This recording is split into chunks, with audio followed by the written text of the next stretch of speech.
Chapter 1. Now, who has perished, soft and comfortable? Lu Kong slowly opened his eyes.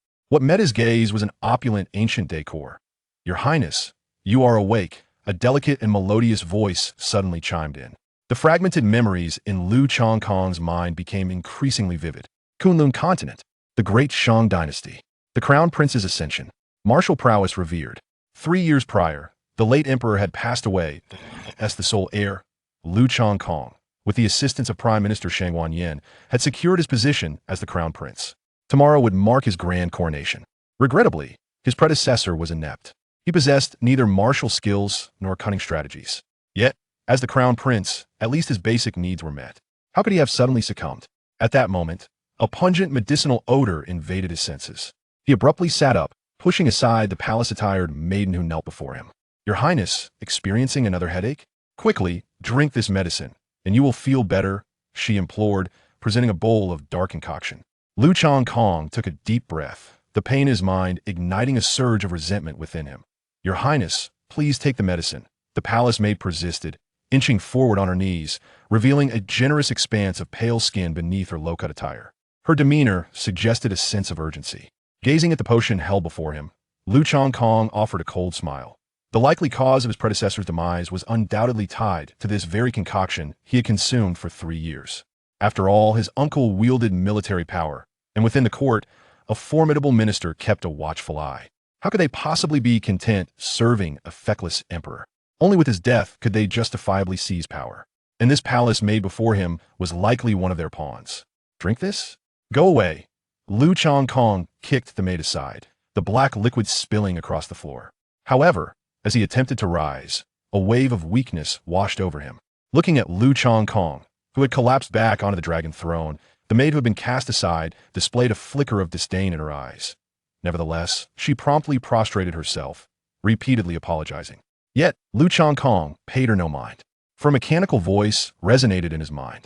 Beep, the Supreme Emperor summoning system has been activated.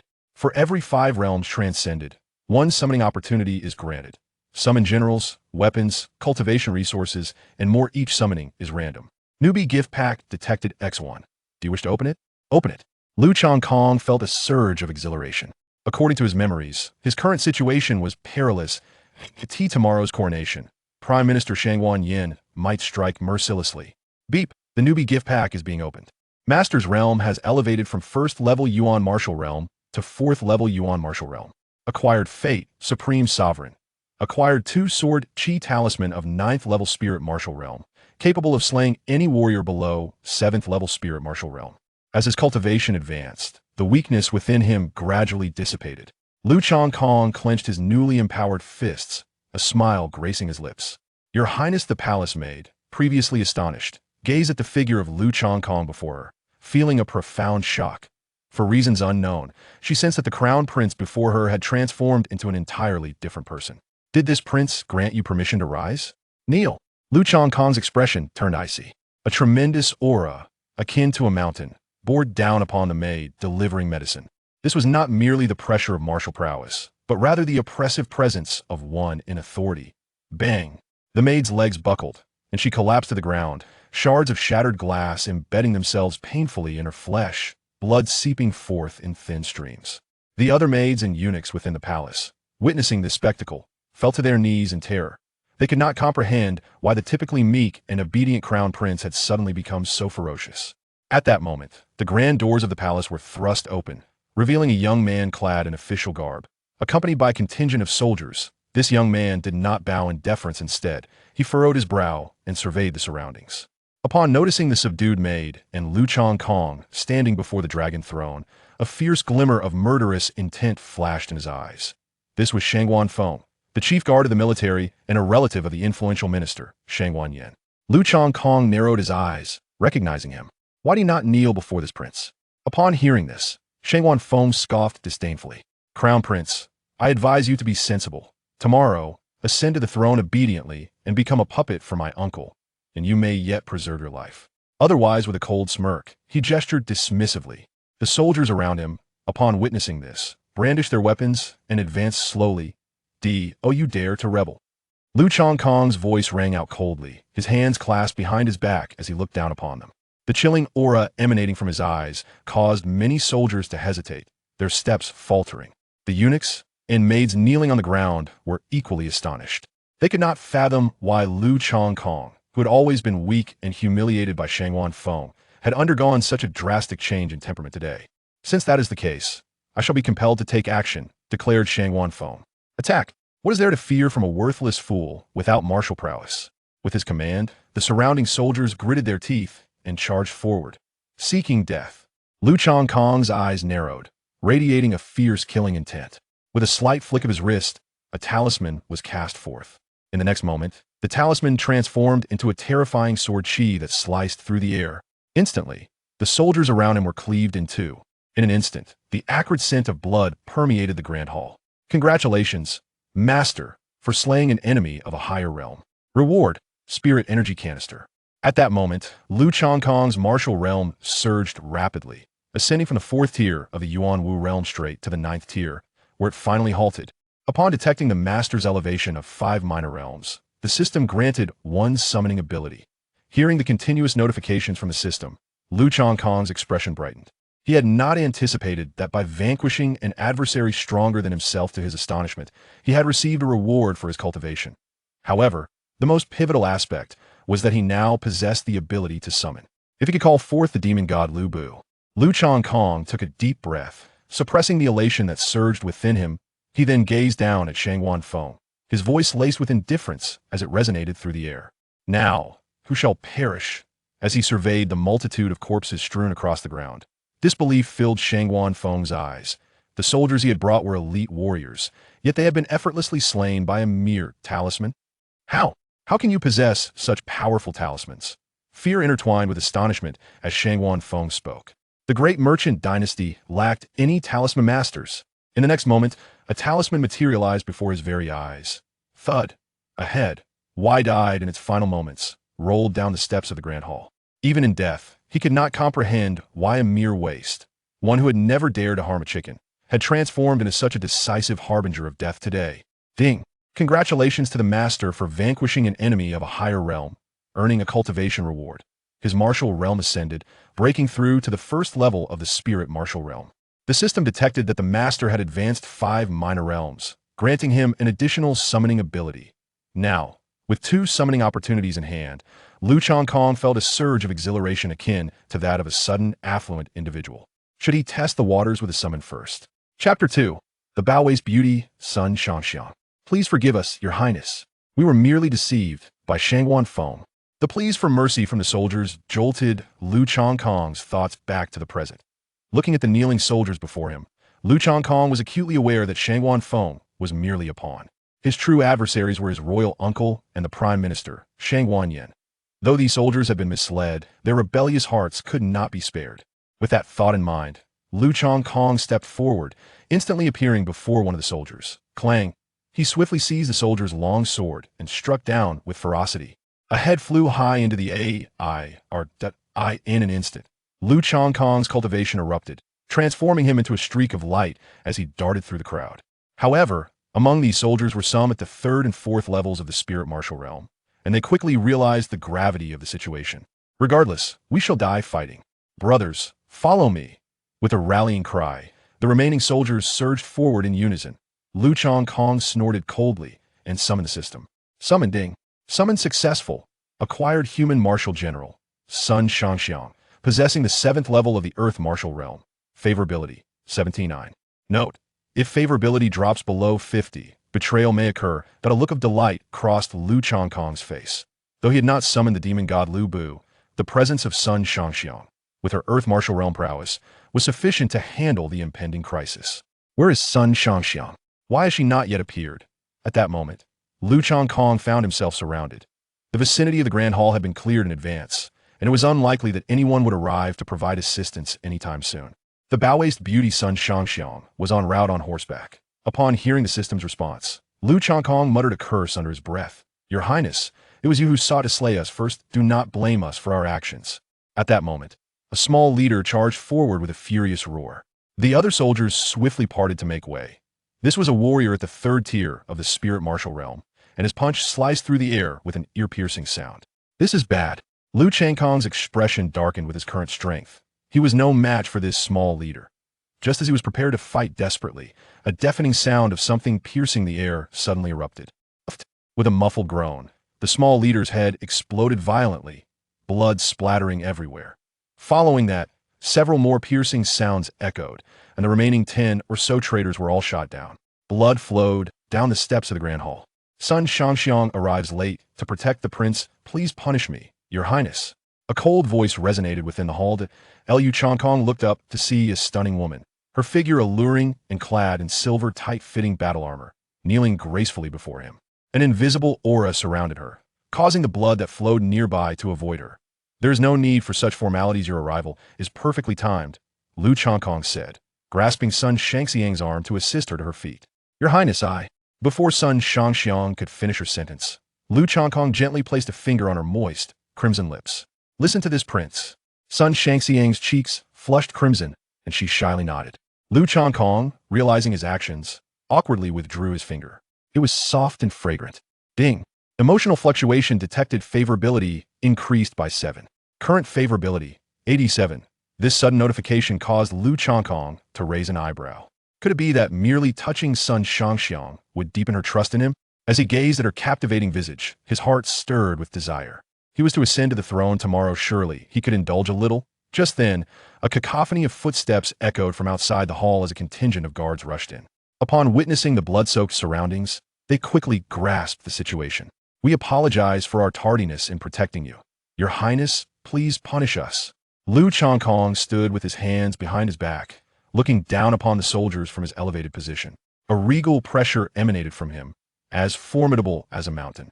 The soldiers below were astonished, their eyes filled with disbelief. Was this truly the once weak and powerless prince, subjected to scorn? Who is the leader? Step forward. Hearing Lu Changkong's indifferent voice, 5 leaders took a step forward. The tension within them caused their breaths to quicken. Negligence in duty execute. Lu Changkong's cold voice echoed slowly within the Grand Hall. Upon hearing these words, everyone was taken aback. The 5 small leaders turned pale, just as they prepared to defend themselves. Yet beside Lu Changkong stood a woman clad in silver armor, who drew back the longbow in her hands. In the next moment, 5 arrows soared through the air. Hud, hud, hud. The 5 small leaders had no time to evade, as the arrows pierced their hearts. Instantly, a chilling aura of death enveloped the entire hall. All soldiers pressed their heads firmly against the ground. Gripped by genuine fear, they had not anticipated that the once frail prince had transformed into such a ruthless figure. Observing the trembling soldiers below, Lu Changkong's expression remained largely unchanged. Who wishes to take their place? Upon hearing this, the soldiers exchanged glances and ultimately, 5 stepped forward. Excellent. From this moment forth, you 5 shall serve as the small leaders of the Imperial Guard. As long as you remain loyal to me, greater positions shall await you in the future. The 5 men, their faces alight with excitement, knelt and bowed fervently. Thank you, Your Highness. Long live the prince. Long live, long live. Lu Changkong stood with his hands clasped behind his back. Such was the nature of this world. If one could not fulfill a role, there would always be others to take their place. Soon, under the orders of the newly appointed small leaders, the corpses within the hall were cleared away, the bloodstains on the ground vanished, and even the acrid scent dissipated. Lu Changkong glanced at the long night before returning to his chambers. He watched as Sun Shangxiang was led away by the maidservants for a bath and summoned his system interface. Name, Lu Changkong. Cultivation level, first stage of Spirit Martial Realm. Fate, Supreme Sovereign. Martial skills, none. Summon characters, Sun Shangxiang 87, 7th stage of Earth Martial Realm. Summon weapons, none. Remaining summon attempts, 1. In the Kunlun continent, nations are classified into 3 tiers. Though the Great Shang is referred to as a dynasty, it is merely a third-rate country in a remote region. The martial path comprises 10 realms, each divided into 9 stages. Yuan Martial Realm, Spirit Martial Realm, Mysterious Martial Realm, Earth Martial Realm, Heavenly Martial Realm. Tomorrow marks the day of my ascension to the throne. Prime Minister Shangwan Yin will undoubtedly seize this opportunity to strike. Lu Changkong understood well that Shangwan Feng was merely a minor pawn. With his current power, he was certainly no match for Prime Minister Shangwan Yin. His only ally now was Sun Shangxiang. After all, the Imperial Guard clearly indicated that most in the court had already become subordinates of Shangwan Yin. With this thought, Lu Changkong called upon his system once more. System, I wish to summon. Chapter 3. Do you think you can kill me? Beep. Summoning in progress. Successfully summoned a Ghost Grade Tier 3 weapon, the Ji Yang and Ming Yin. These are twin swords, one Yin and one Yang when combined. They unleash the might of a Ghost Grade Tier Z weapon. Liu Kong flicked his wrist, and two long swords appeared out of thin air. In the Kunlun continent, weapons are classified into 6 levels: Human Grade, Spirit Grade, Ghost Grade, King Grade, Sacred Grade, and Divine Artifact. Each level is further divided into 9 tiers. Although he had not summoned a more powerful general, he gazed at the black and white swords in his hands. Liu Kong found himself quite gratified. After all, with the profound heritage of the Great Shang dynasty, the national treasure was merely a weapon of the first tier. At that moment, a faint sound of footsteps echoed behind him. Liu Kong turned around, momentarily breathless. Before him stood Sun Shangxiang, having shed her silver battle armor to don the elegant attire of the palace. The neckline of the Great Shang dynasty's palace garb was notably low, revealing a tantalizing expanse of skin that rendered Liu Kong parched. This sight reminded him of the song, "Big bowl, wide noodles, Your Highness." Sun Shangxiang approached with a hint of shyness, bowing respectfully. Witnessing this, Liu Kong slightly lowered his gaze, captivated by the alluring depths before him. Alas, he was thwarted by Sun Shangxiang's delicate hand, which shielded his view, allowing him to see only a glimpse of her porcelain skin. In the future, there is no need for formalities. When you see me, we are akin to family. Liu Kong gently grasped Sun Shangxiang's tender hand, raising her to her feet. Family? Sun Shangxiang's cheeks flushed with warmth. How had they become akin to family so swiftly? They had yet to reach that point. Was this progress too rapid? Liu Kong was unaware of her thoughts. He turned and picked up the Mingyin sword, presenting it to her. "This sword is a gift for you." Sun Shangxiang was momentarily taken aback, her eyes brimming with astonishment. Although she excelled in archery, she had also practiced swordsmanship. With a single glance, she discerned the quality of the sword before her, which was undeniably of a high caliber. It was at least a second-tier ghost-grade sword, if not more. No. Your Highness, I cannot accept this." Sun Shangxiang repeatedly shook her head. A royal-grade weapon was far too precious. The longbow in her possession was merely of the second-tier spirit grade. "If you accept it, do you wish to defy me?" Liu Kong furrowed his brow slightly, and the aura of imperial authority enveloped the space around him. Observing the serious expression on Liu Kong's face, Sun Shangxiang hesitated for a moment, biting her crimson lip. Subsequently, with a grave demeanor, she accepted the Mingyin sword. "Thank you for your generous gift, Your Highness." Ding ding. The system detected a fluctuation in Sun Shangxiang's emotions, and her affinity level surged to 99. Hearing the voice of the system, Liu Kong raised an eyebrow. The affinity was nearly full. He wondered if it would overflow upon reaching its limit. Cough, cough. "Your Highness, it is getting late, and I must attend court tomorrow morning.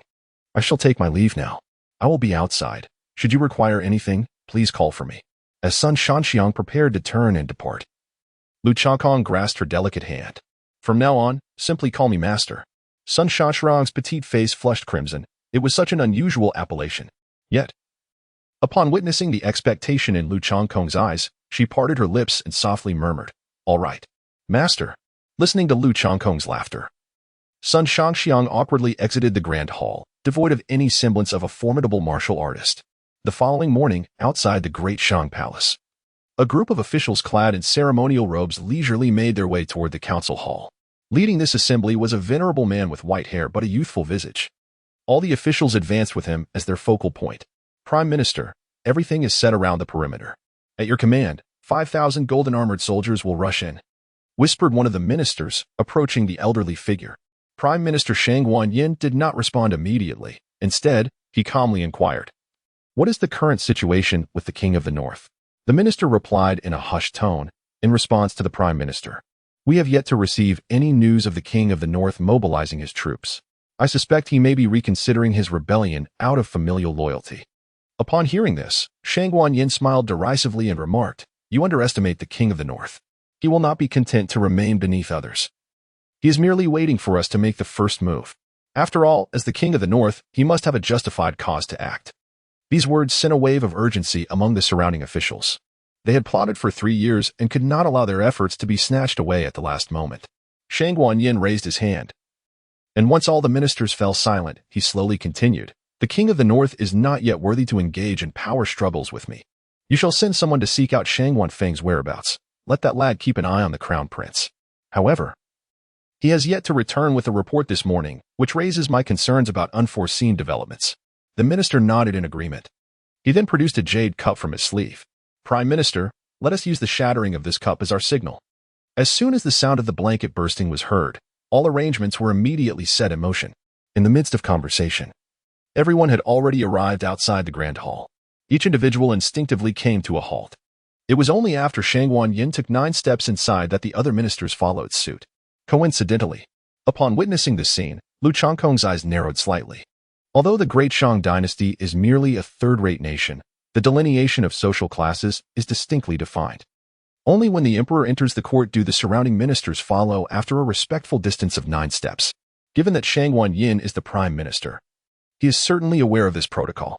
Yet, at this moment, he is willfully transgressing it.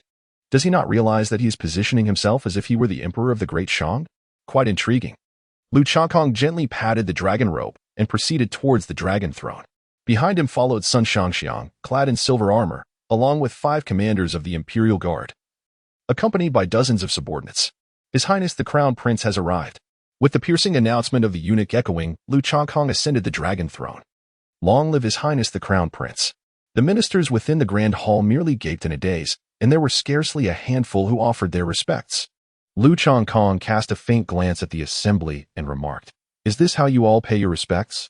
Do you truly believe this prince is merely a decoration?" Upon hearing this, the crowd paused momentarily, as if the once feeble and ineffectual prince had suddenly adopted a more assertive demeanor.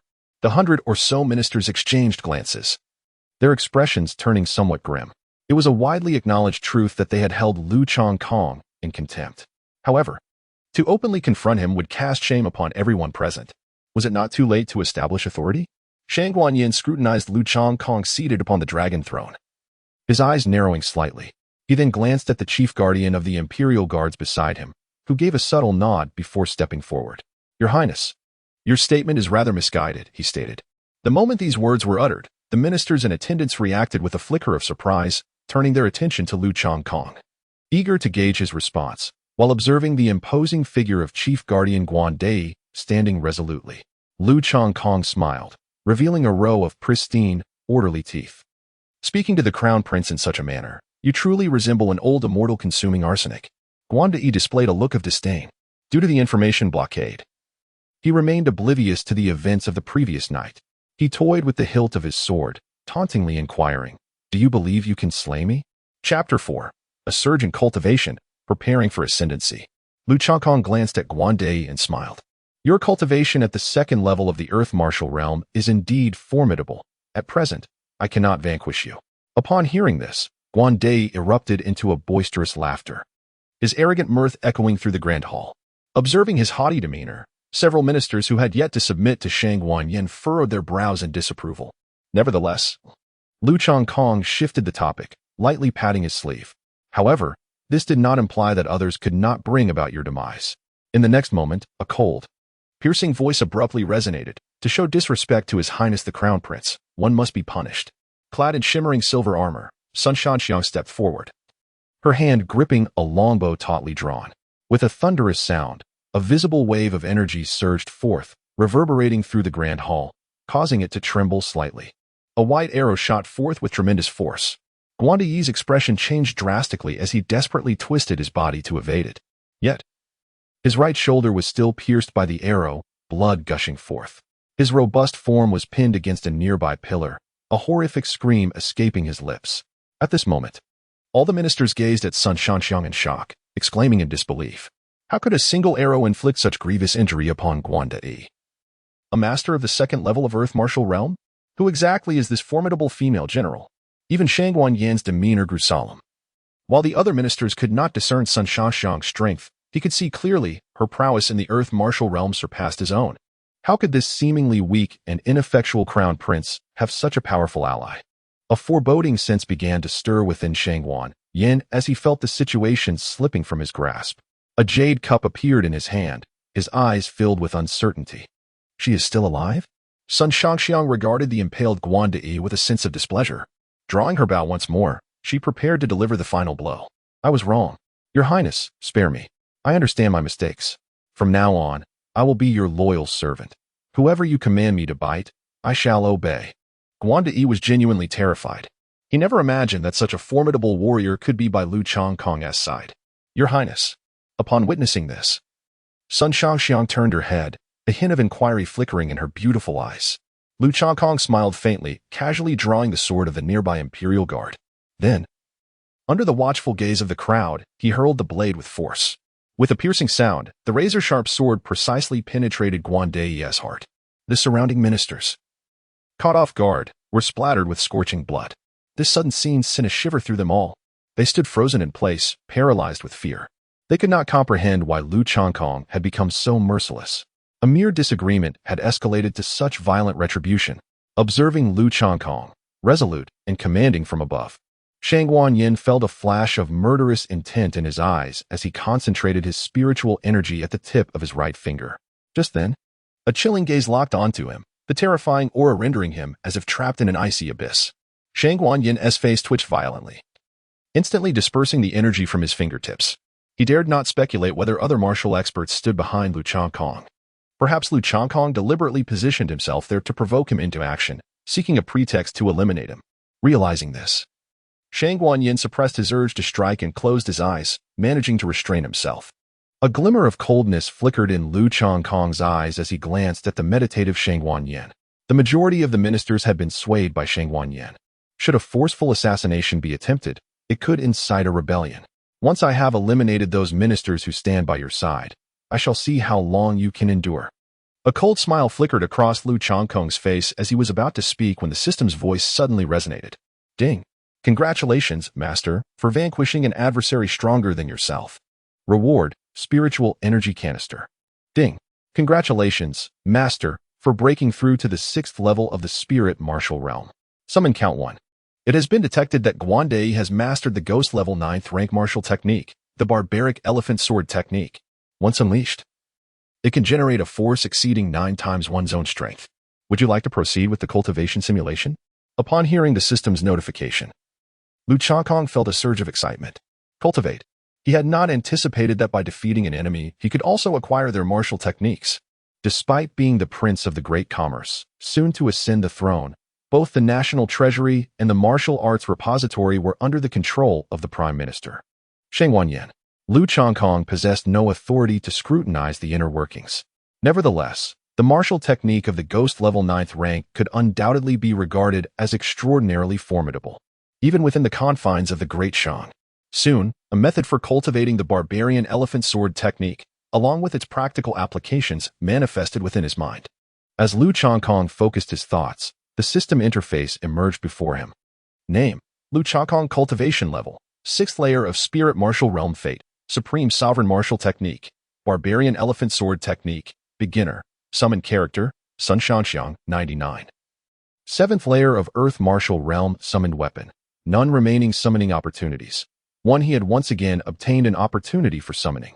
He pondered what he might be able to summon this time. Lu Changkong felt a stirring in his heart, just as he was about to summon someone. Suddenly, the voice of Shang Guanyin resonated. Your Highness, the auspicious hour has arrived. It is time to ascend the throne. Observing Shang Guanyin's calm demeanor, Lu Changkong smiled and nodded. He then turned and walked towards the dragon throne. Once he had settled himself comfortably, Shang Guanyin finally cast a glance at the eunuch beside him. The coronation of the newly appointed emperor of the Great Shang dynasty follows a specific protocol. Lu Changkong cast a glance at the serene-faced Shang Guanyin, a smile tugging at his heart. It was Shang Guanyin's unwavering support that had solidified his position as the crown prince. This was not to suggest that he was particularly loyal. Rather, a feckless prince would enable him to wield the emperor's authority to command the feudal lords. Alas, how unfortunate. Before long, the coronation ceremony commenced. Faced with the monotonous recitation of the eunuch, Lu Changkong summoned the system without hesitation. He had always been unable to resist such a lottery-like opportunity. System, I wish to summon. A reminder appeared. The higher the master's strength, the more formidable the summoned characters or items would be. Shall I proceed with the summoning? Is it indeed linked to my own strength? Lu Changkong cast a glance below at the meditative Shang Guanyin. He understood well that Shang Guanyin refrained from taking action due to the presence of Sun Shaoxiang. This was not a matter of cultivation level. Rather, it stemmed from Shang Guanyin's uncertainty regarding whether there were other formidable beings lurking behind him. Proceed. Lu Changkong did not hesitate. He knew he must seize the moment while Shang Wanyin had yet to discern his true capabilities. With utmost urgency, he sought to bolster his strength and influence. The summoning commenced. Beep. Summoning successful. Chapter 5. Malicious Intent Acquired Human Race General. Chu Yi. With a cultivation level of a third-tier half-saint.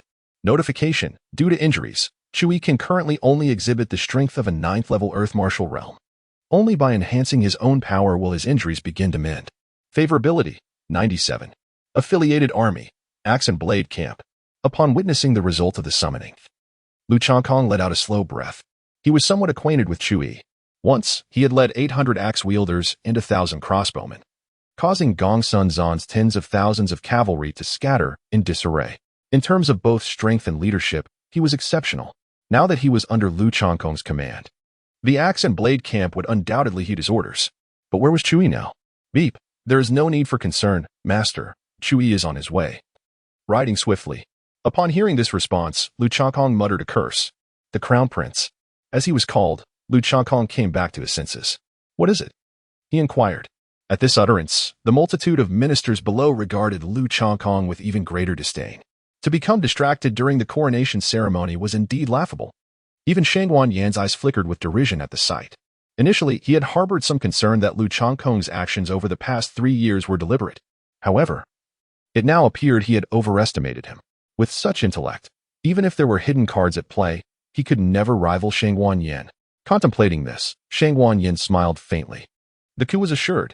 Even the eunuch's eyes flashed with contempt. Nevertheless, he respectfully stated, Your Highness, according to the customs of the great Shang dynasty, due to your youth, you must first demonstrate your strength. Only upon completing this assessment may you ascend the throne. Upon hearing this, Lu Changkong furrowed his brows slightly. Recalling that there indeed existed such a custom within the great merchant dynasty, the Crown Prince was required to engage in combat with 4 captains. Only by defeating them could he proceed to ascend the throne. However, this rule had not been observed for 5 centuries. He gazed at the composed and confident Shang Wanyan. Lu Changkong was well aware that this scheme undoubtedly originated from that old dog. Should he fail the test, both political and military power would be forfeited.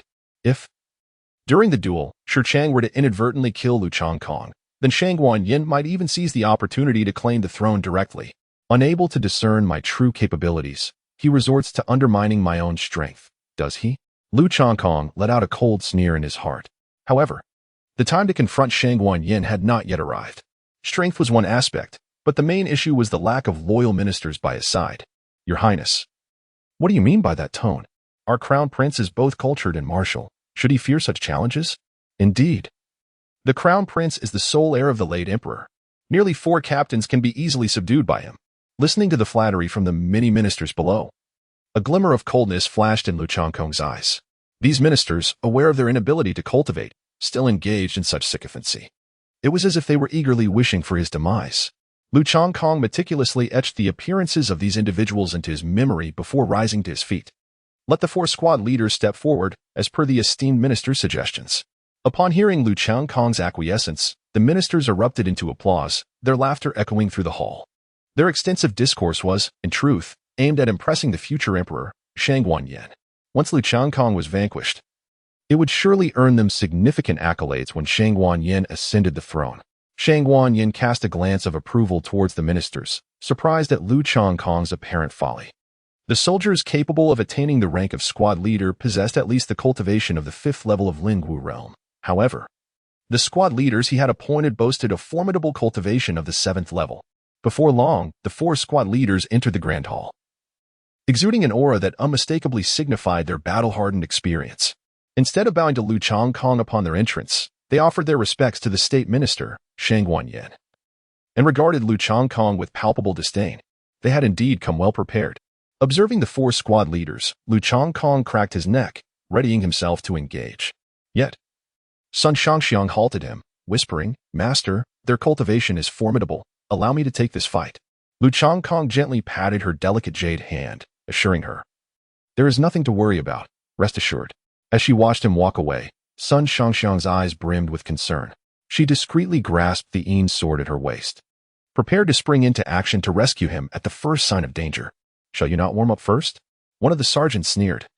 While the other 3 positioned themselves at various angles, encircling him. No need. Lu Changkong held the Ji Yang sword firmly, twisting his neck slightly. The four squad leaders exchanged glances, and in an instant, they sprang into action. Observing the four rushing towards him, Lu Changkong casually swung his blade, causing them to retreat in alarm. After all, the squad leaders were unarmed, and they dared not confront a drawn sword with bare hands. He truly concealed his strength. Shang Wanyan, witnessing this scene, harbored a palpable chill in his gaze. He increasingly felt that Lu Changkong had been merely performing for him over the past 3 years. Had he known this 3 years ago, he would not have supported him. With this thought, Shang Wanyan let out a cold snort. Upon hearing the sound, the four squad leaders donned their fist wraps, took their positions, and simultaneously launched punches from one direction. Instantly, a massive fist imprint surged forward. The court ministers, upon witnessing this strike, could not help but smile with relief. The four squad leaders, seasoned in combat, possessed the capability to fight beyond their rank. Furthermore, they now executed a combined assault formation. What of Lu Changkong's hidden strength? He would still meet his demise. As he beheld the formidable black fist imprint, Lu Changkong smiled gently. He stepped forward, channeling his internal energy into the Ji Yang sword. The crimson blade radiated a dazzling and searing golden glow. The barbarian elephant sword technique. In an instant, a stream of golden sword energy manifested before all eyes. The black fist imprint was instantly shattered. The sword energy, relentless in its advance, struck fiercely against the combined assault formation of the four squad leaders. The overwhelming force sent them reeling, blood spurting forth. A terrifying sword mark, deep enough to reveal bone, appeared prominently upon their chests. Such resilience! Lu Changkong gazed in astonishment at Shi Chang, who writhed on the ground in anguish. Subsequently, he approached slowly, wielding the Ji Yang sword. "Your Highness, please spare me," Shi Chang pleaded. "Your Highness, I have elders to care for. Do not take my life. Please. Your Highness, have mercy. We were merely following the rules." Lu Changkong gazed upon the four kneeling captains, a radiant smile illuminating his face. With the tip of his foot, he prodded one of the captains, looking down upon him with an air of authority. "Rules? From this moment forth, I am the rule." In the next instant, four jets of blood erupted like a gushing spring. Simultaneously, the voice of the system resounded. Chapter 6, Tyrant. O Tyrant. Congratulations, Master. For vanquishing formidable foes, you are rewarded with a spirit energy canister. Beep, beep, your cultivation has surged, breaking through to the 8th realm of Spirit Martial. As Lu Changkong felt the surge of spirit energy within him, a smile graced his face once more. However, the ministers surrounding him were left dumbfounded. With a single sword strike, he had slain 4 captains. Were they truly inept? This was clearly the mark of a martial genius. Moreover, this readiness to kill over a mere disagreement starkly contrasted with his previous demeanor of weakness. Even Shang Wanyan, who had maintained his composure until now, was rendered speechless, his eyes wide with disbelief. These 3 captains had been meticulously chosen by him, their strength not to be underestimated, having trained together for years. Even a practitioner at the 8th realm of Spirit Martial could not hope to rival them. Yet now, they had been slain by Lu Changkong in a single stroke? Could it be that everything over the past 3 years had been a calculated ploy by Lu Changkong, orchestrated for this very moment of ascension? If that were the case, his cunning was indeed terrifying. Lu Changkong cast a gaze upon the assembly, a semblance of a smile gracing his lips. He then brushed off the dust from his attire and strode forward with purpose. Under the watchful eyes of hundreds of ministers, he gradually lifted the crown and placed it upon his head. "From this moment forth, I shall be the 99th emperor of the great Shang dynasty." Lu Changkong sat upon the dragon throne, casting a lofty gaze upon his ministers. However, the assembly of officials below directed their attention towards Shang Wanyan, awaiting a signal. The moment the cup was shattered, rebellion would ensue. At that moment, Shang Wanyan lowered his head, concealing his expression from view. Unbeknownst to anyone, a jade cup had appeared in his hand. An eerie silence enveloped the court. Suddenly, with a mere flick of his finger, cracks began to form upon the jade cup. Witnessing this spectacle, all present momentarily held their breath. Upon witnessing this, Lu Changkong narrowed his eyes slightly. Standing beside him, Sun Shangxiang had already tightened her grip on the longbow. As a chilling aura enveloped the grand hall, a towering man clad in armor suddenly stepped forward. With his hands clasped in salute, he knelt on one knee and proclaimed loudly, "Vice Commander Chui of the Axe and Blade Camp and the Imperial Guards pays his respects to your majesty. Long live the Emperor! Long live the Emperor! Long live the Emperor!" Upon hearing Chuyi's name, all the ministers within the hall gasped in astonishment, casting incredulous glances towards him. Only Lu Changkong, upon witnessing this scene, revealed a hint of a smile. The axe and blade camp commanded an impressive force of nearly 190,000 troops under the Great Shang dynasty, and the Imperial Guards were responsible for the safety of the Imperial City. The former leader, Guan Yi, had been the head of the Imperial Guards, but he was now deceased. Thus, Chui now wielded the authority over those 190,000 soldiers, with such military strength at his disposal. Could Lu Changkong still harbor concerns regarding Shang Wanyan's potential treachery? Contemplating this, Lu Changkong personally descended and grasped Chu Yi's strong arm, helping him to his feet. There is no need for excessive courtesy, Vice Commander. Rise. Chu Yi, filled with immense excitement upon gazing at Emperor Lu Changkong, had not anticipated that the Emperor would come down personally. Thank you, Your Majesty. I am willing to traverse mountains of blades and seas of fire for Your Majesty. Without a moment's hesitation, upon hearing these words, Lu Changkong laughed heartily, patting Chu Yi's sturdy arm. From this moment forth, I appoint you as the chief guardian of the Imperial Guards in the Axe Brigade. Furthermore, you shall be permitted to carry your own blade to court from now on. Upon hearing these words, Chu Yi's expression transformed into one of immense joy. The elevation in rank was exhilarating, but the privilege of bearing his sword to court was an even greater honor for a warrior. Thank you, Your Majesty. Chu Yi knelt once more, bowing deeply. Rise. Lu Changkong replied, allowing him to complete his gestures of respect before he spoke again, his tone deliberate. He refrained from offering assistance to Chu Yi, as it was imperative to maintain the dignity befitting his new status as emperor. I am most grateful, Your Majesty, Chu Yi said as he stood, adopting a serious demeanor and positioning himself to the side. At that moment, Shang Wanyan wore a grim expression. According to the plan, even if Guan Yi were to perish, the army under his command would remain firmly within his grasp. Yet now, the unexpected emergence of Chu Yi had drastically altered the balance of power, resulting in a sudden loss of 190,000 troops for Shang Wanyan, while Lu Changkong gained the same. This shift in fortune had quietly begun to reshape the landscape of their conflict. Lu Changkong cast a fleeting glance at Shang Wanyan, a cold smile gracing his lips. To challenge him, a mere prime minister was still rather inexperienced. As Lu Changkong settled back onto the dragon throne, an aura of imperial majesty enveloped the chamber. This time, the ministers present no longer dared to disregard Lu Changkong. They knelt in reverence, voices raised in cries of "Long live the Emperor." Even Shang Wanyan, the prime minister, was compelled to lower himself and pay his respects. Once the formalities were concluded, Lu Changkong made no motion for the ministers to rise. Instead, he gazed down upon them, his voice cool and resonant as he spoke. Just now, I found great delight. Upon uttering these words, the countenances of the ministers shifted dramatically. They began to speculate on the implications of Lu Changkong's statement, many glancing towards Shang Wanyan. Could it be that, having just ascended to the throne, he intended to purge the treacherous officials? Prior to the contest with the four captains, several ministers had harbored ill intentions, offering sycophantic praise while secretly regarding him as an oblivious fool. Did they truly believe he was unaware of their ulterior motives? Lu Changkong let out a cold snort and said, Chu Yi. Chu Yi immediately stepped forward, bowing respectfully. Your servant is here. Drag out all the ministers who spoke earlier and behead them as a public spectacle. The subordinate obeys. Chu Yi, accompanied by several imperial guards, seized each minister and marched them toward the hall's exit. Spare me, Your Majesty. I shall never dare again, Your Majesty. As the ministers were dragged out, their desperate pleas abruptly ceased. This left the remaining courtiers in the hall trembling uncontrollably. Though the dragged ministers were indeed guilty, their crimes hardly warranted death. Yet now, they were to be executed in a display of terror. This was no mere assertion of authority, it was the hallmark of a tyrant. Had Lu Changkong's previous weakness merely been an act? Was his current ruthlessness his true nature? At that moment, Chu Yi returned, holding several bloodied heads.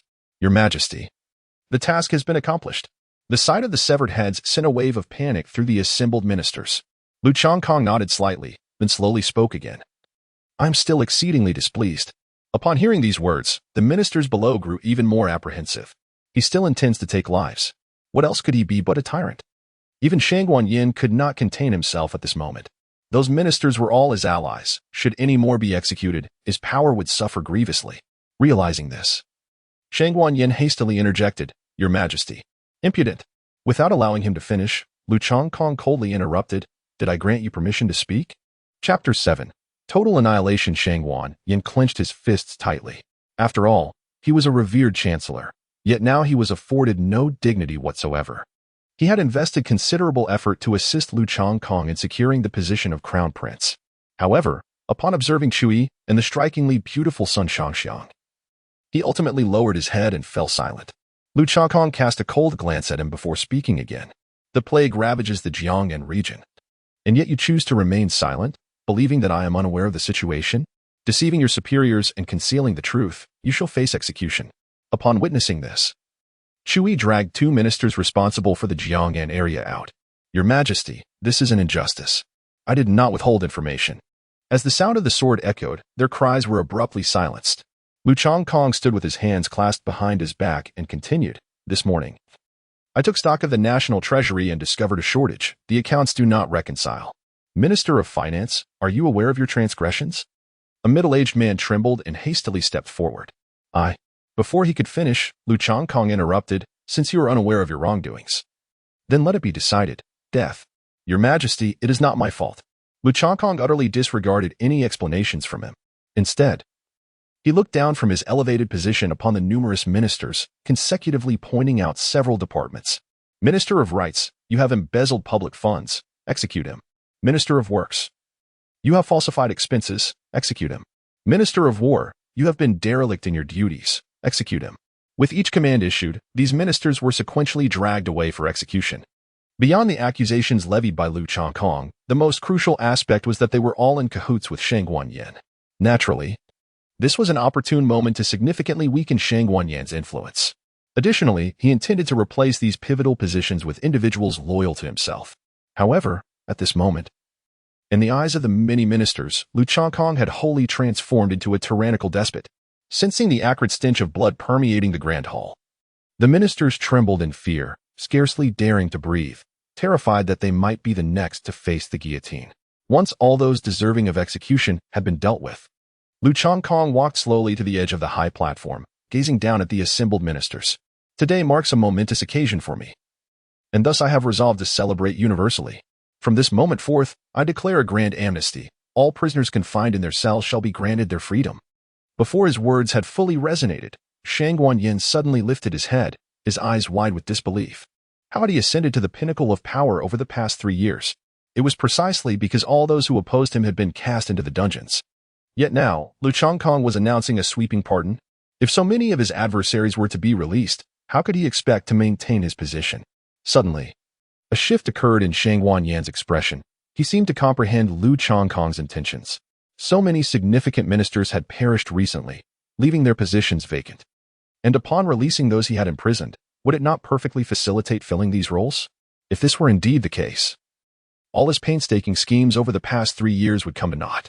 With this thought, Shang Guanyin stepped forward, poised to speak. Yet, a chilling aura of murderous intent locked onto him. Upon lifting his gaze, he found Sun Shangxiang glaring at him with icy disdain. Cursed woman! Shang Guanyin's eyes flashed with malice, yet he dared not utter a word. After all, his cultivation was inferior to Sun Shangxiang's, and he had not brought along any formidable allies. He had originally believed that today he could easily turn the tide in his favor, only to discover that Lu Changkong's tactics were far more astute than he had anticipated. He had truly underestimated the seemingly ineffectual prince. Observing Shang Guanyin's hesitance to speak, Lu Changkong let out a cold laugh. Since no one has opposed the decision, we shall adjourn. Amidst the fervent cheers of the 100 ministers, Lu Changkong, accompanied by Sun Shangxiang, returned to his private garden. Moments later, Chui hurriedly arrived. As he approached, he immediately knelt upon the ground. I pay my respects to your majesty. Lu Changkong smiled and waved his hand, saying, in the future, there is no need for you to bow when you see me. Thank you for your gracious favor. Chui replied, his heart brimming with joy. First, he was allowed to enter the court armed, and now he was exempted from formalities. Each gesture served as a testament to Lu Changkong's unwavering trust in him. Encountering such a sagacious ruler, Chui felt an overwhelming surge of emotion, nearly brought to tears. Lu Changkong inquired, the axe and sword camp has now fully heeded your command, has it not? To which the emperor replied, indeed, it has. Lu Changkong nodded and said, from now on, dispatch some of the elite from the axe and blade camp to join the imperial guard protecting the palace. Furthermore, you may continue to expand the ranks of the axe and blade camp. Louis was initially taken aback, but quickly regained his composure. Rest assured, your majesty, I shall forge an elite force of unparalleled excellence for the Deshang. After sending Lu Yi away, Lu Changkong finally breathed a sigh of relief. If it had not been for Shang Wanyan's excessive contemplation today, along with Chu Yi's timely appearance, it is likely that the current situation would have taken a turn for the worse. Shang Wanyan, I wonder what other tricks you have up your sleeve. Lu Changkong stood at the entrance, gazing at the ominous clouds outside, his hands clasped behind his back, observing his silhouette. A charming blush flickered across Sun Shangxiang's delicate face. In a lavish mansion within the imperial capital, Shang Wanyan furiously struck a maid who lay prostrate on the ground. Wailing in agony, her once orderly long hair now fell in disarray. The usually composed prime minister, after enduring a series of tumultuous events that morning, found his composure somewhat shattered. This reaction was, however, entirely understandable. After all, the more than 10 trusted subordinates he had painstakingly nurtured had all been ruthlessly eliminated by Lu Changkong under various pretexts. In such a shifting balance of power, his chances of successfully staging a rebellion had significantly diminished. If this continued, it would not be long. Lu Changkong must be sent to the woman for execution. Suddenly, a shadow clad in dark attire materialized in the room. Shang Wanyan kicked aside a maid, inhaling sharply before regaining his composure. Have you ascertained the facts? The shadow nodded and respectfully replied, on the night prior to Shang Wanfeng's disappearance, he did not leave the palace. Moreover, I discovered that all the maids and eunuchs on duty that night mysteriously vanished. Thus, I suspect that Shang Wanfeng was secretly slain by the emperor.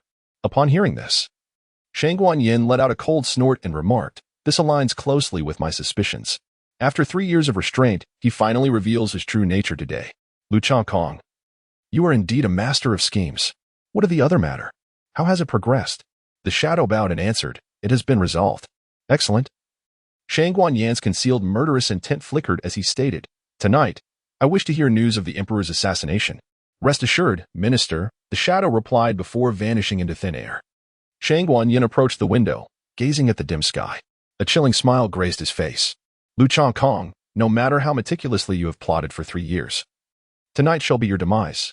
Chapter 8, Valley of Falling Clouds. In a secluded hall of the palace, Sun Shangxiang, adorned in palace garments, stood nearby, observing Lu Changkong as he reviewed official documents.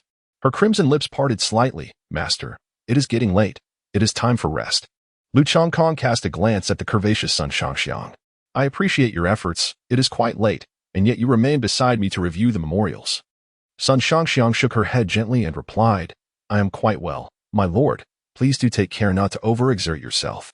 Observing how effortlessly she referred to him as her master, Lu Changkong felt a twinge of warmth. Lu Changkong smiled gently and said, then come and help me massage my legs. I have never learned. Sun Shangxiang's blushing face was so enchanting that one could hardly resist the urge to take a bite. It's all right. Once you have the first time, there will surely be a second. Come, give it a try. Lu Changkong turned around, extending his leg. Upon witnessing this, Sun Shangxiang, blushing, bent down. A pair of delicate, fair hands gently glided over Lu Changkong's sturdy thigh. It felt quite delightful.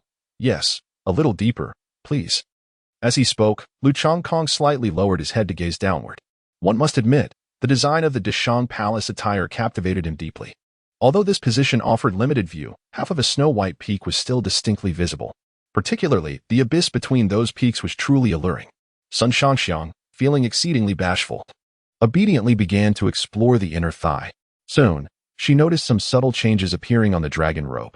Master, I can warm you. Assassins, protect the carriage, quickly. In an instant, Sun Shangxiang positioned herself in front of Lu Changkong, her slender jade hand gripping the Yin Ming sword at her waist. Master, you must hide in the secret chamber. Lu Changkong gently caressed Sun Shangxiang's smooth, delicate hand, and said with a smile, there is no need for concern. They pose no threat to me. Return and continue to assist me. Sun Shangxiang, feeling a tinge of anxiety, replied, Master, I believe it would be wise for you to avoid drawing attention for the time being. As the sounds of battle grew increasingly fierce outside, her apprehension deepened. Yet she dared not oppose Lu Changkong's wishes. Observing her tension, he stood up with a smile and naturally wrapped his arms around her slender waist. Feeling the warmth at her midsection, Sun Shangxiang shivered slightly, but she did not resist. Instead, she leaned closer into his embrace. Come with me to take a look outside, he said, guiding her as they ventured forth. Realizing she could not alter Lu Changkong's resolve, Sun Shangxiang steeled herself, ready to shield her master without hesitation should danger arise. Outside the grand hall lay an artificially cultivated grove, replete with spring waters and artificial hills. Approximately a dozen assassins, clad in dark garments, swiftly maneuvered through the shadows of the night. Their prowess was formidable, mostly at the 9th level of the Xuanwu realm, with a few even being masters of the earth martial realm. However, under the relentless assault of the axe and blade camp, they found themselves unable to retaliate.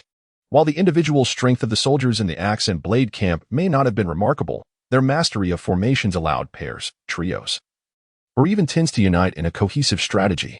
Indeed, the combat effectiveness of the axe and blade camp was exceedingly impressive. Lu Changkong stood at the entrance of the grand hall, observing the fierce battle unfolding not far ahead. The assassins were akin to fish in a barrel. Their demise was merely a matter of time. "Brothers, assist me in eliminating him," he commanded. At that moment, the leader of the assassins bellowed, and his subordinate shielded him from the onslaught of the axe-wielding troops. In an instant, the assassin leader leapt into the air, covering nearly 100 meters, and appeared before Lu Changkong. He swung his massive blade, aiming a vicious strike at Lu Changkong's head. "Master, be careful," Sun Shangxiang exclaimed, her expression shifting, as she immediately positioned herself in front of him. Just then, a blinding flash of steel struck first. The assassin leader was cleaved in two, blood gushing forth and entrails scattering across the ground. "My lord, are you unharmed?" Chu Yi descended gracefully, kneeling on one knee. "I am fine." Lu Changkong smiled faintly and said, "Try your utmost to capture all these assassins alive. They will prove to be of great use to me." "As you command." As she watched Chu Yi depart, Sun Shangxiang's eyes ignited with a fierce battle intent. She was merely a step away from her breakthrough. Only by engaging with formidable opponents could she hasten her advancement. Under Chu Yi's leadership, the assassins stood little chance of retaliation, realizing their escape was futile. The surviving assassins resolutely drew daggers and plunged them into their own bellies. Soon after, the remaining assassins collapsed, convulsing on the ground. In no time, their bodies transformed into a foul-smelling pool of dark sludge. "Death warriors?" Lu Changkong raised his eyebrows in surprise, gazing at the thick water on the ground. A hint of contemplation flickered in Sun Shangxiang's eyes. "Your Majesty, I beg your pardon. I have failed to leave behind a survivor." As soon as Chu Yi arrived, he knelt on the ground to plead for forgiveness. After all, the absence of a single captive was a dereliction of his duty. "It is of no consequence." Lu Changkong waved his hand dismissively, reasoning that even with his feet he could deduce the truth. These assassins were undoubtedly sent by Shang Guanyin. It was a pity that no one was left alive. Otherwise, Shang Guanyin would surely have been apprehended tonight. "Now, everyone disperse." Lu Changkong waved his hand, already deep in thought. After tomorrow's court session, he contemplated how to effectively reprimand Shang Guanyin. However, Lu Aoi remained, seemingly hesitant to speak. What was troubling him? Lu Changkong was somewhat taken aback and said, "Speak your mind. There is no need for restraint in my presence." "Yes," Lu Yi replied, bowing slightly. "The blades of these assassins are coated with a potent poison. This toxin cannot be acquired within our Great Shan. One must venture to the eastern region, specifically to the luminous Sunset Valley." Upon hearing this, Lu Changkong furrowed his brow. He was familiar with luminous Sunset Valley, located to the east of Great Shang, nearly a river separating the two territories. Although luminous Sunset Valley is not extensive, its sex strength rivals that of Great Shang. Moreover, their covetousness for Great Shang has been evident for quite some time. "I recognize this poison," he declared. At this revelation, both Lu Yi and Lu Changkong instinctively turned their gaze towards Sun Shangxiang. This particular toxin is known as mandragora, extracted by luminous Sunset Valley from a rare flower. Once contaminated, any martial artist below the semi-holy rank would instantly dissolve into a pool of toxic liquid. As Sun Shangxiang spoke, her expression grew increasingly grave. The mandragora is a lethal poison, typically accessible only to the most esteemed disciples of luminous Sunset Valley.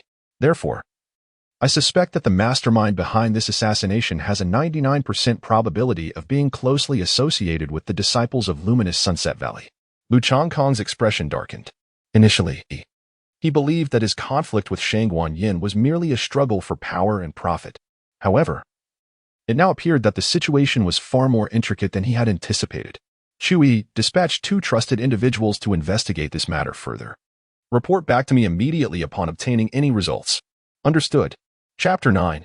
Intrigue and Rivalry. The following morning, a multitude of ministers gathered outside the Grand Court Hall, alongside several individuals clad in prison garb. They were clearly divided into two factions. These individuals were either veteran ministers of the Great Shang or former officials who had wielded significant power but had fallen out of favor with Shang Wanyan. Regardless of their background, they shared a common allegiance, an unwavering loyalty to the Great Shang dynasty, and a profound disdain for Shang Wanyan. Prime Minister, oh Prime Minister. Upon seeing Shang Wanyan, the ministers reacted as if they had encountered a long-lost father. Prime Minister, those old relics we had imprisoned are all out now. What shall we do about this? Indeed, we have finally seized control of the court. We cannot remain passive. One minister exclaimed. If necessary, we should rise in rebellion today. With so many of us, Lu Changkong cannot possibly stand against us. However, Shang Wanyan remained silent, seemingly lost in thought, his head bowed in contemplation. Throughout the night, he had awaited news of Lu Changkong's assassination, having meticulously trained a team of assassins for this very task. Even a formidable warrior like Sun Shangxiang would be no match for them in a one-on-one confrontation. Yet, as the night had passed, not only was Lu Changkong unharmed, but none of the assassins had returned with a report. Could it be that they had all perished? Prime Minister, please do not remain silent. Another minister urged. Your silence leaves us anxious. Shang Wanyan snapped back to reality and replied, I was contemplating other matters. What were you saying? Hearing this, the ministers exchanged glances of exasperation. What could possibly be more pressing than the prospect of rebellion? Did he intend to assassinate the emperor as well? One of the highest-ranking officials stepped forward, speaking in low tones. Prime Minister, the former Minister of War and others we imprisoned have now all emerged. This cannot continue. You must take a stand. Should we rise against him, our brothers will stand with you. At this moment, Shang Wanyan furrowed his brow, preparing to respond, when suddenly, the voice of a eunuch rang out. The emperor has arrived. Lu Changkong emerged, resplendent in a golden dragon robe, escorted by a retinue of guards. Sun Shangxiang closely followed, unwavering in her position beside him. Your Majesty, you must take a stand for us. Before Lu Changkong could settle himself, several individuals clad in prison garb fell to their knees, weeping and crying out. As they sobbed, they repeatedly struck their foreheads against the ground. Rise, rise. Rest assured, I shall certainly advocate for you. Lu Changkong smiled faintly and lifted his gaze, just in time to see Shang Wanyan and others entering the grand hall. How audacious. Shang Wanyan, do you dare to enter court with the ceremonial regard befitting the emperor? Are you plotting treason? Before Lu Changkong could utter a word, the former Minister of Right suddenly bellowed. Shang Wanyan, who was about to step into the hall, visibly paused for a moment. However, he quickly regained his composure. The ministers behind him, standing 9 paces away, exchanged bewildered glances. Had this been yesterday, they would have remained indifferent. Yet, after the events of the previous court session and the near annihilation by assassins, Shang Wanyan could no longer underestimate Lu Changkong. He was now almost certain that a formidable force backed Lu Changkong. Your Majesty, Shang Wanyan's blatant disregard for you warrants immediate execution, declared Wei Chun, the Minister of War, as he slightly bowed towards Lu Changkong. Upon hearing this, a shadow fell over Shang Wanyan's countenance. The moment these old men emerged, they began to target him. Had he known this would transpire, he should have dealt with them in prison. Moreover, if Lu Changkong used this as a pretext to turn against him, his current predicament would indeed become quite troublesome. After all, military power did not rest in his hands. It was firmly grasped by the northern defender, who could instigate rebellion at any moment. Nevertheless, Lu Changkong did not impose difficulties upon him. Rather, he smiled and remarked, It is of no consequence. I trust the state minister. It was not done with malice. Wei Chen, the Minister of War, attempted to interject upon witnessing this but was silenced by a mere glance from Lu Changkong. With no other recourse, he resigned himself to silence. The emperor is wise. Shang Wanyan offered a slight smile, casually clasping his hands in salute. Observing his perfunctory demeanor, Minister Wei Chen trembled with indignation. Lu Changkong smiled coldly and said, although the Prime Minister's actions were unintentional, the Deputy Minister of Rights knowingly committed an offense. Execute him. While I cannot dispose of Shang Wanyan for the time being, his subordinates are fair game. If it weren't for the Northern King watching from the outside, I would have slain Shang Wanyan immediately. Your Majesty, this does not concern the ministers. Before he could finish, a glint of cold light flashed, and with a swift stroke, Chui severed the deputy minister's head. Witnessing the execution of his subordinate, Shang Wanyan's countenance darkened considerably. Previously, ministers from various departments had already fallen victim to Lu Changkong's wrath. and now he was turning his attention to the deputy minister. At this pace, it would not be long before all his available aides were eliminated under various pretexts. Soon, he would find himself utterly devoid of capable assistants. In this ebb and flow of power, should Lu Changkong regain control of the court, Shang Wanyin would find his own demise imminent. Realizing this, Shang Wanyin could no longer remain composed and stepped forward urgently. Your Majesty. However, before he could complete his thought, Lu Changkong interrupted with a smile. Prime Minister, I understand your kind heart leads you to feel responsible for the deputy minister's demise. How about this, after court adjourns? You could purchase some gifts to express your condolences to his family. Condolences? As a dignified prime minister, must I extend apologies to a mere deputy minister? Shang Wanyin coughed twice, then said, No, Your Majesty, I merely meant to say. Everyone, please do not linger outside. Today, I have pressing matters to discuss with all of you.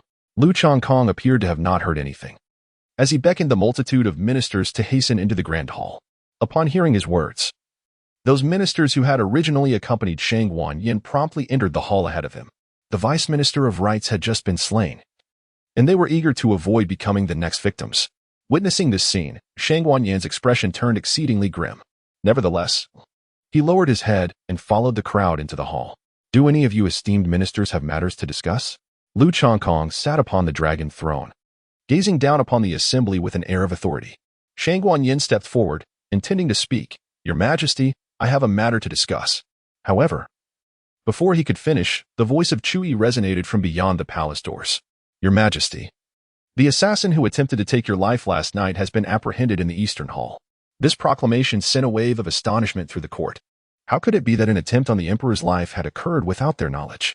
Very well, bring him forth so that all my esteemed ministers may witness. Lu Changkong let out a hearty laugh, casting a fleeting glance at Shang Wanyin. Chapter 10. The confidence of Shang Wanyin in the midst of the crowd. Shang Wanyin's heart raced uncontrollably. These were no ordinary foes. They were highly trained assassins. A mere Earth Martial Realm warrior like Sun Shangxiang could never contend with them. Unless, of course, there were other formidable experts present.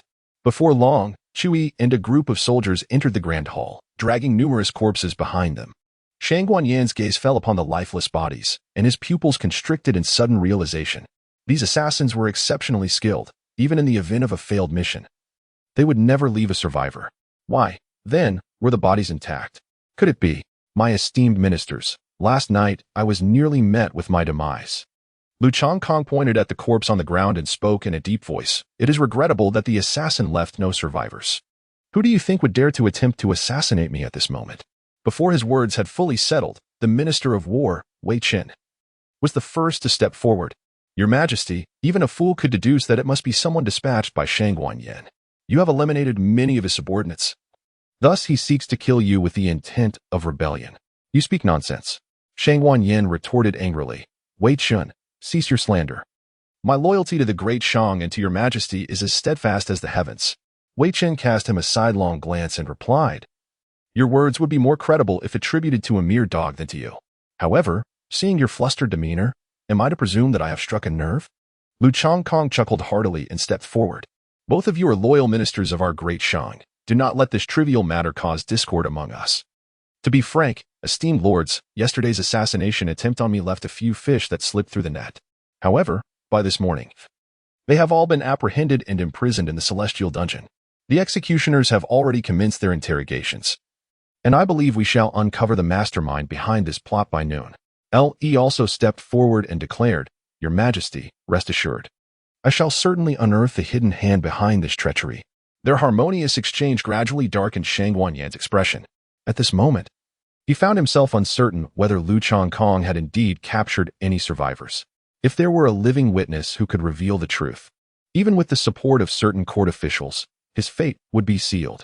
It was imperative to eliminate any potential survivors. Shang Wanyin narrowed his eyes and fell silent. Observing his demeanor, Lu Changkong felt a surge of amusement. He then smoothly shifted the conversation, cheerfully inquiring, Chancellor, what were you about to say just now? Shang Wanyin's face twitched. What could he possibly say? In the span of just 2 days, over a dozen of his loyal ministers had been slain, and now, with the emergence of yet another assassin, he found himself unable to place his confidence in significant positions. In response to your Majesty, I seem to have suddenly forgotten what I intended to say. Lu Changkong cast a cheerful glance at him and then declared in a clear voice, "Since the Prime Minister has forgotten, let us first ponder over other matters. At present, the position of Minister of State is vacant, and the functioning of various departments requires the oversight of the minister. Therefore, effective immediately, Wei Chen and the rest of you shall be reinstated to your former positions to continue serving the nation." Upon hearing these words, the Minister of War, Wei Chen, and his colleagues immediately bowed deeply in reverence. The wrinkles of joy on the old man's face crinkled together. In contrast, Shang Wanyan's expression darkened, resembling one who had just tasted something foul. If there is nothing else, then the court is dismissed. This was met with the enthusiastic cheers of the assembled ministers. Lu Changkong and Sun Shangxiang, along with others, returned to the inner hall. Soon, the grand court was left only with Shang Wanyan and his subordinates. The ministers exchanged glances, for they were primarily scholars and lacked significant martial prowess. Given the current situation, even if they contemplated rebellion, brute force was unlikely to succeed. After all, behind Lu Changkong stood two formidable earth martial realm experts, Sun Shangxiang and Chu Yi. "Let us return to my residence first," Shang Wanyan snorted coldly, hastily leaving with the somewhat bewildered ministers. "How amusing. Your Majesty, look at Shang Wanyan. His face is as purple as a liver." Sun Shangxiang chuckled softly, covering her mouth, her delicate frame trembling with laughter. Fortunately, she was not wearing palace attire, or Lu Changkong would surely be overwhelmed.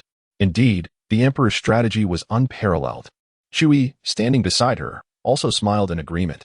Today's performance was all part of their prior arrangement. The corpses of the assassins were merely staged. Their purpose was to instill worry and fear in Shang Wanyan, causing him to falter and reveal his vulnerabilities. The outcome was indeed favorable. Not only did they eliminate Shang Wanyan's men, but they also secured the position of Minister of Personnel firmly in their grasp. However, it was certain that Shang Wanyan would make his move soon. At this juncture, Lu Changkong gazed seriously at Chu Yi. "If I am not mistaken, Shang Wanyan will undoubtedly send someone to the prison tonight to investigate. General Chu, you must be cautious this evening." Chu Yi nodded and clasped his fists. "Rest assured, Your Majesty, if he dares to come, he shall return empty-handed." Meanwhile, in Shang Wanyan's mansion, the atmosphere was exceptionally grave. "Minister, we cannot continue to delay," one minister urged. "Old Wang is right. At least 3 of the 6 ministries are now under Lu Changkong's control. The situation is decidedly unfavorable for us. If things do not change, we should simply revolt. Lu Changkong's Imperial Guards and the Axe Battalion cannot withstand our silver-armored cavalry." Observing the hopeful expressions of the ministers, Shang Wanyan sighed inwardly. He too understood that if they continued down this path, their downfall was inevitable. Yet, in terms of peak combat strength, they were no match for Lu Changkong. The mere presence of Chu Yi, who was at the 9th level of the Earth Martial Realm, was already beyond anyone's ability to counter. Moreover, this individual's strength had been significantly diminished due to injuries. Should he abandon the suppression of his wounds, he would become a half-saint. Had it not been for the late emperor saving Chu Yi's life, he would never have remained in the Deshang dynasty. Just as Shang Wanyan found himself at a loss, a voice echoed from outside the door. "Master, the young lady has returned with a group of people." Upon hearing these words, Shang Wanyan's expression shifted, as if a realization dawned upon him. "Esteemed guests, you may return for now. Let us proceed according to our prior arrangements. I shall soon ascend as the new emperor of the Great Shang." The crowd, witnessing Shang Wanyan's demeanor, felt reassured and bowed in farewell. After bidding farewell to everyone, Shang Wanyan, guided by the steward, swiftly made his way to the courtyard. Upon opening the door, he beheld a gathering of 6 men and 1 woman. Among them were 2 elderly figures and 4 young men. Seated in the main position was a woman clad in a flowing crimson robe, her beauty striking and her figure alluring. The 4 young men gazed at her with fervent admiration. "Jing, you have finally returned from the falling Sunset Valley." Shang Wanyan approached the woman, gently patting her shoulder with a sense of relief. "Father, I have come back to assist you in becoming the emperor of the Great Shang." Shang Wanjing replied with a slight smile, her voice brimming with confidence and authority. Chapter 11. Falling Sunset Valley, Shang Wanjing from a young age. Shang Wanjing had been sent to the Falling Sunset Valley by Shang Wanyan for training. With her formidable martial prowess, she had risen to become the esteemed disciple of the vice sect leader of the Inner Valley. "Father, please do not be overly excited. Allow me to introduce someone." Shang Wanjing turned and gestured towards a young man in the center. "This is my senior brother, Yi Yongding, known for his saintly demeanor." He has achieved the 8th level of the Xuanwu realm and has fought against 9th level experts without tasting defeat. Yi Yongding rose slowly, revealing a radiant smile. Greetings, Uncle Shangguan. My junior sister has informed me of the matters here. The Emperor of the Great Shang is but a triviality. We of the Falling Sunset Valley could easily eradicate him. Upon hearing this, Shangguan Yin did not feel elated. Instead, a hint of disdain and indignation flickered in his eyes. If the Emperor of the Great Shang were so easily vanquished, he would have already been eliminated. Moreover, although Shangguan Yin coveted the throne, once successful, he would become the next Emperor of the Great Shang. Yi Yongding's words indicated that they did not perceive the Emperor as a threat. However, considering his daughter's future, Shangguan Yin patiently elucidated, Nephew Yi, Lu Chongkong is the current Emperor. He is flanked by 2 formidable warriors of the Earth Martial Realm, making him a difficult target. Upon hearing this, Yi Yongding laughed heartily, dismissing the concern. Merely Earth Martial Realm warriors. These 2 are elders of our inner sect, possessing strength at half-step to the Heaven Martial Realm, specifically dispatched to assist my junior sister. At this revelation, Shangguan Yin's spirits lifted. 2 half-step Heaven Martial Realm experts could indeed overpower Lu Chongkong. Perhaps only Qiu Yi would pose a challenge. Do not worry, Father. Tomorrow morning, I will have a conversation with this trusting young emperor. Shangguan Jing stood with her hands clasped behind her back, her chest proud and rounded. With the assistance of 2 elders and your quietude, I feel reassured. Shangguan Yin exhaled slowly and continued. However, I have another matter for you to assist with.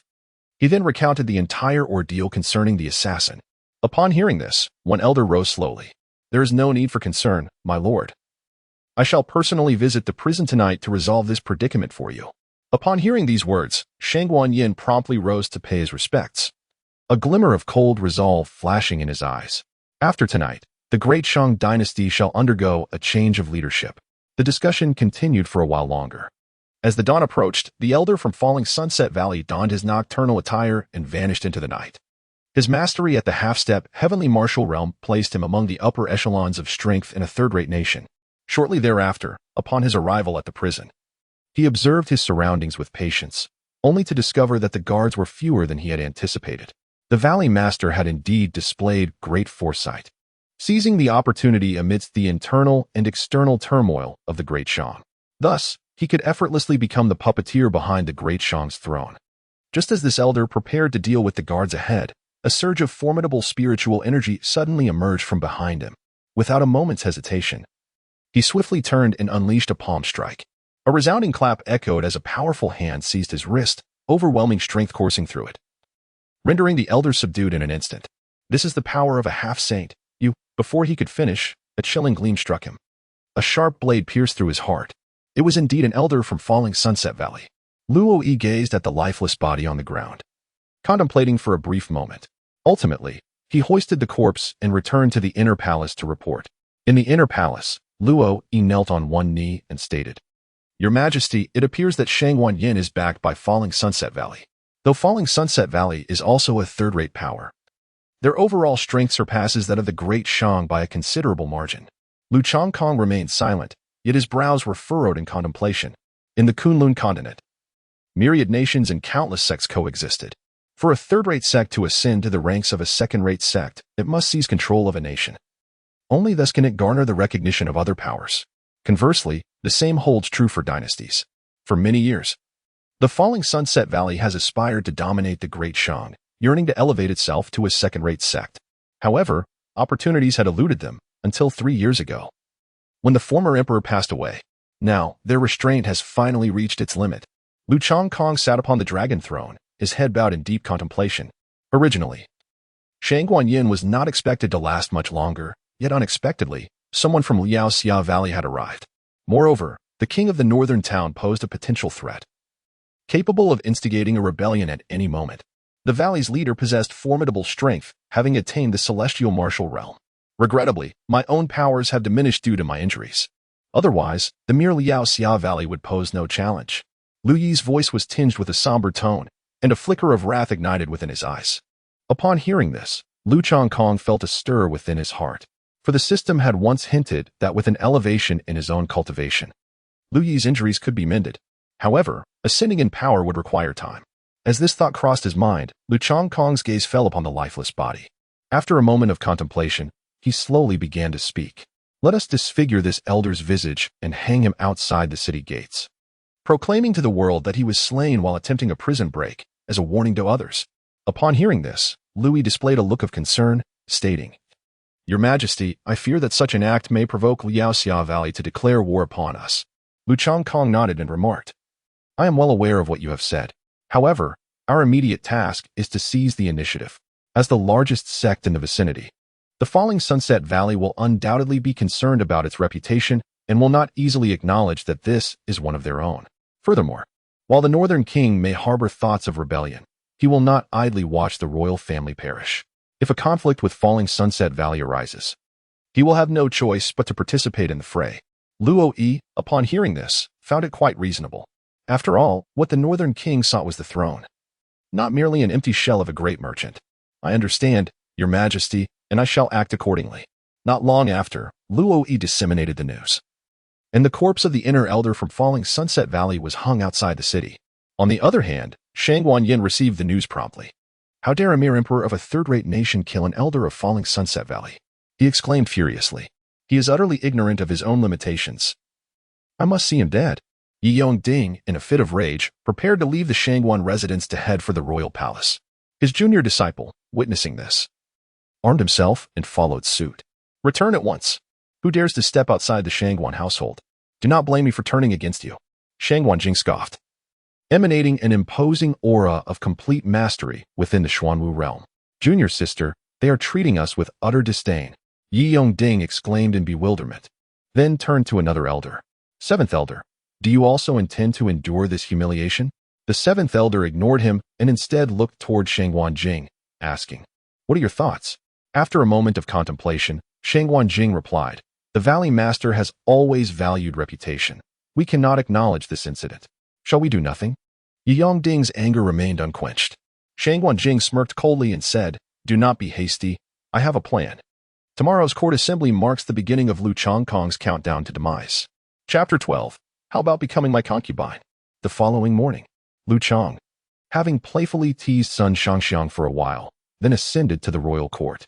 As soon as he took his seat, he noticed Shang Wanjing standing beside Shang Wanyan, along with Yi Yongding and others. Lu Changkong cast a glance at the rather attractive Shang Wanjing and spoke in a measured tone, Without my permission, you dare to bring your family member to court. Prime Minister, have you already forgotten the customs of the Great Shang? Do you require my assistance in refreshing your memory?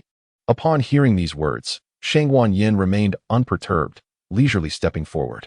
Your Majesty, Jingjing's presence in court this time is not as a representative of the Shangwan family, but rather as a disciple of the Luoxiao Valley. I knew it. Lu Changkong let out a cold sneer within his heart, realizing that the Valley of Falling Sunset was indeed the final trump card of Shang Wanyin. It turned out that a disciple from the Valley of Falling Sunset had come to court for a purpose. Shang Wanjing smiled faintly and stepped forward. Your Majesty, do you still recall the covenant between the imperial family of the Great Shang and the Valley of Falling Sunset? Covenant? Lu Changkong raised an eyebrow upon her mention. It seemed that there indeed existed a pact between the nation and the sect. Every year, the royal family of the great merchant would send forth newly adult youths to engage in a friendly contest with the young disciples of the Falling Sunset Valley. With the stakes of life and death disregarded, given the passage of time, the date was drawing near. However, did the current royal family of the great merchant have any other youths, aside from Lu Changkong herself? With 30 days remaining until the appointed day, we at Falling Sunset Valley have made our preparations. I wonder if the great merchant dynasty has finalized their candidates. Noticing Lu Changkong's silence, Shang Wanjing inquired once more. The competition between a nation and a sect is quite straightforward, 5 matches, first to 3 victories. Regardless of the outcome, neither party incurs significant loss. Yet, this matter significantly impacts the dignity of both sides, and it serves as an opportunity to gauge the strength of the younger generation. Should one side suffer consecutive defeats for several years, it would undeniably indicate a troubling decline in their lineage. What appears to be a mere contest is, in truth, laden with intricate calculations. Lu Changkong was acutely aware that his adversary sought to seize this opportunity to take his life. As Lu Changkong was about to seek an excuse to delay, he found himself under the unwavering gaze of Shang Wanyin, who afforded him no opportunity for reprieve. Your Majesty, he proclaimed, I believe this presents a splendid opportunity to showcase the might of our great Shang kingdom. Having just ascended the throne, you are in dire need of such an occasion. Thus, I ardently suggest that your majesty honor the appointed time."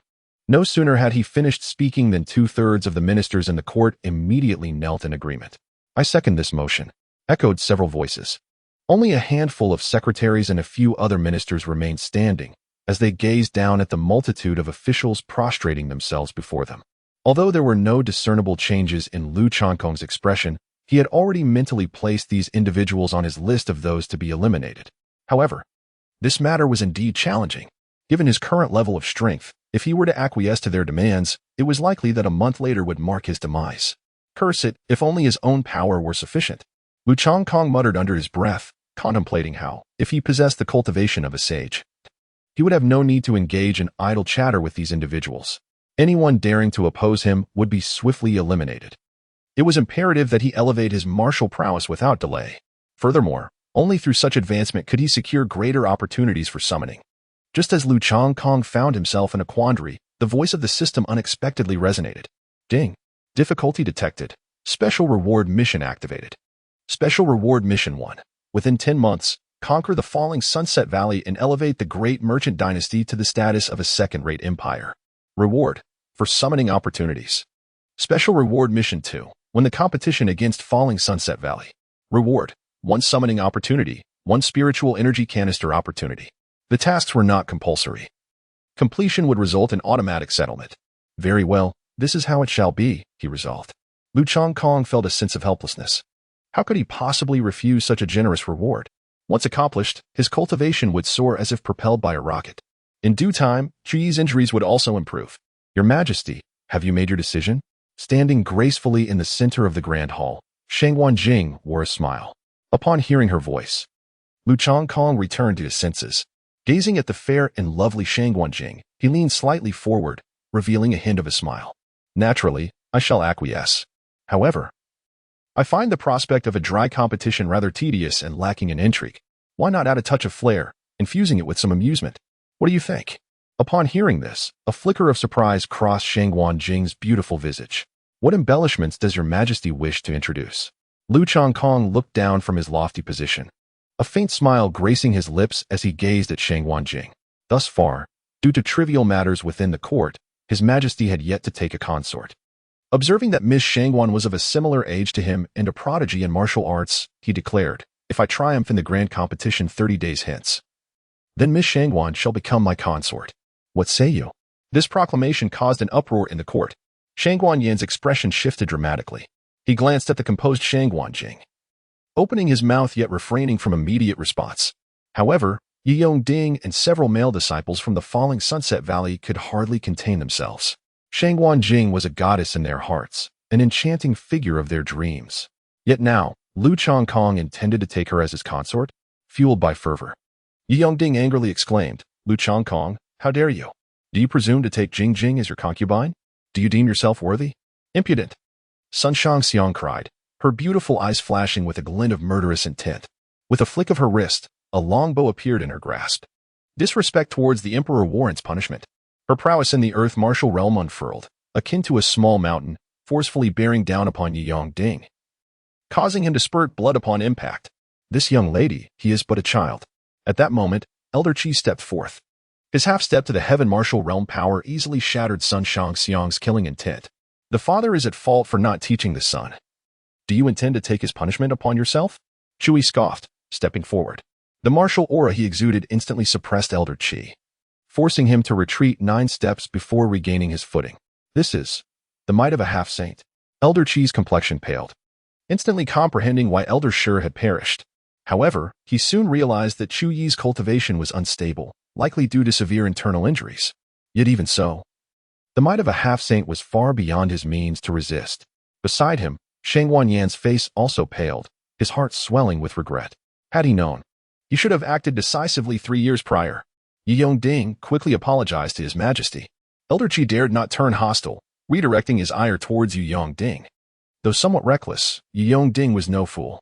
Sensing the gravity of the situation, he immediately bowed and said, "I apologize, Your Majesty. Please forgive my impetuousness." Lu Changkong chuckled lightly, his tone indifferent as he spoke.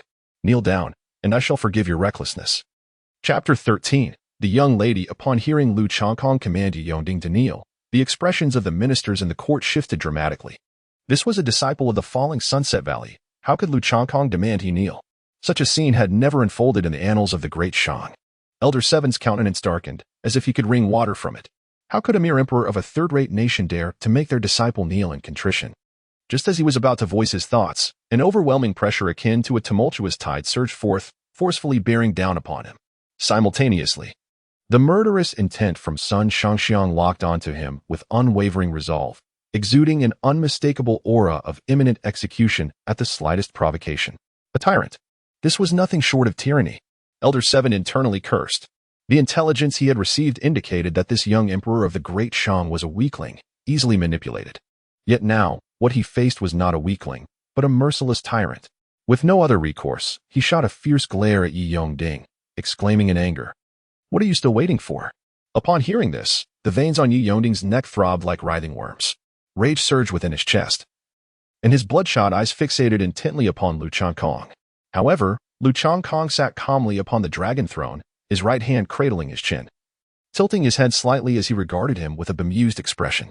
"Please, Your Majesty, forgive me." Yi Yongding bent his legs and knelt upon the ground. In that moment, he vowed that on the day of the great competition, he would surely kill Lu Changkong to assuage the hatred in his heart. "Your attitude is commendable.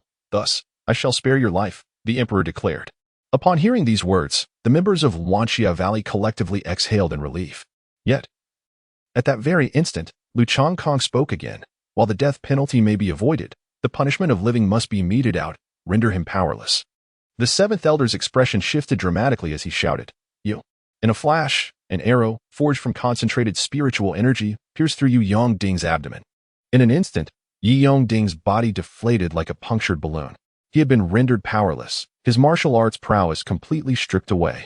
Overwhelming pain and a surge of fury caused Yi Yongding to roll his eyes back and faint instantly. At this juncture, the seventh elder felt compelled to intervene. "Your Majesty, Yi Yongding is the most esteemed disciple of the Vice Master of Wanxia Valley. Even if he spoke out of turn, he has already knelt in apology. You should not strip him of his abilities. This is nothing short of tyranny." Lu Changkong cast an indifferent glance at him and said, "I have a question for you. Do you know where this is?" The seventh elder, somewhat perplexed, patiently replied, "This is the Great Shang dynasty. Since you are aware that this is the Great Shang, you should also understand whose territory this is." Lu Changkong leaned slightly forward, a chilling glint igniting in his eyes. He had spoken disrespectfully to me. My mercy in sparing his life was already a monumental act of compassion. Yet, you dare to label me a tyrant? Perhaps I should eliminate you as well. So you may truly comprehend the essence of tyranny. Upon hearing these words, the seventh elder's countenance darkened considerably, although he was reluctant to admit it, nonetheless. Indeed, what Lu Changkong stated is undeniably correct. Moreover, in the distance, there lies a wounded semi-saint, gazing intently with predatory eyes. Should the debate persist, one might find oneself in peril as well. Besides, Yi Yongding has already been rendered powerless.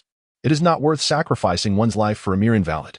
Contemplating this, the seventh elder took a deep breath of cold air. The emperor's words ring true. Gudu acknowledges his errors. "So, your name is Guda." Lu Changkong cast a glance at him and remarked, "Those who recognize the times are truly remarkable. Guda, you are quite impressive, and I hold you in high regard. Would you consider serving in my Great Shang? I can readily bestow upon you the title of general." Upon hearing these words, the expressions of everyone in the court became somewhat peculiar. The rivalry between the Great Shang and the falling Sunset Valley had persisted for more than a year. And now Lu Changkong was brazenly attempting to recruit someone from the valley. This event would undoubtedly reach the ears of the falling Sunset Valley. Even if Gudu were to decline, it would certainly raise suspicions among the higher-ups of the valley upon his return. As an elder, Gudu was well aware of this and hastily declined, saying, No, it is unnecessary. I am accustomed to a carefree life. Thank you, Your Majesty, for your esteemed consideration." Lu Changkong nodded, understanding that some matters need not be articulated explicitly. It suffices to plant a seed and patiently await its germination. "Miss Shangguan, what are your thoughts on my earlier proposal?" In that moment, all eyes turned to Shangguan Jing, including Shangguan Yin, whose expression revealed a complex mix of emotions. After a brief contemplation, Shang Wanjing softly smiled and replied, as the emperor suggests, if you truly can prevail in the competition, what would be amiss in becoming the emperor's consort? Upon hearing this, Lu Chongkong let out a hearty laugh. Dismissed. With the minister's exclamations, Lu Chongkong returned to the inner palace accompanied by Sun Shangxiang and others. No sooner had he taken his seat than Sun Shangxiang voiced her concerns. Your Majesty, you must not partake in this contest. Wanxiao Valley will surely devise every means to eliminate you. Lu Chongkong shook his head and solemnly declared, I must partake in this contest. If I succumb to fear, numerous issues will inevitably arise within the Great Shang, potentially eroding the people's trust. This may indeed be what the King of the North desires to witness. Sun Shangxiang sighed, ceasing her attempts to persuade him. Instead, she gazed earnestly at Lu Chongkong, her crimson lips parting ever so slightly. Regardless of the circumstances, she vowed to steadfastly follow the emperor through life and death. Her voice was soft, yet imbued with unwavering resolve. Mere words are insufficient. Actions must speak louder. Lu Chongkong cast a glance at the alluring Sun Shangxiang and spoke in a low voice. Tonight, you shall come to my chamber. I wish to share some whispered words with you. Although Sun Shangxiang was still a maiden, she understood the implication behind his words. Her petite face instantly flushed crimson, and she appeared bashful. My lord, I have practiced martial arts since childhood and have not learned those matters, I fear. Lu Chongkong gently wrapped his arm around Sun Shangxiang's slender waist, leaning close to her ear to whisper, everything has its first time. How could one know without trying? Sun Shangxiang felt a tingling sensation in her ears, her entire body succumbing to a delightful numbness. Her legs trembled, and her delicate form inclined toward Lu Chongkong's embrace. A master. At that moment, a eunuch softly tapped on the grand door. Your Majesty, several ministers have arrived, claiming they bear urgent matters to discuss. Upon hearing this, Lu Chongkong immediately discerned their true intent. They had no pressing issues. They were undoubtedly there to urge him to abandon the competition. Moreover, given the nature of these old men, it was highly likely they would resort to threats against his very life. Lu Chongkong bowed his head in contemplation for a moment, then softly whispered a few words into Sun Shangxiang's ear. Upon hearing this, Sun Shangxiang covered her mouth and chuckled lightly. Master, you are truly mischievous. Lu Chongkong chuckled as he playfully patted Sun Shangxiang's pert posterior, saying, Go on, I shall take a bath first. Once I am done, hasten to the palace chambers. Upon hearing these words, Sun Shangxiang's cheeks flushed crimson, and she shyly departed from the inner hall. Chapter 14. The Exposure of Movements. Miss Sun, where is His Majesty? Why has he not come? Inquired Wei Qin, the Minister of War, as he surveyed the surroundings, failing to spot Lu Chongkong's figure. Sun Shangxiang replied slowly. The emperor is somewhat fatigued and is currently resting. You are all aware of the intense intrigues that transpired in court earlier. Moreover, His Majesty has conveyed to me his resolute decision, so you need not waste your breath. Upon hearing this, several ministers immediately knelt down. Miss Sun, please inform the emperor that if he does not meet with us today, we shall remain here kneeling until death takes us. Observing the minister's demeanor, Sun Shangxiang was unfazed. Instead, she leaned towards a nearby maid and whispered a few words. The maid stifled a giggle and hurriedly left the room. The ministers appeared unconcerned, determined to remain in their kneeling position. However, it was not long before several maids and eunuchs rushed in, bearing multiple bedding rolls in their arms. What is the meaning of this? Release me. What do you intend to do? Though the ministers were formidable in their own right, they were aware that this was the imperial palace, a place where they could not resort to martial prowess. Thus, they were hoisted up by the eunuchs and maids. And once the bedding was placed beneath them, they were set down. The emperor has informed me that should you choose to kneel to your demise, he would provide you with some cushioning. It spares your knees and allows for a moment of rest, a win-win situation. Sun Shangxiang smiled sweetly and added, if, despite this, you still choose to perish in your kneeling, it shall bear no consequence on the emperor, for he remains unaware. In an instant, the ministers exchanged glances, their expressions filled with helplessness. Initially, they had heard whispers in prison that the young emperor was of a gentle disposition. Yet, from their recent encounters, it was evident that Lu Chongkong was anything but weak. His demeanor was strikingly assertive, as demonstrated by his execution of those ministers.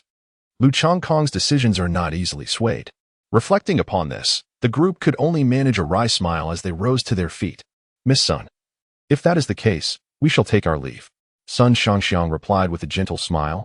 I have other matters to attend to, so I shall not see you off.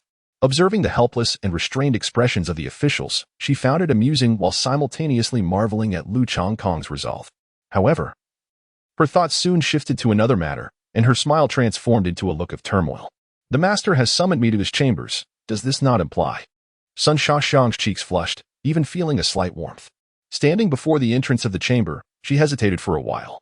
Then, seemingly having made a decision, she thought, "If it is the master's wish, I shall comply."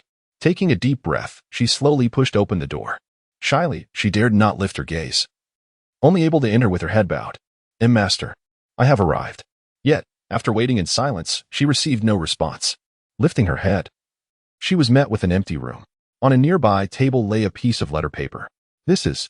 Sun Shaoxiang picked up the letter and frowned. To her astonishment, Lu Changkong had left the palace to train in preparation for the competition in 30 days. Although consuming elixirs could enhance one's strength, the royal apothecary had been depleted over the past 3 years due to Shang Wanyan's actions. It would be impossible to concoct suitable elixirs for Lu Changkong's cultivation in the short term. Moreover, the letter instructed her to keep this matter confidential, permitting her to inform only Chui and to create the illusion that Lu Changkong remained in the palace, entranced by beauty. Sun Shaoxiang set down the letter and instructed the maidservants to find some alluring garments. Her task was to fabricate a fade, making it appear that she had seduced Lu Changkong, leading him to become indifferent to state affairs, lost in the embrace of tenderness. For the master, a tarnished reputation is but a trivial sacrifice.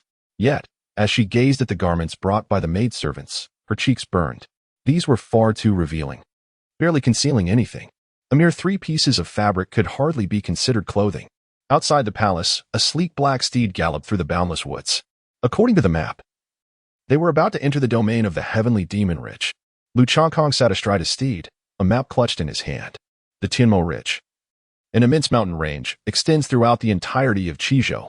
Its tributaries weave into 99% of the nations and sects within Qizhou. Here, savage beasts roam freely. On the periphery of the Tianmo Ridge lies a colossal city, Tianhua City, formed by the amalgamation of criminals from various nations, existing within a territory devoid of governance. Lu Changkong sought to rapidly enhance his prowess through relentless slaughter. Although he could command Chui to capture a multitude of savage beasts for him to slay each day, such actions would inevitably draw undue attention and incite wariness in Luoxiao Valley. Moreover, the Kunlun continent harbors formidable cult organizations. Should they uncover his means of elevating his cultivation through the extermination of these beasts, the repercussions could be dire, as they might dispatch powerful cult leaders to hunt him down, rendering him utterly powerless to escape. The resources of the great merchant, be it elixirs or martial arts, have been thoroughly depleted by Shang Wanyan, a most vexing predicament indeed. Lu Changkong muttered under his breath, estimating himself to be the most impoverished emperor in history. He possessed nothing of value, not even a storage ring, which he had to wrest from the hands of other ministers. At that moment, a colossal shadow suddenly loomed ahead. The steed beneath him, startled, reared up on its hind legs and came to an abrupt halt. It was none other than a ferocious gray bear, boasting the formidable strength of the 9th layer of the spirit martial realm. A glimmer of excitement flickered in Lu Changkong's eyes. He dismounted swiftly, brandishing the Zhiyang sword as he charged forward with fervor. The ferocious gray bear let out a thunderous roar, its eyes glinting with a predatory hunger. To it, this was a feast delivered right to its doorstep. The enormous paw of the bear descended with tremendous force, stirring a tempestuous gust of wind. Lu Changkong wielded his sword before his chest, parrying with a swift motion. Bang! A terrifying force propelled him backward. The ferocious gray bear let out a deafening roar and charged forward once more. A glimmer of coldness flickered in Lu Changkong's eyes as he steadied his stance. The barbarian elephant sword technique. A beam of white sword light cleaved through the night, like a meteor plummeting at breakneck speed. It struck fiercely upon the enraged gray bear's head. With a sharp sound, the flesh was severed. A torrent of blood gushed forth, and the bear's innards spilled chaotically onto the ground. Drip, drip, congratulations to the master for vanquishing a foe stronger than himself, the furious gray bear. Rewarded with a spirit essence canister. Tendrils of spiritual energy continuously infiltrated his body through his pores. Just a step away, and he could transcend to the 9th tier. Lu Changkong exhaled a breath of hot air as he surveyed the lifeless bodies strewn across the ground. Subsequently, he mounted his ebony steed and ventured deeper into the Tianmo Ridge. Meanwhile, at the northernmost edge of the great merchant dynasty, a scout hurriedly rushed into a grand hall to report to the northern protector, who had received word of the Emperor's whereabouts. Chapter 15, Northern Protector. Lu Dao at the heart of the hall, a man clad in a long robe sat with an aura of martial prowess emanating from him, far surpassing that of the two elders from the falling Sunset Valley. The scout knelt before him, scarcely daring to breathe. My nephew has left the palace? The Northern Protector. Lu Dao slowly opened his eyes, a glimmer of murderous intent flashing within them, sending a chill down the scout's spine. Where was he spotted? The scout took a deep breath and respectfully replied, Your Highness, it was at the outskirts of the Tianmo mountain range. Upon hearing this, Lu Dao expressed a hint of surprise. Soon, a contest with the falling Sunset Valley would commence. What could possibly compel him to abandon the palace at such a critical time? Though the Northern Protector resided at the far northern border of the great merchant dynasty, he remained acutely aware of every occurrence within the imperial capital. Let Wang Fei eliminate Lu Changkong and frame the Shangguan family for the deed. In this manner, Qiu Yi and others will undoubtedly clash with the Shangguan family, allowing me to reap the benefits. Understood. The scout promptly exited the hall to begin his preparations. Lu Dao gradually rose and approached the entrance of the hall. Gazing toward the direction of the imperial capital, a smirk of derision graced his features. Ah, dear nephew. Do you truly believe that your journey south to the Tianmo Ridge will ensure your safety? When you meet your demise, rest assured. Your uncle will grant you a grand burial. Thereafter, I shall lead the great merchant dynasty toward true glory. It appears I have fortuitously acquired a 9th grade spirit level 2A fan fruit. Lu Changkong lay upon a tree, his gaze fervently fixed upon a crimson spiritual fruit below. However, he refrained from hastily plucking it, instead meticulously surveying his surroundings. According to his experience, wherever a rare fruit of transcendent nature was found, there would invariably be a formidable beast of the spirit warrior realm standing guard. Soon, he discerned, amidst the underbrush not far away, a colossal lizard lying in wait. It was none other than the fearsome man-eating giant lizard. Lu Changkong narrowed his eyes, realizing that this entity moved with remarkable swiftness, making it quite challenging to contend with. Fortunately, it appeared unaware of his presence and seemed to be in a state of repose.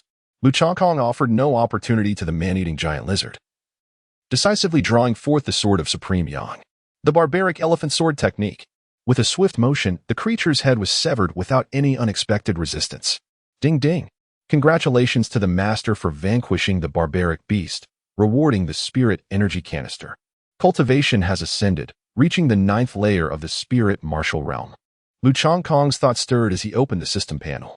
Name, Lu Changkong. Cultivation, 9th level of spirit martial realm. Fate, Supreme Sovereign. Martial arts, barbarian elephant sword technique, beginner. Summoned characters, Sun Shangxiang, 100, 7th level of earth martial realm.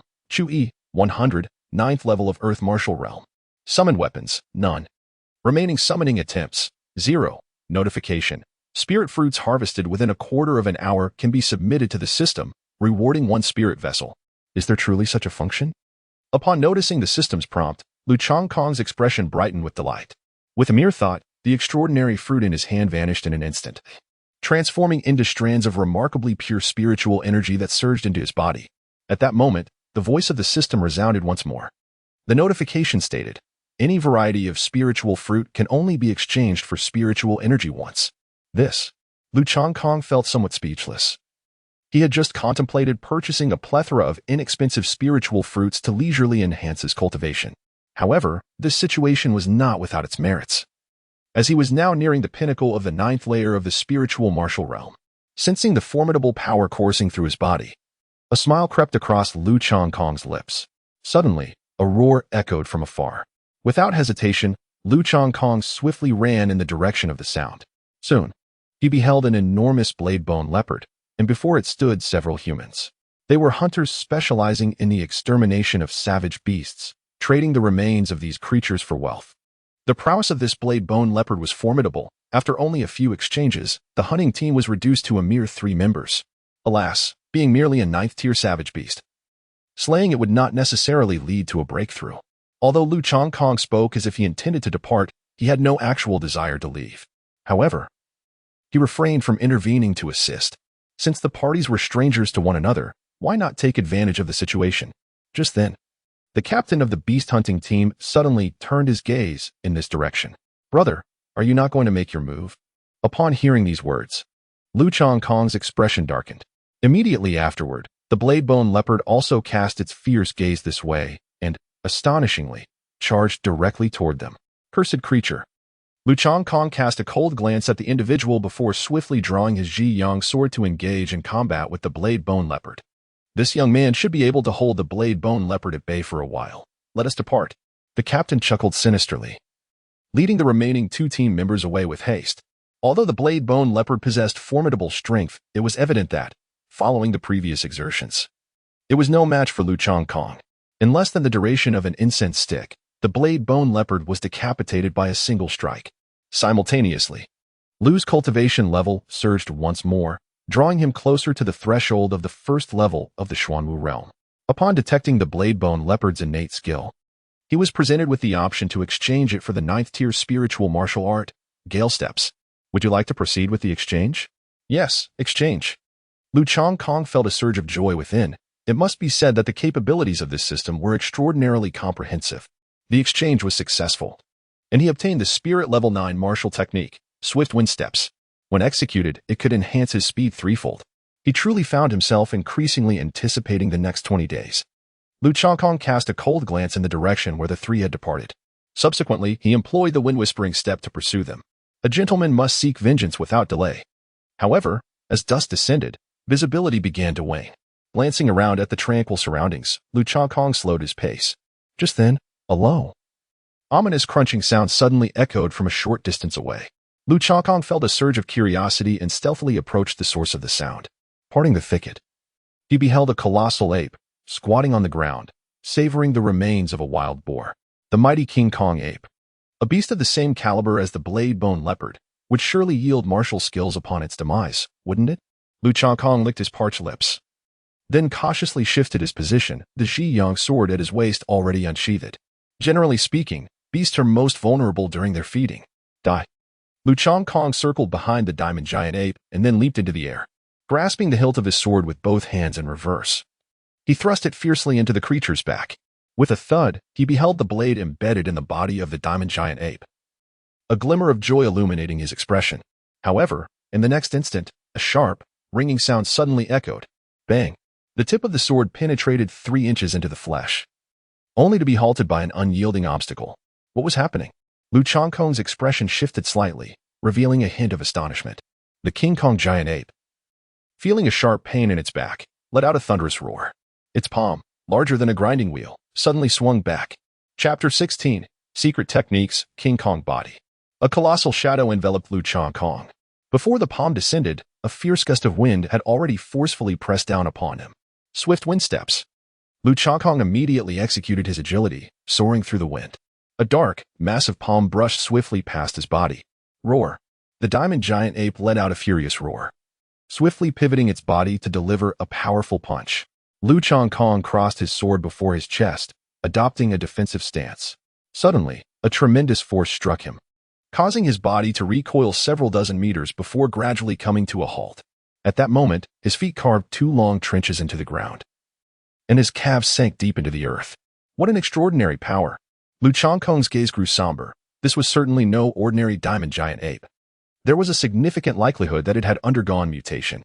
Its strength was undoubtedly on par with that of a first-tier Xuanwu realm. Roar. The diamond giant ape pounded its chest, producing a sound akin to the beating of war drums.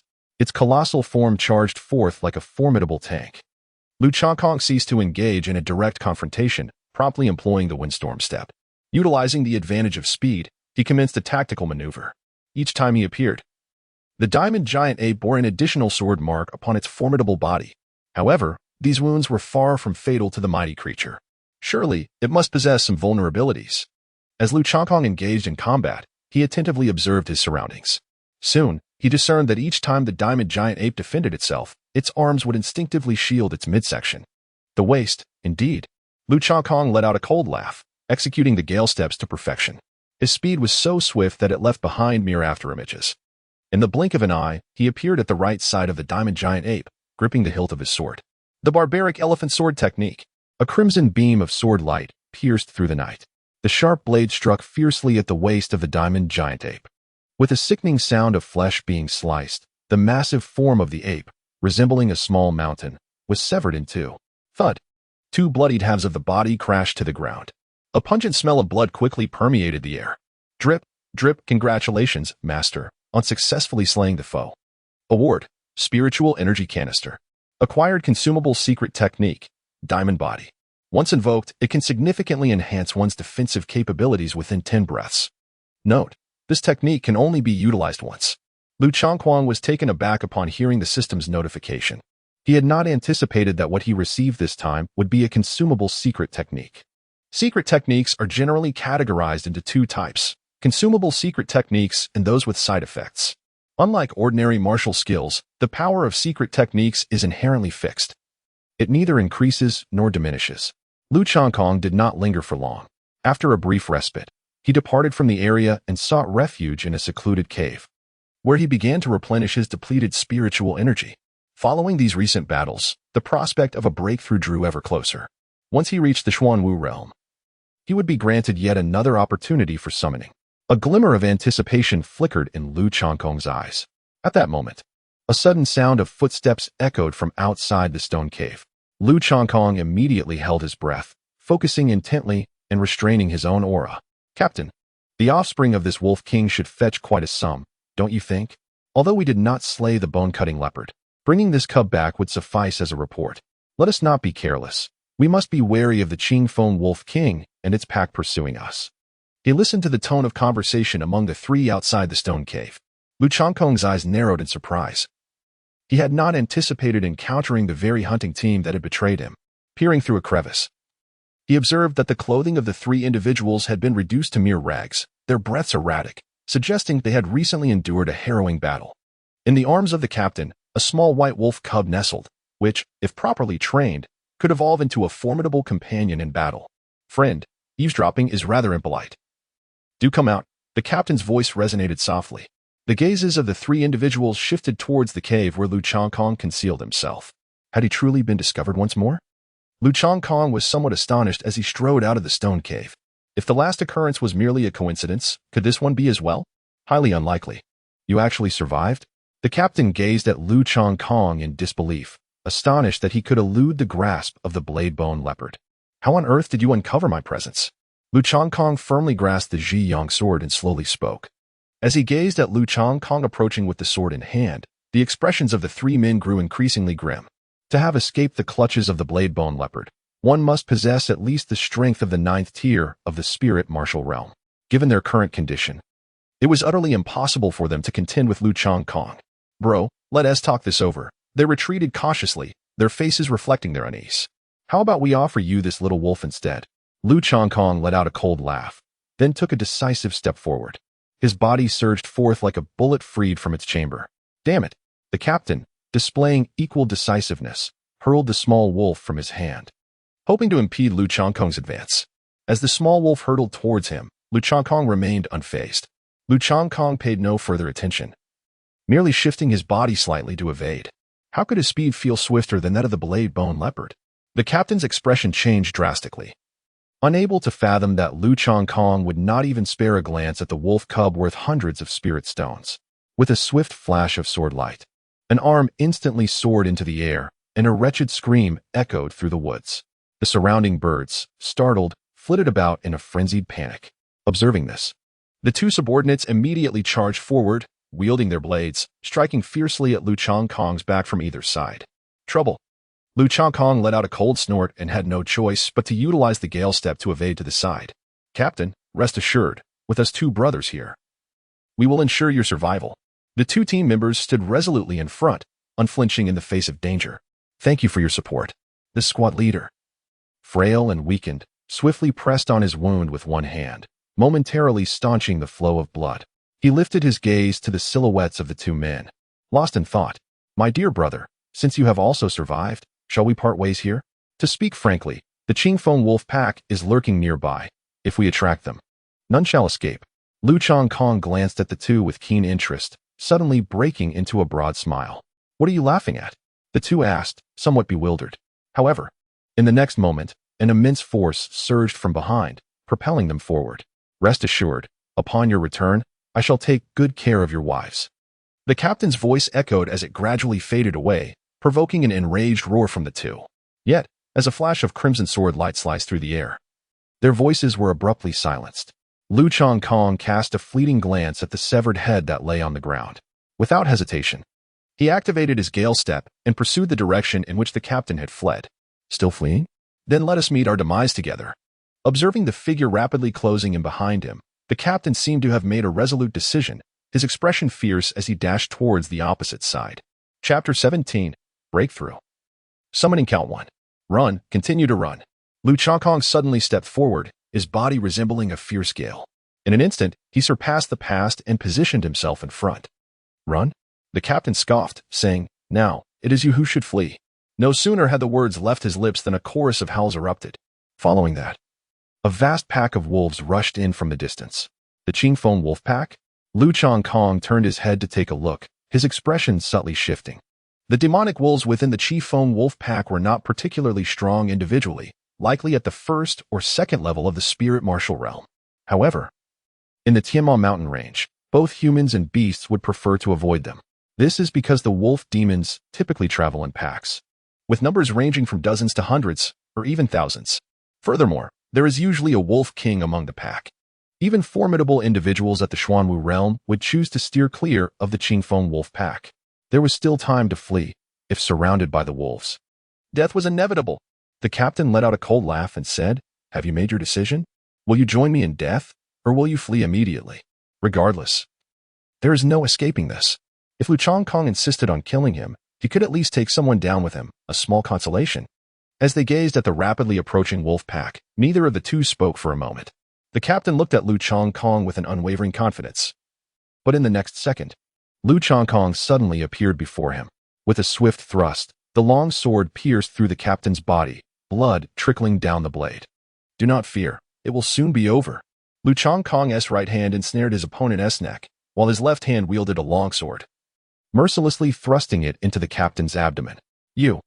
The captain could scarcely comprehend in his dying moments how this young man could exhibit such a reckless disregard for life. Thud, as the lifeless body collapsed. Blood stained the moist earth. Howl.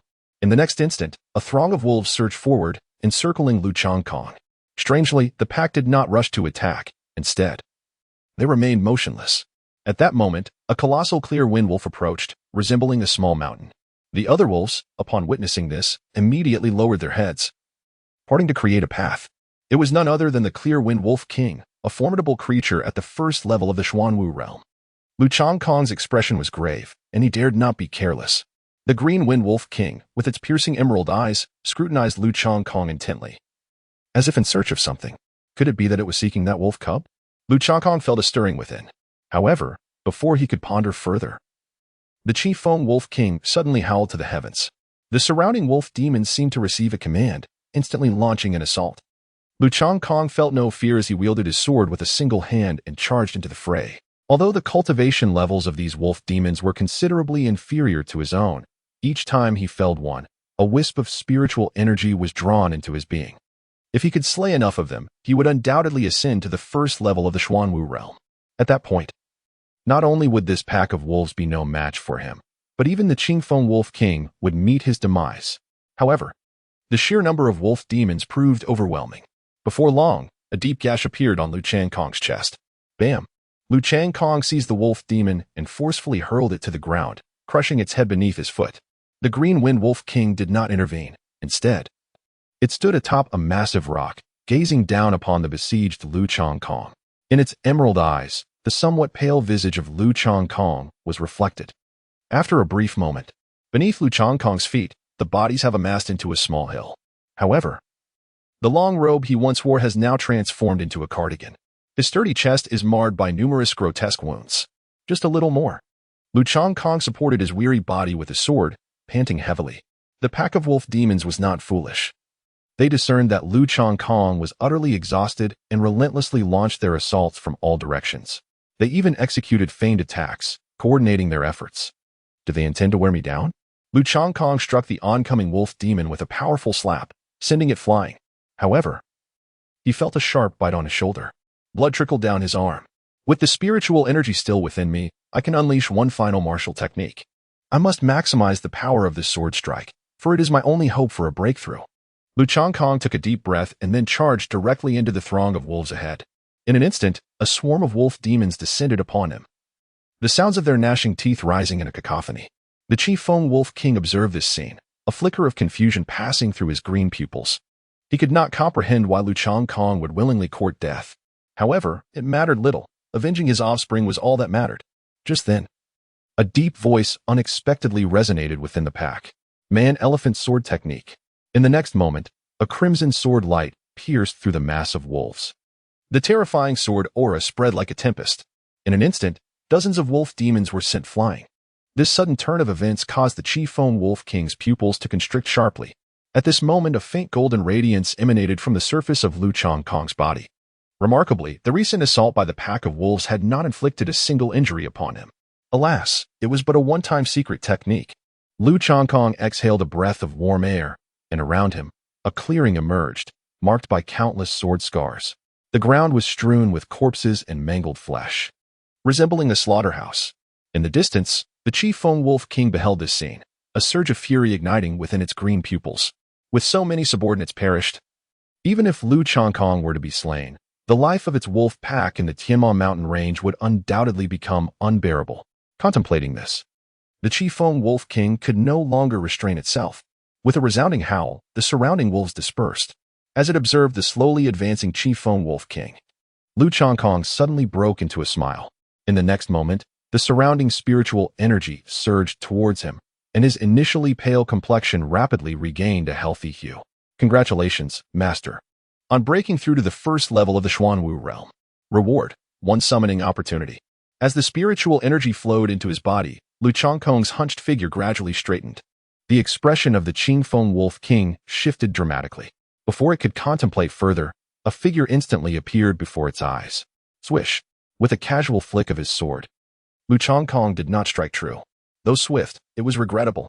Before the echoes of his words faded, he, empowered by the Gale Step, instantly appeared behind the Clear Wind Wolf King. The barbaric elephant sword technique. A brilliant crimson sword light descended with ferocity. The Clear Wind Wolf King let out a pitiful cry before crashing heavily to the ground. After struggling futilely a couple of times, he fell silent forever. With the demise of the Clear Wind Wolf King, the surrounding pack of wolves fled in panic. Lu Changkong did not pursue a complete annihilation of the wolf demons. This was not out of kindness, but rather because slaying these creatures would yield little spiritual energy. Instead of wasting time on that, it would be more prudent to utilize the opportunity for summoning that he had acquired. After Lu Changkong departed from the forested mountains, he arrived beside a river. After briefly cleansing the blood from his body, he summoned the system. Commencing summoning. Beep beep. Summoning in progress. Summoning successful. Chapter 18. Additional reward mission beep beep. Congratulations, Master, on the successful summoning. You have acquired the genius, Guojia. Upon hearing the system's voice, Lu Changkong inhaled sharply. If Sun Shangxiang and Chui were of S-rank caliber, then the genius Guojia must certainly be at least SS rank. With a mere thought, Guojia's profile materialized before him. Guojia, human race, cultivation at the pinnacle of the Sage Realm. Note: due to the nature of his cultivation method, Guojia can currently only exhibit power equivalent to the first level of the Heavenly Martial Realm. Affinity: unknown.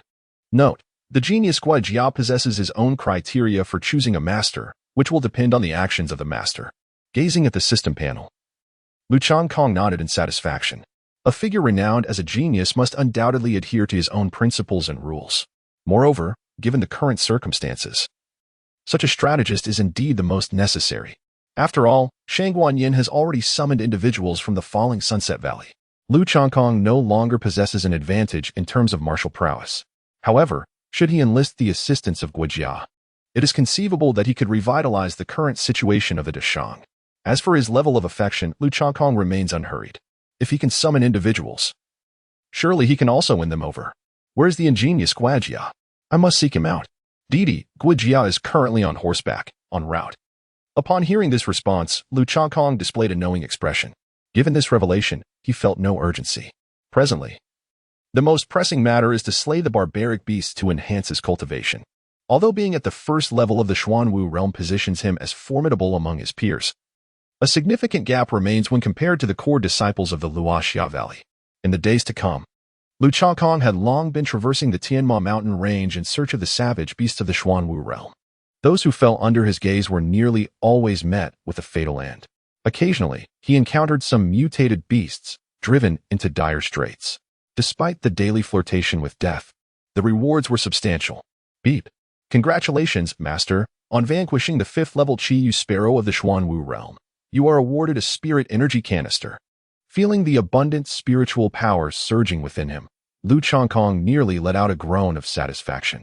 After more than 3 weeks of relentless combat, his cultivation had ascended to the 4th level of the Xuanwu realm. With just one more elevation, he would be able to summon once again. However, with only a week remaining before his return to the imperial capital, he sensed that his current abilities were still somewhat lacking. Lu Changkong sighed, his expression tinged with a hint of helplessness. In less than a month, he had ascended from the spirit martial realm to the 4th level of the profound martial realm. Such a pace of advancement was undeniably extraordinary. Even the core disciples of the falling Sunset Valley could not reach such heights. Suddenly, a rustling sound of footsteps echoed from outside the cave. Lu Changkong's expression shifted, and he promptly concealed himself, straining to listen intently. After all, within the depths of the heavenly demon mountains, human warriors were far more formidable than the savage beasts. It had been nearly a month. Could that young man have returned? Unlikely. Moreover, we have sworn an oath of military allegiance. If we fail to eliminate Lu Changkong, do you think the prince would let us off the hook? Indeed. The assassination of Lu Changkong is a pivotal step in the prince's treasonous scheme. We must not allow any missteps. Listening to the murmurs of several individuals outside, he remained vigilant. Lu Changkong's gaze grew increasingly frigid.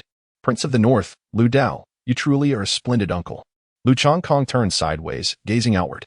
There were a total of 5 formidable individuals, among whom 3 possessed the cultivation of the 9th realm of the Xuanwu stage. The other 2 were, astonishingly, experts of the Earth Martial Realm. Who could be lurking there? Suddenly, one of the Earth Martial Realm experts turned his head, his piercing gaze directed this way. It was evident that he had sensed something. Damn it, is this what an Earth Martial Realm expert is like? Lu Changkong's expression changed drastically, and he dared not hesitate for even a moment. He immediately executed the Gale Step and turned to flee. It's that rascal Lu Changkong, pursue him. A few individuals exchanged glances of delight and hastily gave chase. Indeed, one might say it was as if they had stumbled upon a treasure without the slightest effort. As he glanced back at the rapidly approaching pursuers, Lu Changkong felt his composure nearly shatter. His luck was exceedingly abysmal. Just then, the System S voice echoed suddenly. Ding! An additional reward task has been triggered. Complete the counterattack and return to the Imperial capital within the stipulated time. Completion of the task will grant 1 spirit liquid container, an additional special summoning opportunity, and a Tier 3 King-level martial skill X1. Current task countdown, 7 days and 23 hours. Upon hearing the task rewards, Lu Changkong's heart raced with excitement. Previously, he had only encountered spirit chi containers. But now it was a spirit liquid container. Spirit liquid was far more precious than spirit chi. Even in today's prosperous nation, there was not a single drop of spirit liquid stored in the treasury. Only those second-rate dynasties and sects possessed the means to refine spirit liquid. Although Lu Changkong was unfamiliar with the concept of special summoning, he was certain that whatever the system provided must be of exceptional quality. As for the rarity of king-level martial skills, it scarcely warranted elaboration. After all, even he, an emperor, was still wielding spirit-level martial arts. However, despite the generous rewards, the murderous intent lurking behind him was chilling and palpable. Lu Changkong, relinquish your resistance. Do you truly believe you can escape from the grasp of 2 formidable Earth Martial Realm experts? The mocking voices grew ever closer behind him. Lu Changkong's heart gradually sank to the depths. Despite the enhancement of the swift winds, the distance between both parties was rapidly diminishing.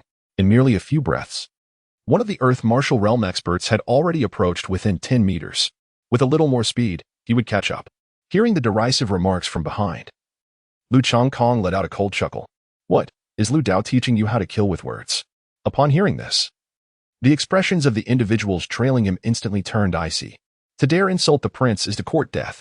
The nearest Earth Martial Realm expert surged forward with renewed speed. In the blink of an eye, the distance between the two had shrunk to just a few meters. Lu Changkong let out an angry shout, clearly indicating that his opponent had not previously exerted their full strength. At that moment, a deafening roar of a tiger suddenly echoed from ahead. It was a golden-spotted tiger at the pinnacle of the Xuanwu realm. Lu Changkong's expression brightened with joy as he immediately dashed toward the source of the sound. The golden-spotted tiger possessed an exceptionally strong sense of territory. Once intruders entered, it would pursue them relentlessly unto death. Soon, a magnificent golden tiger, towering at 7 to 8 meters, appeared before the group.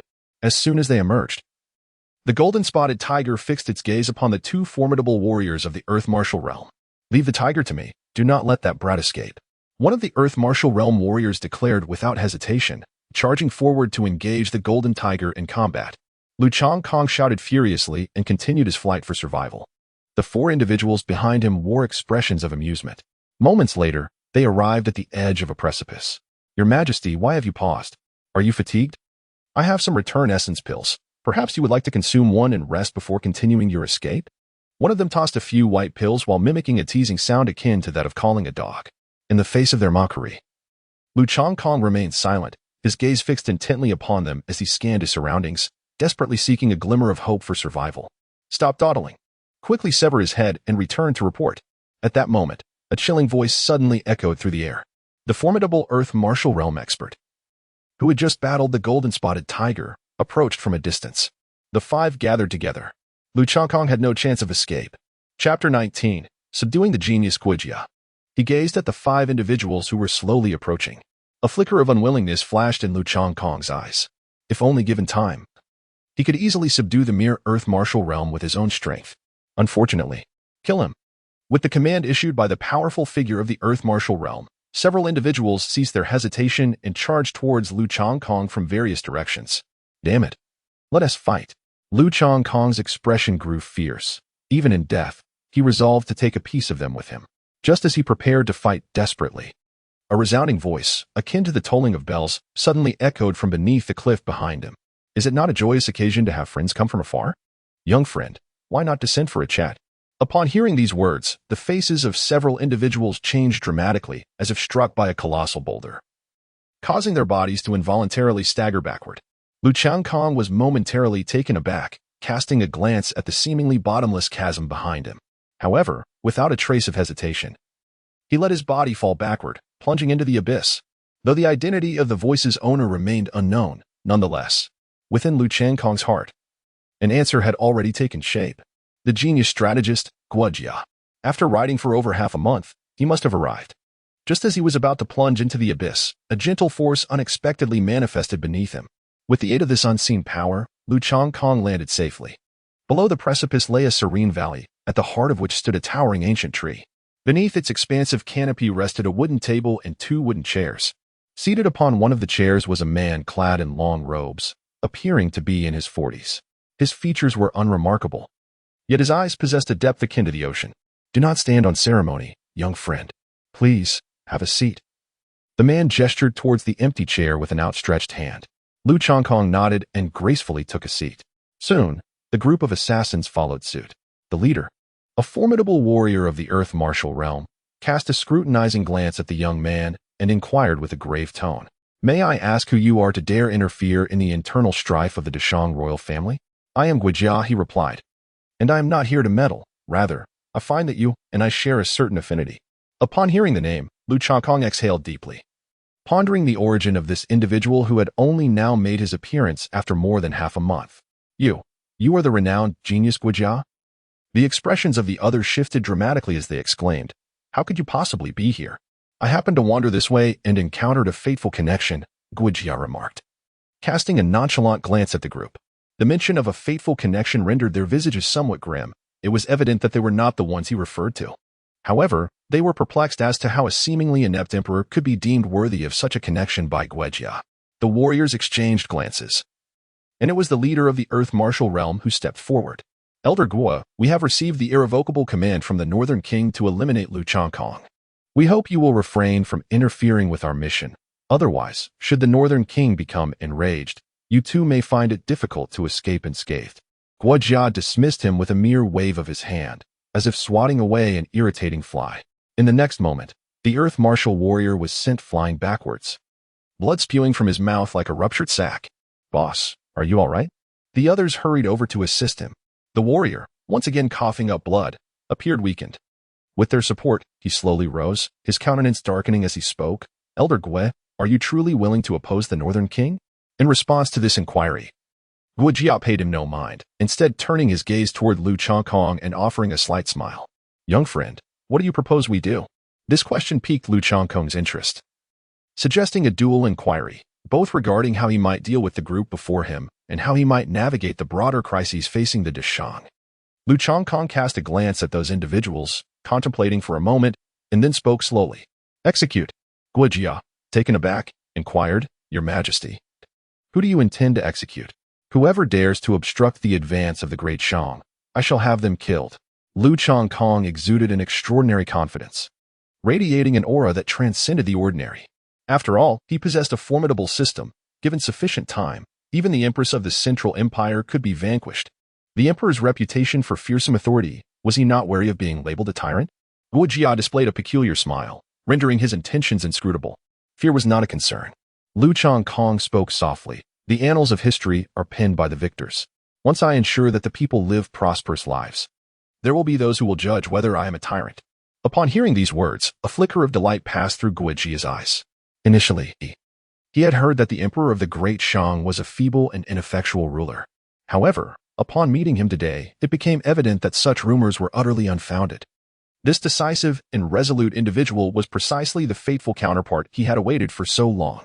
Nevertheless, being renowned for his meticulousness, Guojia inquired, Your Majesty, should I wish to serve in the court, what position might you bestow upon me? Lu Changkong did not respond directly. Instead, he smiled and remarked on the privilege of making decisions post factum. If a strategy proposed by a minister benefits the Great Shang yet contradicts the heavenly mandate, how shall Your Majesty adjudicate? Guojia inquired once more. As long as it is advantageous for the development of the Great Shang, it shall be permitted. Upon hearing Lu Changkong's response, Guojia chose not to pose further questions. Instead, he lifted the teacup before him and sipped delicately. This time, it was Lu Changkong who began to feel anxious. After all, Guojia's level of affinity remained uncertain. He was unaware if the other would yield to him. Thus, both parties remained silent for the duration of an incense stick's burning time. Just as Lu Changkong was nearing the end of his tea, Guojia suddenly rose. He stepped back a few paces and then knelt down, bowing. I, Guojia, pay my respects to Your Majesty. Witnessing this scene, Lu Changkong let out a hearty laugh. He immediately stepped forward to assist Guojia in standing. In the future, when you meet me, there is no need for such formal kneeling. Guojia replied respectfully, Thank you, Your Majesty. I shall dedicate myself wholeheartedly to you and the Great Shang until my last breath. At this moment, the system's voice chimed in. Ding. Congratulations, Master, on winning over the brilliant strategist Guojia. Current affinity level, 89. Upon hearing the system's announcement, Lu Changkong's smile deepened. To have garnered such a high level of affinity from this strategist right from the outset was immensely gratifying. After all, strategists typically contemplate many factors and often leave themselves an escape route. In the distance, several assassins sent by the northern town king watched this unfold, their expressions turning blank. The genius submitted so easily? They exclaimed. We must retreat. They were not foolish. They immediately dispersed to flee, though failure of the mission meant death. Staying would guarantee their demise. It was now a matter of luck. By separating, at least one among them might manage to escape. They could not be allowed to slip away. Lu Changkong's expression turned urgent. To accomplish the additional task assigned by the system, he must ensure the survival of these individuals. Chapter 20. Granting Rewards, a Surge in Cultivation. Lu Changkong gazed anxiously at the individuals fleeing in different directions. This was not merely a matter of securing additional rewards. It represented a fortuitous opportunity to intimidate the King of the North. Your Majesty, please take a moment to rest. These individuals shall be apprehended. Before his words had fully resonated, Guojia had already vanished from sight. When he reappeared, the assassins were ensnared by his spiritual energy, bound behind him. Your Majesty, these individuals.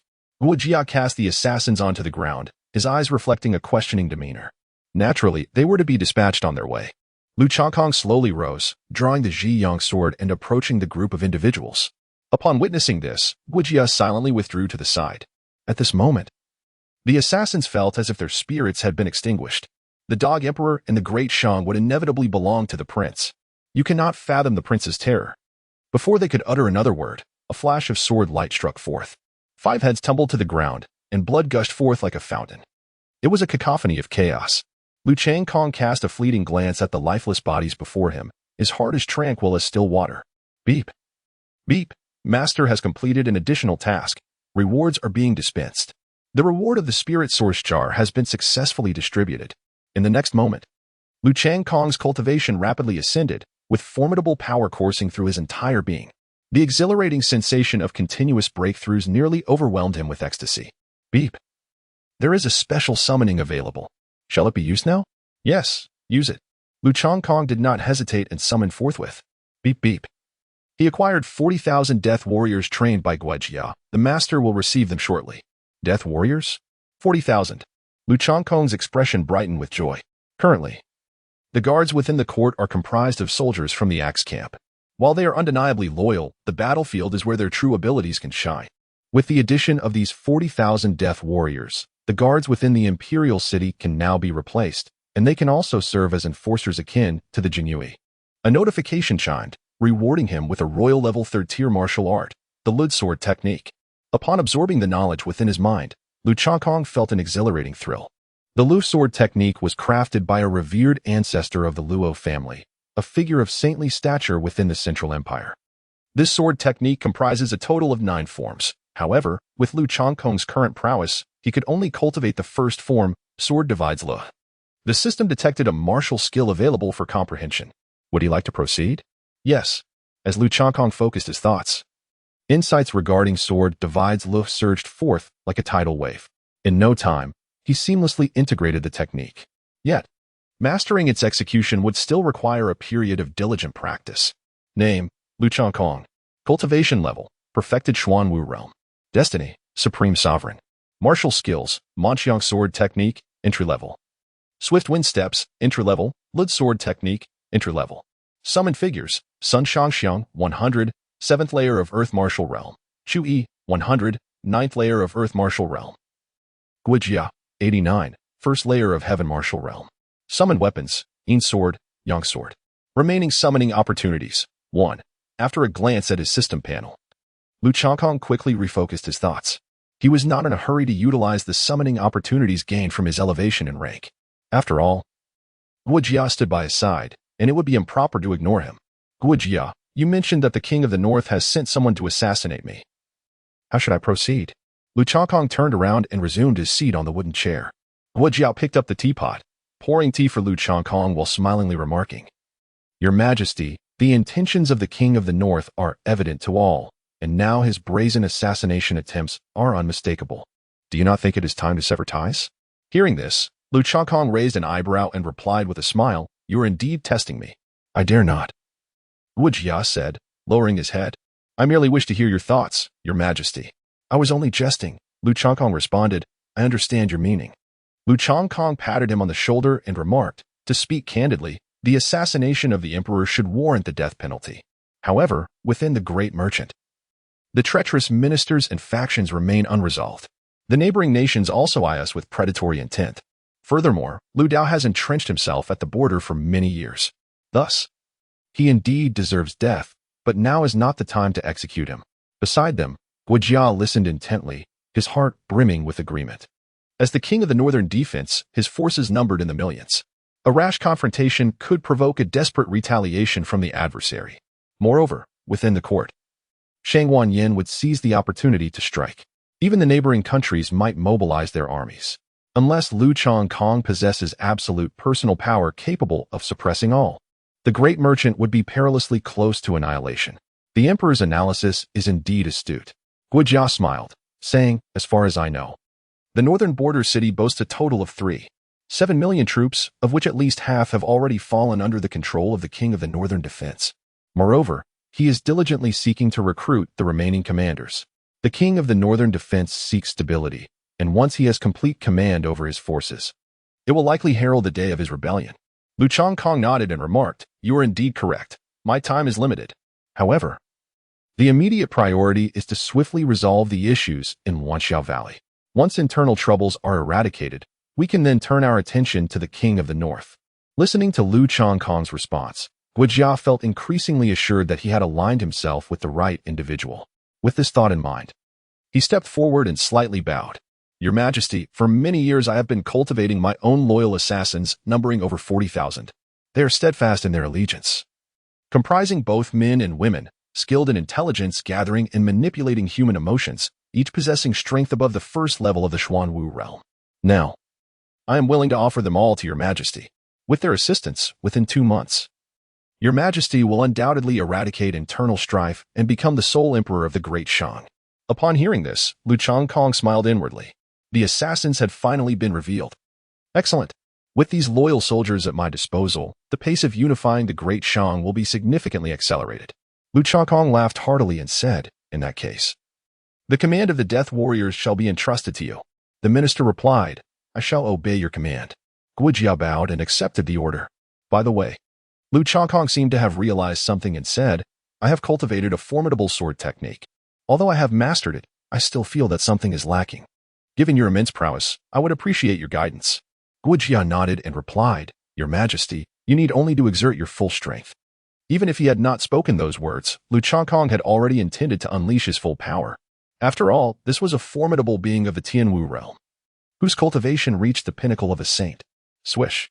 Lu Changkong unleashed a sword strike, the crimson blade energy extending nearly 10 meters, hurtling towards Guojia with ferocity.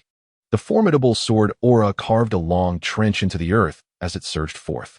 Observing the approaching red energy, Guojia maintained an air of calm, casually raising his hand to intercept the attack. With a resounding explosion, the sword energy detonated, and a flicker of astonishment crossed Guojia's eyes. Lowering his gaze, he noticed a single drop of blood trickling from his palm. Chapter 21. Return Guojia. Are you all right? Lu Changkong gazed at the blood droplets on the ground, his heart filled with astonishment. Truly, the prowess of a royal-level martial art is remarkable, capable of injuring even a formidable warrior of the celestial martial realm. No worries. I appreciate your concern, Your Majesty, Guojia replied, shaking his head in surprise.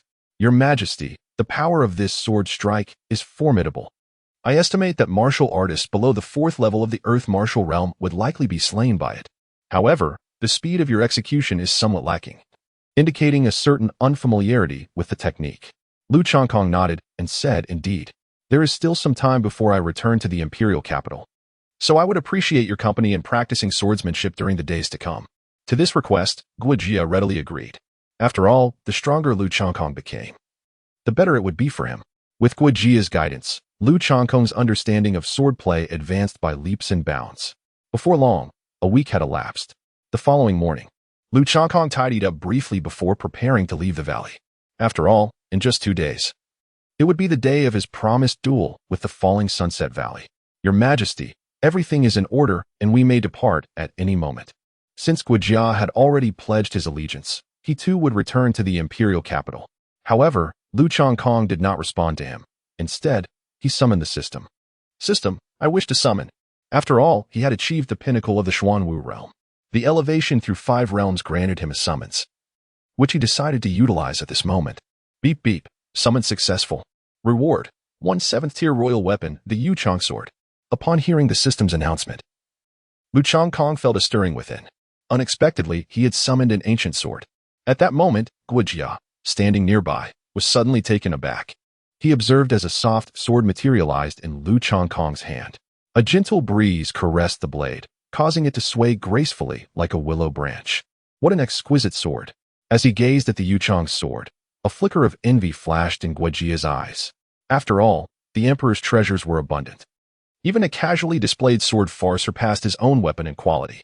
Although he yearned for it, he skillfully concealed his desire, quickly reverting to his usual demeanor. Nevertheless, Lu Changkong discerned every nuance of Guojia's expression. Guojia, do you like it? Indeed, Guojia candidly replied. Yet, in the next instant, he found himself frozen in place. He watched as Lu Changkong, without a moment's hesitation, placed the Yuchang sword into his hands. If you like it, then it is yours. Guojia glanced at Lu Changkong and then at the Yuchang sword in his grasp. Only then did he come to his senses, hastily declining.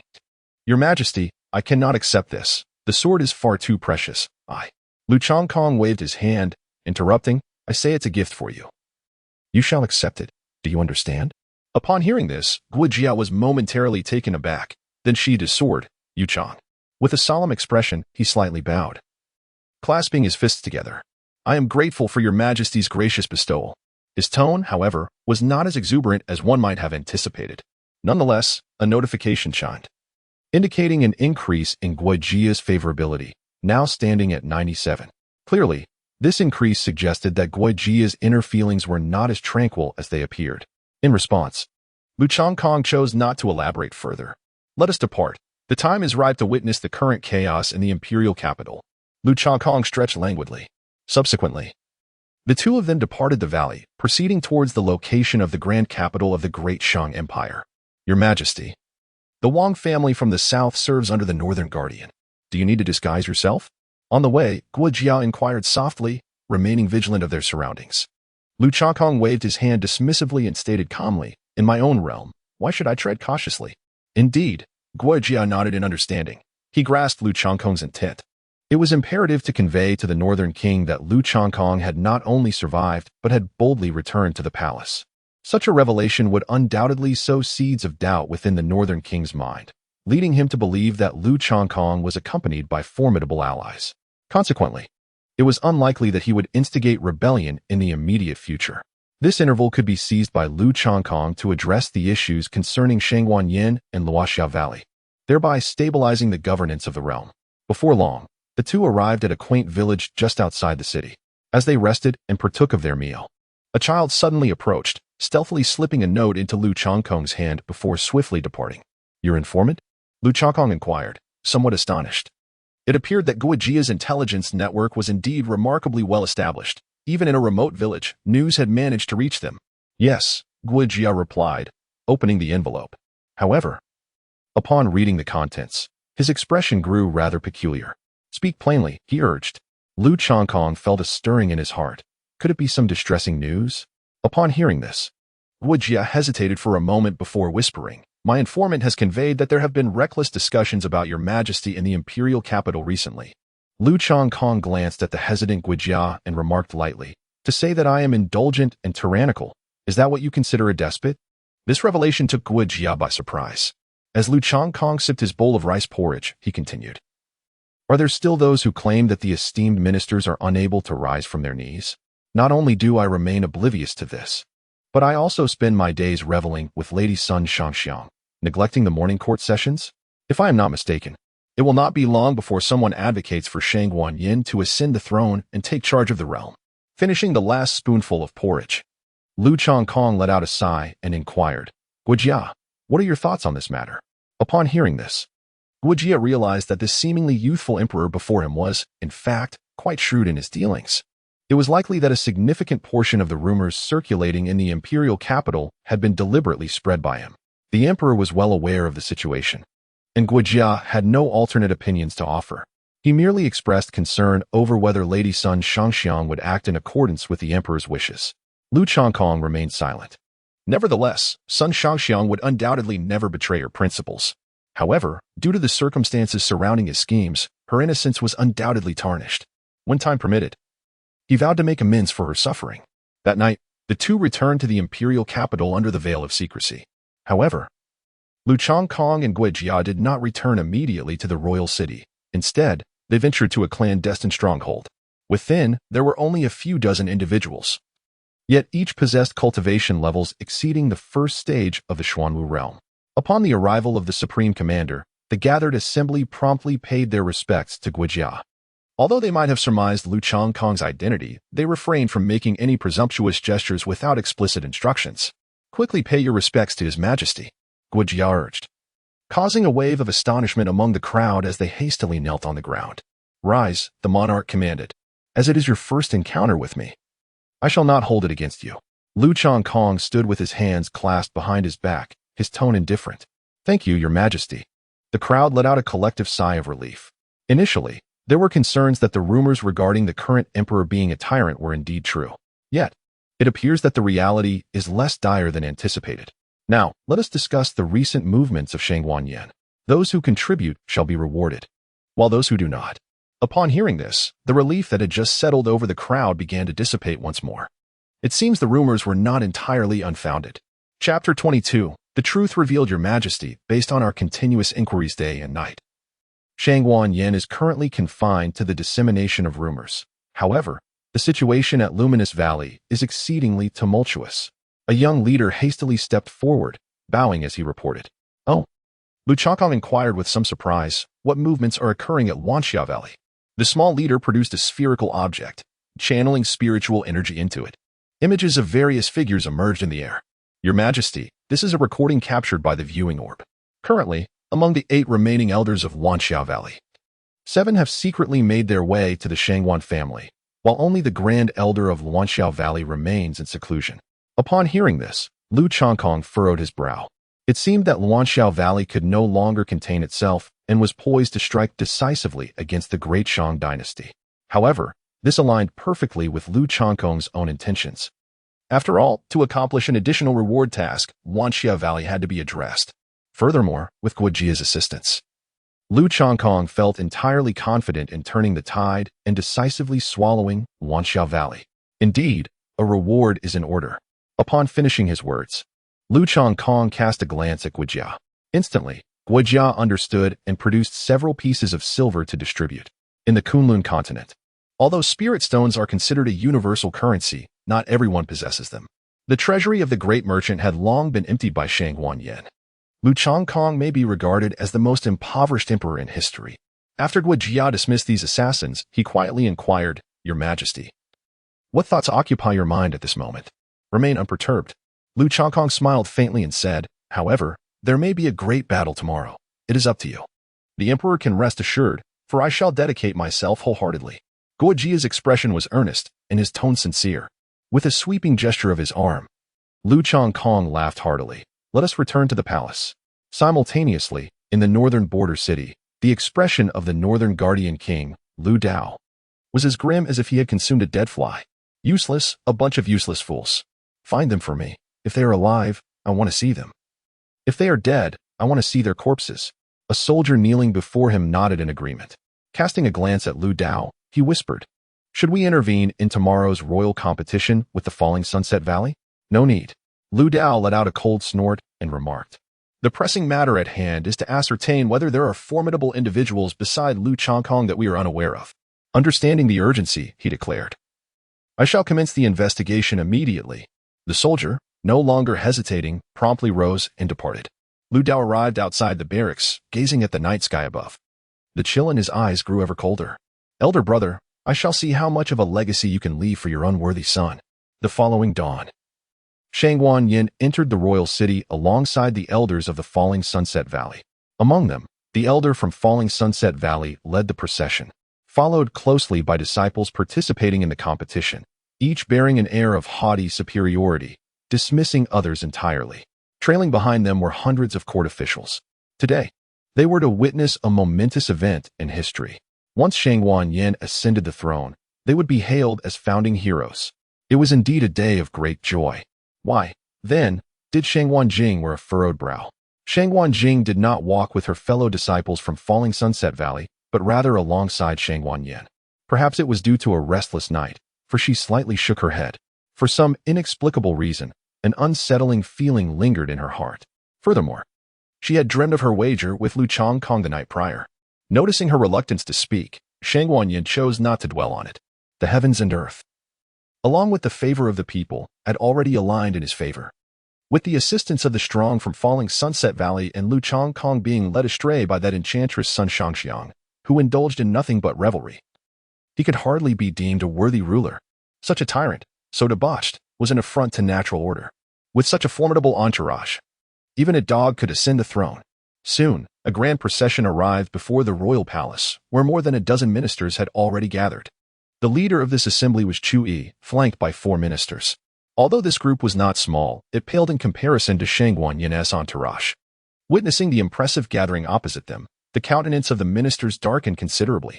Originally, with Lu Changkong's change of heart, they had persuaded numerous officials to align with their faction. However, with Lu Changkong now enraptured by Sun Shangxiang and neglecting state affairs, that group swiftly turned their backs. Severing ties, they now feigned ignorance, preparing to shift their allegiance as the winds changed. "His Excellency has arrived." Suddenly, a minister from the entourage bellowed. This proclamation left the nearby eunuchs in bewilderment. They could hardly fathom that someone would dare to compete with them for such a task. How unexpected it was that the emperor, having finally shown signs of improvement, would once again be ensnared by a siren. Was the Great Shang dynasty destined for ruin? The heavens seemed to forsake our Great Shang. The portents were dire. How could one face the late emperor, truly? Ladies and gentlemen, I shall take my leave first. Observing the formidable lineup before him, several loyal ministers prepared to express their resolve through sacrifice. Qiu cast a casual glance at the group, a subtle smile gracing his lips. Gentlemen, are you truly unable to withstand such trivial matters? Upon hearing this, the countenances of the ministers darkened with indignation, and they pointed accusingly at Qiu, unleashing a torrent of vitriol. How dare you speak? It was you who conspired with the enchantress Sun Shangxiang, leading the emperor to succumb to his carnal desires. A treacherous minister, in my view. You are no different from that scoundrel Shang Guanyin. Perhaps the emperor's absence from court is also your doing, orchestrated by Sun Shangxiang. Faced with their accusations and insults, Qiu refrained from defending himself, merely replying with a smile, "Whether I am a treacherous minister is not for you to decide. When the emperor arrives, his judgment will be the final word." Upon hearing this, the expressions of the ministers shifted dramatically. Wei Chun, the Minister of War, glanced at Shang Guanyin and others in the distance, then quietly inquired, "Are you suggesting that the emperor will indeed attend the competition?" Qiu smiled enigmatically, leaving the ministers in a state of anxious anticipation. In truth, Sun Shangxiang had already informed him of Lu Changkong's situation as requested, meaning the rumors were intentionally spread by Qiu himself. Just as the ministers were about to press further, the members of Luoxiao Valley strode forward with urgency. The competition is about to commence. Where is Lu Changkong? At this moment, Shang Guanyin, no longer wishing to maintain pretense, decided to reveal his hand. "Oh." Qiu shot him a sidelong glance and remarked, "To call the emperor by name is a capital offense." In the next instant, an overwhelming aura, surpassing the martial realm, surged forth like a tempest. With Lu Changkong's ascension and prowess, his injuries began to mend, and his cultivation had now reached the second layer of the celestial martial realm. The faces of the Luoxiao Valley group paled in shock, astonished by Qiu Yi's terrifying strength. Although the elders' expressions were grim, they remained unperturbed, as if harboring a hidden card. "Prime Minister, you certainly exude confidence now." At that moment, a dispassionate voice suddenly echoed through the grand hall. Chapter 23, Nothing More. Everyone momentarily froze, then quickly turned around. The ministers, along with the courtiers behind them, promptly knelt in reverence. Your Majesty, you have finally arrived." Lu Changqing donned a resplendent golden dragon robe, while the silver-armored Sun Shangxiang followed closely behind him. He cast a glance at several ministers, calmly stating, "Rise." At this moment, gazing at the martial prowess radiating from Lu Changqing, Shang Guanyin's complexion began to pale. Perfectly attained the Xuanwu realm. How little time has passed since. Only the figure trailing behind Lu Changqing remained inscrutable to him. However, his inability to discern did not imply that Gu Ku, the second elder of the falling Sunset Valley, was equally blind. Damn it, was it not said that the Deshang royal family had been rendered powerless? Two formidable warriors of the Tianwu realm. Could this truly be deemed powerless? Gu Ku's expression darkened. He was perplexed. Though he held the title of second elder, it was merely due to his advanced age and seniority. In truth, Gu Ku's own cultivation level was merely at the first stage of the Tianwu realm, having seen no advancement for decades. All of you, upon seeing His Majesty, do you not kneel and pay your respects? Are you courting death? Minister of War Wei Chen bellowed, pointing at the gathered officials. Upon hearing these words, those ministers accompanying Shang Guanyin hurriedly knelt on the ground. Lacking the same foundation as Shang Guanyin, they dared not openly defy the reigning emperor. However, a number of other ministers remained steadfastly in place. This group was resolutely determined to follow Shang Guanyin to the bitter end. At this moment, as long as Shang Guanyin stood, they would naturally remain unmoved. This is insurrection. Minister of War Wei Chen seethed, his beard bristling with indignation. He then rolled up his sleeves, preparing to confront them directly. No need to fret. Anger is detrimental to one's health. Lu Changkong waved his hand dismissively, seemingly unfazed. After all, these individuals were destined to perish. Their kneeling or standing would not alter their fate. Wei Chen, the Minister of War, could only retreat in a fit of anger upon witnessing this. At that moment, a graceful figure emerged, clad in a flowing white robe. Shang Guanjing spoke softly, "Your Majesty, when shall we commence the duel?" "Now," replied Lu Changkong, and with that, he made his way toward the royal arena designated for combat. The others, recognizing the urgency, hurriedly followed suit. Soon, a vast square platform materialized before their eyes. "Your Majesty, please," Shang Guanyin chuckled as he stepped forward, gesturing invitingly. Observing his confident demeanor, Lu Changkong merely smiled in silence. Under the watchful gaze of the crowd, he ascended the dueling stage. Before he could steady himself, a disciple from the falling Sunset Valley rushed forward, taunting, "With your capabilities, do you truly believe you can win over Master Shangguan as a consort? You ought to take a good look at yourself." This disciple was no novice, boasting a formidable cultivation level at the 8th stage of the Xuanwu realm. However, Lu Changkong merely cast a fleeting glance at him, extending 3 fingers. "I grant you 3 breaths of time. Within this span, I shall not retaliate." Upon the utterance of this declaration, an involuntary gasp escaped the lips of all present. The disciples of Falling Sunset Valley, while not direct apprentices, ranked among the top 5 young powerhouses within the Inner Valley. Yet, how audacious it was for Lu Changkong to voice such a challenge. 3 breaths may seem a brief moment to an ordinary person, but for a practitioner of the Xuanwu realm, it afforded ample opportunity to deliver dozens of strikes. Upon witnessing this, Shangguan Yin and his associates erupted in laughter, convinced of their imminent victory. The emperor's pride appeared excessive. What a predicament this posed. Sun Shanxiang, filled with anxiety, gazed with concern in her beautiful eyes. Even Chu Yi furrowed his brow in apprehension. There is no need for alarm. His Majesty possesses his own strategies. Guo Jia reassured them with a genial smile. Through their previous interactions, he had come to understand Lu Changkong's extraordinary talent. The mere mastery of his sword technique was sufficient to vanquish a first-level Earth Martial Realm warrior, let alone a mere youth at the 8th level of the Xuanwu realm. Nonetheless, Sun Shanxiang and the others remained deeply troubled. "If you are so eager to meet your demise, I shall oblige," the disciple declared, brandishing his spear as he charged forward. The sound of piercing air resonated sharply. Whoosh! Lu Changkong tilted his head slightly as the glimmering tip of the gun brushed against his cheek, narrowly missing him without inflicting a scratch. Wei Chun, the Minister of War, sighed and remarked, "The Emperor is far too proud. One cannot always evade danger." Not only he, but others also held little faith in Lu Changkong's abilities.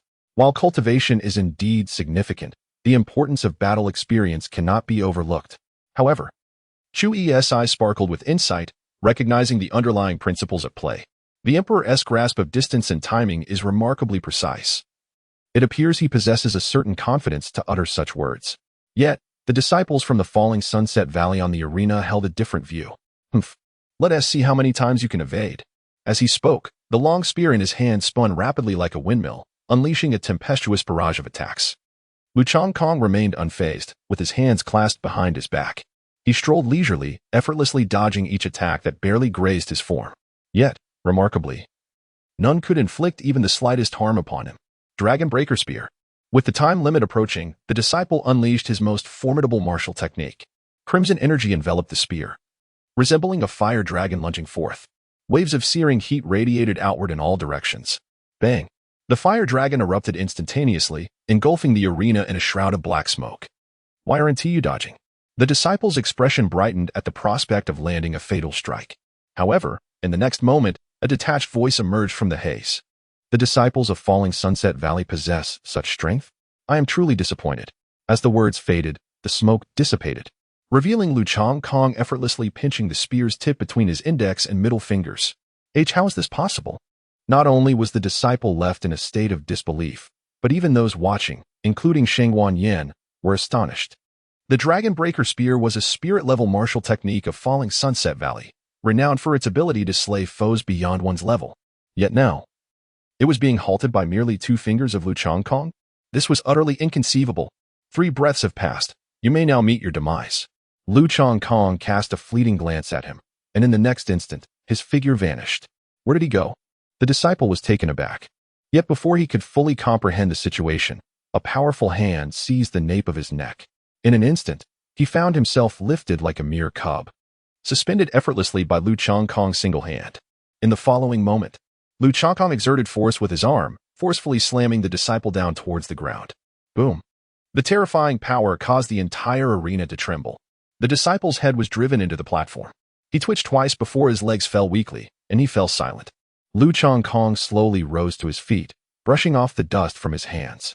As he surveyed the astonished faces in the audience below, he spoke softly. "Luoxia Valley, is this all you have to offer?" Chapter 24. Am I still arrogant? Is this the true strength of His Majesty the Emperor? It is astounding. The great Shang royal family is finally on the verge of resurgence. "Oh, late Emperor, You can now rest in peace. His Majesty endured for 3 years. And it was only with the support of Shang Guanyin that he ascended the throne, unleashing such an extraordinary display of character. The Minister of War, Wei Qin, and others wept tears of joy at this sight. If the great Shang royal family could once again attain glory, then all the suffering they had previously endured would be worthwhile. Luo Yi also bore a look of satisfaction, though he was deeply astonished. After all, before departing the imperial capital, Lu Changkong was merely a small warrior at the spirit martial realm. Yet now, he has reached the pinnacle of the profound martial realm, exhibiting a ruthless prowess. One cannot help but wonder what trials he has faced during this time. Sun Shanxiang exhaled a sigh of relief, her hands resting upon her ample bosom.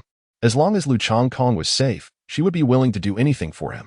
However, the officials on Shang Guanyin's side were beginning to turn pale with trepidation. The stronger Lu Changkong becomes, the more they tremble with fear. If they truly choose the wrong side, their lives may be at stake. Now, all they can do is hope that the disciples of the falling Sunset Valley lend their strength. Ideally, they would eliminate Lu Changkong once and for all, eradicating any future threats. Lu Changkong stood with his hands clasped behind his back, gazing at the disciples of falling Sunset Valley below. Stop dawdling. Come up here and finish this quickly, a bunch of useless fools. Not one of you can fight. As soon as these words left his lips, the crowd erupted in shock, as if a kettle had boiled over. The few officials who had just relaxed their hearts found themselves once again in suspense, staring incredulously at Lu Changkong. Aside from the previously mentioned disciple, all the other disciples of falling Sunset Valley had reached the pinnacle of the Xuanwu realm. In fact, 2 of them were merely a step away from the Earth martial realm. Could it be that after experiencing that overwhelming display of power, they had become overconfident and dismissive? Had they inherited such arrogance from the bloodline of the Deshang royal family? Sun Shangxiang's delicate hand clenched tightly, observing the concerned expressions of the others. Guo Jia merely smiled in silence. In stark contrast to the anxiety felt by the loyal ministers of Deshang, the members of falling Sunset Valley wore expressions of delight. Originally worried that Lu Changkong was too formidable to contend with, they were astonished to see him self-destruct, since the emperor was so confident in his own strength. The second elder glanced at the other disciples and declared, "Go up there and entertain the emperor." The remaining disciples leaped onto the stage, surrounding Lu Changkong from various angles. "Humph, you shall pay the price for your arrogance." Upon hearing this, Lu Changkong shot him a sidelong glance. "You will soon discover whether I am arrogant or not." The expressions of the disciples turned grim as they exchanged glances. The next moment, they launched their attacks from different directions. Whoosh! In an instant, swords were drawn, and a brilliant crimson sword light soared into the sky. When they regained their senses, 2 of their number had already been decapitated. What just happened? Instantly, everyone present gazed in horror at the stage. That sword strike was astonishing, far beyond what could be executed by someone in the Xuanwu realm. At that moment, the hearts of Shang Guanyin and the others sank once more. The elders of falling Sunset Valley also turned ashen. These disciples were the most exceptional young talents of their generation. If they were all slain, the loss to falling Sunset Valley would be catastrophic. Use the combined attack formation. Do not give him any chances. The second elder Guku snorted coldly, his eyes brimming with murderous intent. The remaining disciples immediately shifted their positions. A combined attack formation, quite impressive indeed. Lu Changkong gazed at the individuals before him, a subtle smile gracing his lips. However, the disciples of the falling Sunset Valley dared not respond casually this time. After all, the sword strike moments ago had truly transcended their understanding. How mundane. Lu Changkong shook his head. Then, with a single step forward, a fierce gust of wind surged around him. Whoosh! In the next moment, Lu Changkong appeared before a disciple, his Zhiyang sword tracing an arc in the air, fiercely aimed at the disciple's neck. With a resounding clash, the strike was resolutely parried by the disciple. Almost immediately, 2 others materialized at Lu Changkong's sides, their broadswords sweeping menacingly towards him. Lu Changkong swiftly retreated a step, simultaneously raising his Zhiyang sword to deflect an incoming attack. The clash of 2 formidable blades against his sword resonated with a powerful hum, reverberating through the air. Almost instantaneously, the disciple who had previously attacked leaped into the air, bringing his massive blade down with fierce intent. Surrounded by 3 assailants, Lu Changkong had no choice but to continue his retreat. Observing Lu Changkong's dwindling advantage, Elder Guku could not suppress a faint smile. Given the current circumstances, it was likely that Lu Changkong would meet his demise within the span of a mere incense stick's burn. At that moment, The treasures of the Great Shang would fall into the hands of the falling Sunset Valley. Your Majesty, if anything happens to you, I shall not survive either. Sun Shaoxiang bit her crimson lip, her beautiful eyes brimming with anxiety. The several ministers present were equally tense, their breaths quickening. Now you understand the might of falling Sunset Valley? Kneel, and I might plead with the elders to grant you a few more days of life. That female general over there is your woman, is she not? Once you are gone, we shall cherish her well. Lu Changkong merely cast them a cold glance before shifting his grip on the sword. In the next moment, a torrent of spiritual energy surged into the Ji Yang sword. If speed could not penetrate their formation, then strength would have to suffice. Barbarian elephant sword technique. A faint roar akin to that of an elephant resonated from within Lu Changkong. The power of this strike was exponentially greater than before. Even united, the three adversaries could only withstand the force for a mere 3 seconds. With a resounding explosion, all three disciples were sent reeling back, blood spewing from their mouths. The combined formation shattered, leaving them as vulnerable as lambs awaiting slaughter. Before they could even touch the ground, Lu Changkong transformed into a gust of wind, appearing above one of the disciples. Before he could finish, a decisive beam of sword light surged forth. With a sickening squelch, a bloodied head soared into the air. Immediately thereafter, Lu Changkong employed the Gale Step, positioning himself behind another disciple, delicately grasping his chin and forehead. With a sickening crack, the disciple's body crumpled like soft clay. In the blink of an eye, he had dispatched 2 of them. This scene left all present in utter shock. The last disciple had just risen when he witnessed the gruesome fate of his comrades. A surge of dread welled within him. Coincidentally, Lu Changkong turned his gaze toward him. Their eyes locked in the air. In the next moment, Lu Changkong suddenly appeared before him, his sturdy arm encircling his neck. Am I still arrogant now? Chapter 25. The Great Battle Commences. Lu Changkong looked at his disciple with a broad smile, his arm firmly locked around the young man's neck, rendering him immobile. The two appeared as if they were longtime friends. Why you? At this moment, the disciple was so frightened that he struggled to articulate his words. Lu Changkong, you mustn't act recklessly. We lost the match, so let him go. The second elder, Gu Ku, wore a grim expression, determined not to allow the young talents of the falling Sunset Valley to perish here. Rest assured, I am merely having a chat with him. As he spoke, Lu Changkong tightened his grip around the disciple, almost causing him to suffocate, leading to a series of desperate coughs. Upon hearing this, the second elder Gu Ku snorted coldly, though his expression softened slightly. He believed that Lu Changkong would not dare to escalate the situation with falling Sunset Valley. Even the disciple relaxed considerably, looking at Lu Changkong, prepared to utter a few conciliatory words. However, his pupils suddenly constricted. In the midst of their seemingly intimate interaction, the blade of the Ji Yang sword pierced through his chest. Thud, thud, thud. Hearing the unusual sound, the second elder Gu Ku abruptly looked up, his expression shifting to one of fury, the murderous intent in his eyes surging instantaneously. There stood Lu Changkong, still embracing the disciple, his countenance calm and a faint smile gracing his lips. Do not be afraid. It may hurt a bit, but endure it. I will be swift. As he spoke, the latter half of the Ji Yang sword also sank into the disciple's body.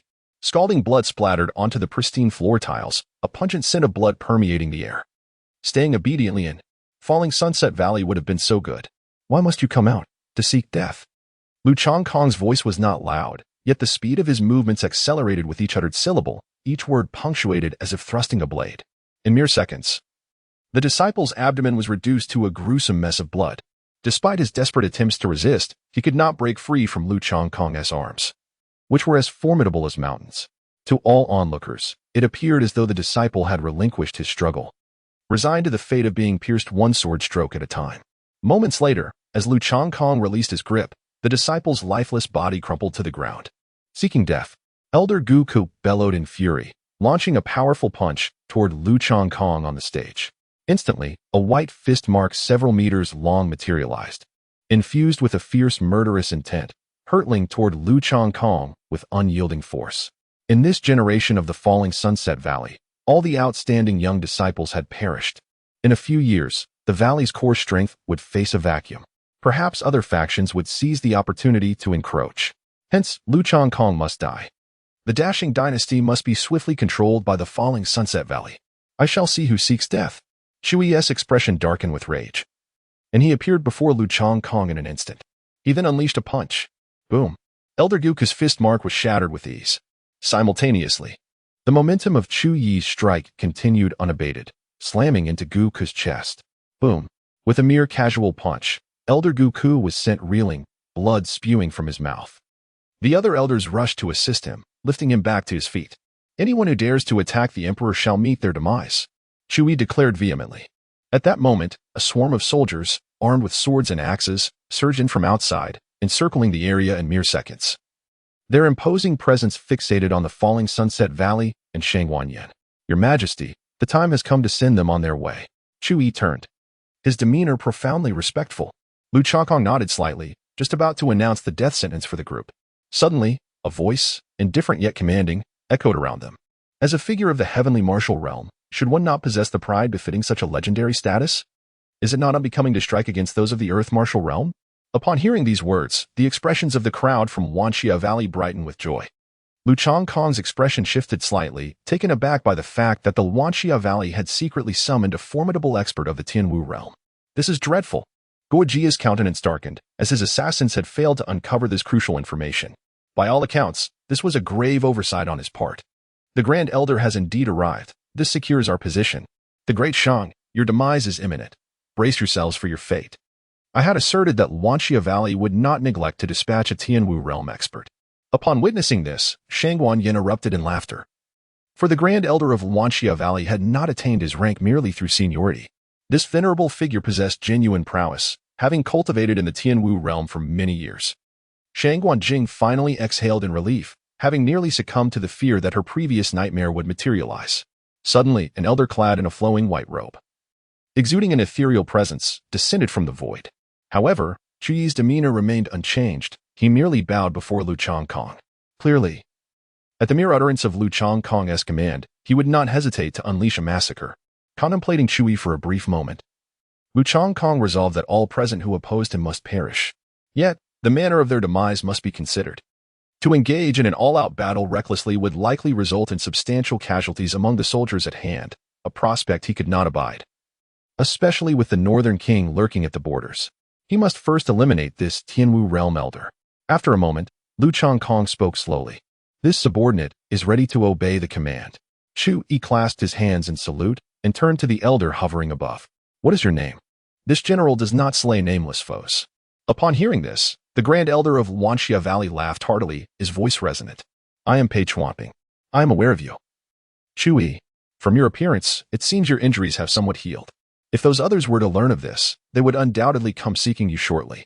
At this proclamation, Chu Yi's expression darkened significantly. Such idle chatter is futile. Prepare to die. Who will die remains uncertain. In an instant, the two legendary figures of the Tianwu realm clashed fiercely. Each encounter unleashed visible ripples of energy into the air, and soon, both combatants vanished into the distance. Shangguanyin glanced at the isolated Lu Changkong and raised his arm, calling out, "Gentlemen, follow me, let us attack." In the next moment, a throng of ministers and members of Wanxia Valley surged towards Lu Changkong like rabid dogs. Your Majesty! Sun Shaoxuan's face paled as she prepared to rush to his aid. However, a figure moved swifter than she. Your Majesty, please take a moment to rest. Leave the remainder to me, Guojia interposed, positioning himself before Lu Changkong. He then clapped his hands and bellowed, "Protect the royal carriage." In the next moment, chaos erupted within Shangguanyin's camp. Numerous ministers suddenly turned against their allies, ruthlessly attacking those beside them. Lu Changkong was taken aback by the scene before him. Among the individuals present were several trusted confidants appointed by Shangguanyin, unexpectedly revealed to be the elite assassins of Guojia. Dog Emperor, meet your demise.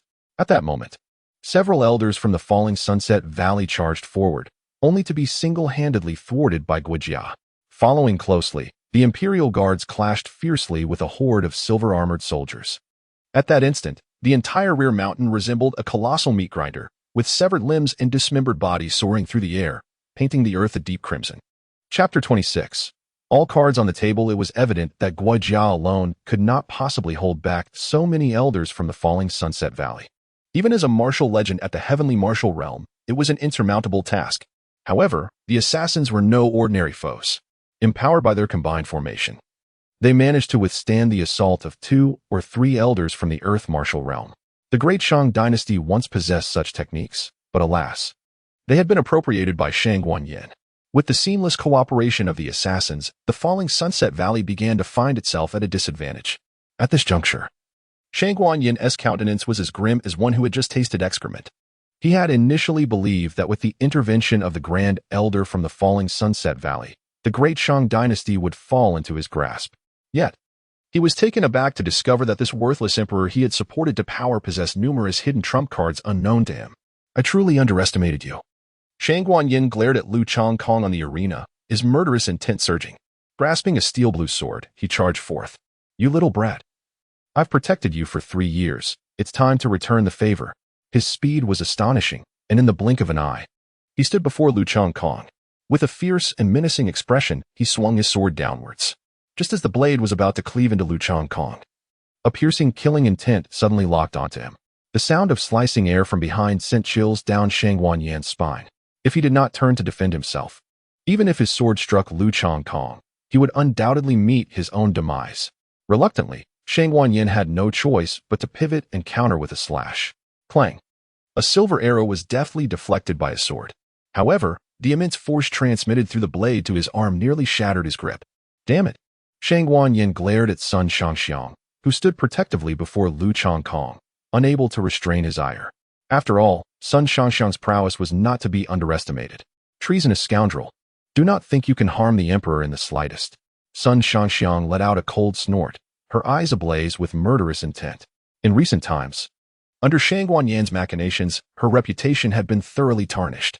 While she cared little for her standing for Lu Chongkong's sake, how dare Shang Guanyin slander her? Your Majesty, allow me to slay him. Granted. Naturally, Lu Chongkong would not refuse this request. Today, the treacherous Shang Guanyin must perish. Upon receiving Lu Chongkong's consent, Sun Shangxiang decisively drew her bow, unleashing a barrage of arrows toward Shang Guanyin, forcing him to retreat. How laughable! After 3 years of meticulous planning, did he truly believe this was all my stratagems? Shang Guanyin sneered and commanded, Attack! Eliminate Lu Chongkong, and you shall be the Grand General of the kingdom. At his words, a tremor surged through the hearts of all present. Very well, it is settled. In the next instant, a burly middle-aged man following the Minister of War burst into laughter. A first-level expert in the Earth Martial realm. This is dire. Summon the guards at once. The ministers hastily shielded Lu Chongkong at the center. Their cultivation levels only reached the pinnacle of the Xuanwu realm, rendering them inferior to Lu Chongkong. Generally, civil officials in the court do not tread into the Earth Martial realm. Only power-hungry figures like Shang Guanyin can ascend to such strength. As for the other officials, concealed breakthroughs merely indicate their treacherous intentions have long been harbored. Do you truly think you can withstand me? The imposing minister scoffed dismissively. With a mere flick of his hand, he sent the Minister of War and others sprawling. Stop, you rogue! Sun Shangxiang's countenance changed dramatically as she attempted to rescue Lu Chongkong. However, Shang Guanyin charged at her like a madman, determined to entangle her even at the cost of being struck by an arrow. This left Sun Shangxiang both anxious and furious. Yet she found herself unable to swiftly eliminate Shang Guanyin. Wu Jia also witnessed the unfolding chaos. Though he yearned to assist, the elders fiercely obstructed him, leaving him powerless to intervene. Meanwhile, the nearby assassins were encircled as well. In the distance, the ethereal Shang Guanjing observed the scene unfold, a smile gracing her beautiful face. At last, the throne of the great Shang is destined for the Shangguan family. Taking a deep breath, she reassured herself, Do not fear, I shall be swift. The minister approached slowly, brandishing a long sword, his expression grotesque, his voice low and frigid. How ridiculous! You think you can slay me? You are far from worthy. Lu Chongkong let out a cold snort, and the aura of the supreme fate of the emperor radiated an imposing majesty. This sudden surge of powerful presence caught the minister off guard. In the next moment, Lu Chongkong vanished from sight. Immediately, a detached voice echoed in the minister's ears. Sword divides the Luo River. Panic surged through him as his pupils constricted sharply, and he beheld a crimson sword light descending upon him. There was no time to evade. He felt a chill upon his forehead. Suddenly, the world before him split in two. With a sickening thud, the minister's body fell apart, his innards spilling onto the ground. In the distance, Guo Jiao witnessed the minister being cleaved in two, and the tension that had gripped his heart finally eased. Although he was acutely aware that Lu Chongkong's prowess far surpassed any realm, there remained a notable distinction between theory and practice. Now that Lu Chongkong was secure, he devoted himself entirely to the battle at hand. The elders of Lavexia Valley were immediately forced to retreat under the onslaught. Ding ding. The master has successfully slain a first-layer Earth Martial Realm expert, rewarding him with a surge of spiritual energy. As he felt the energy replenishing within him, Lu Changkong exhaled in relief. It was his first time harnessing the power of fate, and the results were promising. At that moment, a piercing scream drew Lu Changkong's attention. He looked up to see the seventh elder of Lavexia Valley being brutally beaten to death by numerous assassins. His body was riddled with weapons, punctured like a sieve. With the fall of the seventh elder, the remaining elders soon followed suit. At this point, only Gui Jia and Sun Shangxiang remained engaged in battle, their high-stakes conflict far from over. However, it wasn't long before Gui Jia's skirmish concluded as well. The several fully realized Earth Martial Elders posed no match for him. One was slain, and the remaining three were swiftly decapitated. Now, only the confrontation between Sun Shangxiang and Shang Guanyin continued. In the distance, Shang Guanyin could not contain his outrage upon witnessing the unfolding scene. Observing the unfavorable circumstances surrounding him, a sense of unease gripped his heart. My daughter, my daughter. 3 years ago you said supporting Lu Changkong's ascension was an opportunity for the Shangguan family. Now, it seems, faced with Sun Shangxiang's fierce assault, Shang Guanyin hastily steeled his resolve. The stakes had escalated to a life-or-death scenario, hinging on the outcome of the elders' battle. Lu Changkong was not concerned about Sun Shangxiang, for he knew that Shang Guanyin's cultivation was inferior to hers. Death was merely a matter of time. Now, he had another matter to attend to. Imperial Guards, heed my command. Lu Changkong bellowed, directing his gaze towards the ministers encircled at the center. Those who had followed Shang Guanyin. Kill. Chapter 27. The name of the tyrant Lu Changkong's demeanor was exceedingly frigid, exuding an imperial aura of authority. Upon hearing his command, the elite guards responded in unison with a resounding cry, devoid of any hesitation. In an instant, they charged towards the treacherous ministers with lethal intent, instilling terror that rendered many of the traitorous officials weak in the knees. The ministers had dared to align themselves with Shang Guanyin for two primary reasons. 1. The formidable strength of Luoxia Valley, which led them to believe in their invincibility, and 2. Their sheer numbers, most of whom wielded significant power and controlled the economy. The demise of these officials would spell turmoil for the entire operation of the Great Shang. Yet, in this moment, Lu Changkong was indeed prepared to eliminate them. This abrupt turn of events caused the expressions of all present to shift dramatically. Faced with the murderous intent of the elite guards, some ministers immediately fell to their knees, pleading for mercy. Your Majesty, please do not take my life. I have elderly dependents and young children. I was merely misled by that treacherous minister Shang Guanyin. I beseech you, spare me. From this day forth, my loyalty shall be unwavering. Your Majesty, please do not kill me. It hurts. Lu Changkong listened to their excuses with little change in expression, even feeling a hint of amusement. Without his command, the Imperial Guards would not halt their actions. Many of these traitors had no time to plead for mercy before they were ruthlessly slain. Witnessing the slaughter of these rebels, numerous loyal ministers sighed and turned away, unwilling to observe further.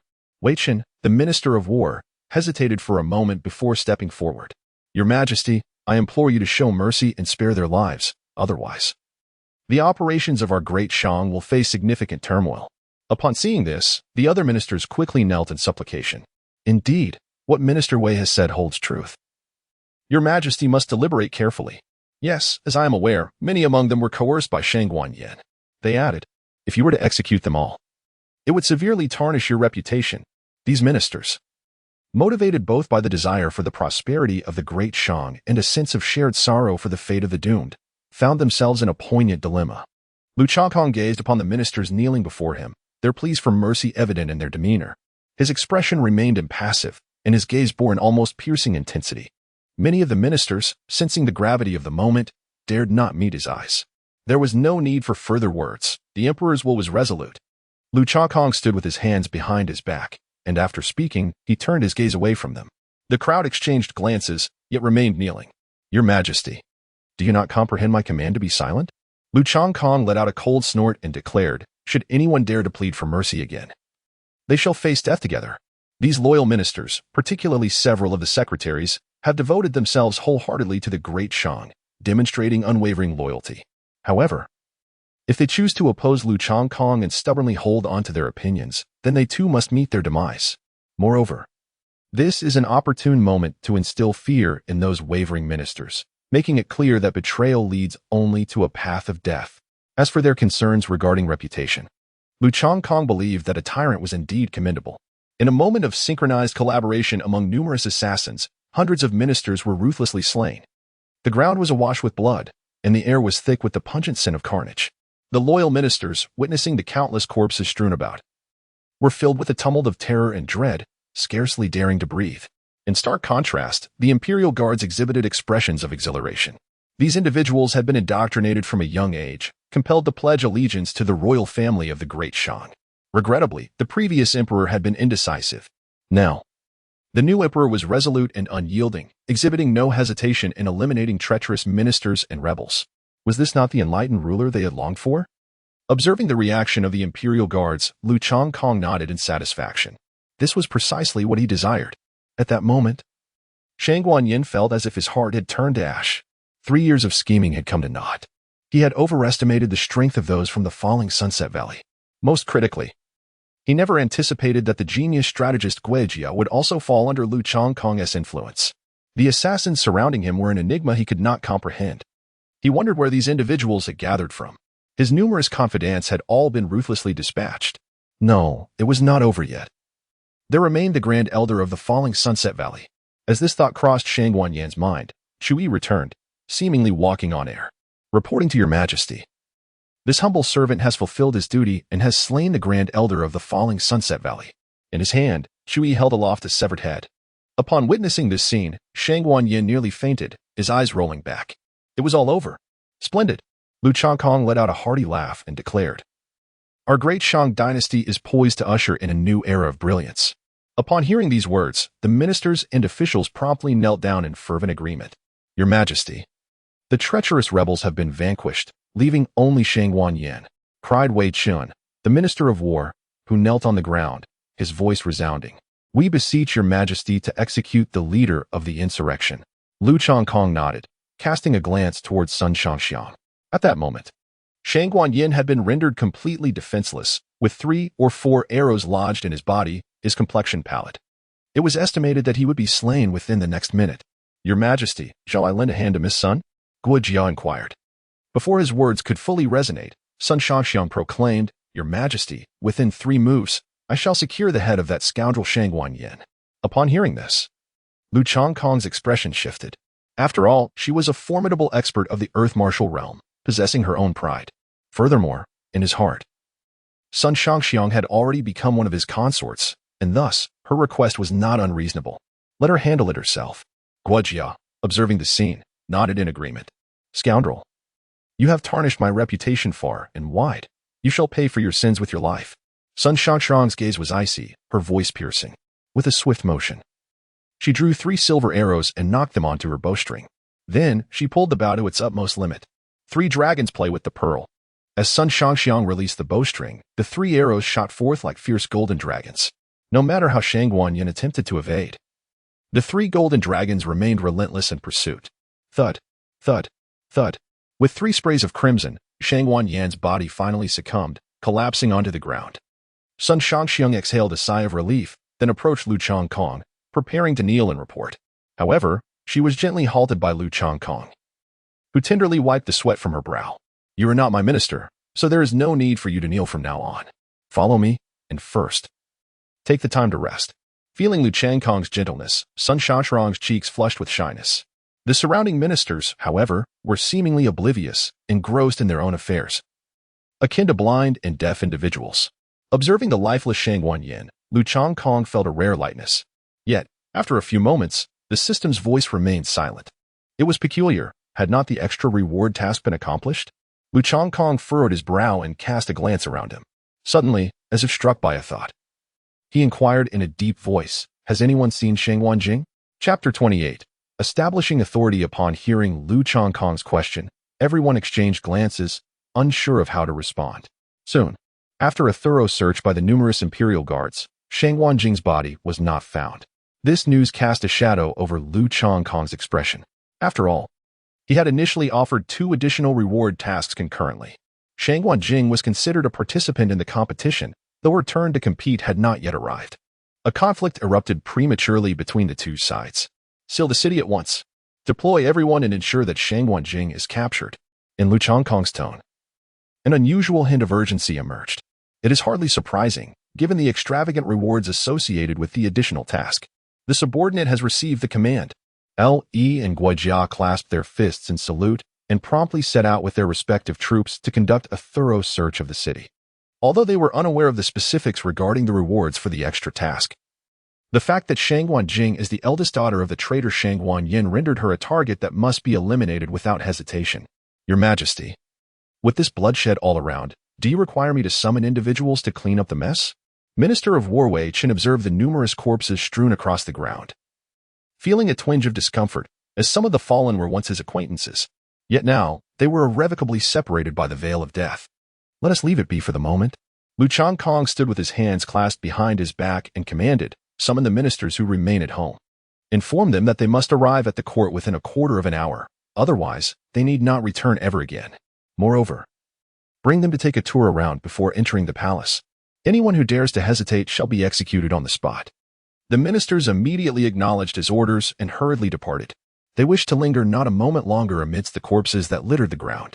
Once all had left, only Wei Chen, the Minister of War, and Sun Shangxiang remained. Lu Chongkong cast a glance at him and said, "Take 900 elite soldiers to raid the homes of the ministers who were slain today. Ensure that all martial arts manuals and techniques are returned to their rightful places. Leave 1/10 of the silver and spirit stones for the elite troops. The remainder shall be confiscated. I shall obey your command," replied Wei Chen, the Minister of War, who promptly departed, filled with enthusiasm for the impending raids. Lu Chongkong cast a final glance at the surrounding corpses before firmly pulling Sun Shangxiang toward him. His strong hand effortlessly encircled her slender waist. "Come with me. Let us await them in the court." Feeling the warmth emanating from his grasp, Sun Shangxiang shuddered slightly. Yet, she did not resist. Instead, she leaned submissively against Lu Chongkong. "Wherever you command, my lord, I shall follow." Upon hearing this address, Lu Chongkong let out a hearty laugh. Subsequently, under the protection of numerous guards, they made their way to the court. "You have endured much during this time." Lu Chongkong gently caressed the slender waist, a flicker of remorse passing through his eyes. A woman's most cherished possession is undoubtedly her chastity. However, Sun Shangxiang had already been subjected to humiliation, pinned to the disgraceful rack by the demoness to fulfill Lu Chongkong's scheme. Even if her name were to be vindicated in the future, the title of demoness would forever linger in the hearts of others. Yet, upon catching a glimpse of Lu Chongkong's apologetic gaze, Sun Shangxiang felt that the suffering she had endured was trivial in comparison. For her master, she would do anything. Though her voice was barely a whisper, the conviction in her tone was remarkably resolute. Gazing at the enchanting demoness before him, Lu Chongkong found himself somewhat captivated. "From this moment forth, you shall be my empress, and I entrust my harem to your care." Upon hearing this, Sun Shangxiang's delicate face flushed crimson. "Your Majesty, let us discuss this matter at a later time. After all, you still intend to take Shang Wanjing as your consort." This time, it was Lu Chongkong who felt a bit uneasy. Nonetheless, the underlying bitterness in her words was unmistakable. "Although I spoke thusly, I had no such intentions. Shang Wanjing must perish. No one can impede this decree. Mark my words."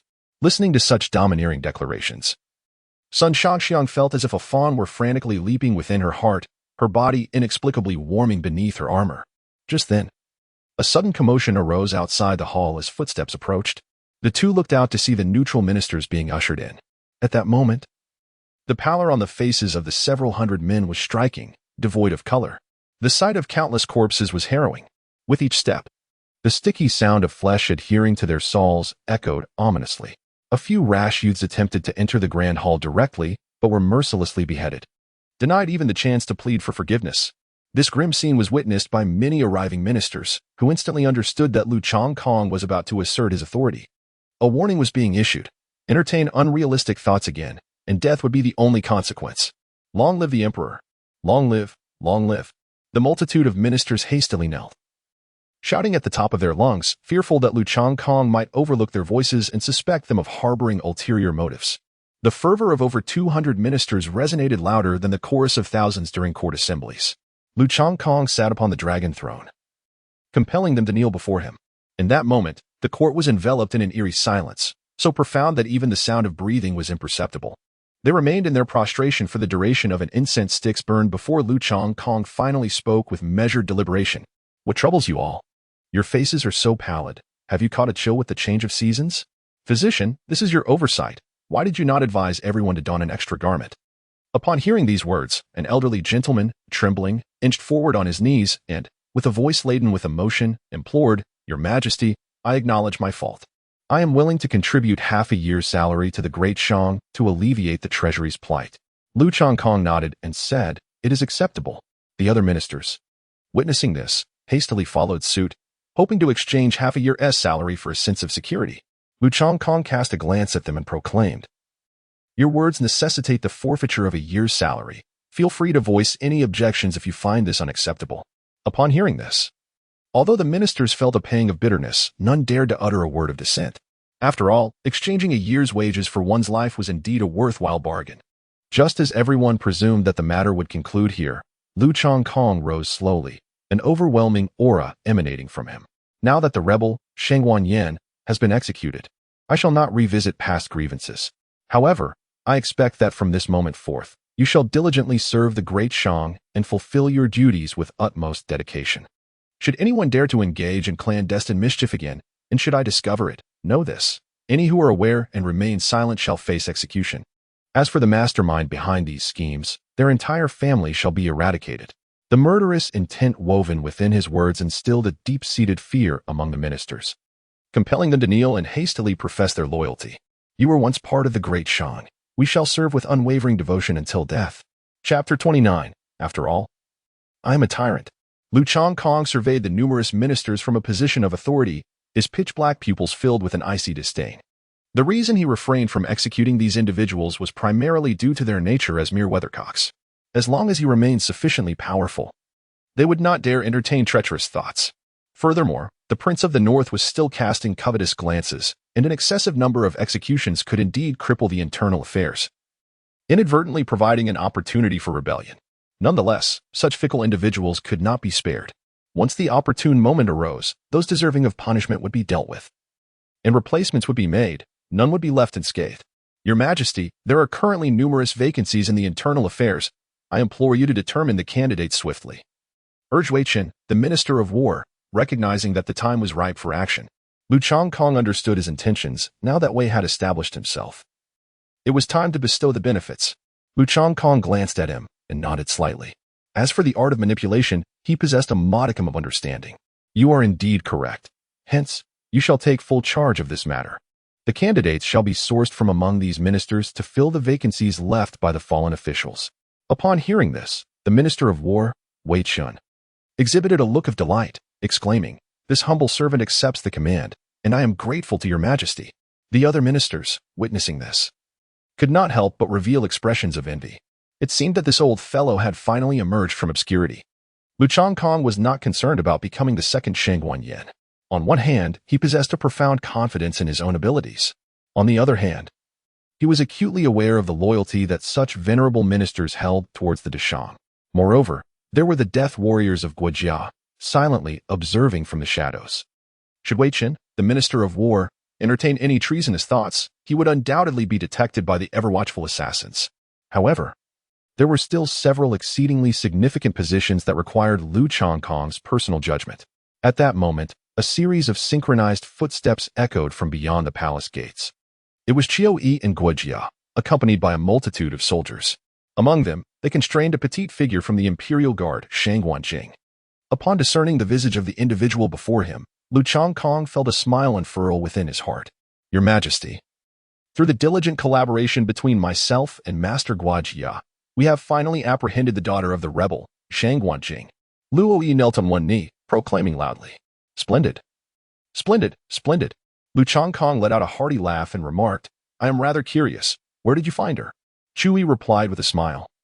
This is largely thanks to Master Gue, who saw through Shang Wanjing's disguise. Upon hearing this, Guojia smiled and clarified, General Chu is being overly modest. The credit truly belongs to General Chu Yi. One must admit, Guojia was indeed astute. Being a newcomer, he understood that one must never seek glory at such a moment. Observing the mutual flattery between the two, Lu Changkong shook his head with a smile. You both are quite the mutual admirers. In that case, let the credit rest entirely upon your subordinates. Each soldier who participated in capturing Shang Wanjing shall receive 100 taels of silver. What do you think? Chui and Guijia exchanged knowing smiles and thanked him in unison. The several ministers present felt a deep sense of satisfaction upon hearing this. After 3 years of forbearance, they were finally witnessing the fruits of their labor. To possess such fortitude at a young age bodes well for the future prosperity of the great Shang. Once these matters were settled, Lu Changkong turned his gaze toward Shang Guanjing. My dear lady, do you not wish to become my concubine? Shang Guanjing paused for a few seconds, a charming smile gracing her lips. Your Majesty, how could you say such a thing? I merely wish to surprise you in an unexpected manner. As soon as these words were spoken, the brows of the ministers furrowed in concern. Shang Guanjing was exceedingly clever, already positioning herself as the emperor's concubine. This left Lu Changkong in a precarious situation. Surely, he could not slay his own concubine? Moreover, Shang Guanjing was quite beautiful. Coupled with Lu Changkong's previous infatuation with the allure of Sun Shanxiang, keeping the daughter of a rebel by his side would undoubtedly be akin to nurturing a viper. Yet, Lu Changkong had previously made a promise. Should he now fail to uphold it, he would undoubtedly earn the title of tyrant. Lu Changkong was well aware of this. However, it must be said that Miss Shangwan was indeed exceptionally astute, swiftly establishing her rightful position. Upon hearing these words, Shang Guanjing offered a faint smile, her heart brimming with joy. She had always known that these emperors placed considerable importance on their reputations. Her gamble had paid off. Although Shang Guanjing felt elated within, her expression remained composed. Thank you, Your Majesty. From this day forth, I shall be devoted to you. With these words, a hint of shyness graced her beautiful visage. The numerous ministers present sighed inwardly, fully aware that they were dealing with a venomous serpent, yet compelled to retain her presence for the sake of their own reputations. Lu Changkong chuckled and said, So, whatever I say, do you heed my words? Naturally. All that I am belongs to Your Majesty, replied Shang Guanjing, her head bowed, concealing her expression from view. Excellent. Lu Changkong let out a hearty laugh. But his tone abruptly shifted as he declared, Then you may as well perish. Upon hearing these words, Shang Guanjing's expression changed dramatically, and she forced a smile as she replied, Your Majesty, are you jesting with me? Do you see me as one who trifles with you? He retorted. Lu Changkong cast a cold glance at her and said, Do you have any final words? Your Majesty, you cannot do this. You have already stated that killing me would tarnish your reputation. Before Shang Guanjing could finish her plea, Lu Changkong interrupted with a hearty laugh. Long before this contest, I was already deemed a tyrant. If that is the case, what does it matter if I am untrustworthy? After all, I am indeed the tyrant. With that, Lu Changkong turned his gaze toward Chui, who immediately understood and drew his large blade from his waist. As Chui approached with measured steps, Shang Guanjing was genuinely terrified. She had never imagined that Lu Changkong, as emperor, would truly be devoid of integrity. No, you cannot kill me. In a desperate bid for survival, she disregarded all else, kneeling in utter disarray and crying out, I know the true cause of the old emperor's death, and I am aware of who is orchestrating everything from the shadows, including the fact that someone manipulated my father into supporting you for 3 years. The moment these words escaped her lips, an eerie silence enveloped the court. Every individual held their breath, aghast at Shang Guanjing's revelation. Lu Changkong also furrowed his brows and gestured for Chui to wait. According to his recollection, the circumstances surrounding the old emperor's death were indeed rather suspicious. Moreover, after supporting him, Shang Guanyin could have easily wielded the emperor's authority to command the feudal lords. Yet, he chose not to do so. Instead, he waited 3 years, only plotting rebellion as Lu was on the verge of ascending the throne. Even the incident at Loxia Valley occurred after a 3-year delay. Upon reflection, the doubts were indeed numerous. Tell me all that you know, and I may consider sparing your life. Upon hearing the chance for survival, Shang Guanjing hastily spoke up. 3 years ago, a mysterious figure approached me, urging me to ally with Loxia Valley to support your rise. That person was exceedingly enigmatic. All I discerned was a white crescent moon emblazoned upon their attire. At this juncture, Shang Guanjing's voice abruptly ceased. Her once exquisite visage twisted into a grotesque expression. Just as the assembly was engulfed in confusion, the next moment, bang, with a thunderous sound, Shang Guanjing's head erupted like a watermelon. Chapter 30. Additional rewards received. Cultivation soars. This unforeseen spectacle left all present utterly astounded. Scalding blood mixed with white brain matter splattered upon the numerous ministers. The acrid scent of blood rapidly permeated the grand hall. Bang! As Shang Guanjing's lifeless body collapsed to the ground, the ministers jolted back to reality, as if awakening from a dream. What in the world just happened? How terrifying. Could it be that the old emperor's death harbors deeper secrets? The ministers murmured among themselves, exchanging hushed whispers. The psychological shock they experienced today likely surpassed anything they had faced in their lives. Silence. At the sound of Lu Chongkong's voice, all the ministers promptly ceased their chatter. Observing Shang Wanjing's corpse, Lu Chongkong's expression darkened. Clearly, there were others behind the Shangwan family. Even Loxia Valley was merely a part of the adversary's scheme. A white crescent moon emblazoned upon their attire. Lu Chongkong turned his gaze towards Chu Yi and Sun Shangxiang, only to find them both furrowing their brows, seemingly unaware of what the emblem represented. At that moment, Guo Jia stepped forward. Your Majesty, this woman appears to be under a restriction. Should she divulge certain secrets, the restriction will be activated.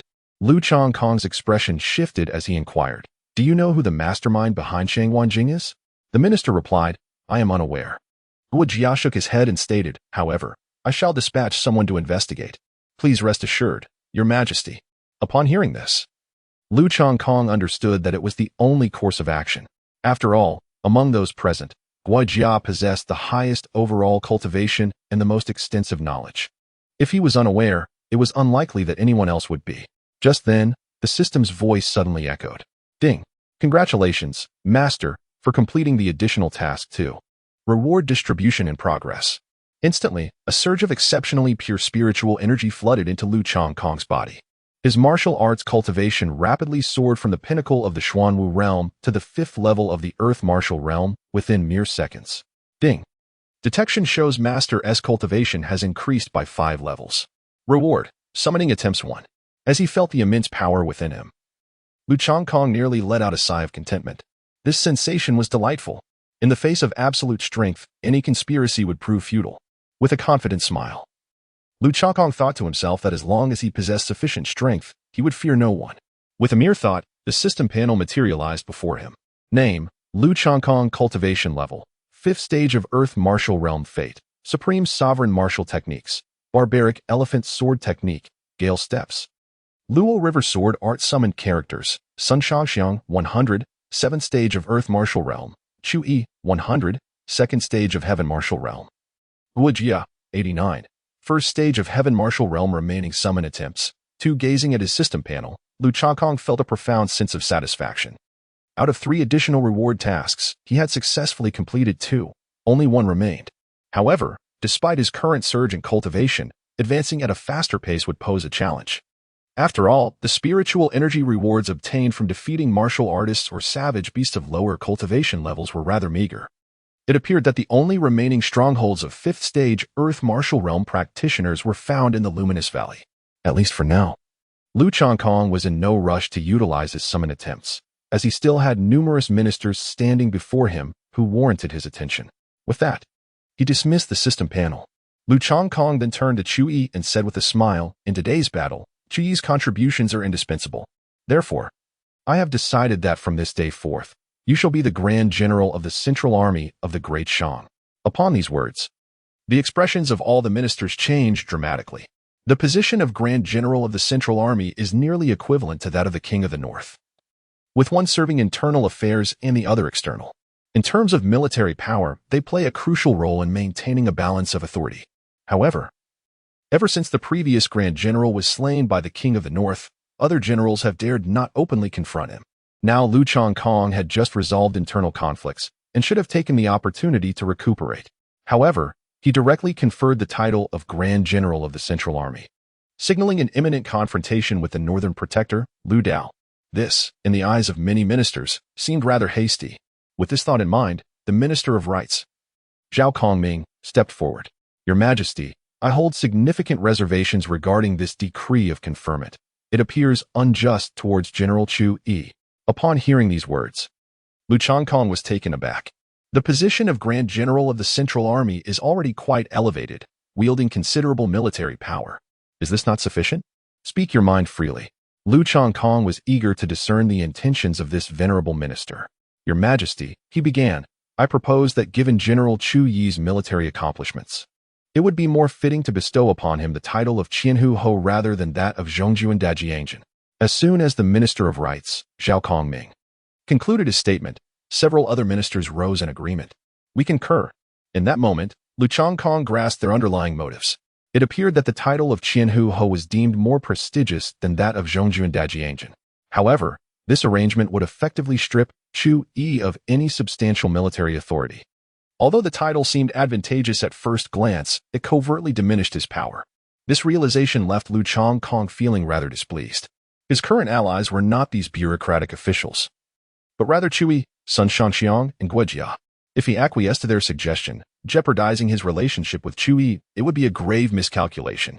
Observing Lu Changkong's silence, Chu Yi sighed inwardly, acutely aware of the intricate dynamics at play. Yet, to spare Lu Changkong from discomfort, he resolved to acquiesce. Your Majesty, my greatest aspiration is to be granted a noble title. I humbly beseech you to fulfill this wish. Upon hearing Chu Yi's declaration, the ministers nodded in silent approval. However, at that moment, Lu Changkong spoke slowly. What? Do you consider my words to be mere nonsense? I declare you to be the general of the Central Army. Thus, you shall be the general of the Central Army. How dare you challenge my authority? Upon hearing this, the expressions of several ministers changed dramatically. Your Majesty, we. Impudence. Lu Changkong cast a frigid gaze upon the ministers, proclaiming, I am the Emperor of the Great Shan. I shall act as I please. You may offer your counsel, yet whether I heed it is entirely my prerogative. I trust you will recognize your respective positions. Otherwise, do not blame me for being unyielding. Upon hearing these words, the ministers could only force a smile and nod in acquiescence. Noticing their silence, Lu Changkong chose to relent, for he was resolute in retaining all decision-making power within his grasp, lest these seasoned officials, emboldened by their seniority, attempt to sway his judgment. Lu Changkong desires a singular voice. Guojia, at your service. Lu Changkong sat upon the dragon throne and proclaimed, in this recent contest with the Valley of Falling Clouds, your contributions have been substantial. With the position of Prime Minister now vacant, you shall henceforth serve as my Prime Minister. At these words, the court erupted in a cacophony of astonishment. Chapter 31. The distinction between tyrant and fool. Upon hearing his commendation, Guojia was momentarily taken aback. He understood well that Lu Changkong would bestow a significant title. Yet he had anticipated nothing more than that of a mere deputy minister. However, it was now evident that the emperor harbored grand ambitions, clearly intending to prevent the old ministers from dividing power. Guojia discreetly cast a glance at several officials, and indeed, their expressions were grim. After all, they were seasoned veterans of 2 reigns, and the prime minister's post rightfully ought to be filled from among their ranks. Guojia, do you harbor discontent regarding my reward? Lu Changkong's inquiry prompted Guojia to hastily approach and declare, I dare not. What are you waiting for then? Yes. Guojia inhaled deeply. With the emperor's words echoing in his mind, he realized that lingering in hesitation would be unbecoming. With that thought, Guojia bowed and expressed, Thank you, Your Majesty. I shall devote myself wholeheartedly to assisting you henceforth. Pleased with this response, Lu Changkong nodded in approval. Do not disturb the residents of Shangguanyin. Instead, choose a manor from among the properties of those officials who have been punished. Guojia smiled. Thank you for your gracious bestowal, Your Majesty. Meanwhile, the countenances of the Minister of War, Wei Qin, and the other senior officials darkened, tinged with shades of green and black. Yet, they understood that to voice their objections now would be to oppose the emperor, a grave misstep for any official. Thus, they exchanged glances, silently agreeing to remain mute. Though their minds were already concocting other schemes, Lu Changkong observed the demeanor of these old ministers, yet chose not to comment further, proceeding instead with the rewards based on merit. Once all matters were concluded, Lu Changkong returned to the palace with Sun Shanxiang. Master, the expressions of those old ministers were quite unfavorable. They are unlikely to acquiesce easily, Sun Shanxiang remarked softly as she kneaded Lu Changkong's thigh. It matters not. I only hope they do not act as Shangguanyin did, he replied. Lu Changkong let out a sigh. He truly did not wish to take the lives of these venerable ministers unless absolutely necessary. After all, Guojia was someone he had summoned himself, and his loyalty was unmistakably evident. At that moment, a eunuch approached, kneeling on the ground to report, Your Majesty, several officials have arrived, requesting an audience with you. Upon hearing this, Sun Shanxiang paused slightly in her movements. My lord, please do not act impulsively. Lu Changkong gently stroked Sun Shanxiang's hair and said with a smile, Rest assured, though I am often referred to as a tyrant, I am by no means a foolish ruler. Upon hearing this, Sun Shanxiang felt considerably reassured. The fate of those aged ministers mattered little to her. Her primary concern was the potential tarnishing of Lu Changkong's reputation once more. Lu Changkong adjusted his attire slightly before meeting with several ministers. The officials bowed before the emperor. Please rise. After Lu Changkong settled down, he smiled and inquired, let us first discuss the results of the house search. The Minister of War, Wei Chen, promptly responded, Your Majesty. This time we have seized an astonishing 10 million taels of gold and 100 million taels of silver. As for various elixirs, martial arts techniques, and weaponry, they are simply beyond counting. The total value of these possessions is equivalent to the entire output of the great merchant's empire over nearly 90 years. Should they abstain from eating and drinking? Upon hearing this, Lu Changkong let out a hearty laugh and remarked, I am aware of their greed. Yet I never anticipated it to be this insatiable. No wonder they have been plagued by famine and disease, lacking the financial means to address such issues. With such rampant avarice, it is indeed a marvel that they can manage it all. Lu Changkong struck the adjacent table with a resounding blow. His voice icy as he spoke. Indeed, you are all adept at accumulating wealth. I feel compelled to bestow upon you a plaque as a form of encouragement. Do you not agree? The ministers, kneeling with their heads bowed, dared not utter a word, though they had not conspired against the throne after years of service. Who could claim to be entirely untainted? Should Lu Changkong choose to use this as a pretext for an investigation, it is likely that none present would escape unscathed. Observing their silence, Lu Changkong let out a cold huff. You shall inform the others that I shall no longer pursue the previous matters. However, they must surrender half of their illicit gains to the national treasury. Should any of you dare to transgress again, the penalty shall be death. The ministers hastily acknowledged his command and exchanged glances. It was then that Wei Chen, the Minister of War, stepped forward and said, Your Majesty, aside from managing internal affairs, the Northern Duke poses a significant concern. After all, the previous general of the Central Army was brazenly slain by the Northern Duke. Now, with you appointing Qiu Yi as the new general, should this provoke the Northern Duke? Enough. Lu Changkong interjected, The great Shang dynasty is my realm. A mere prince of the northern town does not instill fear in me. Wei Chen, the Minister of War, smiled wryly and replied, Your Majesty, we are concerned that the prince, driven to desperation, may act recklessly. After all, he commands an army of 1 million. While we possess only over 200,000. It matters not. Lu Changkong waved his hand dismissively. In the short term, he should not dare to raise arms. Lu Dao is likely awaiting an opportunity, a pretext for his actions. Otherwise, with his military strength, he could have already marched on the imperial capital. The ministers remained somewhat uneasy. Yet Lu Changkong dismissed them under the pretense of needing rest. Once they departed, he summoned Qiu Yi and Guijia. Although Shang Wanyin had been dealt with, the matters concerning Lu Dao and Luanxia Valley remained unresolved. As the two entered, they prepared to kneel, but were halted by Lu Changkong. Sit. There is no need for such formalities between us. The pair, somewhat taken aback, complied and took their seats beside him. Lu Changkong took a sip of hot tea and said, Gentlemen, do you know why I have summoned you here? Lu Yi and Guijia exchanged glances, the former shaking his head. Guijia, after a moment of contemplation, replied, Given the current situation, I surmise that His Majesty wishes to inquire about our plans for the future.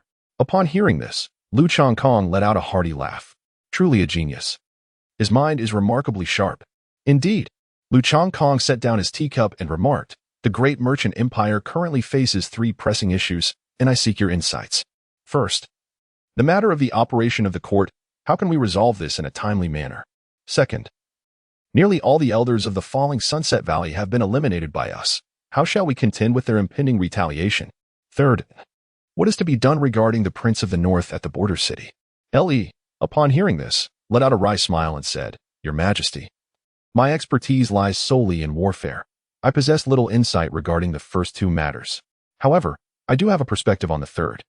Lu Changkong immediately became intrigued and said, Please, do share your thoughts.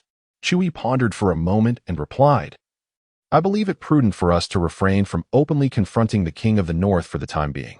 Let us endure. As long as I command an army of 500,000, I may not be able to subdue the king, but I can certainly instill enough fear to deter him from mobilizing his forces. As he spoke, Qiu Yi's tone exuded confidence, and he mused that with 1 million troops at his disposal, he could effortlessly sweep through the northern border cities. Chapter 32. The Summoning of Sima Yi once more. Wu Jia glanced at the self-assured Qiu Yi and promptly added, General Chu is absolutely correct. Although this may tarnish the emperor's reputation, It is undoubtedly the most prudent course of action at this juncture. Lu Changkong nodded and said, what you have mentioned is clear to me as well. Thus, this matter is settled. Now, regarding the previous two issues, what insights does Lord Gui have? Upon hearing this, Gui Jia pondered for a moment before slowly responding. In truth, the falling Sunset Valley no longer poses a threat to our great Shang. The demise of numerous elders has significantly diminished the strength of falling Sunset Valley. Consequently, the surrounding small sects will soon begin to seek trouble with them. Lu Changkong nodded slightly.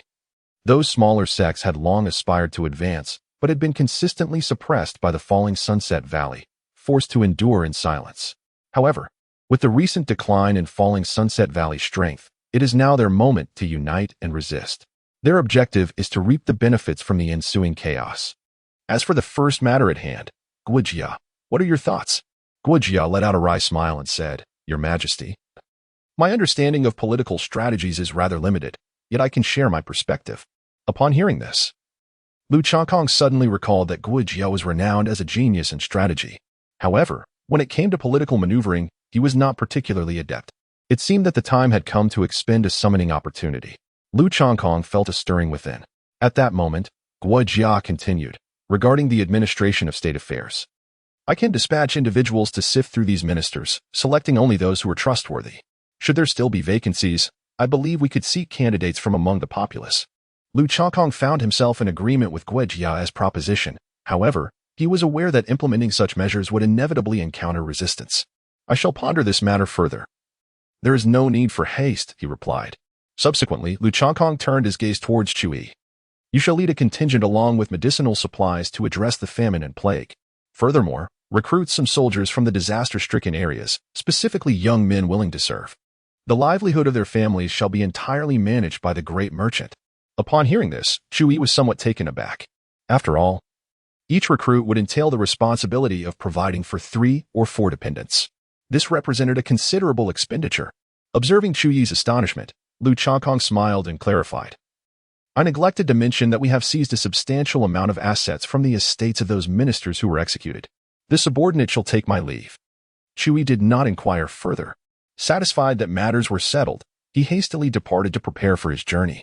Lu Changkong said, Gui Xianghua, there is one more matter I wish to discuss with you. The emperor beckoned. Please, speak. Gui Jia responded. Lu Changkong waved his hand, dismissing the maidens surrounding him. Subsequently, with a flick of his palm, the distant door closed on its own. Gui Xianghua, you have a special mission. Your Majesty, please speak. Gui Jia immediately rose to his feet. Lu Changkong cast a glance at him and said in a deep voice, Your network of information is extensive.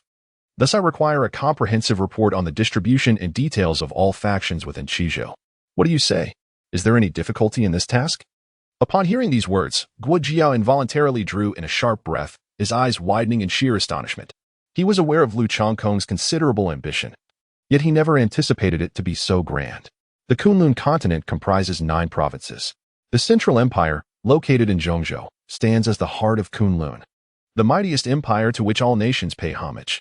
Surrounding it are the 4 regions of southeast, southwest, northeast, and northwest, akin to stars encircling the moon. Beyond these lies the Demon Province, the Buddha Province, the Monster Province, and Qingzhou. Meanwhile, the Great Merchant is situated on the fringes of Qingzhou. Yet now, Lu Changkong unexpectedly desired information about all the nations within Qingzhou.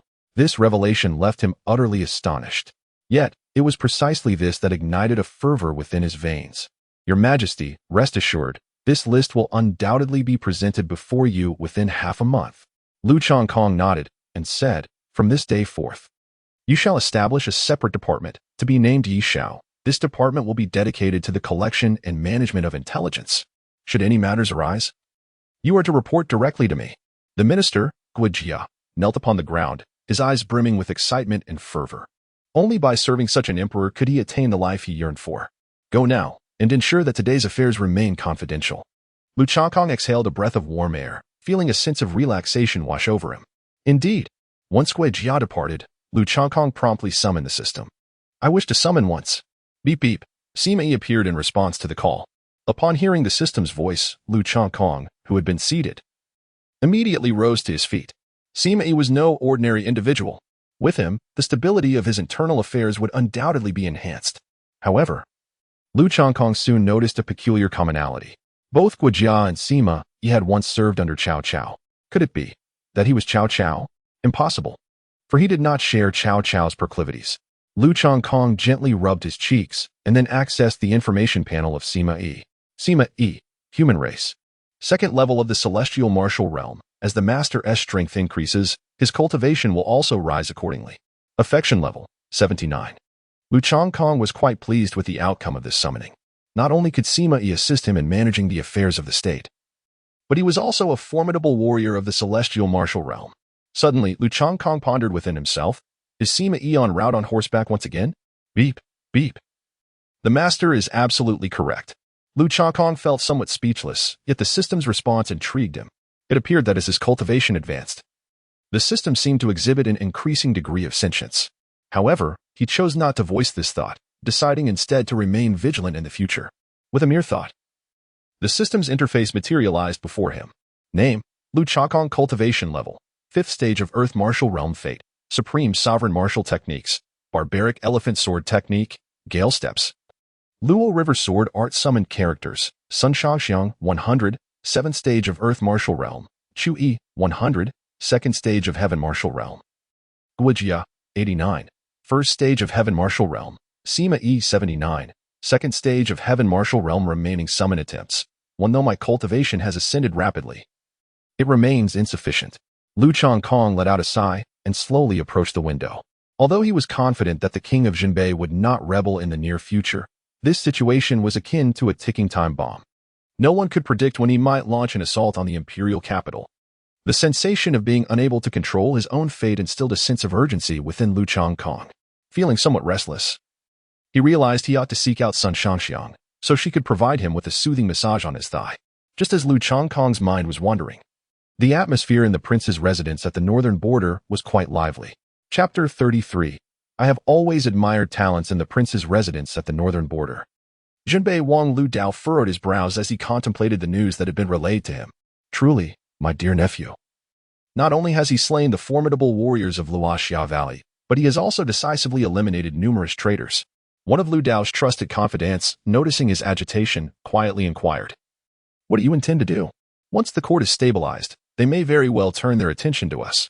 Upon hearing these words, Lu Dao let out a hearty laugh and said, "Just look at your cowardice. When the winter solstice arrives, that shall be the day we take up arms." His trusted confidant, still harboring some concerns, replied, "There remains a considerable time until the winter solstice. According to the intelligence relayed by our informants, it is estimated that within a month at most, the court should be able to function normally. I fear they may strike preemptively." Lu Dao smiled and waved his hand dismissively, nonchalantly declaring, "Now, I command an elite force of 100,000. With tens of thousands of cavalry at my disposal, I could easily sweep through the Valley of Fallen Clouds. The troops I can mobilize beside Lu Changkong number barely 20,000 at best. I am merely granting him a brief reprieve out of respect for my elder brother. Once the winter solstice arrives, the throne shall change hands." Upon hearing this, his confidant hastily offered flattering praise, exclaiming, "Long live the prince." This only caused Lu Dao to laugh even louder. In his mind, the Deshang Empire was already as good as his. The following morning, the capital of the Deshang Empire was abuzz with discussions regarding the events of the previous day. After all, the homes of several hundred ministers had been raided, an occurrence that could hardly be kept under wraps. Many old taverns were abuzz with talk of this significant matter. The Deshang was doomed. The current emperor was debauched, indulging in pleasures while executing loyal ministers, utterly disgraceful. A young man, appearing to be a noble, expressed his indignation. Nearby, another individual scoffed at his words. "Isn't that young Master Wang? I hear your maternal uncle has also been implicated in the raids?" Young Master Wang shot him a cold glare and retorted, "Enough of your nonsense. I am merely stating facts and expressing concern for the development of Deshang under such a licentious tyrant. It is only a matter of time before the empire falls." His words elicited immediate agreement from several sycophants around him. Indeed, with 2/3 of the ministers slain, only a tyrant could commit such deeds. In contrast, the Prince of the North is the true hope for the future of Deshang. Some even shed a few tears, seemingly genuinely worried about the empire's future. Under the influence of certain individuals, many began to rally in support of the Prince of the North. At that moment, a middle-aged man shattered the table before him with a resounding crash, drawing the attention of all present. Enough of this nonsense. The man, sporting a pair of pointed goatees, stood up, surveying the room before fixing his gaze upon young Master Wang. He pointed an accusing finger and raged. The current emperor is a rare gem for the Dashang, a ruler like none seen in a millennium. You pedantic scholars only know how to spread rumors. Young Master Wang, incensed, rose to his feet and retorted, Sima Yi, it is you who speaks foolishness. 2/3 of the ministers have been murdered. Is this not tyranny? Hearing this, Sima Yi erupted in laughter before coldly responding, they deserve their fate. These ingrates recognize only Shang Guanyin and not the current sovereign. In my opinion, the raids were merely the start. All their kin should be eradicated. Let us rid ourselves of this network of cronies. Upon the utterance of these words, the group, led by young Master Wang, was instantly incensed.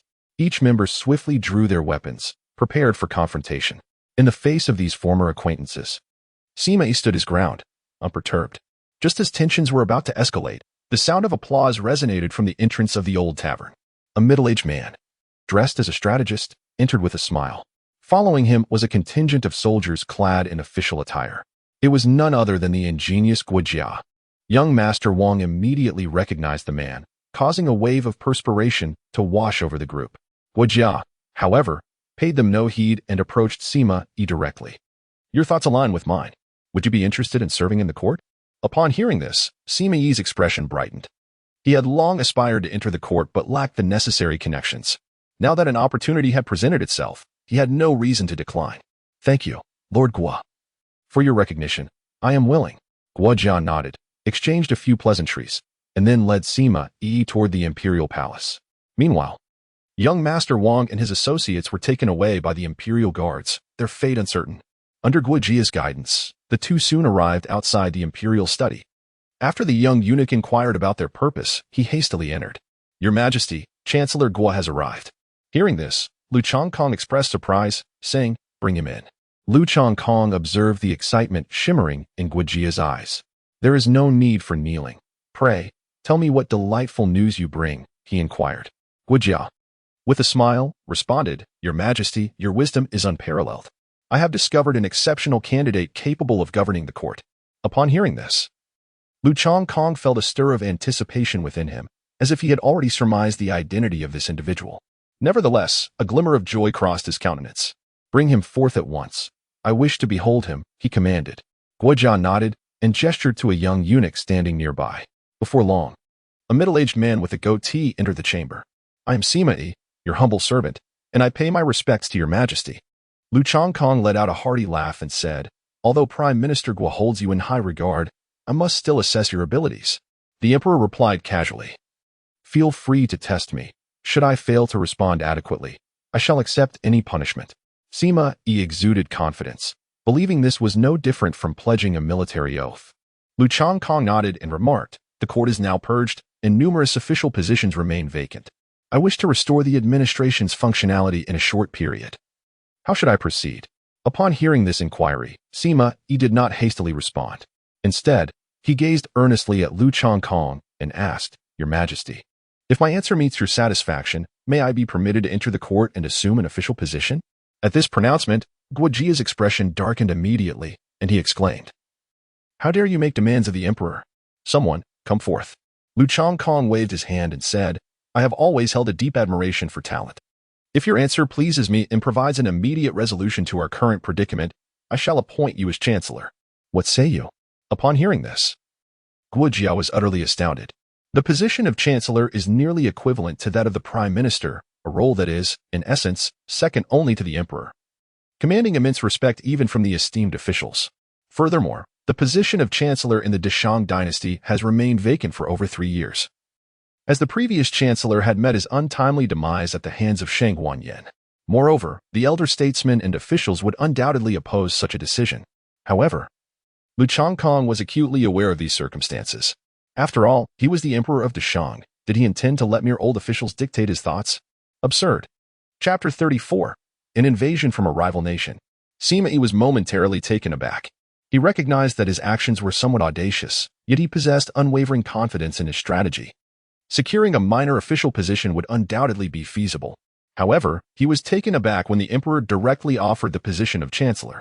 What a tremendous display of trust. With this thought, Sima Yi took a deep breath. Your Majesty, this matter can be resolved quite simply. The vacant position need not be filled by a single individual. Rather, authority can be consolidated among a select few trusted confidants. This way, Your Majesty shall be promptly informed of all significant matters, while simultaneously reducing the annual expenditures of the court. Upon hearing this, Lu Changkong was exceedingly pleased. This proposal was not only unexpected for him, but also for Guijia. It was indeed an astute suggestion. Though the emperor was curious about how Sima Yi knew which positions could be eliminated, Sima Yi respectfully replied, "Perhaps Your Majesty is not aware. 3 years ago, the total number of official positions in Dashang was merely 398. It was Shang Guanyin who, through relentless patronage, had filled the ranks with his own confidants, resulting in an inflated number of positions. There is even a saying among the common folk that Shang Guanyin would wish to see his own dog dine at the imperial table." This was information that Lu Changkong had not previously known. After all, when he first opened his eyes, he was on the brink of death and had no time to ponder such matters. Moreover, given his previous self was of little consequence, he had not concerned himself with these affairs. "It seems you possess a substantial understanding of the conditions of Dashang." Lu Changkong chuckled softly, casting a glance at Guijia, and said, "Then I entrust this matter to you." Guijia hesitated for a moment and replied, "Such actions may indeed provoke protests from those ministers." Upon hearing this, Lu Changkong furrowed his brow and calmly remarked, "This is your concern. I only desire results. I hope you are acutely aware of your position. As the Prime Minister, it is your duty to assist me in resolving issues. If you continuously harbor reservations, you are merely complicating matters for me." Upon hearing these words, Guijia trembled slightly. He had indeed been somewhat apprehensive, primarily wishing to avoid conflict with the other ministers. Simultaneously, he sought to secure a retreat for himself. Now, it appeared that his actions had already displeased the emperor. Taking a deep breath, he replied, "Your servant understands." Lu Changkong cast a glance at him and said, "To speak frankly, do not meddle with the position of the Minister of Works. As for the other roles, you may manage as you see fit." Upon hearing these words, both Guijia and Sima Yi's expressions shifted slightly. This was a profound display of trust. Should Guijia choose to, he could easily become the second Shang Guanyin, perhaps even more formidable. Sima Yi, standing nearby, was equally astonished by Lu Changkong's audacity to grant such authority. Such decisiveness is rare to find throughout the entirety of Qizhou. Indeed, only by following a leader of such caliber can one's talents be brought to fruition. Beep, beep, the system detected a change in Sima Yi's disposition. Favorability increased to 99. Upon hearing the system's notification, Lu Changkong raised an eyebrow slightly. The elevation of favorability took him by surprise. Such a high level of trust would render betrayal nearly impossible. Even with Lu Changkong's typically composed demeanor, he now felt a surge of ambition. Unifying the Great Shang was merely the first step. Next, he aimed to strengthen and consolidate his power, ultimately unifying Qizhou. By that time, what would the Empress of the Central Empire matter? In the face of sufficient strength, even she would have no choice but to kneel before him. "Thank you, Your Majesty. Even in death, I shall never betray the Great Shang, nor will I betray you," Guijia proclaimed, kneeling on the ground and repeatedly bowing his head. His tone revealed a deep excitement. Beep, beep, the system detected a change in Guijia's disposition. Favorability increased to 100. Beep, beep. The system noted that the master now possessed 3 ministers with a favorability rating of 100, granting an additional summoning opportunity. Upon hearing the system's notification once more, Lu Changkong felt an exhilarating rush.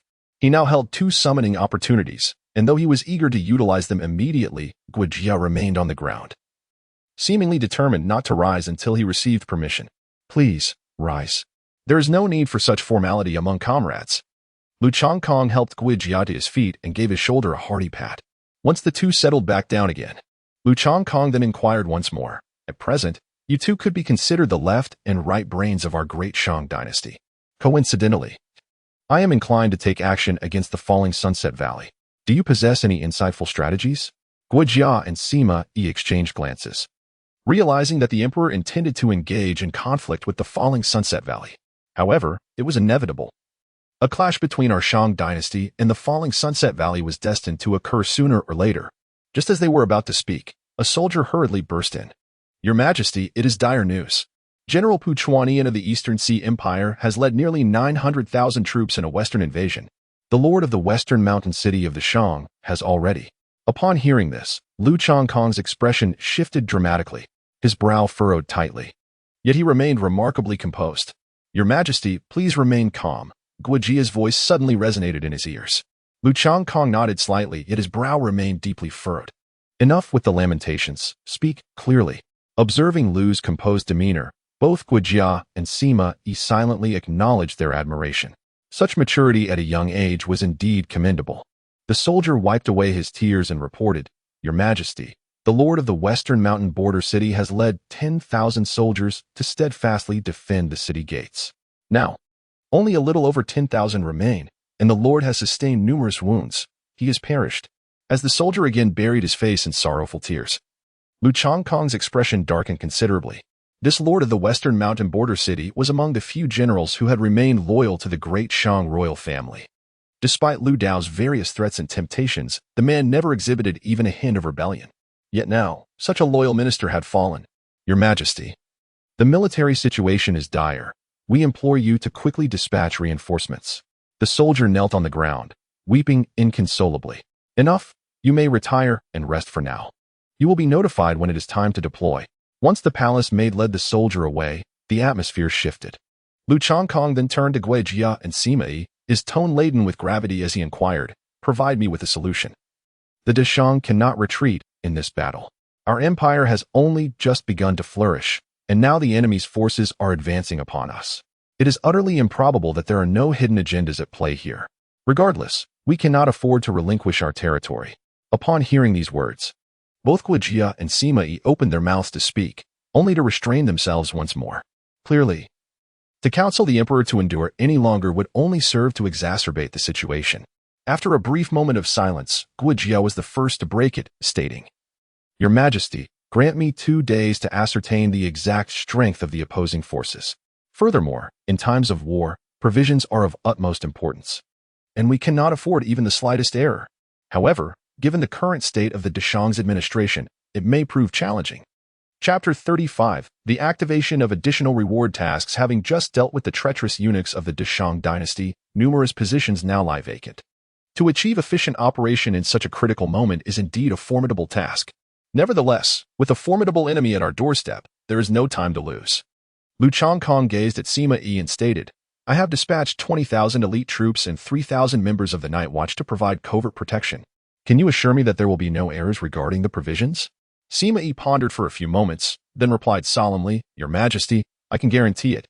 At that moment, Guojia interjected, saying, "In matters of war, it would be prudent to summon General Chui, as he may offer unique insights into our battle strategy." Lu Changkong nodded and said, "Summon General Chui." The eunuch beside him promptly replied, "Your Majesty, General Chui departed for the disaster area early this morning. We must hasten to send someone to bring him back." Upon finishing his statement, Lu Changkong turned his gaze towards Guojia, signaling him to proceed. Guojia nodded and remarked, "Next, we shall consider the sentiments of the numerous ministers within the court. According to my estimation, it is likely that 99% of the ministers would be averse to the idea of war." Lu Changkong let out a cold snort and declared, "This matter is no longer within their control. Inform them to hasten to court." Before long, numerous ministers gradually returned to the imperial hall. Observing Lu Changkong, who sat upon the dragon throne with a grim expression, the ministers exchanged perplexed glances, uncertain of the unfolding situation. After the incense had burned for a while, Lu Changkong spoke slowly, "I have just received news that the Eastern Yamato Empire, with an army exceeding 900,000, has commenced hostilities at the Western Mountain border." Upon hearing this, the ministers erupted in chaos, disregarding the decorum of the court. This was indeed a grave matter. The Eastern Yamato Empire was now on the offensive. This was catastrophic. Their might was formidable, and if the king of the north remained indifferent, our fate would be dire. "Your Majesty, if it comes to that, we might as well relinquish the Western Mountains. After all, they are adjacent to the Demon Mountain range. It would mean little to cede them." Listening to the despondent remarks of the ministers, Lu Changkong's countenance darkened considerably. These were not ministers. They were clearly a band of traitors. "Silence!" Lu Changkong bellowed. "I have yet to finish speaking, yet you all dare to interject. Do you all wish for death?" The ministers, witnessing Lu Changkong's fury, hastily fell silent. At that moment, to provoke the emperor's wrath would be tantamount to courting disaster. "I demand a solution. Whoever presents the most effective one shall earn my favor." Lu Changkong cast a cold glance at the assembly, his voice resonating with profound gravity. The ministers present exchanged worried glances, each bearing a countenance fraught with concern. Soon, one individual stepped forward. "Your Majesty, I possess a strategy that may potentially quell the hostilities." Lu Changkong raised an eyebrow. Could it be that there were talents within the court that he had overlooked? "Speak, and I shall heed your counsel, rewarding you handsomely." A minister, his expression brightened, replied, "Your Majesty, the current situation is decidedly unfavorable for us. Even if we were to deploy our forces, we may not withstand the might of the Eastern Yamato Empire. Thus, it may be wiser to surrender the border city to them, accompanied by a tribute of gold, jewels, and women. Subsequently, we can consolidate our defenses and develop in peace for a few years. When the opportune moment arises, we will launch a counteroffensive to reclaim the border city. At that time, Your Majesty, you shall be the eternal emperor of the great merchants." Upon hearing this, Lu Changkong let out a hearty laugh. "And what do you propose we do with the citizens and soldiers of that border city?" Observing his reaction, the minister thought to himself that his plan was secure. He then excitedly responded, "Your Majesty, sometimes sacrifice is an unavoidable path to success. If the demise of those individuals can grant us more time, then their deaths would hold great significance, and they may be honored as martyrs." After he finished speaking, Lu Changkong laughed heartily, applauding and expressing his approval.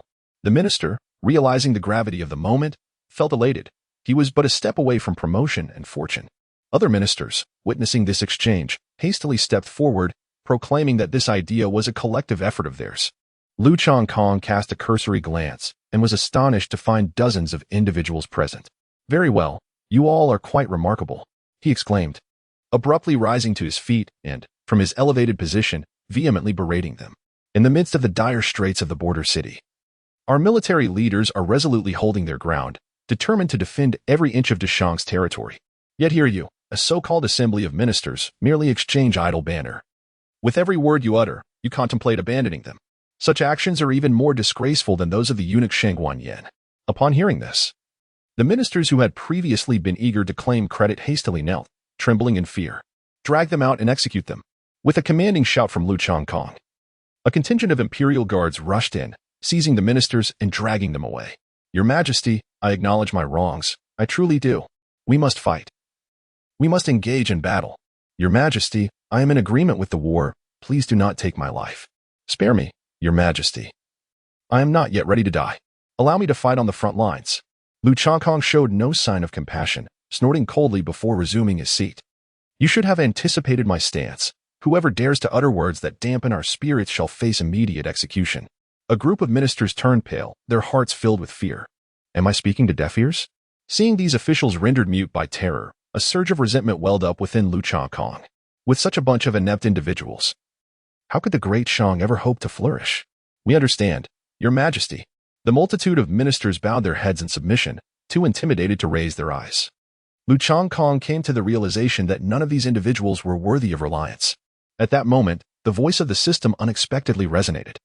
It detected the master's current predicament and issued a special reward mission. Before the conclusion of winter, he was tasked with eliminating all invading forces from the eastern land and slaying the eastern marshal, Pu Chuanian. Completion of this task would grant an additional 3 reward opportunities and a spiritual source container. Upon observing the mission issued by the system, Lu Changkong felt a surge of enthusiasm. After all, this was a task he intended to undertake regardless. Achieving it would yield rewards, while failing might result in his own demise. "Report to the Emperor, General Chui has returned." Suddenly, a soldier rushed in. "Quickly, let him enter." Before long, Chui hurried into the grand hall, panting heavily. "Please, sit and take a moment to rest." Lu Changkong pointed to a chair beside him. However, Chui waved his hand, took a deep breath, and said, "Your Majesty, the matter of war is urgent. Please give your command." "Very well." Lu Changkong rose once more and declared, "Guojia, from this moment forth, you shall assume the position of military advisor. Soon, you shall accompany me on the battlefield." As soon as these words were uttered, before Guojia could step forward to accept the command, several ministers had already knelt down, pleading fervently, "Your Majesty, you must not undertake such a perilous endeavor. The Eastern Yamato dynasty boasts formidable forces. You cannot take this risk." Chapter 36. How could a mere servant of 3 surnames possess such high favor?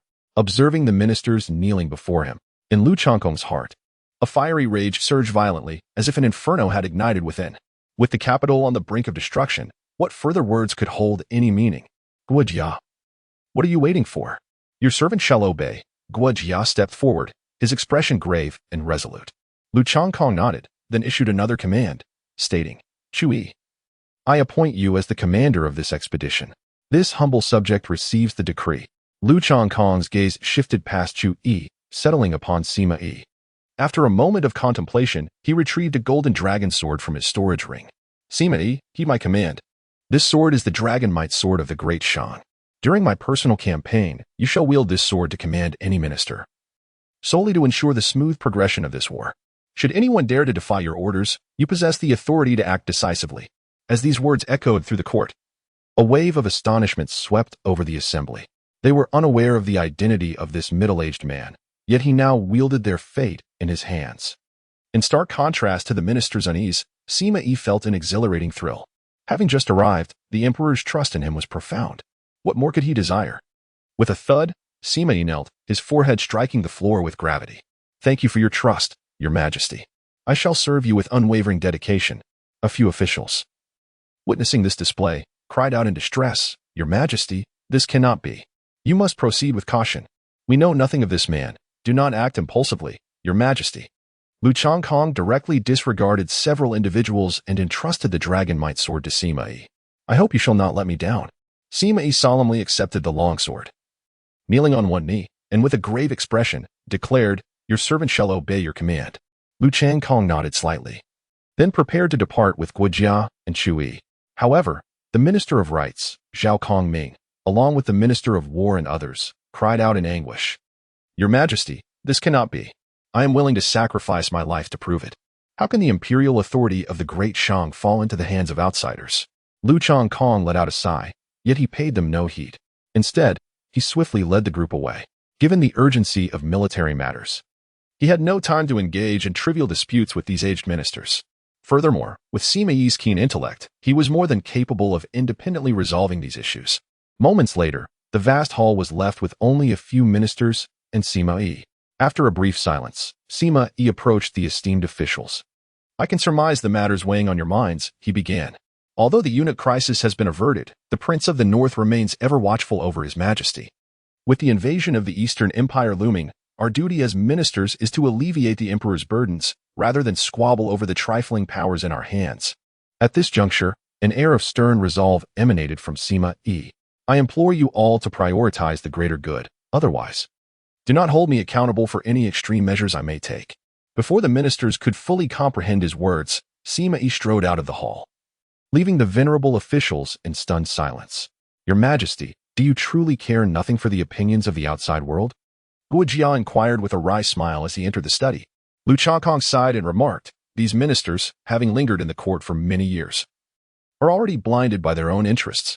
Although their intentions may appear to be for my sake and for the greater good of the Shang dynasty, in reality, they seek to place their own people in positions of power once I lead the charge myself. At that point, who will care about matters such as provisions? Guojia, equally exasperated, responded, If these individuals are unwilling to repent, then another Shang Wanyan will soon emerge. It matters little if they are determined to court their own demise. No one can stop them. Lu Changkong took a deep breath and spoke in a solemn tone. You too should prepare well. We shall depart first thing tomorrow morning. As you command. Once the two had left, Lu Changkong then summoned the system. Initiate the summoning immediately. Beep, beep, congratulations, Master. You have summoned the Demon King Lu Bu, along with his elite cavalry of 80,000. Oh? Lu Changkong's expression brightened with unexpected delight. He had not anticipated such a formidable summoning. Not only did it bring forth a valiant general, but also an elite force of tens of thousands. However, the reputation of Elbu was rather notorious. The moniker Three Surnames Slave was not without reason. Contemplating this, Lu Changkong promptly accessed Elbu's profile. Elbu, Demon Human Clan. 6th level of Heavenly Martial Realm. His cultivation will increase with the rise of his Master S strength. Affection level, 100. Upon seeing the maximum affection level, Lu Changkong was momentarily taken aback. This individual was historically renowned as a parasite. Yet, given the display on the panel, it seemed unlikely to be erroneous. With full affection and an additional 80,000 elite cavalry, it undoubtedly alleviated the pressing dilemma at hand. The system then prompted, Detecting that the master still had one summoning opportunity available, should it be used immediately? Upon hearing this, Lu Changkong did not rush. Instead, he focused his thoughts and opened his own profile. Name, Lu Changkong.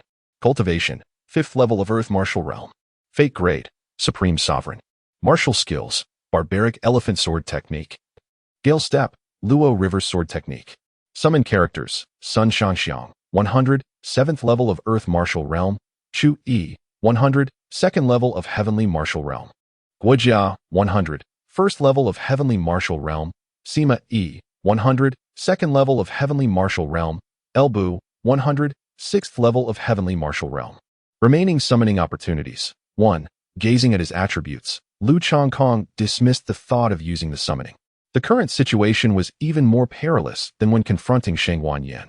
Retaining one summoning opportunity was akin to holding an additional trump card, which might prove to be a lifesaver in a critical moment. A great battle was imminent. Lu Changkong had little inclination to engage in flirtatious banter with Sun Shangxiang and retired early. The following morning, Lu Changkong, adorned in resplendent golden dragon armor, arrived at the assembly point, followed closely by Sun Shangxiang and a multitude of elite guards. Meanwhile, Chu Yi and others had long awaited their arrival. We, your loyal subjects, pay our respects to your majesty. Under the leadership of Guojia and his compatriots, over 100,000 soldiers knelt on one knee in reverence. Long live the emperor! Long live the emperor! Long live the emperor! The voices of the multitude resounded like thunder, echoing even beyond the imperial city. Lu Changkong, clad in battle armor, stood upon a lofty platform, gazing down at the throngs of soldiers below, his expression grave. The Eastern Dawn Empire had overstepped its bounds, encroaching upon our very doorstep. In the face of such adversaries, what course of action shall we take? Upon hearing these words, over 100,000 soldiers erupted in unison, their voices resounding with fervor. Kill! Kill! Kill! A potent aura of murderous intent soared toward the heavens. This fervent display sent a jolt of trepidation through the hearts of the many ministers observing from the sidelines. Chioi, I shall lead. Lu Changkong turned his head and commanded, You shall lead the Imperial Guards forthwith. Striving to reach the western border town of Xishan in the shortest possible time to thwart the advance of the Eastern Yamato dynasty. The subordinate obeys the order. With that, Chu Yi rose to his feet. Lu Changkong's right hand rested upon the sword sheathed at his waist. In the next moment, as the long sword was drawn, Lu Changkong bellowed, Advance. Chapter 37. This adoptive father, I dare not claim. With Lu Changkong's command, over 100,000 imperial guards, led by Chu Yi, surged forth towards the border city. Once the grand army had departed, Lu Changkong turned his gaze towards Sima Yi. During my absence, should any disturbances arise, show no mercy, execute them without hesitation. Sima Yi nodded and replied, Your Majesty, rest assured, I shall ensure the stability of the rear. Excellent. Lu Changkong mounted a magnificent steed and, accompanied by Sun Shangxiang and Guojia, along with 2,000 elite soldiers, departed from the imperial palace. Once they exited the royal city, Sun Shangxiang finally caught up and inquired softly, Your Majesty, why did you allow General Chu Yi to proceed ahead? To her, setting out together seemed a more favorable option. However, Lu Changkong smiled mysteriously and said, Do not be anxious. Soon you shall understand why. Upon hearing this, Sun Shangxiang ceased her inquiries. After departing from the imperial city with 2,000 men, they swiftly arrived at a high ground. From this vantage point, it was nearly 2,000 miles west to reach the border town of the West Pass. As they arrived at this location, Guojia's brow furrowed deeply. Your Majesty, a potent aura of malice looms ahead. I suspect there are ambushes lying in wait. With the enhancement of Lu Changkong's strength, his cultivation had also ascended to the 5th level of the Celestial Martial Realm. Do not fret. Remain calm and follow me. Lu Changkong let out a hearty laugh. And before the others could react, he mounted his war horse and charged ahead. The rest were momentarily stunned, but quickly followed suit. At this moment, Lu Changkong arrived at the edge of the high ground. There stood a robust man clad in black battle armor, with thick brows and large, solemn eyes. Not far away, beneath him was a striking red steed. In his hand, he wielded a halberd, exuding a striking and formidable presence. The emperor has finally arrived. As soon as Elbu caught sight of Lu Changkong, he immediately galloped over on horseback. Be cautious, Your Majesty, Guojia exclaimed, his expression shifting as he swiftly positioned himself in front of Lu Changkong, his demeanor filled with vigilance. Dare you obstruct me? Elbu glared fiercely, raising his fist to strike. Wait! With a commanding shout from Lu Changquang, Elbu halted his punch. He knelt on one knee, clasping his hands in salute, and respectfully declared, Fengstian pays his respects to your majesty. Lu Changquang gazed at the imposing figure of Elbu kneeling before him. He could not help but acknowledge the latter's formidable stature and robust masculinity, accentuated further by the demonic patterns etched upon his skin, which imbued him with an air of malevolence. In the Kunlun continent, those of mixed lineage, possessing both human and demonic blood, were often met with disdain and prejudice. Nevertheless, Lu Changquang did not mind. Instead, he personally assisted him to his feet. Guojia, he is a formidable general whom I have secretly nurtured. And Elbu Fengstian. Elbu, this individual is my chancellor and also the strategist for this great war. Upon hearing these words, Elbu was taken aback and hurriedly offered his apologies. Observing the demeanor of this fierce general, Lu Changquang felt a twinge of surprise. After all, based on his understanding, this individual was not known for his amiable disposition. However, it is likely that the system has made some covert modifications. Nevertheless, overall, this is a positive development. Lu Changquang did not wish to contend with a fierce general whom he could not control. Meanwhile, Guojia beside him flashed a look of solemnity. Had it not been for Elbu's timely restraint moments ago, that punch would have left them in a rather precarious situation. Moreover, the familiarity displayed between Lu Changquang and Elbu hinted at a prior acquaintance. Yet he had received no intelligence regarding this. This indicated that his lord was far more complex than he appeared on the surface. After exchanging a few courteous remarks, Elbu's expression turned serious as he said, Your Majesty, please accompany me to review the 80,000 elite cavalry. Very well. Let me behold your 80,000 trusted cavalry. Lu Changquang let out a hearty laugh, and under the leadership of Elbu, he advanced alongside Guojia. The trio arrived at the edge and gazed downward. Before them lay a formidable assembly of cavalry, meticulously arranged in a dark mass. 80,000 warriors stood in eerie silence, their breaths nearly inaudible. Upon witnessing this elite force, Guojia's expression shifted, and he remarked, I have never encountered cavalry with such remarkable discipline. They are intricately interconnected, akin to a battle formation. This 80,000 could easily withstand an onslaught of over 160,000 infantry. General Elbu is indeed formidable. The effort required to train such a fierce army must have been immense. Upon hearing this, Elbu laughed heartily and explained, You may not be aware, but these 80,000 elites under my command have been tempered through the crucible of life and death. Originally, this force numbered in the hundreds of thousands. But only these 80,000 remain. With proper command, they could hold off an enemy 5 times their number without issue. Of course, all of this was orchestrated by His Majesty 3 years ago. Guojia felt a surge of astonishment. It was evident that Elbu's accomplishments were indeed orchestrated by Lu Changquang. Yet previously, everyone regarded Lu Changquang as a fool. Now it became clear that those were the true simpletons. Truly, you have endured much. Lu Changquang patted his sturdy shoulder, simultaneously inquiring within his mind, System, could you elucidate the circumstances from 3 years ago? Beep. In order to facilitate the Marshal General's allegiance to his master, this system has already altered his memories. As long as the master refrains from revealing any inconsistencies and does not arouse suspicion, all shall be well. Upon hearing this explanation from the system, Lu Changquang comprehended the situation. Your Majesty, what do you mean by that? Elbu replied with utmost seriousness. One who has wandered aimlessly for half a lifetime only laments the absence of a worthy sovereign.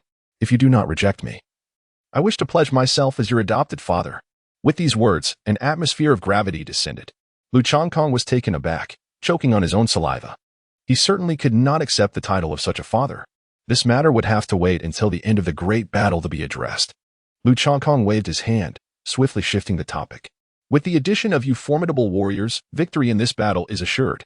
At that moment, Guojia, who had remained silent beside him, suddenly spoke up. Your Majesty, I have conceived a strategy. Not only can we annihilate the entire army of the Eastern Yamato dynasty, but we also stand a chance to expand the territory of the Great Shang by capturing an additional city. Lu Changquang was somewhat taken aback and said, Please elaborate. Your Majesty, observe this map. Guojia unfolded a map and pointed to it. From this point, if we continue westward, we can directly reach the borders of the Eastern Yamato Empire, specifically the city of Okinawa. The area outside the city is an expansive plain, an ideal location for deploying hundreds of thousands of troops. However, at this moment, Lu Bu suddenly interjected, Prime Minister, While it is indeed advantageous to station infantry on the plains, Purakawa Ion is a formidable general of the Eastern Yamato Empire. He is well aware of the threat posed by cavalry. Even with an army of 900,000 on the plains, nearly 30 to 40,000 cavalry could annihilate them completely. Upon hearing this, Lu Changkong nodded in agreement. He then turned to Guojia, wondering if the cunning strategist had a more elaborate plan in mind. Chapter 38. A crisis at the border city. Faced with the skepticism of Lu Changkong and Lu Bu, Guojia smiled slightly. Under normal circumstances, that would indeed be the case. However, neither the Great Shang nor the Eastern Yamato has trained cavalry. Of course, due to the Northern King. Our Great Shang has raised some war horses and trained over 10,000 cavalry. Yet, these cavalry are under the command of the Northern King, Lu Dao. Purakawa Ion is surely aware of this. Thus our Great Shang Empire cannot possibly field cavalry openly. Upon hearing this, Lu Bu's expression brightened. In open terrain, 900,000 infantry would be nothing more than moving targets for cavalry. With these 80,000 elite cavalry, we could decisively turn the tide of the battle. Lu Changkong also immediately comprehended the implications behind it. Truly, Guojia is remarkable. So, how shall we add another city to the Great Shan? Guojia pointed to a specific location on the map, which was the border city of Okinawa. This place is in closest proximity to the capital of the Eastern Yamato dynasty, Kyoto, and is surrounded by vast plains. With merely several thousand elite cavalry, one could directly invade the capital of the Eastern Yamato dynasty, even if we choose not to engage in battle. Simply stationing a few thousand soldiers here would allow us to effectively block any future advances from the Eastern Yamato dynasty, thanks to the strategic terrain. This not only facilitates an offensive but also provides a formidable defense, thereby adding a city and enhancing the security of the Great Shang. Upon hearing Guojia's strategy, Lu Changkong did not respond immediately, but instead lowered his head in contemplation. The significance of the Okinawa border was now abundantly clear.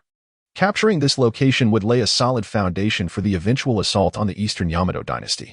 However, Lu Changkong inquired, "It is well known that this location holds great significance. How could the Eastern Yamato dynasty fail to station a formidable garrison here?" Guojia elucidated, under ordinary circumstances, there would indeed be a strong military presence. However, Yurikawa Yin has already led his troops into battle. Over 900,000 soldiers are currently positioned between the border cities of Okinawa and Shishan. Thus, at this moment, the defenses of the city are at their most vulnerable. At this juncture, Guojia suddenly knelt and implored, "Your Majesty, the battlefield is ever-changing. I beseech you to make a swift decision." Observing this, Lu Bu also knelt, pledging, "Your Majesty, I am willing to serve as the vanguard in this conflict, to conquer a city for you." Upon witnessing the unfolding events, Lu Changkong clapped his hands and declared, "Very well, it is settled. Guojia, I grant you a quarter of an hour to swiftly devise a detailed and meticulous plan. Bu, leave behind 3,000 elite troops. I have other purposes for them." "Understood," responded Guojia and Bu in unison. After arranging matters with the two, Lu Changkong sought out Sun Shangxiang. "Master, what is the purpose of that dark figure?" Sun Shangxiang inquired, casting a curious glance at Bu in the distance. "He is a formidable general I have secretly nurtured." Lu Changkong chuckled lightly, effortlessly wrapping his arm around Sun Shangxiang's slender waist. He leaned in closer, whispering into her ear, and instantly, a distinct fragrance, unique to young maidens, wafted into his senses. "There is a matter I need you to assist me with, and it is of great importance." Initially, Sun Shangxiang felt a delightful tickle from Lu Changkong's playful gesture, but upon hearing that there was a task entrusted to her, her demeanor shifted to one of eagerness. "Your Majesty, please feel free to command me. I shall do my utmost to fulfill your request." Lu Changkong nodded gently, caressing her waist as he spoke. "In a moment, you will lead 3,000 elite cavalry, accompanied by an additional 3,000 Imperial Guards, to the western border city. Your sole task is to create disturbances from the flanks. Strive to buy time, allowing the border city to hold out until Chu Yi's arrival." To be honest, Lu Changkong had already begun to regard Sun Shangxiang as his own. If not for the lack of available personnel, he would not wish to put her at such risk. Moreover, in previous summons, it had been evident that unless in dire circumstances, most summoned entities tended to be weapons. Sun Shangxiang momentarily froze, but soon her expression brightened as she declared, "Rest assured. Your Majesty, I shall fulfill this mission." Observing her excitement, Lu Changkong offered a few more words of caution. He then assigned several formidable warriors to accompany Sun Shangxiang for her protection. Before long, the troops were assembled. Under the watchful gaze of many, Sun Shangxiang mounted her steed and set off towards the border city. After watching her depart for a moment, Lu Changkong turned to Guojia, instructing, "Send someone to relay a message to Chu Yi. Ensure he arrives at the western border city by noon tomorrow." Understood. Upon Guojia's departure, Elbu approached, stating, "Your Majesty, the army is fully assembled and ready to embark at any moment." Lu Changkong nodded and declared, "Let us set forth." With a commanding voice, tens of thousands of cavalrymen circumvented the western border city, hastening towards the Okinawa border city. As they journeyed, the western border city lay in ruins, with only a meager few thousand soldiers wearily leaning against the city walls. They seized every moment to rest, striving to recuperate as much spiritual energy as possible after 3 consecutive days and nights of relentless combat between life and death. Even though they were all martial artists of the Yuanwu realm, their endurance was wearing thin. Among the soldiers, several men clad in General S armor stood together, their faces ashen. Deputy City Lord Wang, one of them, lamented, "Our combined forces amount to little more than 4,000, and we are utterly exhausted. What shall we do?" A scarred-faced man slumped to the ground, his eyes filled with despair. Following the death of the city lord, Deputy City Lord Wang Hao had assumed command. "Has there been any useful news from the imperial capital?" The scarred man sighed. "General Chu Yi has led over 100,000 troops in our direction," he reported. "However, at the pace of the infantry, by the time reinforcements arrive, the city will surely fall." Hearing this, a glimmer of despair flickered in Deputy City Lord Wang's eyes. He glanced towards the city and asked with a grave tone, "Have those families still not sent anyone to assist?" The scarred man shook his head. "Those ingrates are merely preserving their own forces. Their hearts are treacherous." In a fit of anger, Deputy City Lord Wang cursed, "Damn it. If we survive this calamity, I shall report their actions to the emperor." Within the border city, apart from the official military forces, several families had also trained numerous martial artists. Though not comparable to the royal family of the Great Shang, gathering a few thousand martial artists was certainly feasible. Yet, no matter how Wang Hao attempted to rally them, the members of those families remained unmoved. Alas, these families are nothing but leeches of the Great Shang. It has been this way for many years. Before the scarred man could finish, a soldier stationed to observe enemy movements suddenly shouted in a panic, "Enemy attack! Enemy attack!" Upon hearing these words, Wang Hao and the others cursed loudly and staggered to their feet. Gazing down at the densely packed enemy forces below, a sense of despair swiftly enveloped them. Chapter 39. Reinforcements arrived just days prior. The Eastern Yamato dynasty had dispatched nearly 150,000 vanguard troops to besiege the city. The lord of the border town had fallen during the initial confrontation. However, their vanguard had also suffered a staggering loss of 90% in this encounter. Subsequently, the Eastern Yamato's army altered their tactics, sending only several thousand troops for each assault, aiming for attrition, though they could not breach the city walls. Their attacks came with alarming frequency, intent on a war of attrition. After more than 10 charges, the number of defending soldiers dwindled significantly, leaving them exhausted and their combat effectiveness severely diminished. This time, the Eastern Army dispatched nearly 100,000 troops, seemingly unwilling to prolong the conflict any further. "This battle could very well be our last." The complexion of Vice City Lord Wang Hao was grim. He turned to face the soldiers behind him, whose faces were etched with despair and panic, and took a deep breath. The valiant sons of the great merchants' dynasty had reached their final moment. The enemies outside the city loomed like ferocious tigers, and should they breach the gates, the innocent citizens behind us, your parents, siblings, and wives, would face dire fates. Therefore, let us channel our spiritual energy and fight until the very last moment.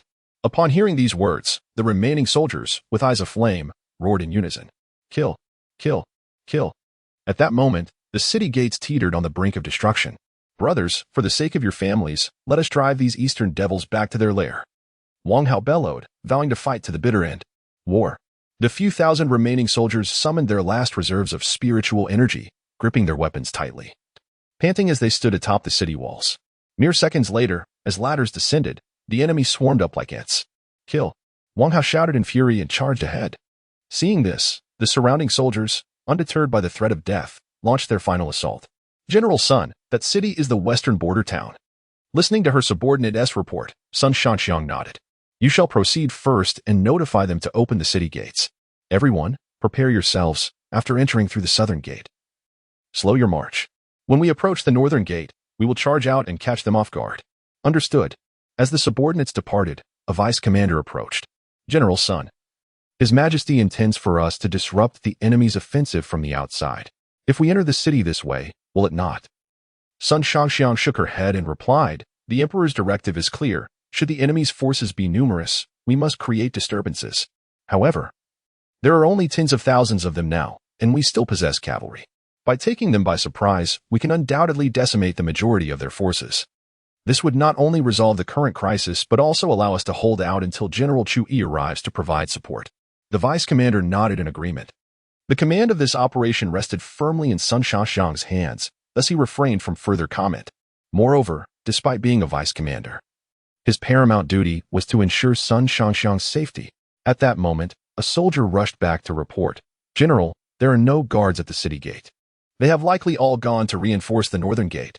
Sun Shangxiang furrowed her brow. The absence of gatekeepers was telling of the urgency at the southern gate. We shall open the gate ourselves. All units, heed my command. The forward troops shall advance to the northern gate at the swiftest pace. The remaining cavalry should slow slightly, but must break through the northern gate within the time it takes to burn a stick of incense. The Imperial Guards will ascend the battlements to assist in eliminating the enemy. Charge. At Sun Shangxiang's command, thousands of ironclad riders surged forward, simultaneously atop the northern city wall. Wang Hao glanced at the arrow that had pierced his left shoulder and snapped it in two. Looking up, he beheld a vast throng of enemy troops from the east, scaling the walls via ladders. Meanwhile, only about 800 defenders remained behind him. Clearly, the East Vanguard General, Jin Yong Taro, intended to seize the city in one fell swoop. Brothers, fight until our last drop of blood. They shouted, their voices rising to the heavens. Even Jin Yong Taro outside the city heard their fervent cries distinctly. Gentlemen, they are at their last throes. The first to breach the city gate shall be rewarded with 100 taels of gold and 8 maidens. At this proclamation, the attacking soldiers howled like ravenous wolves, their eyes ablaze with fervor. Now, it was time for a few among them to step forward and eliminate Wang Hao, thereby concluding this conflict. Jin Yong Taro cast a respectful glance at the elders beside him. They were all respected members of the East Imperial clan and esteemed guests of the dynasty. Let us agree, once the deed is done, we shall have first choice of the women from the great merchants. Of course, came the reply. Takanori, with a faint smile, heard the words and prompted a hearty laughter from the 4 visiting elders, who then rushed out. Wang Hao gazed at the approaching 4 elder men, a flicker of despair surfacing in his eyes. Yet, this despair was swiftly supplanted by a surge of formidable battle intent. East Sea scoundrels, I shall fight you to the bitter end, Wang Hao bellowed, forcefully channeling the scant spiritual energy that remained within him. Brandishing a blood-soaked blade, he charged forward. However, after mere exchanges, he found himself wounded multiple times, his demise imminent.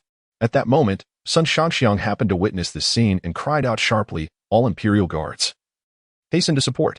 The deputy commander hesitated momentarily, replying, but protecting you is enough of this nonsense. I am the commanding general. Sun Shangxiang fixed them with a frigid gaze. After all, historically, she had trained in martial arts from a young age and was a formidable general in her own right.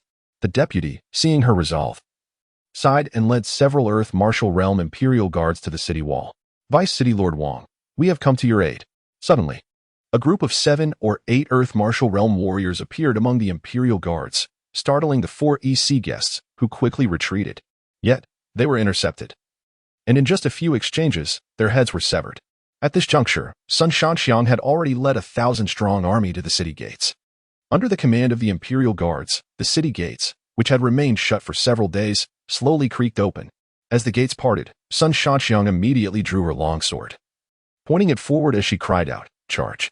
Instantly, over 2,000 cavalrymen launched a death charge against the infantry outside the city. In the blink of an eye, hundreds of enemy soldiers fell. Leading the charge, Sun Shangxiang proved to be unmatched. The sword in her hand, the Nether Reaper, descended like the scythe of death, claiming the lives of over 10 enemies with each strike. In no time at all, not a single enemy dared to approach her, even in the direction she faced. The enemy troops fled in panic, too fearful to confront her. Chapter 40, A Great Victory. Standing atop the city wall, Wang Hao watched in astonishment as Sun Shangxiang executed her merciless slaughter below. A woman, yet her martial prowess surpassed his own. Why did he have no recollection of her? Who was this heroic lady? The deputy commander replied with a grin, she is the Emperor's consort. The consort? Wang Hao's expression shifted to one of surprise. Though he was unaware of how the consort had found herself on the battlefield, he understood that this was no time for rest. All able-bodied men immediately exit the city to slay the enemy and protect the consort. How could they remain at ease atop the walls while the consort fought bravely on the front lines? Vice City Lord, please calm yourself. Rest for a moment. Reinforcements shall arrive soon. The vice commander glanced back momentarily before leading the Imperial Guard out of the city to provide support. With the addition of these formidable Earth Martial Realm warriors, the enemy forces, consisting solely of Yuan Martial Realm fighters, were utterly incapable of mounting a defense. Sun Shanxiang cast a glance at the wide-open city gates, a smile gracing her lips. She then raised her arm and called out with fervor, "Elite Iron Cavalry, follow me for another charge." Amidst the assault of over a dozen Earth Martial Realm Imperial Guards, the 2,000 Iron Cavalrymen pierced through the enemy lines like a sharp blade thrusting into the belly of the opposing forces. How absurd! Do these mere 2,000 believe themselves invincible simply because they are cavalry? Pu Chuanian laughed heartily, declaring, "Everyone, encircle them immediately. Let them experience the true meaning of a cornered beast struggle." With this order, the remaining nearly 10,000 enemy troops swiftly spread out, forming a pocket that ensnared Sun Shanxiang and her comrades at the center. Despite their best efforts to slay the adversaries, the sheer number of foes surrounding them proved overwhelming. For every enemy they felled, 2 more surged forth. Additionally, the enemy had formed a combined attack formation, exponentially increasing their collective strength. Faced with such a tidal wave of foes, the Earth Martial Realm warriors were at risk of falling if they ventured too far from safe ground. General Sun, soon I shall lead our brothers in a charge. You must find an opportunity to break free from this encirclement. The vice commander remained steadfast in his mission. However, Sun Shanxiang remained unfazed, her demeanor calm as she retorted, "Do not panic. Everything is under control." Observing her composure, the vice commander refrained from further comment, instead seeking a chance to break through the encirclement. Meanwhile, at the rear of the Eastern Dawn Army, Pu Chuanian, upon seeing Sun Shanxiang's beleaguered forces, smirked disdainfully. What a waste of over 2,000 fine steeds. Even the great Shang dynasty has resorted to having women lead them. It seems they are truly out of options. A strategist beside him chimed in, "Indeed, General. Yet, I must say that female leader possesses quite an appealing visage. Should we not spare a life? After all, you have always had an eye for the women of the great Shang dynasty." At this remark, Pu Chuanian leered lasciviously, responding, "You make an excellent point." However, suddenly, a soldier rushed in, panic etched across his face. Not good. Thousands of cavalry have unexpectedly surged from the enemy city and are advancing towards us.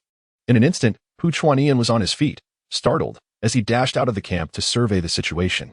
Before him, a tempest of murderous intent approached, heralded by the charge of thousands of fierce cavalrymen. Damn it! Has the Northern Guardian dispatched reinforcements? Pu Chuanian, in surprise, morphed into fury as he beheld the approaching Iron Cavalry. He waved his arm and bellowed, "Form up." I refuse to believe they can breach the combined formation of 10,000 infantry. Yet, the vice commander, his expression strained, interjected, "I understand your urgency, but please, remain composed. We no longer possess the manpower to withstand this onslaught of cavalry." Due to the presence of over 10 formidable warriors at the Earth Martial Realm surrounding the female general, their failure to break through was solely reliant on the combined formation they employed for defense. Upon hearing this, the expression on Pu Chuanian's face darkened significantly, akin to savoring a delectable chocolate only to discover it tainted. The situation had begun to shift. Should we not retreat and reconsider our strategy? Just as the strategist uttered these words, Pu Chuanian sent him sprawling with a resounding slap. "Baka, dispatch the archers. Let them unleash a relentless barrage." Instantly, a regiment of archers formed ranks, drawing their bows and releasing arrows in a seamless motion. The sky was filled with a rain of arrows, descending upon the oncoming cavalry like a tempest. Defend. With the leader's command, thousands of cavalry swiftly arranged themselves into a combined formation. A white shield, forged from condensed spiritual energy, materialized above them. A series of crisp impacts reverberated across the battlefield as the barrage subsided, allowing the cavalry to plunge like a dagger into the heart of the enemy ranks, swiftly dismantling their formation. Reinforcements have arrived. The vice commander, alerted by the cries of battle, turned quickly. Sun Shanxiang beamed with a captivating smile at the sight of the charging cavalry, realizing that the tide was shifting in accordance with her expectations. "Everyone, let us annihilate these Eastern Yamato marauders." With Sun Shanxiang's rallying cry, the troops surged forth to engage the enemy. Under the exceptional flank assault, the combined formation was shattered in an instant. leading to a massacre of infantry at the hands of the cavalry. At this moment, the vice commander could no longer contain his admiration for Sun Shangxiang. From the instant she led her forces into the fray, enveloped by the enemy, the Eastern Yamato army had unwittingly fallen into her carefully laid trap. With more than 10 Earth Martial Realm warriors, their lethality against ordinary soldiers was overwhelming. Without the combined formation, it was likely that within the hour, the majority of the 20,000 soldiers would be slaughtered. However, once the formation was established, the ensuing cavalry could reap havoc. Realizing this, the vice commander no longer regarded Sun Shangxiang as a mere ornamental figure. In the midst of the dual onslaught, the battle concluded in a mere 3 incense sticks worth of time. Shortly thereafter, a soldier approached, reporting that the casualty ratio had been calculated. Sun Shangxiang nodded, signaling him to proceed. In this engagement, we have obliterated 113,000 of the enemy, while our cavalry suffered a loss of 998, among which 203 were severely injured and 600 incurred light injuries. Watching the departing soldiers, Sun Shangxiang furrowed her brows. They had repelled over 100,000 enemies with just thousands of their own, suffering minimal casualties. In any battle, such a casualty ratio would be deemed exceptional, marking a resounding victory. However, this was merely the vanguard of the Eastern Yamato dynasty. Their true main forces had yet to engage. Contemplating this, Sun Shangxiang promptly issued a command. Relay my orders. Compensation for the fallen must reach their families without fail. Understood. At that moment, Wang Hao, supported by another, approached. Vice City Lord Wang Hao, here to pay my respects to the princess. Upon hearing the title of princess, Sun Shangxiang's face flushed instantly. Although rumors circulated that she had captured the emperor's heart, in reality, she remained untouched, primarily due to Lu Changkong's incessant busyness, leaving her with no opportunity to take the initiative. Nevertheless, she refrained from clarifying the title. For the sake of Lu Changkong, however, Sun Shangxiang remarked, Vice City Lord Wang, you may address me as General Sun or Commander Sunday. Startled momentarily, Wang Hao quickly acquiesced, although he was unaware of the reason. How could he disregard the princess's words? Sun Shangxiang nodded and said, Vice City Lord Wang, you have played a pivotal role in this battle. Once the conflict subsides, I shall personally speak to the emperor on your behalf. Hearing this, Vice City Lord Wang sighed with a wry smile, shaking his head. Commander Sun, I cannot accept such credit. The true merit belongs to the city lord, despite his condition. Sun Shangxiang exhaled softly, rest assured. The emperor is well aware of these matters. Yet, you have also played an indispensable role in the subsequent battles. The emperor will undoubtedly recognize your contributions. With the conversation reaching this point, Wang Hao ceased his demurrals. After all, he had been commanding the ensuing battles. Otherwise, the city would have surely fallen by now. Sun Shangxiang nodded, glancing into the distance, inquiring, these are merely the Eastern Yamato dynasty's vanguard. How long until their main forces arrive? Wang Hao pondered briefly before responding. According to the intelligence I have received, approximately 650,000 troops are on the way. They should arrive in about 3.5 days. General Sun, time is of the essence. How long until the reinforcements dispatched by the emperor? Sun Shangxiang estimated, around 3.5 days as well. Now, it remains to be seen whether General Chu Yi or the main forces of the Eastern Yamato dynasty arrive first. Regarding the whereabouts of Lu Changkong, she revealed not a single detail. This matter is of utmost significance and allows for not the slightest error. The fewer individuals who are privy to this information, the lesser the risk of exposure. Vice City Lord Wang, I shall retain a few personnel to expedite the repairs of the city walls. Subsequently, I will lead the remaining cavalry to launch a proactive assault, endeavoring to disrupt the residual enemy forces. Upon hearing Sun Shangxiang's declaration, the deputy general was poised to interject with counsel, but was swiftly silenced by a glare from Sun Shangxiang. The 4th squadron shall remain. The rest will accompany me out of the city. As Sun Shangxiang's voice echoed, the formidable cavalry set forth once more. However, their pace was not swift, granting both the steeds and numerous soldiers a moment of respite. Meanwhile, on the other side, Lu Changkong led his army on a relentless march day and night, drawing ever closer to the borders of Okinawa. Your Majesty, as we continue this unyielding pace, the troops are growing weary. Perhaps we should take a moment to rest, Elbu suggested softly, glancing back at the soldiers behind him. Despite the fact that the warriors of the Tianwu realm felt little fatigue, the elite cavalry, comprised mostly of those at the Lingwu realm, were already exceedingly exhausted, as were their steeds beneath them. Lu Changkong nodded and said, very well, let us take half a day's respite. After all, We are on the brink of a great battle. Dispatch the orders. Once Elbu had entrusted the command, Lu Changkong turned his gaze toward Guojia. Send someone to scout. It is imperative that we ascertain the situation of the Eastern Yamato's main forces. Understood. With Guojia's departure, Lu Changkong sought a quiet spot to rest his eyes. Being merely at the Earth Martial realm, the long journey had rendered him quite weary. After an indeterminate period, the sound of hurried footsteps roused him from his slumber. Report, he commanded. Lu Changkong rubbed his cheeks, becoming more alert. Your Majesty, 96 Li directly ahead. We have encountered a contingent of the Eastern Yamato's army. Upon hearing this, the atmosphere shifted. Lu Changkong, Elbu, and Guojia were all somewhat astonished. Logically, it was inconceivable for enemy troops to appear in this location. Had they truly gathered intelligence on their numbers and insignia? The estimated troop strength was around 270 to 80,000, and the insignia belonged to Oda. In no way? Guojia furrowed his brow, contemplating for a moment, and his expression subtly shifted. Within the armies of the Eastern Dawn Empire, there was only one general associated with the Oda insignia, and that was their supreme commander, Oda Nobunaga. Elbu's brow also knitted in concern as he remarked, "It is indeed he. I have crossed swords with him before. The strength of his forces is mediocre. However, he has secretly trained over 27,000 cavalrymen. Although they pale in comparison to our own cavalry, the terrain could still pose a slight threat to us." Upon uttering these words, the atmosphere grew tense. Lu Changkong's expression darkened. To his astonishment, the Eastern Empire was clandestinely cultivating cavalry. Guojia, were you unaware of this? Guojia, with a wry smile, shook his head and replied, "In truth, I was aware of this matter. However, this army was secretly nurtured by Oda Nobunaga, unbeknownst even to the imperial family of the East. I too did not anticipate that he would bring forth his private troops this time." Lu Changkong did not dwell on the matter but turned to the scout and inquired, "Where are Oda Nobunaga's cavalry?" Upon hearing this, the scout appeared momentarily taken aback. "Your Majesty, they are all infantry. There is no sign of cavalry," he replied. At these words, several individuals exchanged glances of elation. "Is this truly the case?" The scout hastily affirmed, "Your Majesty, esteemed lords, I would not dare to speak carelessly. I genuinely did not see any cavalry." Guojia chuckled lightly and remarked, "If that is the case, then we have a favorable situation. Your Majesty, this must be the forces dispatched by the Eastern Dawn dynasty under Oda Nobunaga to support Yurikawa Yasu. If we seize this opportunity, we may deliver a significant blow to the Eastern Dawn dynasty." Upon hearing this, Lu Changkong let out a cold laugh.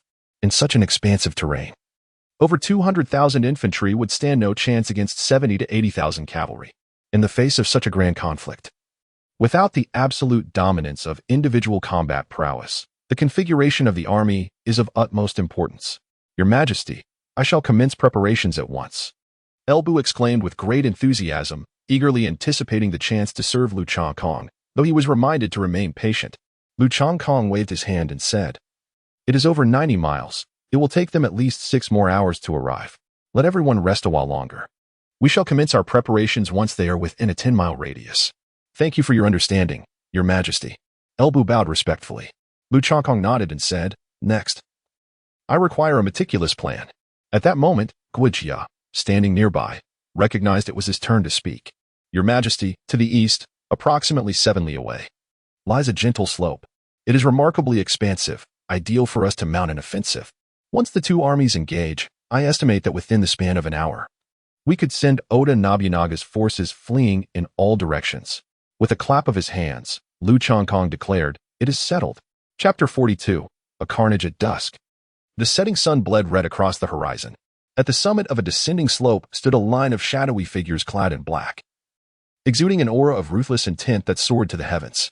I truly overestimated Oda Nobunaga. It is laughable that he did not even dispatch a single scout. Elbu's countenance reflected disdain. These marauders were nothing but a collection of arrogant wastrels.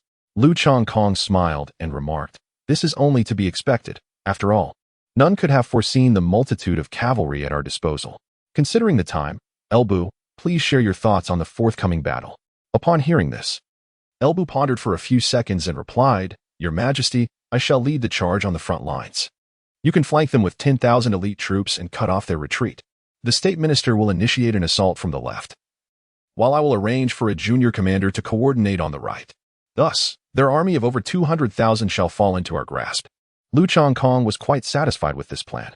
However, he interjected, "The strategy is commendable, yet I shall take the right flank. The flanking maneuver is best left to another. The cavalry charging the infantry is a complete annihilation. Flanking them holds little significance. Although the spiritual energy gained from defeating warriors of lower realms is minimal, we are dealing with over 200,000 foes. Such a bounty is indeed considerable." Indeed, Ele Bu concurred without hesitation. With the orders given, tens of thousands of ironclad cavalry promptly raced to their designated positions. Soon, the forces of the Eastern Yamato dynasty came into view. "General, there seems to be something amiss over there." Oda Nobunaga glanced at his deputy and then raised his gaze. Instantly, his pupils constricted. "Cavalry? This territory belongs to our Eastern Yamato dynasty. How could cavalry possibly appear here? And so silently? Quickly. Form a combined assault formation and prepare to withstand the cavalry charge." With the command issued, over 200,000 infantry began to shift their positions. Although they were well-trained soldiers, coordinating such a vast number of troops would inevitably require time. Meanwhile, the cavalry of the Great Shang had already launched their charge. Ele Bu led the front, wielding his Fa Tian Huaji with unparalleled vigor. Tens of thousands of ironclad riders surged forth, causing even the earth to tremble. Witnessing such a terrifying cavalry force, the infantry of the Eastern Yamato dynasty were gripped by fear, their breaths quickening. Some young soldiers even discarded their weapons, frantically fleeing to the rear. In an instant, the still-forming combined assault formation collapsed without a fight. "Kill!" Ele Bu roared to the heavens, exuding an aura of dark magic. Behind him surged the deathly charge of the iron-blooded cavalry. They were like a sword, piercing directly into the heart of the enemy forces. "Baka, stand firm, do not panic." Oda Nobunaga desperately sought to stabilize the situation, yet in the face of battle, a faltering spirit was tantamount to losing half the fight. Furthermore, without the support of a combined assault formation, the infantry stood no chance against the cavalry. As the soldiers at the front faltered in disarray, those in the middle also succumbed to panic. Only the rear contingent, where Oda Nobunaga stood, maintained a semblance of composure. However, with their own ranks in turmoil, even if his forces formed a united front, it would prove futile. Under the command of Ele Bu, the cavalry of several tens of thousands surged forth as if traversing an uninhabited realm. Could the pirate Oda Nobunaga truly engage in battle with me? Merely the roar of Ele Bu sent the enemy forces rushing in from all directions, reeling and spitting blood. The celestial martial realm, such terror. As Ele Bu galloped towards him, Oda Nobunaga's complexion paled in fear, prompting him to order his surrounding troops to charge forth in a desperate attempt to halt the advance. "Those who stand in my way shall perish." Yet, the soldiers rushing forward were utterly incapable of impeding Ele Bu. With a mere flick of his hand, nearly 100 men met their demise. The cavalry behind him raced forward with astonishing speed, heading straight for Oda Nobunaga. "This is untenable. The opponent is too fierce. We must retreat at once." The vice commander grasped Oda Nobunaga and urged him to flee. Realizing the dire situation, Oda Nobunaga swiftly outpaced even his vice commander. The remnants of the once resilient army, upon witnessing their general's retreat, promptly lost heart, abandoning their armor and fleeing in disarray. "Little thief, can you truly escape?" Ele Bu, mounted on his steed Red Hair, charged directly towards Oda Nobunaga. Observing this, Lu Chongkong, who had circled to the right, immediately launched an assault. With the prowess of the 5th tier of the Earth martial realm, Lu Chongkong was an unstoppable force. Just as he was wreaking havoc, a minor leader of the 2nd tier of the Earth martial realm charged towards him. How absurd that a mere 2nd-tier warrior would dare to confront the king. Lu Chongkong let out a hearty laugh. Before his words could fully dissipate, the Eastern warrior was struck down by a single sword. Deprived of even a chance to utter a word. Coincidentally, this was heard distinctly by Oda Nobunaga. This king? Could it be that newly crowned imbecile of the great merchant dynasty? Oda Nobunaga's expression brightened. He had not anticipated encountering the emperor of the great merchant here. "All archers, prepare. Aim at the young lad clad in golden battle armor and fire." At his command, the somewhat orderly rear guard immediately drew their bows, unleashing a relentless barrage of arrows towards Lu Chongkong's position. A dense storm of arrows surged forth, blotting out the very sunlight. Yet, in the face of this celestial shower of arrows, Lu Chongkong did not retreat. Rather, he charged forward toward Oda Nobunaga. Although the forces of the Eastern Empire were numerous, Oda Nobunaga's prowess had only reached the 5th level of Earth martial realm. What folly!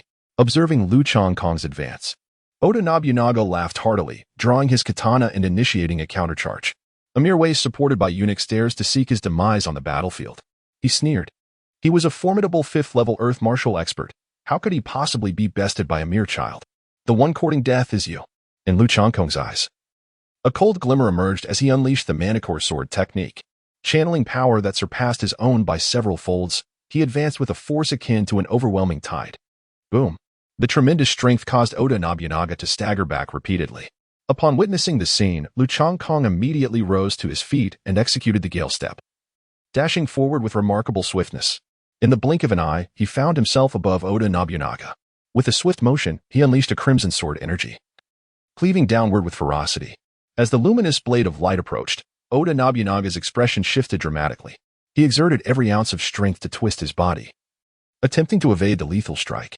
However, with a sickening sound, a gaping wound appeared on his chest, revealing the bone beneath.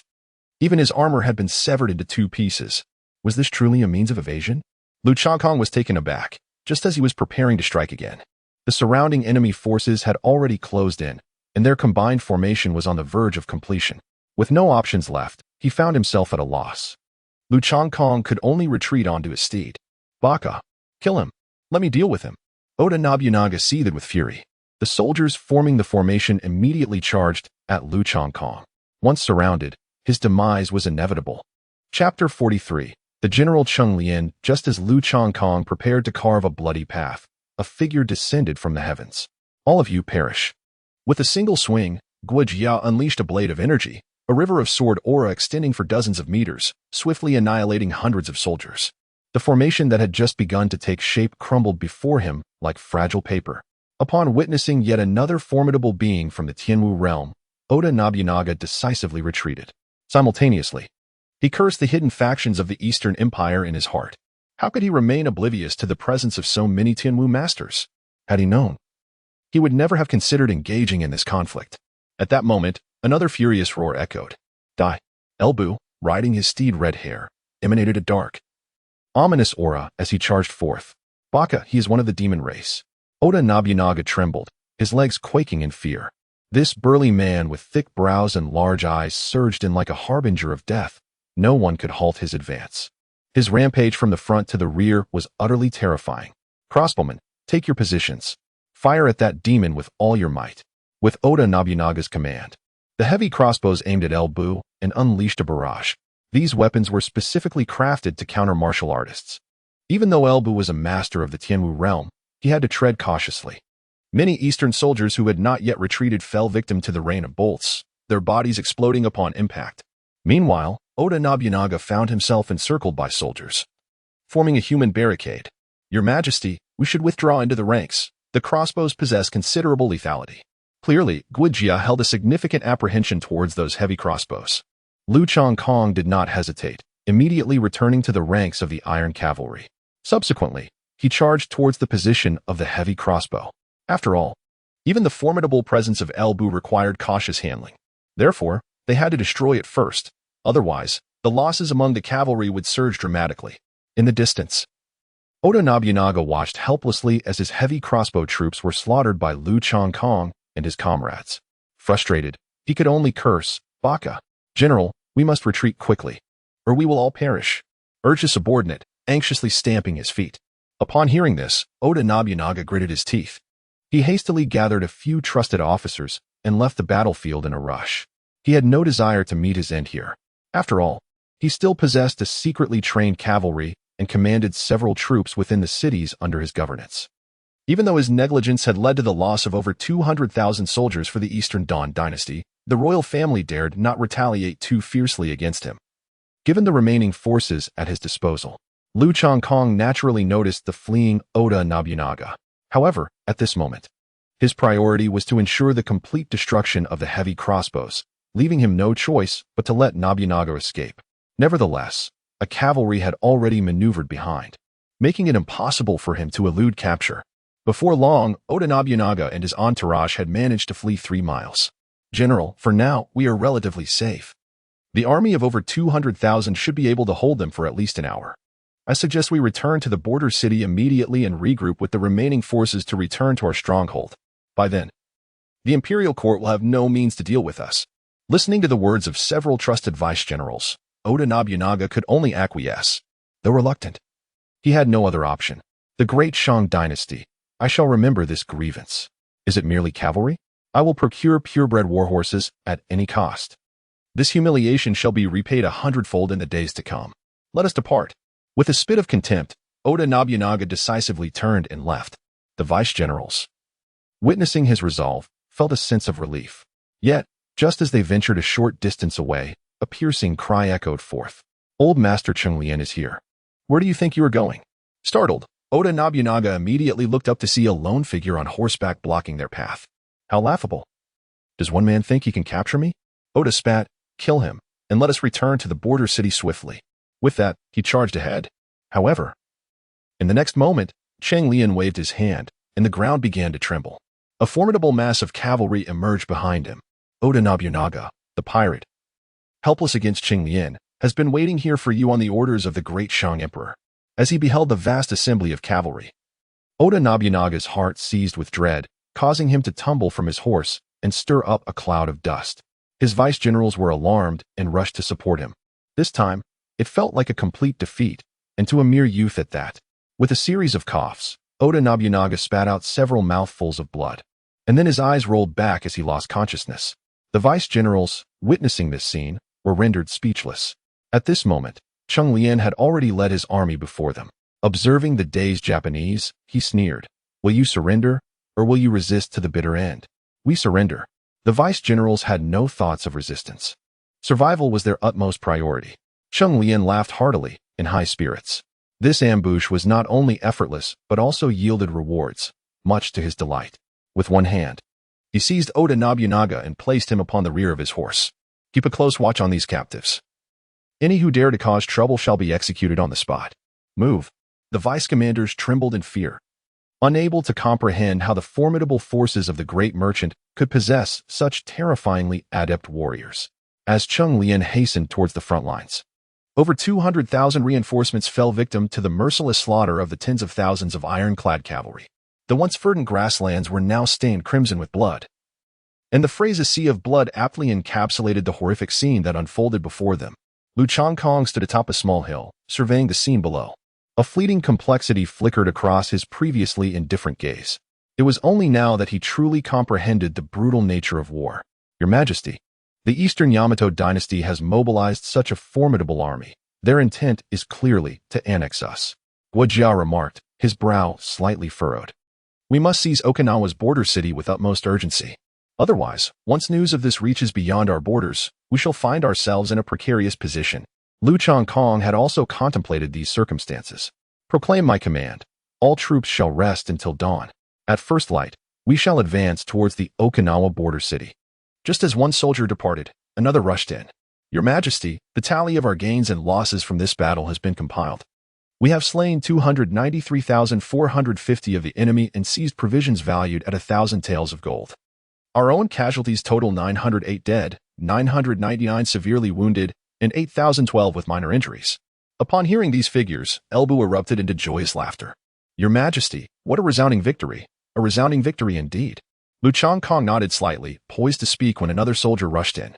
"Your Majesty, General Cheng-Lien has captured Oda Nobunaga and is awaiting your summons." Upon hearing this, Lu Changkong abruptly turned his head. Cheng-Lien? Chapter 44. The Dance of Heavenly Demons. While Cheng-Lien may not be widely recognized in history, he is indeed a formidable warrior, an absolute powerhouse among cavalry generals. Elbu, assuming Lu Changkong was unaware of Cheng-Lien's identity, hastened to clarify, "Your Majesty, Cheng-Lien is a great general under my command, possessing both wisdom and valor." Lu Changkong nodded and said, "Bring Cheng-Lien up." As he watched the departing soldier, Lu Changkong quickly inquired of the system. "My last summoning has not yet been utilized, so how has Cheng-Lien appeared?" Ding ding. Cheng-Lien was originally a subordinate of Elbu. Thus he would naturally appear alongside him. Upon hearing this response, Lu Changkong was somewhat astonished. He had not anticipated that summoning would also come with a bonus. With a mere thought, Cheng-Lien's panel materialized before him. Cheng-Lien, human. Fourth tier of the heavenly martial realm, his cultivation will elevate alongside his master as strength. Affection level, 89. Lu Changkong was quite pleased with Cheng-Lien's panel. After all, it was a gift, and to possess such strength and affection was already commendable. Subordinate Qing Lian pays his respects to your majesty. Long live the emperor. Long live. Long live. Chang Lian knelt on one knee, his expression solemn as he performed a bow. This was his first audience with the emperor, and he did not dare to be negligent. Rise. Lu Changkong scrutinized Cheng Lian, who was tall and robust, appearing remarkably youthful. Your majesty, this is Oda Nobunaga, whom I have captured. Chang Lian led the horse forward and unceremoniously tossed Oda Nobunaga onto the ground. Is he dead? Lu Changkong inquired, surprised at the motionless figure of Oda Nobunaga. Chang Lian shook his head and replied, Your Majesty, it seems he is merely unconscious and has yet to awaken. Unconscious? Lu Changkong cast a peculiar glance at Oda Nobunaga and remarked, Simply eliminate him. Grant him a swift end. As you command.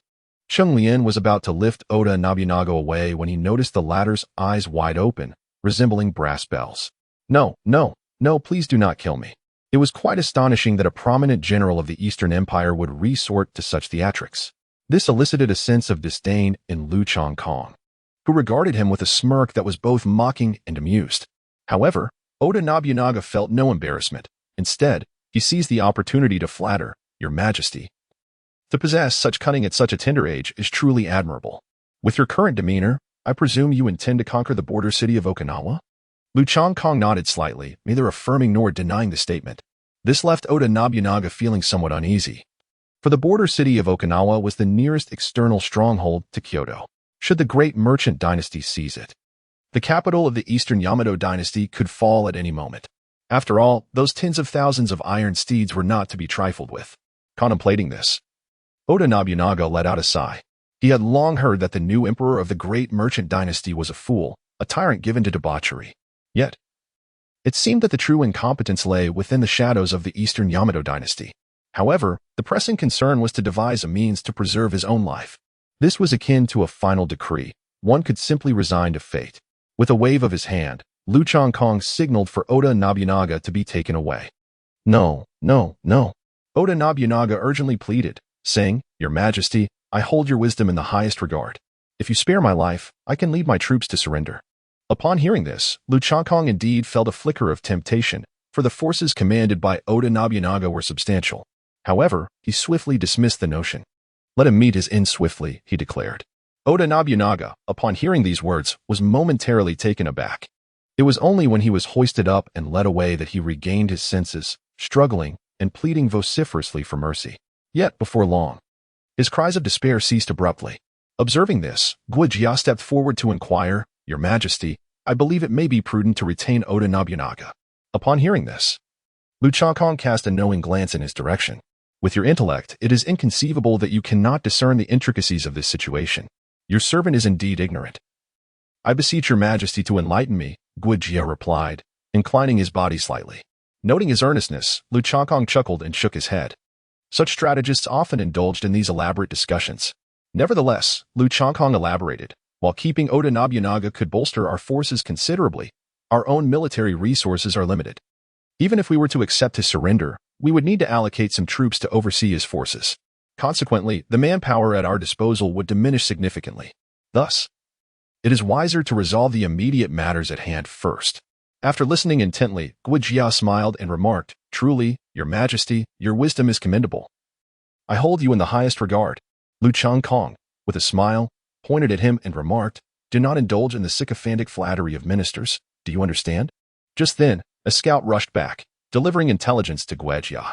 Upon reading it, his expression brightened instantly. Your Majesty, according to the information brought back by the scout, the garrison at the border city of Okinawa consists of merely a few hundred men. With our current forces, we can easily overpower them. Upon hearing this, Lu Changkong let out a hearty laugh. Chang Lian, swiftly assess our troop strength and prepare to march with me to flatten the border city of Okinawa. Yes. Once Chang Lian departed, Lu Changkong turned his gaze back to Guo Jia. You should allow the soldiers who just fought to rest here. But remain vigilant and not let your guard down. Your Majesty, I understand. Guo Jia was well aware. One cannot tread along the riverbank without getting their shoes wet. During wartime, one must never be complacent. Moments later, Lu Changkong summoned El Bu and Chang Lian, leading nearly 20,000 elite iron cavalry towards the border city of Okinawa with great haste. Concurrently, several scouts were dispatched. as the group advanced at full speed. They soon arrived near the outskirts of the border city. Your Majesty, our intelligence was indeed accurate. The defending forces are not numerous. As they approached the border city, El Bu, a formidable warrior of the heavenly martial realm, discerned the situation within the city at a glance. Lu Changkong nodded, remarking that such a situation was indeed within reason. Who could have anticipated that aside from the Northern King, our grand merchant dynasty could dispatch such a formidable cavalry? Moreover, they managed to circumvent the vast armies of the Eastern Yamato dynasty, penetrating deep into this territory alone. As he spoke, Lu Changkong cast his gaze upon the desolate city, chuckling softly. Even so, they have been rather careless. Having reached this point, they remain oblivious to our presence. Beside him, El Bu was growing increasingly restless. Your Majesty, let us simply lay them to waste. Our brothers are eager for battle. Permission granted. Lu Changkong commanded with a sweeping gesture, bellowing, charge. In an instant, nearly 20,000 iron cavalry surged forth under the leadership of Lu Changkong, El Bu, and Qinglian. At that moment, even the earth trembled beneath them. This sudden upheaval finally alerted the defending soldiers to the impending threat. An enemy attack. It's an enemy attack. Quickly, close the city gates. Upon witnessing this, Lu Changkong emitted a sharp cry. El Bu. In the next instant, a figure soared into the air. The Dance of the Celestial Demon. Chapter 45, Seppuku. At this moment, El Bu radiated an overwhelming aura of dark, demonic energy. In the blink of an eye, a colossal surge of black blade energy descended from the heavens. Boom. In an instant, dust erupted into the air. The city gates splintered into fragments, and a terrifying black scar marred the city walls. All troops advance. With a vigorous wave of his arm, Lu Changkong commanded as tens of thousands of ironclad cavalry surged forth in an instant. With virtually no resistance, they breached the city. In less than the time it takes for an incense stick to burn, this border city was seized by Lu Changkong. Truly, it is a vital stronghold on the frontier.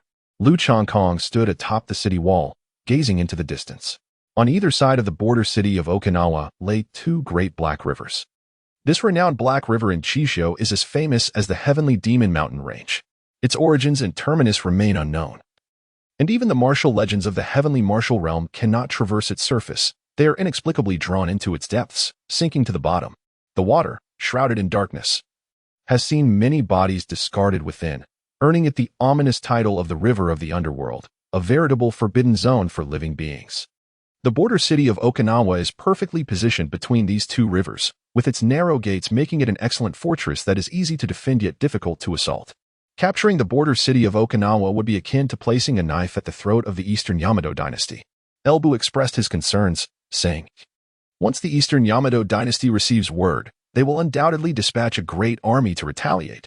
Lu Changkong wholeheartedly concurred with this sentiment. It is far easier to assault a city than to defend one. Thus, send a scout to inform Guarjia to expedite the delivery of heavy crossbows and siege engines. With El Bu's command issued, a scout swiftly departed the city. Given the proximity to their previous resting place, it was not long before Guarjia arrived. Accompanied by the remaining cavalry, Lu Changkong stood alongside Guarjia atop the city wall, gazing at the location of the capital of the Eastern Yamato dynasty. Your Majesty, he proposed, I believe we have two courses of action before us. First, while the news has yet to spread, we should promptly march south to assault the capital of the Eastern Yamato dynasty. Capturing their capital will compel Yurikawa Ion to surrender. Second, after a brief respite, we could launch an offensive against Yurikawa Ion's forces. With a pincer movement, victory in this battle is assured. Guarjia turned to Lu Changkong, his expression grave, and inquired, Your Majesty, which path do you believe we should pursue? Upon hearing these words, Lu Changkong pondered for a moment before inquiring. The overall strength of the Eastern Dan dynasty is comparable to ours. Given the current troops at our disposal, how confident are you in seizing the capital? Guarjia extended his palm and replied, under the element of surprise, approximately 50%. 50%. Lu Changkong pondered for a moment, then sighed and remarked, under ordinary circumstances, a success rate of 50% would be considered quite high. However, our military forces are limited, and should we fail to capture the capital, the safety of our frontier cities would be in jeopardy. Therefore, prudence is the better course of action, especially since the Prince of Northern Town poses a significant threat. This is a reluctant decision, yet it remains the most prudent approach. Currently, the military forces at Lu Changkong's disposal are indeed quite limited. Thus, It is prudent to adopt a cautious approach, advancing step by step. I shall proceed with the necessary arrangements and subsequently accompany His Majesty as we launch an offensive towards Pu Chuanian. Lu Changkong nodded, and then cast a profound gaze towards the direction of the capital. Just wait, it will not be long. Soon, I shall ride forth to the capital and revel in the cherry blossoms.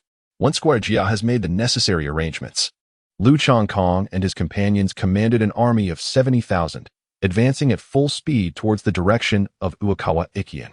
Meanwhile, Okinawa's frontier city retained a garrison of 30,000 troops, nearly half of whom were injured, with a significant number severely wounded. Thus, the defensive strength of Okinawa's frontier city was rather feeble. However, this was an unavoidable predicament, and all that could be hoped was that Qing Lian could hold the fort. On the other side, within the temporary encampment of the main forces of the Eastern Yamato dynasty, the chief commander, Uekawa Ikian, sat at the head of the tent. Kneeling at his feet was General Jin Nagata Taro, the commander of the vanguard army, who had suffered defeat. Taro, with an army of over 200,000. You have led them to such disgrace? And to have been pursued back to camp by a female general of the great merchants, returning with merely over 10,000 troops remaining? Are you, perchance, a spy planted by the great merchants? Upon hearing these words, Jin Nagata Taro was terrified, repeatedly bowing his head to explain. Commander, who could have known that the great merchants possessed cavalry? Clearly, it is the fault of the intelligence division for failing in their duties. We must hold them accountable. Uekawa Ikian cast a cold glance at him and replied, Indeed, this is the responsibility of the intelligence division. However, to have failed to seize a mere frontier city with an army of over 200,000 in just a few days is an utter disgrace. You should commit seppuku. At this pronouncement, Jin Nagata Taro's face changed dramatically. He yearned to offer an explanation, but upon recalling their samurai spirit, he gritted his teeth and drew a small dagger. Commander, I shall atone with my life. With that, he plunged the dagger into his abdomen.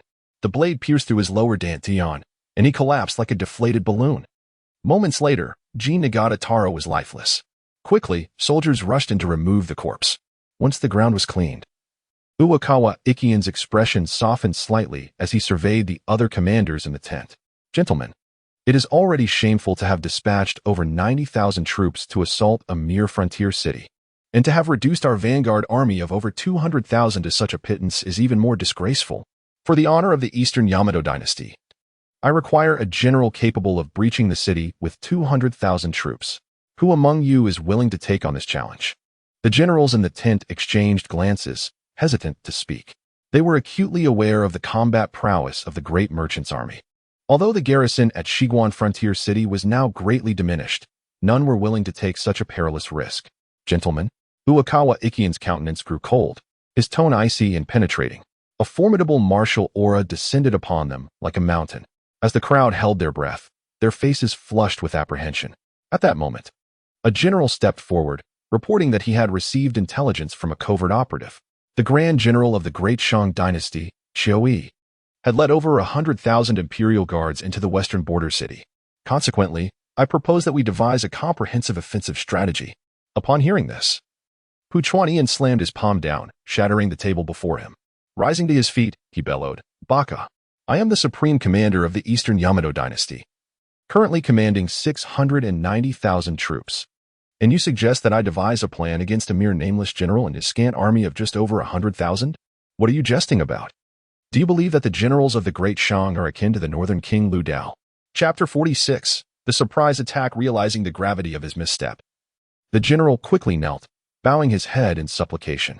I truly did not mean it that way, Grand General. I was wrong. I had no such intention. He feared that Pu Chuanian might demand his own seppuku. Silence. Pu Chuanian snorted disdainfully.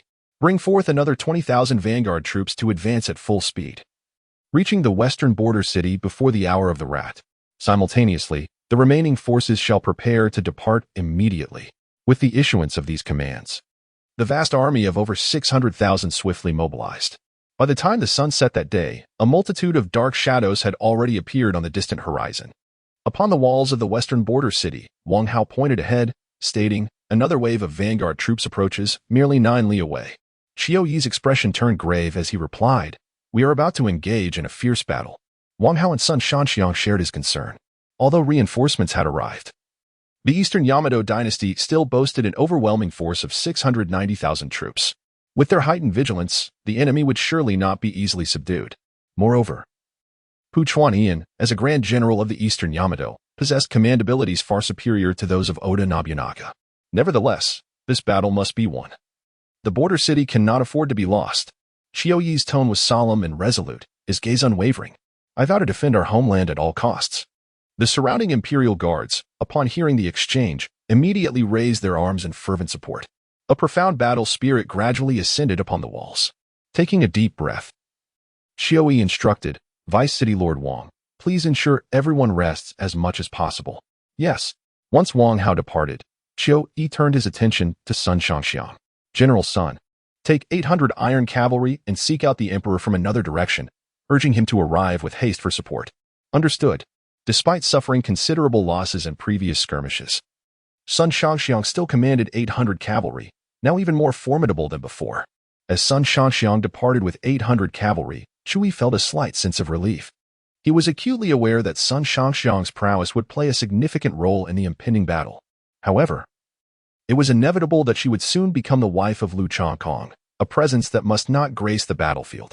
Once everything was arranged, Chiyoyi gazed at the slowly descending sun and then at the vanguard army setting up camp in the distance. In his dark pupils, a trace of contemplation emerged. As night fell and darkness enveloped the land, everyone closed their eyes to rest, awaiting the morrow's conflict. It was then that the gates of the western border city creaked open. 900 cavalry, shrouded by the veil of night, surged forth from the gates. Led by none other than Chiyoyi himself, he cast a glance at the distant army, a chill reflecting in his eyes. In the stillness of the night, as weariness gripped all, especially the lower-ranked warriors, he seized the opportunity for a night raid on the enemy camp. After all, no one could fathom that the western border city would dare send troops out at such an hour. Before long, they arrived near the enemy camp. Observing the enemy's demeanor, it seemed they truly did not anticipate a proactive assault. The general's foresight was indeed uncanny.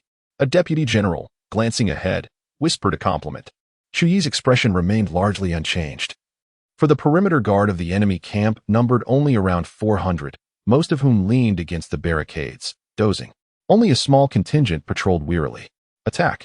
Chiyoyi commanded without hesitation, leading the 900 cavalry directly into a charge. In the blink of an eye, they reached the outskirts of the main camp. With a flash of blades slicing through the night sky, the makeshift gate of the encampment shattered instantaneously. The resounding crash roused the drowsy soldiers nearby. Yet, before they could comprehend what had transpired, they were met with the cold glint of blades, swiftly ending their lives.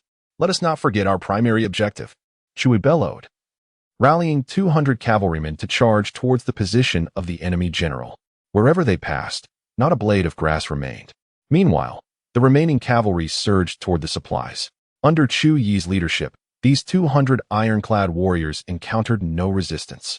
Soon, a commanding officer wielding a great sword burst from the tent. Who dares to make a ruckus here? He had not finished his sentence when a streak of blade light zipped toward him. In an instant, he was cleaved in two without a moment to react. Without even glancing back, Chiyoyi commenced the slaughter of the advancing eastern warriors around him. Not long after, a blazing fire erupted in the distance. Alarmed, cries echoed, "The grain store is ablaze. Hurry, extinguish the flames." As the anxious wail reverberated, the already panicked soldiers descended into chaos. Some seized their weapons to fend off the cavalry, while others dashed toward the granary with buckets in hand. Charge again! Chiyoyi laughed heartily, rallying his men for another assault. After several rounds, the surrounding soldiers were struck with terror, particularly those who sought to douse the flames, most of whom were slain. As fatigue set in among the masses, Chiyoyi led his cavalry in retreat, unimpeded throughout their advance. His prowess at the 8th level of the celestial martial realm carved a bloody path through the enemy ranks. What a thrill it is to have vanquished so many of those eastern barbarian wretches. Do not insult beasts, refer to them as eastern pirates. I estimated that we have eliminated at least 80,000 tonight. Had our cultivation not been merely at the spirit martial realm, their losses would have been even greater. Hearing the soldiers' discussions, a smile crept onto Chiyoyi's face. He had suspected the enemy's defenses might be somewhat feeble, but he had not anticipated such vulnerability. Of the 900 iron cavalry, the losses from this surprise attack amounted to less than 1/10. It was indeed a resounding victory. Well done. Upon our return, I shall personally reward you. The soldiers erupted in cheers at Chiyoyi's words. Shortly thereafter, Yurikawa Ichian, who was slowly advancing with the main force, learned of the news and was consumed with rage, his formidable martial aura nearly overturning the tent. Over 100,000 vanguard troops had dwindled to fewer than 10,000 in a single night, and the supplies meant to last 15 days now lay in ashes. Imitsukiji, as the deputy commander of the vanguard, you should be acutely aware of the circumstances at that time. Now, tell this general precisely what transpired. Chapter 47. Provocation. Yurikawa Ichian had been in his tent, learning foreign languages from the troop of singers accompanying the army. Just at a crucial moment, he received word that his vanguard had suffered devastating losses. This abruptly extinguished his enthusiasm, as fury surged within him. Over 100,000 vanguard soldiers, reduced to a disarray of armor and weaponry by merely 900 cavalry? Was it a testament to the Eastern Empire's military weakness, or the overwhelming strength of the Great Shang Empire's cavalry? Gazing at the kneeling deputy commander Imitsukiji, Yurikawa Ichian could hardly contain his desire to tear him apart. He was nothing but a coward. Otherwise, I would have been slain by Chu-Yi long ago. The general cannot blame me. I have already advised the commander to establish sentries outside, yet he refused to heed my counsel. Keiji Inoue knelt upon the ground, trembling in fear, desperately justifying himself. It was the commander who asserted that the enemy would never dare to launch a night raid. As a subordinate, I had no recourse. Upon hearing this, Ikuo Yurikawa bellowed furiously, "Where are the others? They have already been struck down by the enemy general." Keiji Inoue reflected with a shuddering dread. Had he not fled swiftly, he too would have met a grim fate. Baka. Ikuo Yurikawa shattered the table before him with a single strike, his formidable martial aura radiating intensely. The other commanders present shrank back, their heads bowed, too fearful to utter a word. After a moment of silence, Ikuo Yurikawa finally regained his composure, his face darkening as he declared, "You may withdraw for now. Your culpability in this matter is not overly grave." Upon hearing this, Keiji Inoue exhaled in relief and hastily retreated. Fortunately, he was merely a deputy commander. Otherwise, he would have faced inevitable death. "Everyone, I now wish to hear your thoughts." Ikuo Yurikawa surveyed the surrounding commanders, his somber voice amplifying the oppressive atmosphere. The assembly exchanged glances, hesitant to speak. The current combat capability of the great merchant dynasty was formidable, perhaps even with their remaining 50,000 men. They could not capture the western border city. Thus, it would be wiser to await subsequent reinforcements before deliberating further. Yet, they were acutely aware that if Ikuo Yurikawa wished to wait for reinforcements, he would not have posed this question. However, had they known that the reinforcements they awaited had been utterly annihilated, panic might have gripped them entirely. Fortunately, Lu Changkong had orchestrated the arrangements meticulously, resulting in the slaughter of hundreds of thousands of reinforcements. This left the front lines devoid of any intelligence, for no one would dare dispatch scouts to their homeland to gather information. "Are you all naturally inclined to silence?" Ikuo Yurikawa waited a moment, only to find no one speaking. An irate fire surged within him, realizing that his subordinates were in such a state. It was no wonder they had incurred losses of tens of thousands in troops. Just then, a seasoned commander stepped forward. "General Yurikawa, given the current circumstances, we truly should refrain from launching further assaults."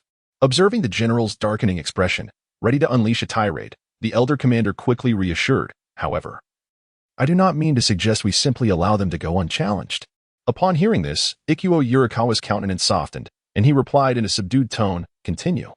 Relieved by this response, the elder commander gathered his thoughts and gradually articulated, "In fact, we could entirely deploy an elite unit, the Vanguard Battalion, to issue a challenge to the enemy." Upon receiving the news that Chu-Yi had a formidable axe and sword battalion under his command, I remained confident that our elite Sharp Blade Battalion would effortlessly overpower them. After all, our Sharp Blade Battalion is renowned as one of the finest in Chizhou. Should we succeed in annihilating the axe and sword battalion, our morale would undoubtedly soar, presenting us with an opportune moment to besiege the city. Upon hearing this suggestion from the venerable commander, a smile graced Pu Chuan-Yi's face. The strategy was commendable. Yet I pondered how we might entice them to engage with us. After all, launching an assault with the Sharp Blade Battalion would result in significant casualties. The old commander smirked cunningly and proclaimed, "I have devised a plan that will surely compel them to send their troops." "Excellent," Pu Chuan-Yi exclaimed with a hearty laugh. "I entrust this matter entirely to your capable hands. Should you succeed, rewards and honors shall be yours." The old commander beamed with delight, envisioning the imminent rise in rank and wealth. The following morning, a messenger from the east brought forth a letter. Chu Yi glanced at it and summoned all his subordinates. The letter from the east was passed around for all to peruse. Upon hearing its contents, the group was filled with indignation. How audacious for these eastern marauders to insult our emperor. What do they intend? A war of words. Where's that envoy? I shall have his head. Chu Yi's expression darkened, yet he refrained from immediately voicing his stance, instead casting his gaze upon Wang Hao, who had remained silent. Wang, do you have anything to contribute? Wang Hao, called upon, slowly raised his head and spoke. While I share your outrage, we must not lose sight of the facts. The city houses only a mere 100,000 imperial troops. Although they suffered considerable losses last night, they still possess over 500,000 soldiers. If we venture out to attack, we risk total annihilation. Taking a deep breath, Wang Hao continued, I believe this is a blatant provocation. We must not be deceived. We should remain within the city and observe the unfolding situation. Upon hearing Wang Hao's words, Chu Yi nodded in agreement, a glimmer of appreciation flickering in his eyes. His reasoning was astute and his demeanor composed. With proper guidance, he could undoubtedly evolve into a capable commander. However, it was imperative that we do not show weakness at this juncture. Chu Yi raised his hand to signal for silence and, scanning the room, spoke with gravitas. Though we recognize this as the enemy's provocation, their insult to the emperor is intolerable. We shall accept this battle. As this remark escaped his lips, Wang Hao's countenance instantly shifted to one of alarm. General, knowing that this is merely a provocation, we must not fall prey to it. Chu Yi waved his hand dismissively and replied, I comprehend your concern. However, it is stated here that I am to engage in a contest of military formations. I possess immense confidence in the axe and blade camp that I have meticulously trained. Nevertheless, for the sake of prudence, after I lead the axe and blade camp out, you shall be the highest commander within the city. Under no circumstances are you to open the city gates for anyone but me. Upon hearing this, Wang Hao found himself in a quandary. He had never before heard of the axe and blade camp, let alone its achievements. Conversely, the opposing vanguard camp was known for its formidable prowess, capable of clashing directly with the armies of second-rate empires. Yet, despite the circumstances, he could only comply with the orders given. Chu Yi, with a flourish of his cloak, mounted his steed. Axe and blade camp. Prepare to march forth and engage in battle. Chapter 48. Contest of formations. Are the men of the great Shang dynasty merely cowards? Step forth and engage in battle. You claim we are the sickly from Qizhou. Do you concede? Chu Yi, is it? Your axe and blade camp seems to be merely laying eggs in the back. Doesn't he it? Upon the city walls, the onlookers trembled in indignation at the taunts of the Eastern Yamato soldiers below. Vice City Lord Wang, must we merely stand by and watch? Indeed, General Chu is about to lead the axe and blade camp into combat. We yearn to fight as well. These Eastern Yamato marauders are insufferably arrogant. They truly deserve a severe reckoning. Listening to the grievances of his subordinates, Wang Hao's expression darkened. Hold your tongues. General Chu undoubtedly has his own strategy. We must adhere to his command. At this, the crowd could only exhale in frustration, though deeply dissatisfied. Military orders are as unyielding as mountains. Just then, a thunderous sound erupted from below. The massive city gates creaked open, followed by the rhythmic sound of marching footsteps. The onlookers peered down, gasping in astonishment. Is this the axe and blade camp personally trained by General Chu? They appear quite formidable. Wang Hao gazed downward, his expression growing grave. The soldiers, clad entirely in black armor save for their eyes, exuded an intimidating presence, instilling fear in their adversaries. No wonder General Chu dared to make such bold statements. He possesses the conviction to back them. While he had encountered powerful armies before, he had never witnessed one with such cohesive momentum. Many soldiers lacking resolve would likely surrender in the face of such an opponent. As the axe and blade camp departed the city, the gates slowly closed behind them. At that moment, all the warriors atop the city gates watched with exhilaration as the axe and blade camp marched forth. They fervently hoped this formidable army would decisively quell the arrogance of the Eastern Yamato dynasty. The commander of the great merchant's army, Chiu Yi, stood resolutely upon his warhorse at the forefront of the troops. His gaze was icy, brimming with a desire to rend Chiu Yi asunder. However, Chiu Yi paid him no heed. Instead, he raised his palm, signaling for the soldiers to bring forth the gruesomely bisected corpse. You should recognize this fallen commander from yesterday, he remarked. Upon lifting his gaze, Pu Chuanyi's expression darkened instantly. The deceased was none other than the supreme leader of the vanguard army. Very well. Prepare to meet your demise. He bellowed, raising his arm. Spearhead Battalion, advance. In the next moment, the vast army of hundreds of thousands parted in perfect unison, revealing 2,000 armored warriors brandishing sharp blades. This is dire, at least 20,000. The Eastern Dawn dynasty is clearly intent on deploying their full strength. Wang Hao, stationed upon the city walls, cast a worried glance downward. The disparity in numbers was staggering, compared to the 2,000 of the Axe and Blade Battalion. The Spearhead Battalion boasted 20,000. A 1-to-10 ratio, how could they possibly prevail? Yet, there was no need for alarm, despite the overwhelming numbers. General Qiu Yi's Axe and Blade Battalion was formidable. Indeed, though there were only 2,000, they were the elite of the imperial troops. Listening to the murmurs of the soldiers, Wang Hao felt a measure of reassurance. However, having never witnessed the combat prowess of the Axe and Blade Battalion, he could only hope for Qiu Yi's victory. Pu Chuanyan surveyed the 2,000 soldiers of the Axe and Blade Battalion with disdain. After today, the battalion you have so painstakingly nurtured will be reduced to ashes. Spearhead Battalion, attack. With a single command from Pu Chuanyan, 30,000 warriors surged forward. Qiu Yi, witnessing this scene, momentarily froze. They had agreed to a contest of formation and tactical cooperation. Yet such an impetuous charge displayed a blatant disregard for the Axe and Blade Battalion. Kill! Qiu Yi roared, leading the charge. The 2,000 soldiers of the Axe and Blade Battalion followed suit, their footsteps synchronized, their morale soaring. As the two armies clashed, the Spearhead Battalion crumbled as if made of paper, offering no resistance whatsoever. Observing this, Pu Chuanyan narrowed his eyes, murmuring, I did not anticipate that the Axe and Blade Battalion possessed some measure of strength. Spearhead Battalion, form ranks. In an instant, the previously disordered Spearhead Battalion began to organize itself methodically. Capitalizing on their numerical superiority, they encircled the Axe and Blade Battalion, thrusting their sharp blades forward. Now, it was becoming truly interesting. Qiu Yi stood resolutely at the heart of the Axe and Blade Battalion, and with a thunderous voice, he commanded, Archers, prepare to fire. In the midst of the chaos, the warrior at the forefront unstrung his longbow from his back, unleashing a frenzied barrage upon the surrounding troops of the Sharp Blade camp. With a single volley, the casualties among the Sharp Blade soldiers mounted significantly, while the losses on the Axe and Blade camp side were merely a handful. Infuriated, Pu Chuanyan let out a cold huff and commanded, Everyone, form ranks and charge. This time, the soldiers of the Sharp Blade camp did not scatter, but instead assembled into a united formation, rushing forward. However, Qiu Yi remained unfazed. He merely smirked and bellowed. 5 form a team, unite and slay.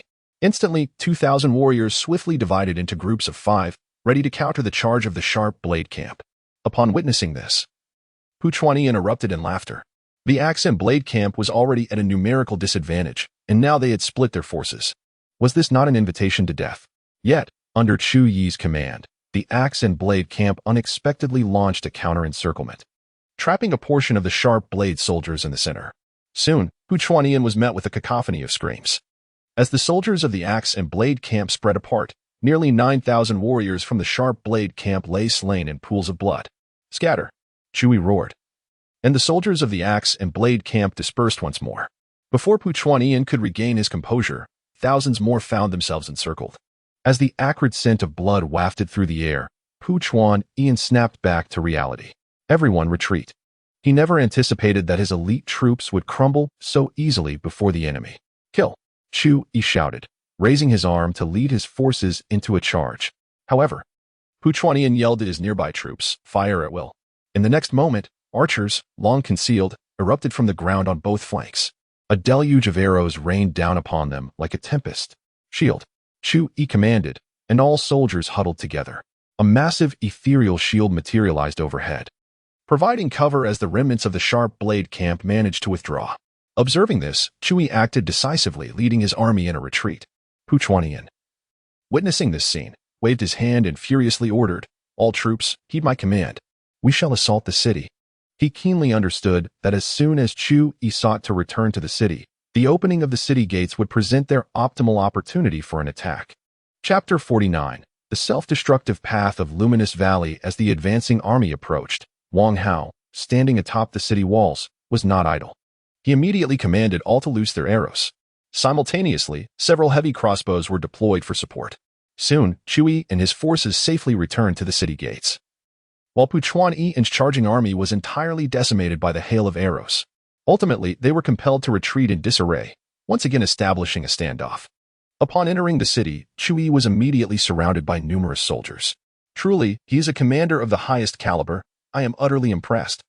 The Axe and Blade camp is indeed the elite among the elites, with each soldier capable of facing 10 foes. To vanquish over 17,000 adversaries with merely 2,000 men, suffering only 10 casualties, is nothing short of miraculous. In response to the accolades and praise from the crowd, Chu Yi merely smiled and waved his hand. Such flattery is misplaced. It is not that the Axe and Blade camp is exceptionally formidable, but rather that the enemy was exceedingly weak. There is no cause for pride. We must all prepare ourselves.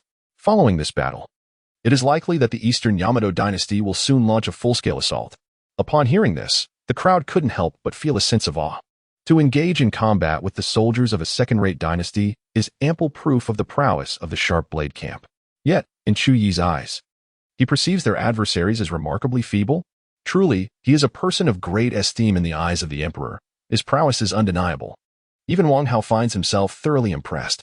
In stark contrast to the fervent atmosphere in the western border city, the atmosphere within the grand tent of the Eastern Yamato dynasty is palpably oppressive.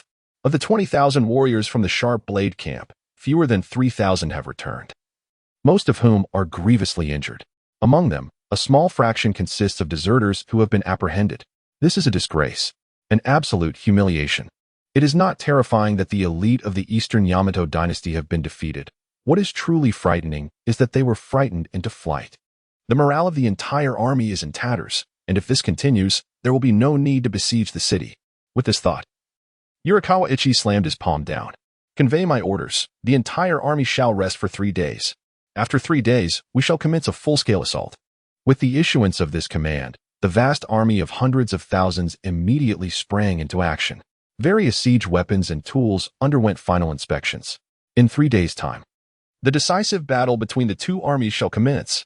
Meanwhile, on the other side, Lu Changkong, accompanied by the remaining troops, encountered the approaching Sun Shangxiang. Your Majesty, Sun Shangxiang exclaimed with delight, hastening towards him. Just as she was about to perform a bow, she was halted by Lu Changkong. There is no need for such formalities between us. Lu Changkong smiled and inquired, what has transpired that brings you here? Your Majesty, General Chu Yi has sent me. She replied, he hopes you will return promptly to alleviate the pressure on the city's defenses. Upon hearing this, Lu Changkong was taken aback. The information he had received indicated that although the battle was fierce, the current situation was not as perilous as it seemed. Nevertheless, he refrained from voicing his thoughts and instead responded with a smile, the message has been conveyed. You may take them to the rear to rest. Rejuvenate your spirits. For when we return, we shall strike the Eastern Yamato dynasty with great ferocity. Understood. Sun Shangxiang nodded, a glimmer of anticipation in her eyes. Once Sun Shangxiang departed, Wu Jiao whispered, Your Majesty, I believe General Chu Yi fears that Miss Sun may encounter unforeseen complications during the ensuing conflict. Thus, he has sought an excuse to send her out of the city.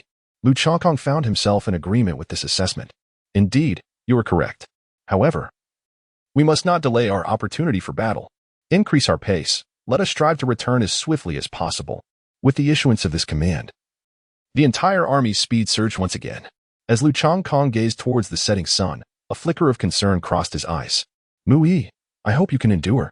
Just as he hurriedly made his way towards the border city, the forces of the Eastern Japan dynasty launched a surprise attack, initiating a full-scale assault ahead of schedule. Upon the city walls, Mu Yi held a list with a grim expression. In just one night, our defensive weapons have been depleted by an astonishing 50%. The little commander standing beside him let out a wry smile and remarked, the enemy's onslaught is too fierce. Without these defensive weapons, they would have already breached the walls. Hearing this, Mu Yi furrowed his brow and asked, has Sima Yi not sent any reinforcements? The little commander shook his head and replied, I am not entirely sure about that. According to the timeline, the first batch of supplies should have arrived. Yet, I have received no news. All we have consumed are the provisions we brought with us when we left the city. Mu Yi let out a cold snort, a hint of anger brewing in his eyes.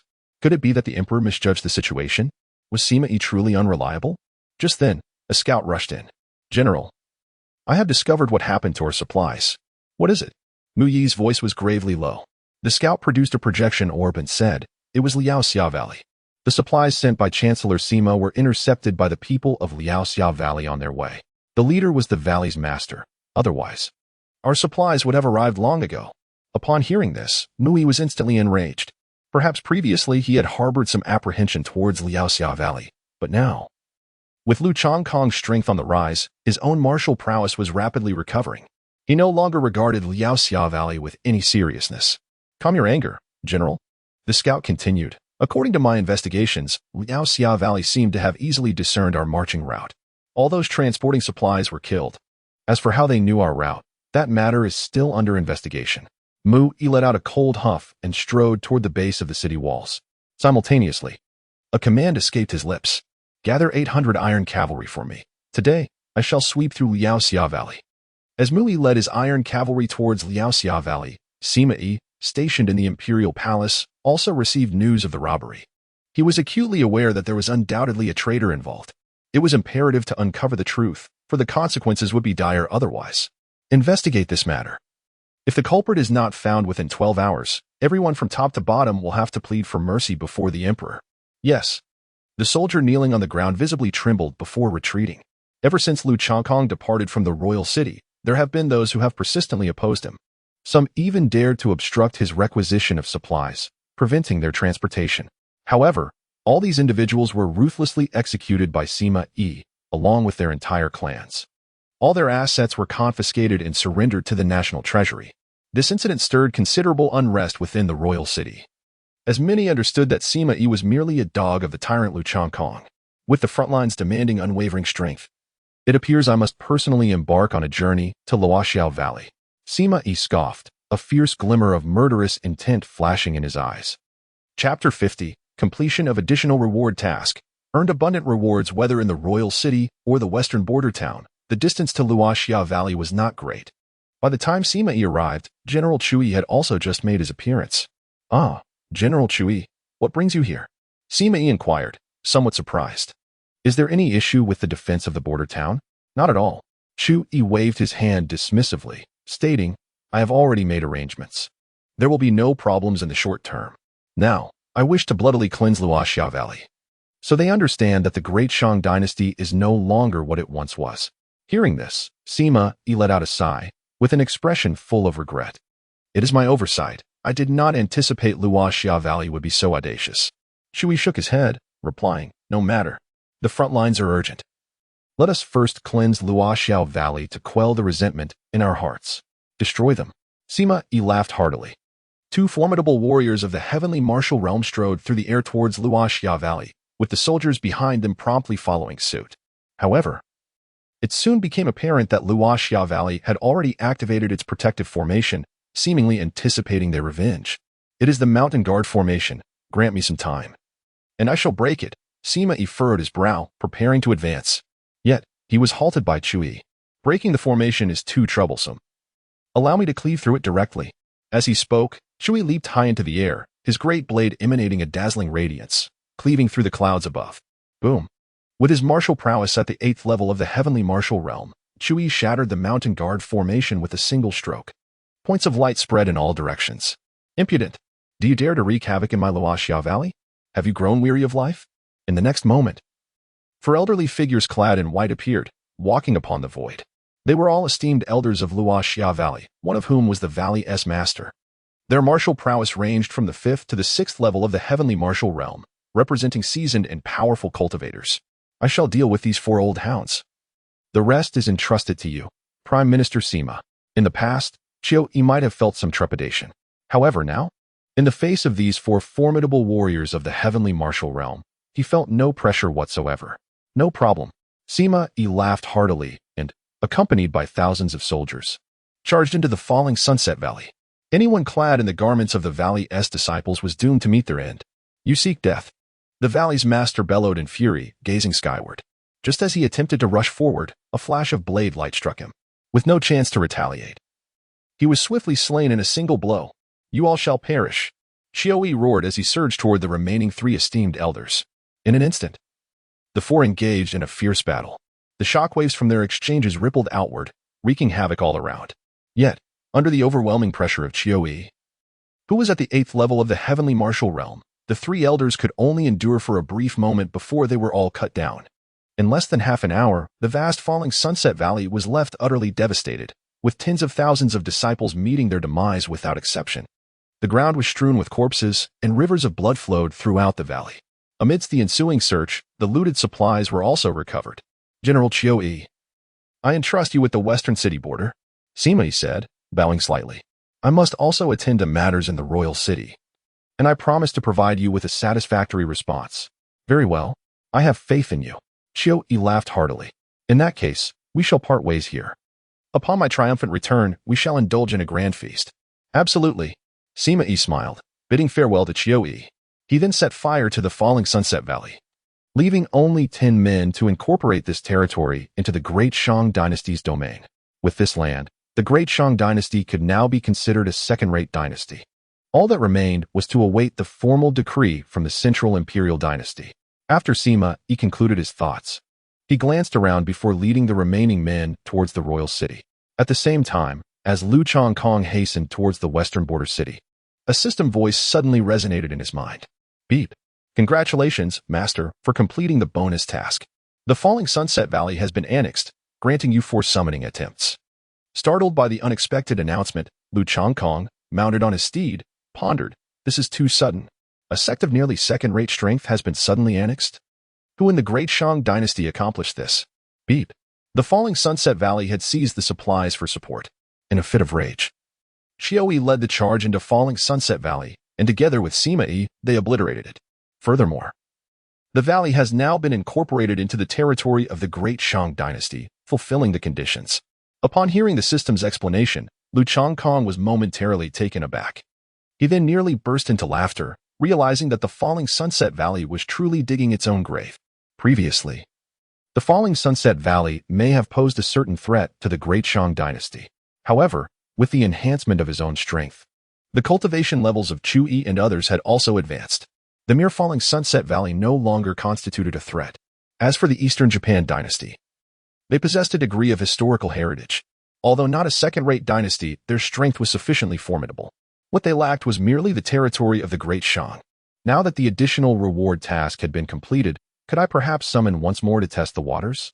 Lu Changkong stroked his chin, contemplating the inherent instability of summoning. However, with such a multitude of summoning attempts, surely he could conjure forth another formidable warrior or general. Just as he was poised to initiate the summoning, the system's voice resonated once more. Ding. Friendly reminder, consuming 3 summoning attempts allows for the synthesis of a designated summon. The designated summons include army summons, weapon summons, and mount summons. Upon hearing this notification, Lu Changkong's expression brightened. Although the requirement of 3 attempts for a single synthesis felt somewhat disadvantageous, given the current circumstances, what he lacked most was an army. If he could summon a powerful force, annihilating the Eastern Yamato dynasty would undoubtedly be within reach. With this thought, Lu Changkong hesitated no longer. He promptly combined his 3 attempts into one fixed army summoning opportunity. Ding. Synthesis commencing. Synthesis successful. Would you like to use it immediately? Yes. In Lu Changkong's heart, anticipation had begun to blossom. If he could summon a formidable army of 1,000,000 warriors, it would indeed be a tremendous gain. Furthermore, based on Lu Changkong's experiences from the previous summons, it was evident that the summoned forces would not merely consist of a horde of soldiers. There would undoubtedly be 1, or even 2, commanding generals leading them. Elbu and Qinglian served as prime examples. Thus, in summary, this 3-for-1 summoning was a guaranteed profit. Beep. Initiating the summoning. Beep. Congratulations to the master on a successful summon. Chapter 51. The turn of events. Congratulations, Master.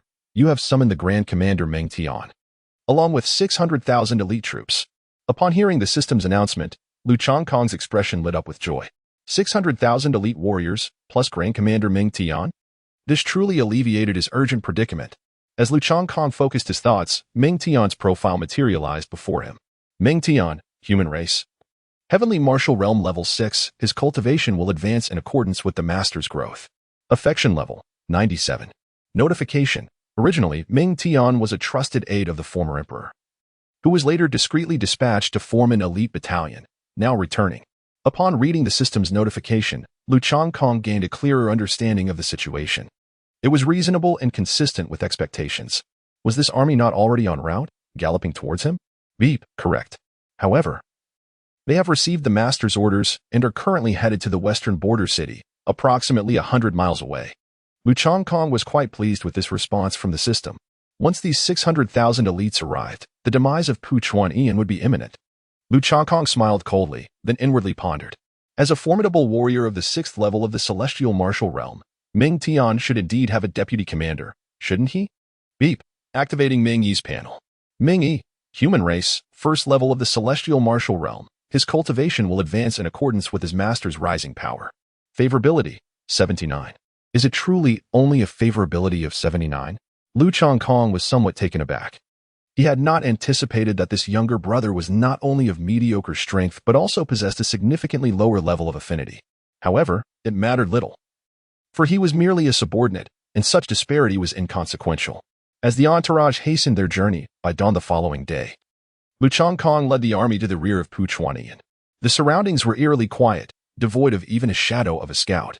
Clearly, Pu Chuan-Ian would never dream that the forces of the great merchant empire were lurking behind him. Should Lu Changkong decide to launch an assault at this moment, the losses incurred by Pu Chuan-Ian's army would be catastrophic, with the potential for outright capture. Nevertheless, Lu Changkong understood that such a course of action would be rather reckless. After all, he commanded merely tens of thousands of cavalry. Should they be encircled, he would likely suffer a loss of over 50% of his forces before managing to break free. Had he not summoned Ming Tian previously, he might have considered such a strategy to secure victory in battle. However, now that he boasted an army of 600,000, supplemented by the garrison within the city, he already held the advantage in numbers. There was no need to take foolish risks at the expense of lives. With this in mind, Lu Changkong called for Guojia. Let us retreat 10 miles for now, ensuring we remain undetected. Once El Bu and his men arrive and rest for a night, we shall launch our assault the following day as the Eastern Yamato dynasty begins their siege, catching them off guard. Guojia nodded but soon expressed his concerns. Ahead lies an expansive grassland. Even with our ambush, I fear that the border city may not withstand the onslaught. Upon hearing this, Lu Changkong smiled mysteriously and said, "Do not be anxious. I have my arrangements." Observing the enigmatic expression on Lu Changkong's face, Guojia felt somewhat astonished. He had an intimate understanding of the circumstances surrounding the Great Shang. Presently, there were no military forces available for deployment to provide support. Resolving the imminent crisis would necessitate the dispatch of a substantial army. Could it be that the emperor possessed a secret army unknown even to himself? As Guojia pondered this, Lu Changkong, accompanied by several hundred cavalry, maneuvered past the forces of the Eastern Yamato Empire and arrived at the western border city. Upon seeing Lu Changkong's visage, the soldiers guarding the city, before he could utter a word, promptly opened the gates. Once Lu Changkong and his cavalry entered, a gathering of individuals had already assembled in anticipation. "We pay homage to your majesty. Long live our emperor." "Rise," he commanded. Lu Changkong smiled and waved his hand, saying, "You have all worked hard these days. Once the conflict concludes, I shall host a grand banquet to express my gratitude personally." Upon hearing these words, the numerous soldiers humbly replied, "We dare not," with sincere trepidation.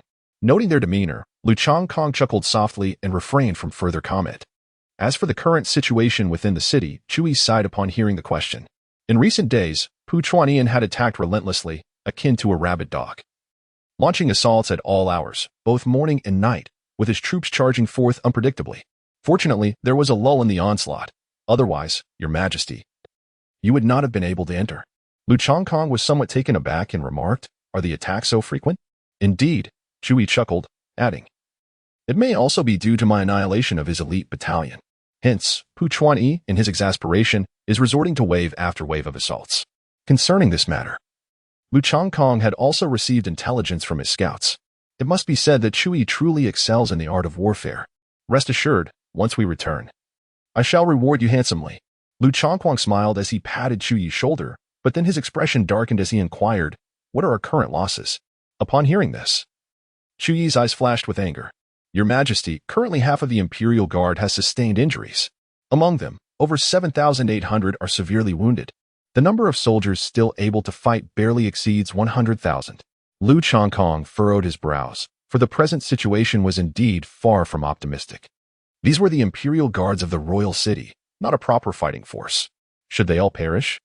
Any unforeseen event in the capital would leave no military strength to quell the chaos. Observing this, Louis hastily interjected, "Your Majesty." Although the casualties among the imperial guards are significant, the losses on the Eastern Yamato dynasty's side are even more severe. If one were to calculate meticulously, the number of their dead and wounded exceeds at least 190,000. Lu Changkong nodded and said, "It is of no concern. I do not intend to place blame upon you. I am merely taken aback. The Eastern Yamato dynasty truly lives up to its reputation as a formidable second-tier empire. Indeed, not to be underestimated." Upon hearing that he was not being reproached, Chui also relaxed. "Am I the only one to have entered the city?" Lu Changkong surveyed the desolate surroundings with a hint of astonishment. Chui shook his head and inquired, "What is the matter, Your Majesty?" Observing Chuyi's bewildered expression, Lu Changkong found himself even more perplexed. If the system was accurate, Ming Tian should have arrived by now. Could it be that something unforeseen had occurred? At that moment, a scout suddenly dashed forward, reporting, "Your Majesty, Commander Ming Tian has sent a secret decree for your perusal." Upon hearing this, Chuyi's demeanor shifted noticeably. He was familiar with Ming Tian's name, once his superior, who had mysteriously been reassigned and vanished without a trace. Could it be that the Emperor had orchestrated this in advance? Chapter 52. The impending showdown. Lu Changkong received the secret order from the scout and slowly opened it. Upon reading the first line, his eyes narrowed instantly. Ming Tian acknowledges his guilt and begs for the Emperor's forgiveness. Even before they met, he was already pleading for mercy? As Lu Changkong finished reading the letter, his countenance darkened with anger. Did he wish for death, daring to defy my command? Seeing this, Chui hurriedly inquired, "Your Majesty, please calm your anger. What has transpired?" Lu Changkong let out a cold snort and remarked, "My initial command to Ming Tian was to hasten his arrival for support. Yet now, he has chosen to venture directly to the eastern flank of the Eastern Yamato dynasty. Intending to launch an offensive from the east, a stratagem reminiscent of encircling Wei to rescue Zhao." Beside him, Chui pondered for a moment before responding, "In truth, this tactic is not without merit. Should we successfully fend off the onslaught of Puchuan and drive them back, then the Western Territory could be seamlessly integrated into the dominion of Dashang." Lu Changkong nodded and said, "I am aware of what you speak. However, what angers me is his audacity to defy military orders. Moreover, the geographical significance of this region is paramount. Even if you were to capture the cities to the east, a loss here would still be detrimental. Additionally, I am concerned that Lu Tian is harboring resentment towards Chu Yi, which may have prompted such a rebellion. After all, Chu Yi was once his subordinate, yet now he has risen to the rank of Grand General, while Lu Tian has remained stagnant in his position after so many years away. If this discord stems from such matters, it could prove troublesome."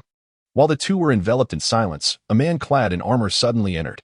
He immediately knelt upon the ground and proclaimed, "I am Ming Yi, here to pay my respects to Your Majesty." Upon hearing this, Lu Changkong was taken aback. Ming Yi had not accompanied the main forces to battle, but had instead come here? "Why did you not follow your brother into the fray to the east?" he inquired. In response, Ming Yi hastily bowed his head and replied, "Your Majesty, my brother is acutely aware of the gravity of defying military orders. Thus, he has sent me here to offer my apologies." Hearing these words, Lu Changkong was both enraged and amused, exclaiming, "Very well, very well. I observe that you two brothers are keenly aware of your command over a formidable army. You presume that I would not dare to easily impose your crimes upon you, thus resorting to this threat. Am I correct?"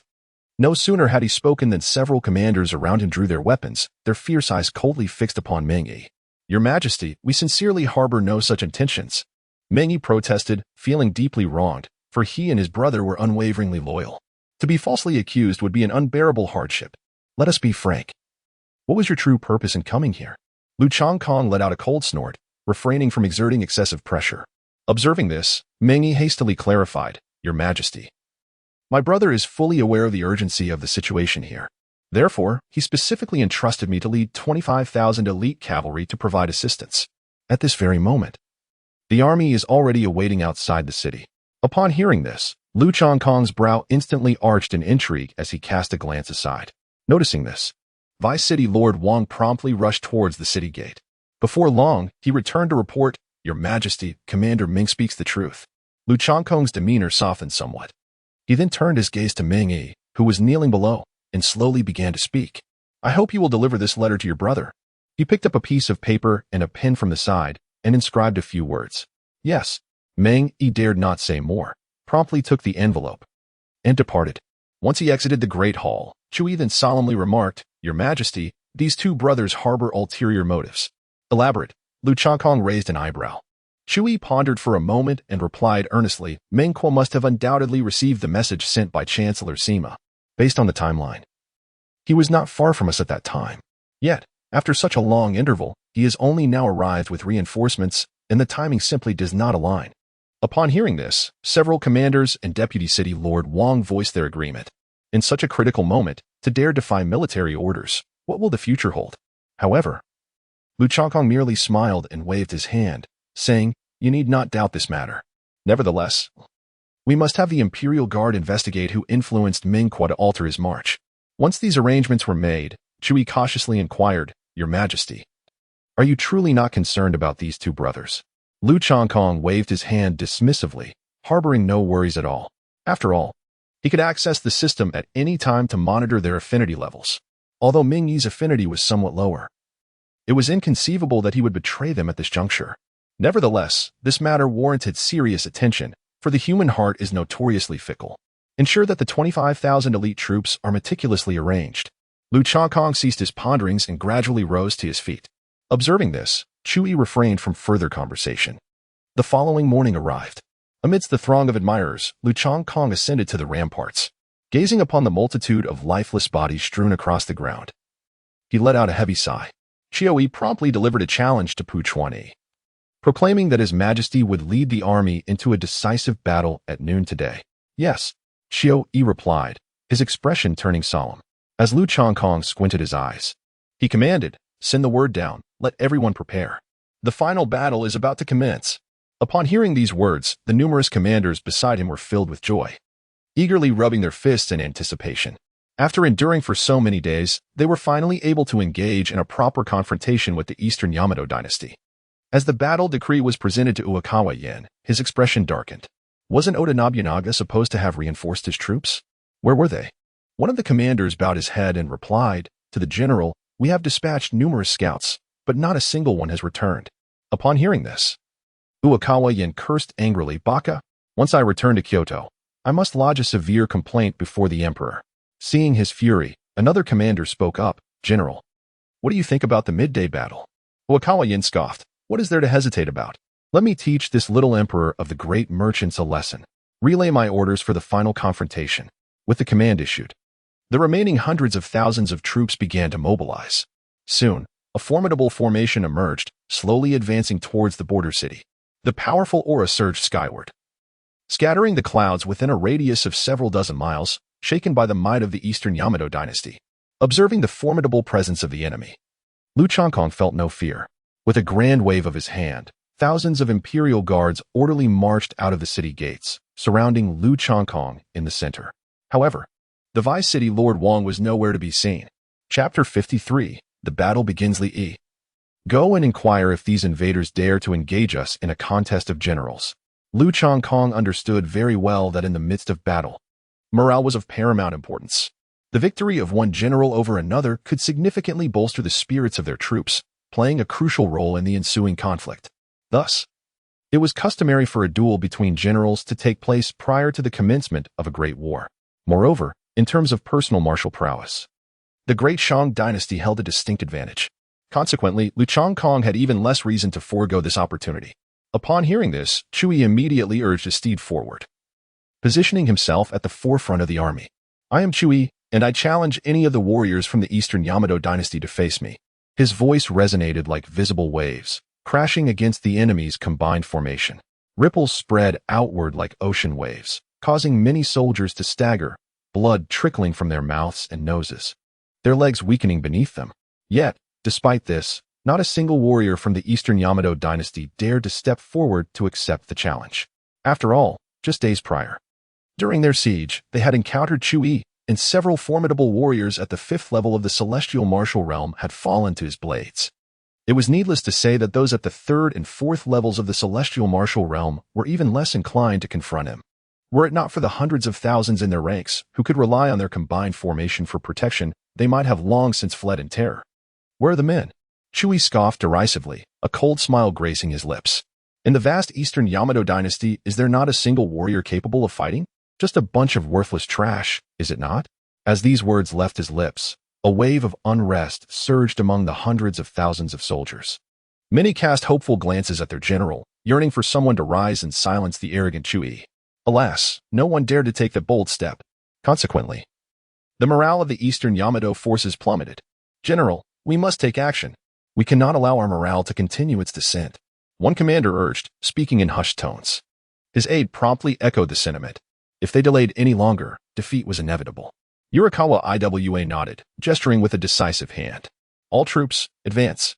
Typically, in accordance with the customs of Kunlun continent, to initiate battle directly was considered disgraceful.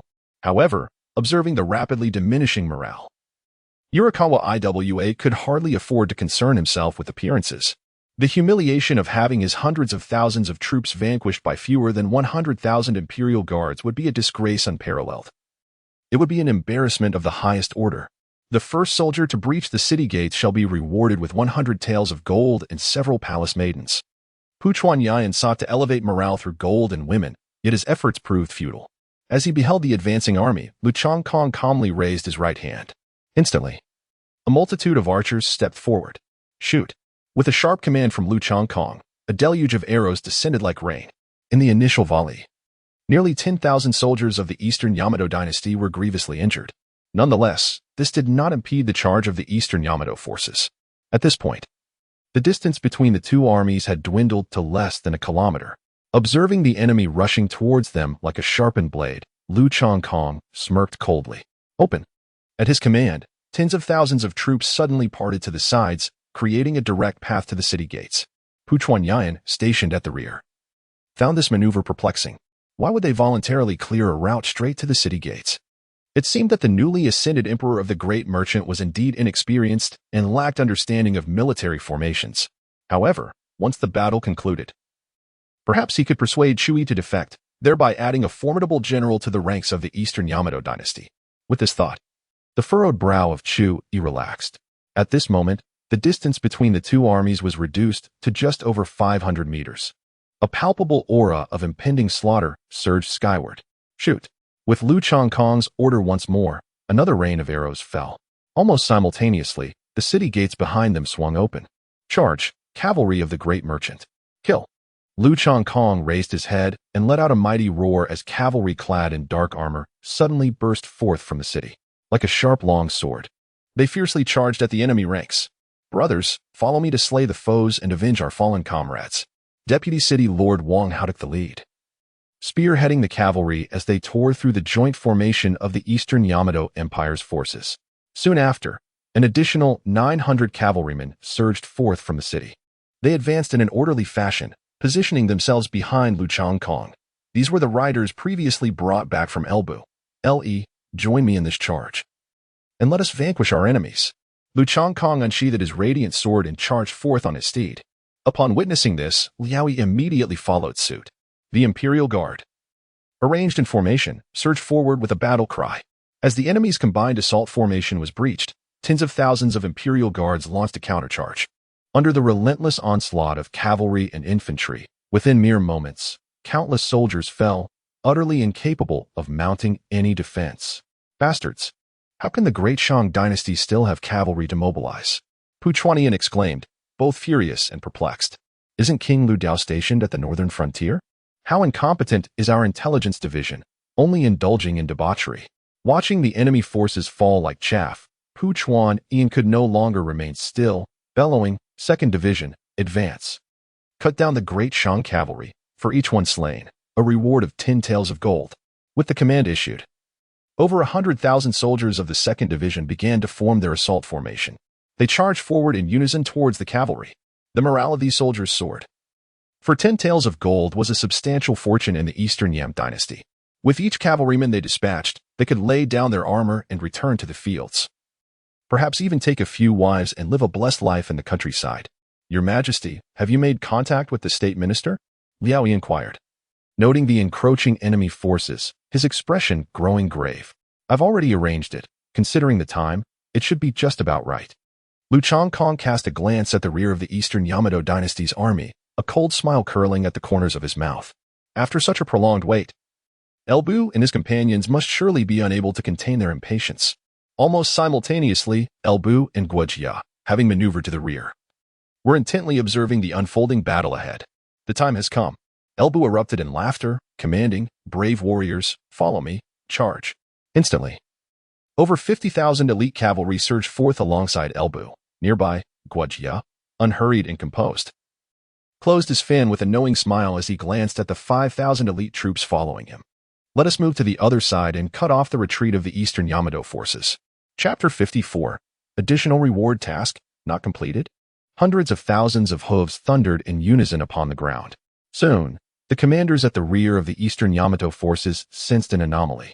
They beheld tens of thousands of cavalry clad in black armor, charging forth like a flood unleashed. Witnessing the overwhelming might of the cavalry, they faltered before the impending clash. Charge! Elbu led the way, his steed, red hair, leaping high as if a crimson meteor, crashing ferociously into the enemy ranks.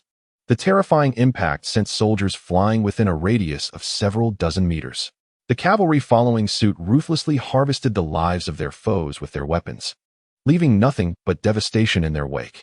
In mere moments, the rear lines of the army were thrown into disarray, resembling a disturbed beehive. "This is dire, General. Thousands of cavalry have appeared behind us, slaughtering the rear forces." At that moment, Pu Chuan-Ian, engaged in directing the battle, received this alarming news. He glanced back, his scalp prickling with dread. Just then, a thunderous roar erupted, akin to a clap of thunder. "Wretched pirates, come forth to meet your doom." Pu Chuan-Ian shuddered as he beheld Chu-Yi and a youth clad in golden armor charging towards him with ferocity. "You seek death. Where are the heavy crossbows? Fire upon them. Annihilate them." In an instant, the heavy crossbows began to be loaded. Chu-Yi, witnessing this, felt a slight chill descend upon his countenance. "Your Majesty, we should retreat for the moment. The threat from the heavy crossbows is too great." Lu Changkong smiled and waved his hand, calmly stating, "No need to panic." Upon hearing these words, Chu-Yi felt somewhat perplexed.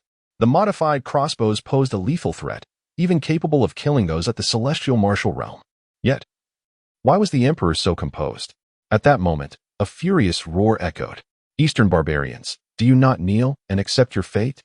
Palukawa-Ian was startled by the sudden outburst. Turning his gaze, he beheld a towering figure, emanating an aura of dark magic, charging towards them with ferocity.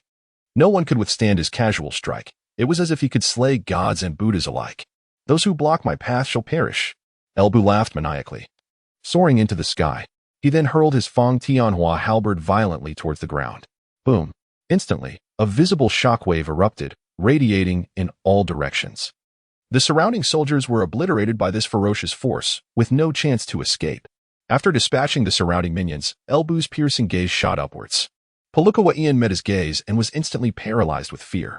"Crossbows, eliminate him at once, quickly." Upon this command, the crossbows that had just aimed at Lu Changkong and the others redirected their targets. Subsequently, bolts thicker than tree trunks sliced through the air with a piercing sound. Even though Elbu was a formidable expert at the 6th level of the Celestial Martial Realm, a direct hit would still spell his doom. Observing the rain of arrows, Elbu sneered. Unmatched demon dance. With each swing of his Fang Tianhua halberd, tendrils of black magic intertwined, forming a colossal web that ensnared the descending bolts. In an instant, the arrows were shattered, reduced to mere dust in the air. "Quick, shoot again." Palukawa-Ian, witnessing this spectacle, felt his mind go numb. He urgently commanded the crossbowmen to reload. "Chu-Yi, do not concern yourself with me. Go and eliminate Palukawa-Ian to minimize our soldiers' casualties." Upon hearing Lu Changkong's order, Chu-Yi immediately charged forth. With Lu Changkong's rising prowess, Chu-Yi's strength also surged rapidly. Anyone in his path would not survive. As Chu-Yi advanced, Palukawa-Ian's heart raced in terror. Despite being the commander of this campaign, his strength was only at the 6th level of the Celestial Martial Realm. Before Elbu and Chu-Yi, he stood no chance of resistance. With these two generals fixated on him, Palukawa-Ian knew his escape was virtually impossible. Upon witnessing the scene, Lu Changkong led the remaining cavalry to eliminate those heavy crossbows. As a cultivator of the 5th realm of the Earth Martial stage, his strength was already formidable. Coupled with the cavalry clearing the path, the heavy crossbows posed no challenge whatsoever. Soon, the area was littered with severed limbs and shattered bodies. With the threat of the crossbows neutralized, Elbu charged directly towards Pu Chuan-Ian. "These insignificant pirates shall meet their end. They are my prey." Do not interfere. At that moment, Chui also soared through the air, rushing forward. Upon seeing this, Pu Chuanyan felt no inclination to resist. Let us retreat. We must leave at once. The moment those words were spoken, the remaining hundreds of thousands of troops fell into disarray. Cowardice spread like wildfire when their general fled. They too scattered like leaves in the wind. However, how far could these infantry truly flee before the cavalry? Within the span of a mere incense stick, blood coalesced into small streams, flowing freely across the vast plain. The cavalry, akin to merciless machines of slaughter, repeatedly swung their great blades. Lu Changkong did not join them in the slaughter of the soldiers. Instead, he ascended to a vantage point to survey the entire situation. Before long, El Bu and Chu Yi arrived to receive their orders.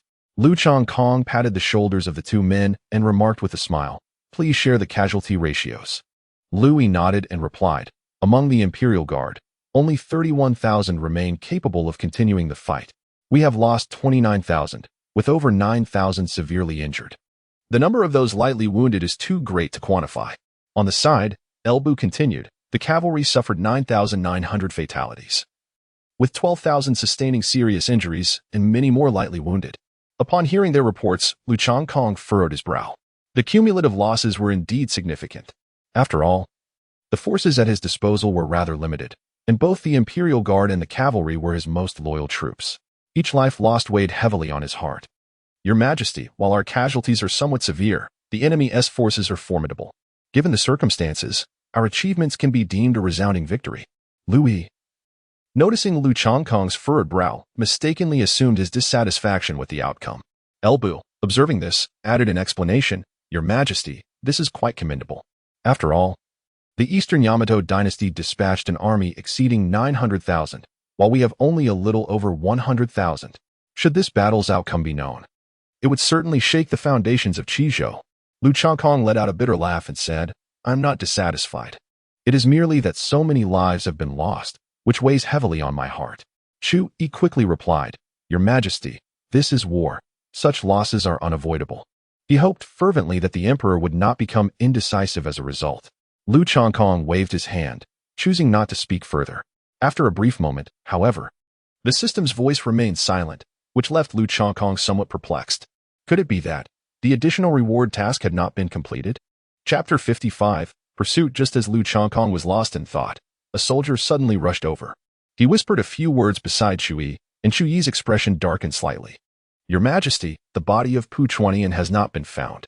He must have escaped." Lu Changkong felt an overwhelming urge to curse. No wonder the extra reward task remained unfulfilled. With Pu Chuanyan still alive, success was unattainable. "Your Majesty, there is no need for concern." El Bu promptly clarified, "The Prime Minister has anticipated everything and has long been stationed over there. Pu Chuanyan shall undoubtedly not escape. You may rest assured." Upon hearing this, Lu Changkong remained unconvinced. If Pu Chuanyan were to flee in another direction, it would indeed be impossible to pursue him. Moreover, further east lies the territory of the half-beasts. Given their current strength, they could not afford to advance their army so boldly. For the moment, they would set aside thoughts of Pu Chuanyan. Lu Changkong spoke in a solemn tone, "Chu Yi, the compensation for the fallen soldiers must be delivered to their families. We cannot abandon the severely injured warriors whose stanchions have been damaged. This matter requires our utmost attention, and no mistakes must occur." Upon hearing this, Chu Yi replied earnestly, "Rest assured, Your Majesty, I will personally oversee this matter." After dismissing Chu Yi, Lu Changkong turned his gaze towards El Bu. "How long will it take to expand the cavalry to a scale of 250,000? After a moment of contemplation, El Bu responded, "Your Majesty, if it is merely a matter of assembling a cavalry unit, it is quite simple. However, their combat effectiveness will undoubtedly not match that of the original force. It will take at least 20 months of training to potentially reach that level." Lu Changkong furrowed his brow and said, "This will not do. The time frame is too lengthy. You have only 9 months to assemble a cavalry battalion with combat capabilities comparable to the current one." El Bu hesitated for a moment, then gritted his teeth and replied, "Understood." Observing his reluctant demeanor, Lu Changkong sighed bitterly and shook his head. "This is not a matter of placing undue pressure upon you. Rather, the urgency of the situation weighs heavily. Surrounding dynasties and sects are closely watching our every move. Should we suffer defeat at the hands of the Eastern Japan dynasty, They will undoubtedly rally their entire nation for a coordinated offensive next time. Furthermore, with the Northern King poised at the border, his million-strong army is not to be underestimated. At this point, Lu Changkong let out a deep sigh, a shadow of concern flickering in his eyes. 9 months is merely my estimate. The Northern King may very well rebel sooner than anticipated. The current Great Shang dynasty is beset by both internal strife and external threats. With the recent destruction of Wanxiao Valley, Great Shang has certainly shown the potential to ascend to the status of a second-tier empire. Yet, paradoxically, its strength remains far from that level, akin to an adult possessing the might of a child. Everyone is eager to seize a share of the spoils. Rest assured. Your Majesty, if I fail, I shall take my own life by the riverside. El Bu, recognizing the gravity of the situation, promptly pledged his military oath. However, Lu Changkong smiled and waved his hand, saying, "If you perform well, I shall reward you handsomely. If not, there is no need for such formality. You are indeed my fierce general, and I am counting on you to secure more victories." El Bu chuckled softly, as if a thought had crossed his mind. He stepped forward a few paces and whispered, "Your Majesty, perhaps we could consider an alliance with the half-orcs. After all, their warhorses are far more formidable than ours."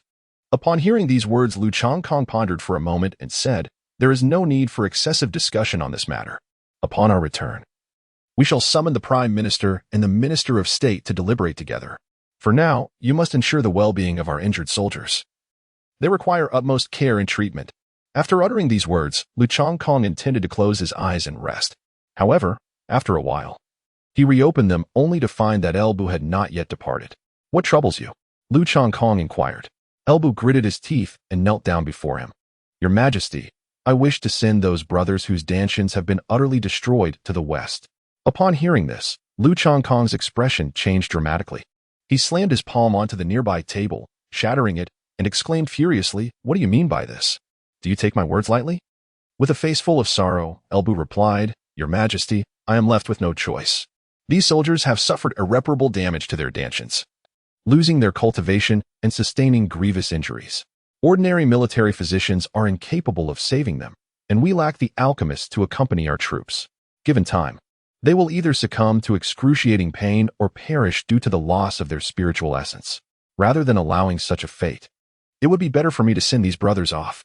This way, we might also provide some compensation to their families." As El Bu spoke, his heart ached.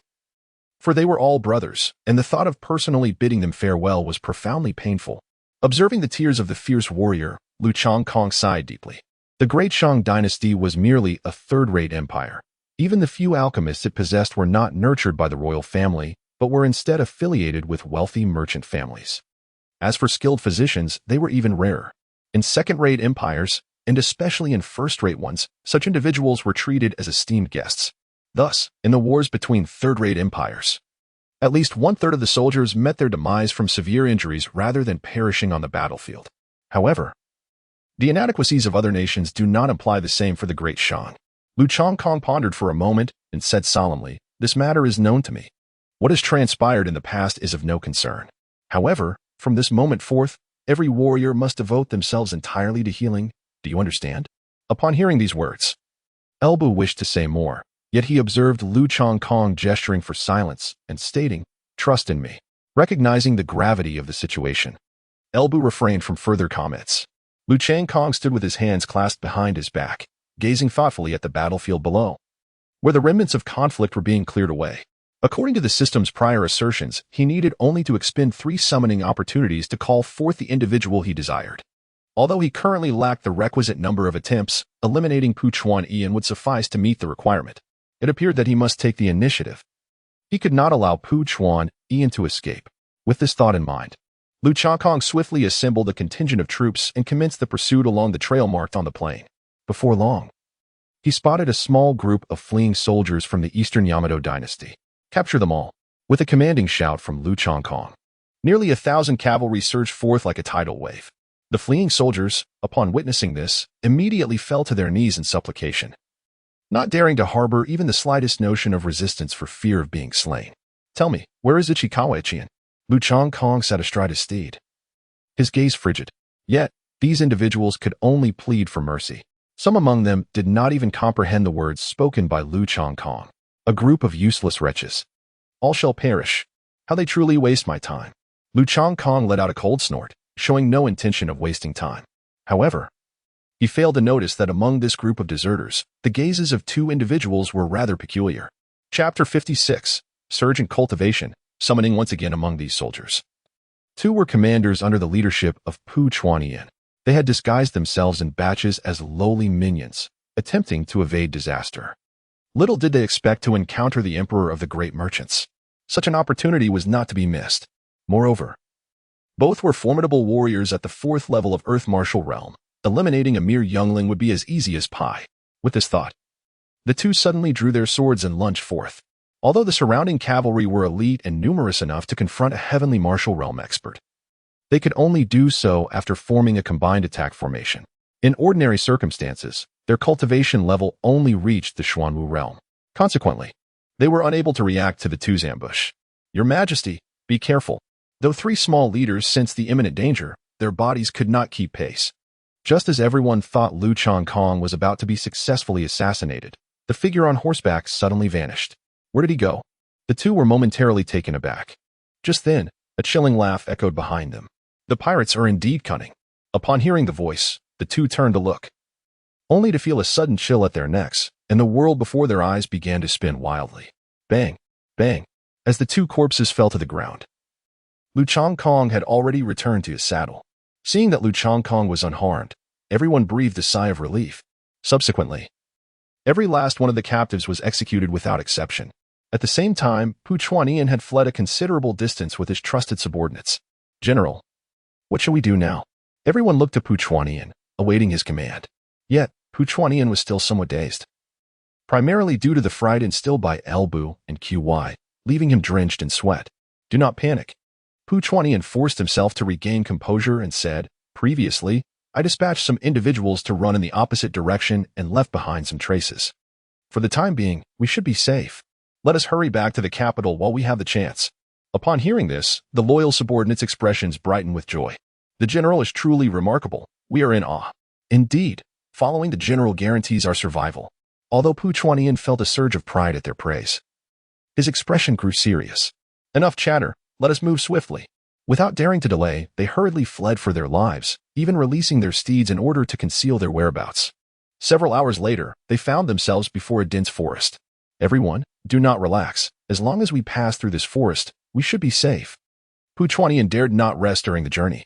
All the spiritual energy within him was devoted to hastening his pace. Many others were beginning to exhaust their vitality, all in the desperate attempt to return to the realm of the Eastern Yamato dynasty as swiftly as possible. As they gazed upon the mountains and forests ahead, a flicker of hope ignited within their hearts. Yet, at that very moment, a light chuckle emanated from behind. General Pu Chuan, do not be in such a haste to depart. A middle-aged gentleman clad in elegant robes approached on horseback. I am Guijia, the Prime Minister of the Great Shang Dynasty, and I have awaited your arrival for quite some time. Upon hearing this, Pu Chuanyi's expression shifted dramatically. Observing the cavalry rushing in from all directions, despair washed over him. There was no escape. General, the loyal aides surrounding him swiftly steadied the wavering Pu Chuanyin. Fear not, you are a formidable warrior of the celestial martial realm. We shall provide you with cover to flee. Yes, General, you must escape first. I entrust my wife to your care. Fight on. The warriors of Eastern Yamato shall never concede. Witnessing the futile resistance, Guijia let out a cold snort. Slay them all. In mere seconds, all Eastern Yamato soldiers, save for Pu Chuanyin, were ruthlessly eliminated. As he surveyed the lifeless bodies of his loyal aides, sorrow etched across Pu Chuanyin's face. The Great Shang Dynasty will inevitably fall into the hands of Eastern Yamato. After uttering these words, he drew a dagger and resolutely plunged it into his dantian, severing his meridians and choosing death. Cleanse the land and return to the city. Guijia waved his hand and turned away with nonchalance. Simultaneously, just after concluding the pursuit and returning to the border city, Lu Changkong suddenly froze in place, his expression one of astonishment. Soon after, the voice of the system resounded sharply. Ding ding. Congratulations, Master, for annihilating all invading armies of the Eastern Yamato and slaying the Eastern General Pu Chuanyin. You are rewarded with 3 summoning opportunities and 1 spirit source vessel. In the next moment, a torrent of immense spiritual power surged into Lu Changkong's body from the void. His martial prowess swiftly ascended from the 5th level of the Earth Martial Realm. In the blink of an eye, he broke through to the 6th level. 7th, 8th, 9th. Finally, he was but a step away from becoming a powerful warrior of the celestial martial realm. Feeling the overwhelming strength coursing through him, Lu Changkong nearly moaned in pleasure. "Master, do you feel unwell?" Sun Shangxiang, who stood beside him, looked at Lu Changkong, who remained motionless with confusion. "Not at all." Lu Changkong smiled and waved his hand, choosing not to elaborate further. However, should he break through to the celestial martial realm, the cultivation of all his generals would ascend in tandem. At that point, he would no longer have to live in constant fear as he does now. Yet, the transition from the Earth martial realm to the celestial martial realm is far from an easy endeavor. System. I wish to expend 3 chances to synthesize a designated summoning opportunity. Beep. May I inquire what type of summoning opportunity the master desires? A healer. It must be a healer. Lu Changkong did not hesitate. He was acutely aware of what the great merchant currently lacked. Ding ding. Synthesis successful. Summoning. Summoning successful. Congratulations, master. You have acquired the divine physician BNK. BNK? It is truly BNK. Lu Changkong's expression brightened with joy. His fortune was indeed remarkable. With a mere thought, the panel of BNK materialized before him. BNK, human race, heavenly martial realm, 5th layer, due to the limitations of his cultivation technique. His powers are currently sealed and require the master to unseal them. Affection level, unknown. Reminder, BNK is presently under house arrest by a prominent family in the border city and is at risk of being killed at any moment. The master must swiftly investigate and rescue him. Lu Changkong's expression shifted dramatically. Was there truly someone so blind? With this thought, he hastened to issue a command for a thorough investigation. Find a physician by the name of BNK. He is in the city, and he must be located before nightfall. The awaiting imperial guards, upon hearing this, swiftly departed. My lord, is there something amiss? Sun Shanxiang inquired, somewhat perplexed. It is nothing of concern. Return to the palace for now. Lu Changkong waved his hand, simultaneously pondering within his heart. Who is the person accompanying BNK this time? Beep, beep. The report came. Master, it is Takeda Shinjin. A person from the land of the rising sun? Lu Changkong furrowed his brow and said, open his panel. Takeda Shinjin, human, 1st level of celestial martial realm, as his master's strength increases. His cultivation will also rise accordingly. Favorability, 0. It is quite normal for the Easterners to harbor no fondness for him. However, why is it that as he grows stronger, this individual also becomes more formidable? Chapter 57, Bloodbath at the Border City, Slaughter. Lu Changkong felt somewhat speechless. The adage about raising a tiger to trouble oneself seemed to apply to him perfectly. Primarily, how could such a talented figure as BNK possibly be accompanied by a deputy from the Eastern Yamato dynasty? Was it merely because they both hailed from the spring and autumn period in the warring states? Yet, historically, the timeline simply does not align. Just as Lu Changkong was engulfed in his own frustrations, the previously departed imperial guards returned. He presented a letter, placing it before Lu Changkong. Please, Your Majesty. Take a look. Lu Changkong opened the envelope, and instantly a potent aura of murderous intent permeated the air. Upon witnessing this, Sun Shangxiang gently placed her delicate hands upon Lu Chang's shoulders. Your Majesty, your health is paramount. Excessive anger is detrimental to your well-being. After tenderly massaging Sun Shangxiang's soft hands, Lu Changkong let out a sigh. These families are truly courting their own demise for the sake of trivial gains. They are willing to forsake their own nation. According to intelligence from the Imperial Guard, BNK was under house arrest by the foremost family in the city, the Zhao clan. Investigations revealed that every family within the city, regardless of size, had secretly amassed private soldiers. The total number had already exceeded 90,000. And this was merely the figure in plain sight. Thus, the city was not devoid of military strength. Rather, these families were unwilling to risk their own forces. Even when the city faced imminent destruction, they refrained from offering assistance, not dispatching a single soldier. They enjoyed the emperor's provisions and benefits. Yet in the face of national peril, they chose to be mere spectators? It is utterly disgraceful. For such a malignant tumor, there exists but one solution: extermination. Sun Shangxiang sighed and remarked, Your Majesty, this is, in fact, quite understandable. After all, they have never regarded the imperial family with any respect. The previous dynasty was so feeble. As she trailed off, Sun Shangxiang hesitated to voice her thoughts further. However, Lu Changkong grasped her implication. The former imperial authority held no weight, even less than a minister of state. These families naturally had their own schemes. Yet, the circumstances have changed. They must comprehend the grave consequences of defying the imperial authority. Summon LV Bu, Chui, and Deputy City Lord Wang to me, with Lu Changkong's command. The three soon arrived at the city lord's residence, accompanied by Guejia, who had just returned in time. Observing Lu Changkong's grim demeanor, they understood that something dire had transpired. Your Majesty, what troubles you? Chui stepped forward, while the others displayed expressions of confusion. Lu Changkong set down his teacup and succinctly recounted the situation in the city. They must be eliminated. There can be no mercy. Elbu's expression darkened with rage as he reflected on the sacrifices made by those on the front lines. Yet these families merely reaped the benefits? While the front lines were strained, the rear indulged. Wang Hao stood up beside him and declared, Your Majesty, during the initial stages of the great conflict, I had already warned them numerous times, yet these families remained inactive. They do not regard the Dashang as their own home. I believe these families deserve to face total annihilation. Upon hearing this, Chui immediately voiced his agreement. He was even willing to take the lead in purging all families within the city. Lu Changkong did not hasten to speak, but instead turned his gaze towards Guejia and inquired, Prime Minister, what do you mean? Upon hearing this, Guejia stepped forward. Your Majesty, we must not be lenient towards the families in Dcheng. It is both a means to deter others and to strike fear into the hearts of the powerful. Go on, continue, Lu Changkong urged with a glance. Guejia nodded and replied, However, there are numerous families within the dynasty, and I fear that in our attempt to strike down the chickens, we may inadvertently provoke a rebellion among the monkeys. Upon hearing this, Lu Changkong let out a hearty laugh and said, I am aware of the situation you described. However, I wish to inquire of you, according to your estimation, when will the King of the North raise his banner in rebellion?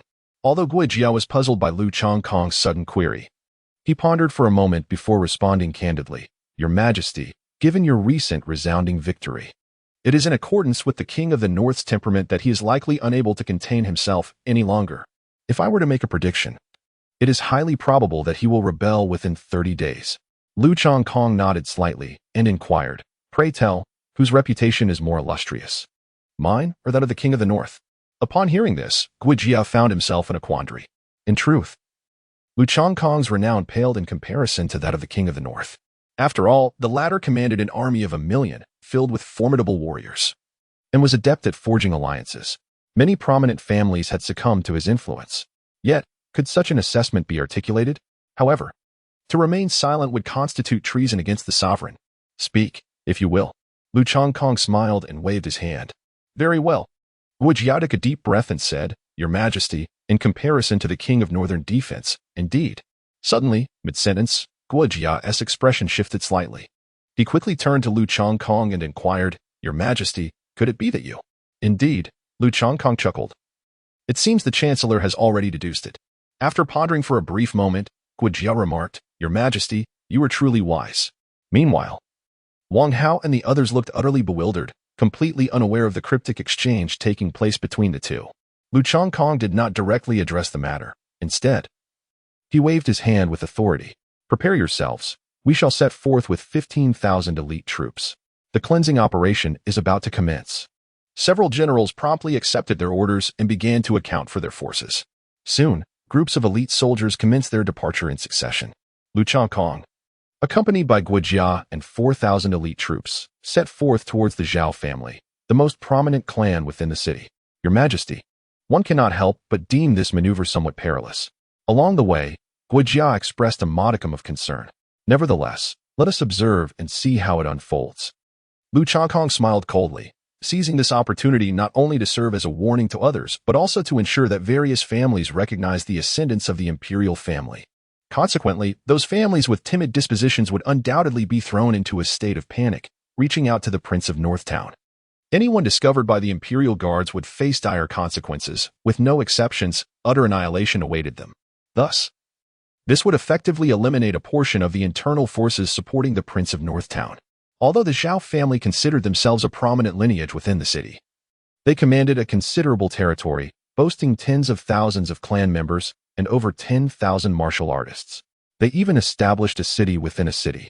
However, Lu Changkong believed that with his 4,000 elite troops, alongside the formidable presence of Guejia, a master of the heavenly martial realm, flattening them should pose no challenge. What are you doing? Soon, the guards of the Zhao family discovered their presence. Lu Changkong smiled faintly, and then, with a vigorous shout, commanded, "Kill." No sooner had his words left his lips than Guo Jia leaped into the air, effortlessly ascending the city wall. In the blink of an eye, he had dispatched dozens of guards. The next moment, the iron gate swung open. Lu Changkong led his elite forces and charged directly into the fray. This was an indiscriminate massacre. Anyone who laid eyes upon them was destined to perish. After all, those present were far from innocent.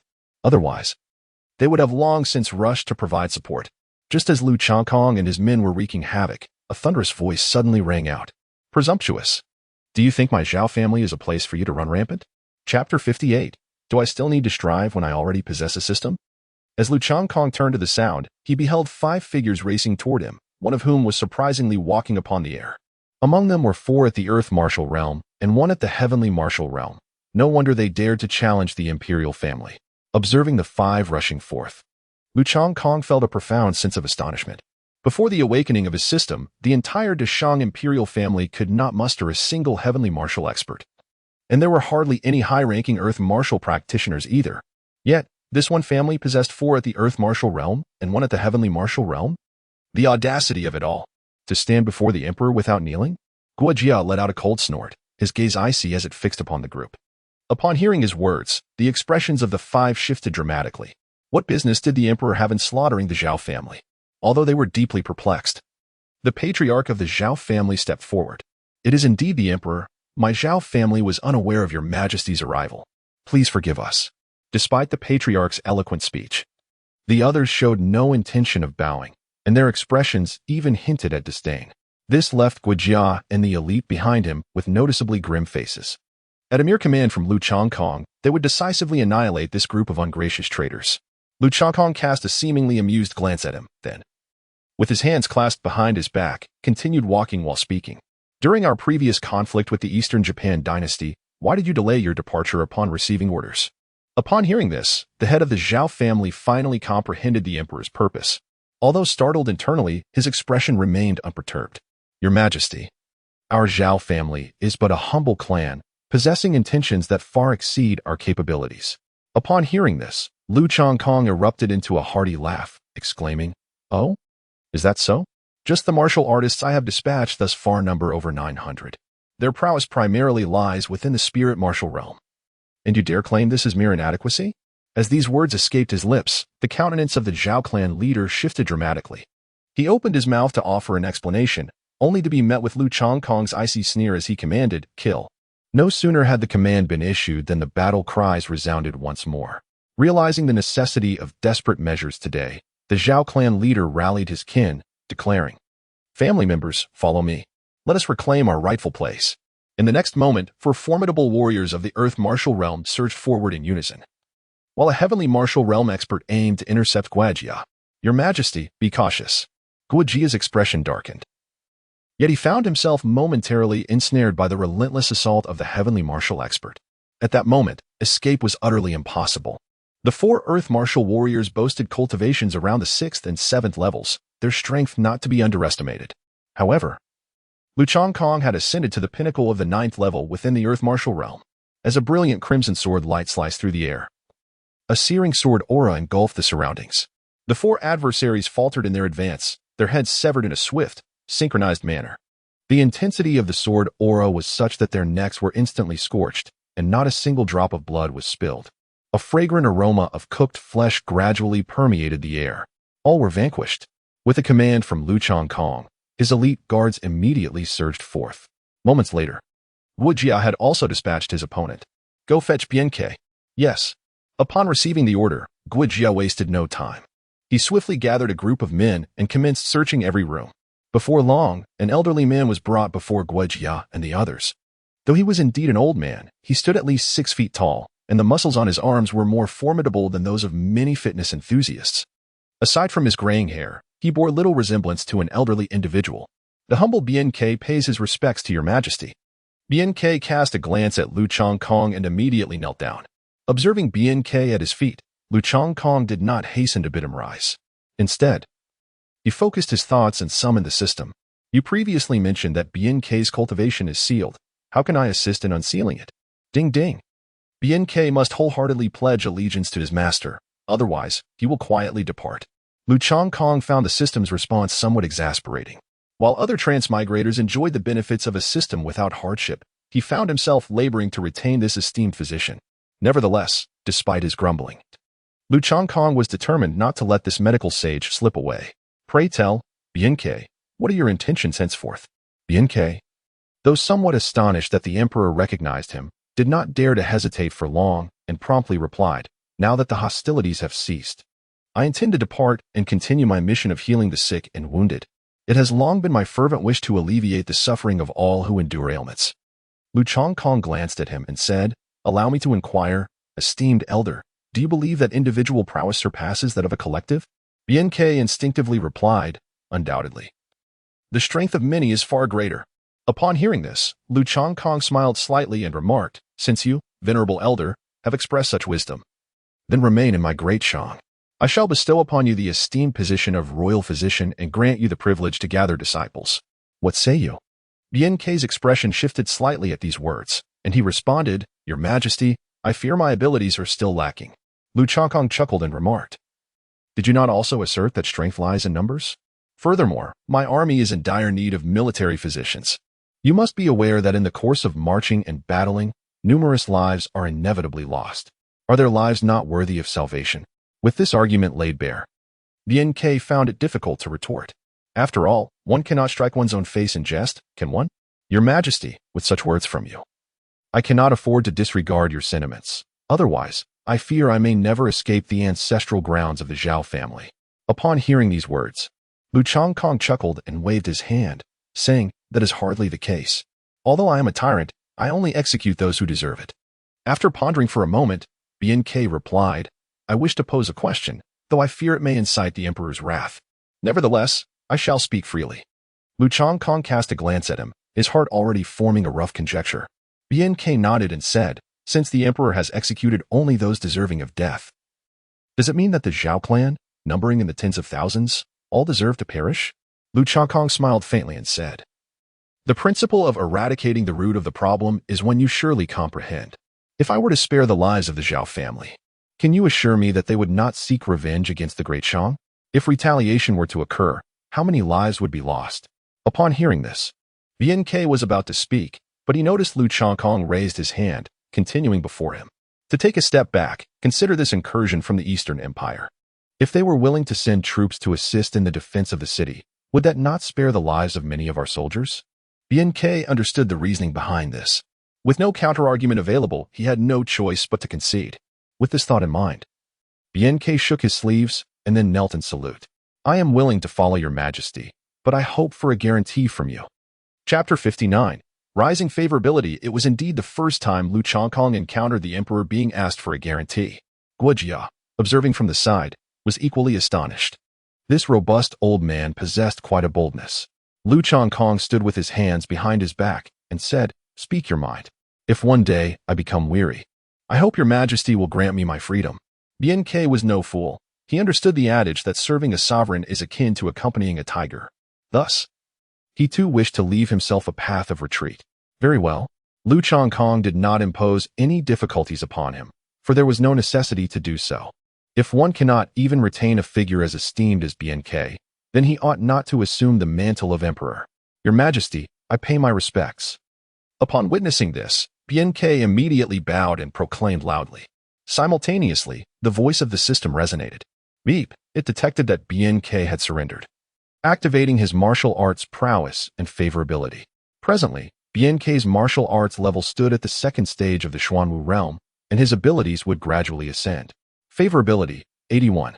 Hearing the system's announcement, Lu Changkong secretly smiled to himself. At long last, this revered physician had been secured. Rise, and accompany me to a certain place.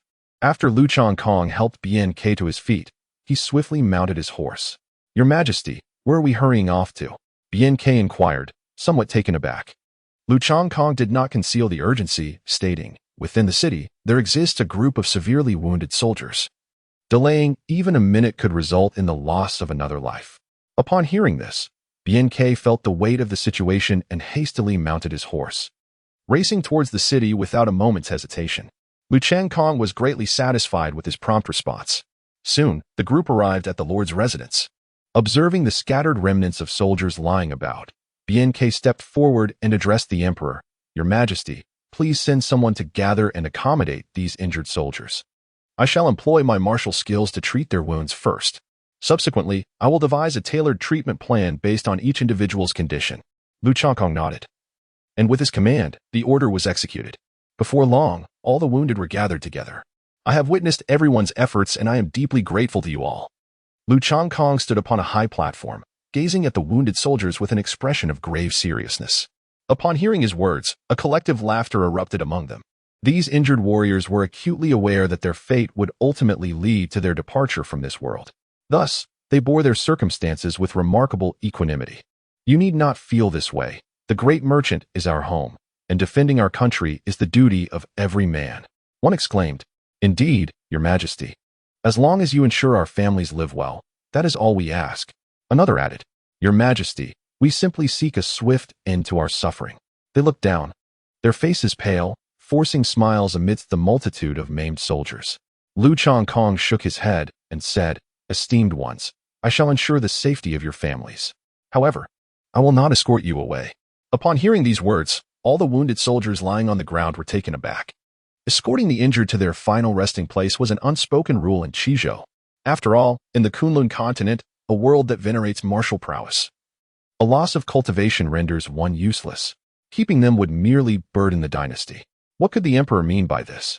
In an instant, the injured soldiers gazed at Lu Changkong in bewilderment, with many of their eyes reflecting a glimmer of hope. After all, who would willingly embrace death when there was a chance to live? This was the revered physician Sage BNK, now the head of the Imperial Medical Department, who had come specifically to tend to their wounds. When Lu Changkong finished speaking, those lying on the ground were utterly astonished. The head of the Imperial Medical Department had come to personally heal these lowly soldiers? Such an occurrence had never been witnessed before, not only in Qingzhou but throughout the entire Kunlun continent. Observing the skeptical gazes of the crowd, BNK offered no explanation. He stepped forward, raising his hands. A shimmering azure aura emerged in his palms, the essence of all life. Suddenly, the azure light ascended into the air and, under the watchful eyes of the onlookers, erupted with a resounding explosion. Streams of azure light rained down upon the wounded soldiers. As the rotting flesh of their wounds began to slough off, strands of white granulation swiftly sprouted forth. Within the span of a single incense stick, many soldiers who had barely clung to life found themselves restored, though still exceedingly weak. They were at least no longer on the brink of death. Such was the prowess of the physician sage, capable of healing so many with but a mere gesture. Upon witnessing this scene, Lu Changkong's heart swelled with joy. Although some soldiers had sustained injuries that rendered them incapable of becoming martial artists, they could still serve as clerks within the palace. Moreover, those warriors who had lost limbs, once they regained their strength, would transform into a formidable cadre of elite fighters. Furthermore, with the presence of BNK, the future casualties in battles against rival nations would be significantly diminished. After all, the great merchants were already in dire need of troops. The loss of even a single life was a grave matter. Just then, BNK suddenly faltered, his legs giving way as he stumbled forward. Upon witnessing the situation, Lu Changkong hastily supported him. Are you well? BNK waved his hand, responding with a hint of fatigue. Thank you for your concern, Your Majesty. I am quite well, merely exhausted from the depletion of my spiritual energy. I shall recover with a moment's respite. As for those recently reattached with severed limbs, I will prescribe them medicine in due course. Lu Changkong nodded and remarked, At that time, I shall send someone to accompany you. Should you encounter any issues, feel free to instruct them accordingly. For now, take a moment to rest. He then summoned several individuals to assist BNK in his descent. Shortly thereafter, numerous guards commenced gathering medicinal herbs as per BNK's directives. As the concocted remedies were distributed to the gravely injured soldiers, many found themselves able to rise by nightfall. These individuals, gazing at Lu Changkong from a distance, promptly knelt and fervently exclaimed, We thank Your Majesty for saving our lives. We are but humble servants of the great Shang, ready to sacrifice ourselves for the realm. Lu Changkong smiled and waved his hand, saying, You have fought valiantly for the great merchants, and I shall not allow you to perish due to your grave injuries. Upon hearing these words, the soldiers who had recovered bowed repeatedly. Long live our emperor! Long live! Their voices resounded powerfully, filling the air with a magnificent energy. In this moment, Luchang Kong was, in their hearts, the one and only sovereign. They would march westward without hesitation, never to turn eastward. At that moment, BNK observed this scene with great satisfaction, and his approval rating rose to 91 points. Upon hearing the system's notification, Luchang Kong raised an eyebrow. Turning to look, he saw BNK standing not far away, a smile appearing on the old man's face as he witnessed the unfolding scene.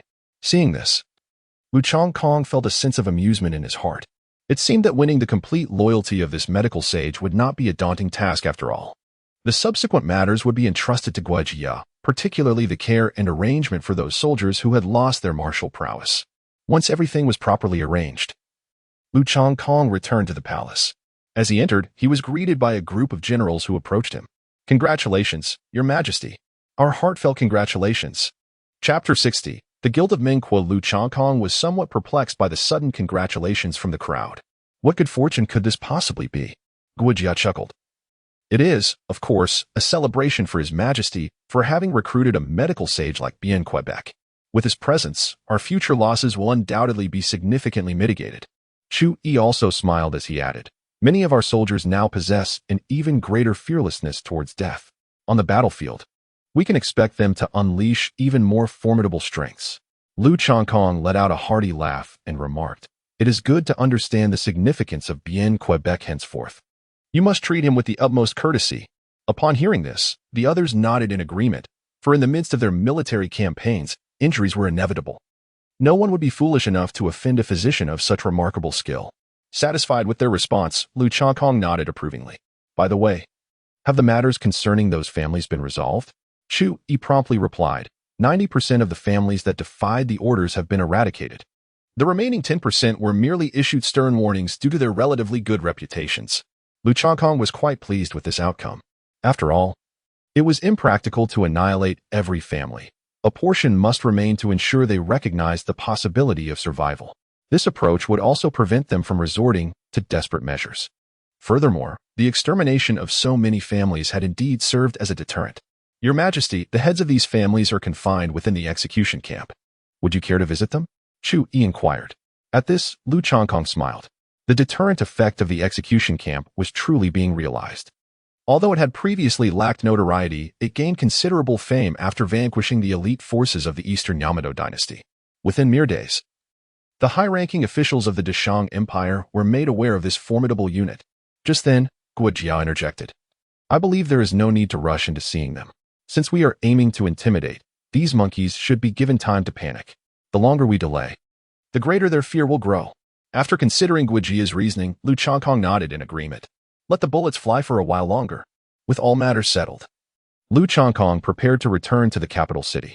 However, before departing, Chu Yi led the army to leave first. Luchang Kong had dispatched them to the border city of Okinawa for defense, as it was a strategic location. Given Chu Yi's formidable skills, he was confident in his ability to repel any subsequent counterattacks from the Eastern Yamato dynasty. Once these arrangements were made, Luchang Kong, along with over 10,000 elite troops, set forth toward the imperial capital, including the captured family heads. Meanwhile, within the confines of Sima Yi's residence in the Deshang capital, he gazed at the secret jade tablet delivered to him, his expression darkening. "Is the information contained within truly reliable?" he inquired, setting the tablet down. The kneeling guards of the imperial army immediately responded, "Absolutely reliable. We are acutely aware of the gravity of this matter. Hence we have meticulously verified its accuracy multiple times." Upon hearing these words, Sima Yi refrained from further conversation and slowly approached the window, gazing at the full moon hanging high in the night sky. A resolute expression flickered in his eyes. He had never anticipated that these seasoned officials would resort to unscrupulous means for the sake of power and interests, committing such heinous acts. He commanded, "Send word to the imperial guards to prepare. In 15 minutes, surround Wei Chen's residence." "Understood." Once the guard departed, Sima Yi shook his head with a hint of regret. He could hardly fathom that it was indeed Wei Chen who had divulged the logistics route for grain transport to the forces at Luoxia Valley. Of course, Wei Chen's intent was not to endanger Luchang Kong's life, but rather to unseat Sima Yi, thereby positioning himself to contend for the office of Chancellor. Furthermore, in his secret orders, Wei Chen had instructed the leader of Luoxia Valley to promptly destroy the evidence. However, as the head of a significant faction, How could he overlook such a golden opportunity to seize leverage? While Wei Chen's scheme was astute, he seemed to overlook the fact that any disruption in the grain supplies could jeopardize Lu Changkong on the front lines. Despite Sima Yi's overwhelming desire to eliminate such selfish scum, he was aware that the other party was a veteran of 2 dynasties and that he needed Lu Changkong's directive to take action. It would be prudent to wait for the emperor's return. Sima Yi took a deep breath and departed with his hands clasped behind his back. Just as the imperial guards of the capital were preparing to set forth, Meng Kuo was not far from the border city of the Eastern Sea Empire. At this moment, the army he led was resting in a valley. Observing the direction of the western border city, a complex expression crossed his face. He had intended to rush there to provide support but had inadvertently heeded Meng Yi's suggestion. He fervently hoped the emperor would not be too incensed. As a loyal subject, Meng Kuo felt profoundly uneasy about defying military orders. At that moment, a subordinate rushed in, reporting, "Deputy General Meng Yi is waiting outside." Upon hearing this, Meng Kuo's demeanor shifted, and he instructed, "Quickly, let him in." "Brother." As Meng Yi stepped out of the tent, his face brightened. "What did you call me?" Meng Kuo's expression darkened. "General." Meng Yi promptly corrected himself, aware that his brother preferred to avoid gossip. "Remember, do not address me casually within the ranks." Meng Kuo glared at him and inquired, "Is the emperor displeased with us?" The emperor was indeed quite angry, yet after my explanation, he did not express further discontent but entrusted me with a letter. As he spoke, Meng Yi produced the document previously penned by Lu Changkong. Upon hearing this, Meng Kuo immediately took it, opened it, and his expression visibly soured. "Very well." Meng Kuo took a deep breath and declared, "Let us set forth without delay. We must seize the border town of Guam." Understanding the gravity of the situation, Meng Yi refrained from further inquiries. Just as the army was aligning itself for departure, a soldier from the Imperial Guard was unexpectedly brought forth. Reporting to the general, "A secret letter from His Majesty has arrived. Please take a look." Meng Kuo promptly accepted the envelope and opened it. "I hope you can fulfill your mission, otherwise, return to serve as my personal guard." Upon recognizing the handwriting of Lu Changkong, Meng Kuo felt a surge of shame. He understood that Lu Changkong had no intention of punishing him. "Please convey to His Majesty that I shall undoubtedly accomplish my task. Failure would merit my head," Meng Kuo proclaimed, bowing deeply in the direction of the imperial capital of the Great Shang Dynasty. He then mounted his steed and shouted, "Brothers, let us advance for the expansion of the Great Shang. Charge!" Ding! Meng Kuo's favorability reached 100. 1,000 miles away, Lu Changkong's expression shifted, a smile gracing his lips. Chapter 61. The Great Warrior Takeda Shingen. "I hope the forthcoming battles will yield triumphant news. Otherwise, I cannot guarantee your safety." Lu Changkong squinted slightly, having already formulated a plan in his mind. At that moment, Guo Jia stepped forward and whispered, "Your Majesty, the Imperial Guard has discovered who caused Meng Kuo to change his route unexpectedly." "It was his brother?" Lu Changkong stood with his hands clasped behind his back. Guo Jia nodded affirmatively and replied, "Indeed." Upon hearing this, Lu Changkong was not surprised, however. He found it difficult to comprehend why a biological brother would seek to harm his own kin in such a manner. Could it be that he truly believed that wielding a formidable army would exempt them from retribution for their fraternal betrayal? "Your Majesty, I have another piece of information regarding Meng Yi." Guo Jia suddenly resumed speaking. Lu Changkong raised an eyebrow and calmly inquired, "What is it?" In fact, Meng Yi is a direct disciple of Wei Chen, and, observing Guo Jia's hesitance, Lu Changkong's brow furrowed slightly as he urged, "Speak your mind." "Yes," Guo Jia replied in a low voice. "According to our investigation, Wei Chen and Meng Yi have been in contact during this period." Upon hearing this, Lu Changkong's brow furrowed even more tightly. Suddenly, a voice from the Imperial Guards interrupted, "Your Majesty, we have a confidential letter that has arrived from the Imperial capital." Lu Changkong examined the object, discovering a peculiar layer of restriction upon it. Should he forcefully breach it, the jade slip would inevitably be destroyed. Guo Jia elucidated, "Your Majesty, this can only be unraveled with a specific seal." Upon hearing this, Lu Changkong tossed the jade slip to him, acknowledging that only the Imperial Guards would engage in such matters. Guo Jia caught the jade slip and, after altering several seals, the restrictions upon it swiftly dissipated.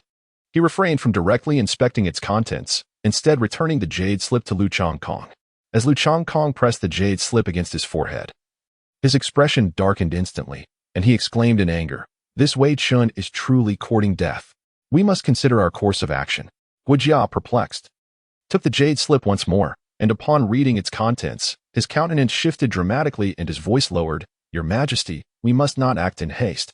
A meticulous plan is imperative. After all, Wei Chun is a veteran of 2 reigns. Even Shangguan Yin did not execute him in the past. This alone speaks volumes about his significance within the Great Shang.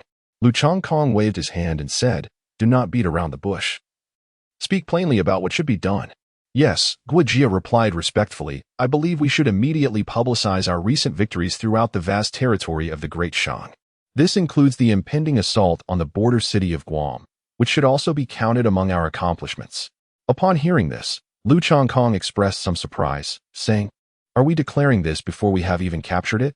Guo Jia nodded and replied, though Meng Quo's approach may be somewhat questionable.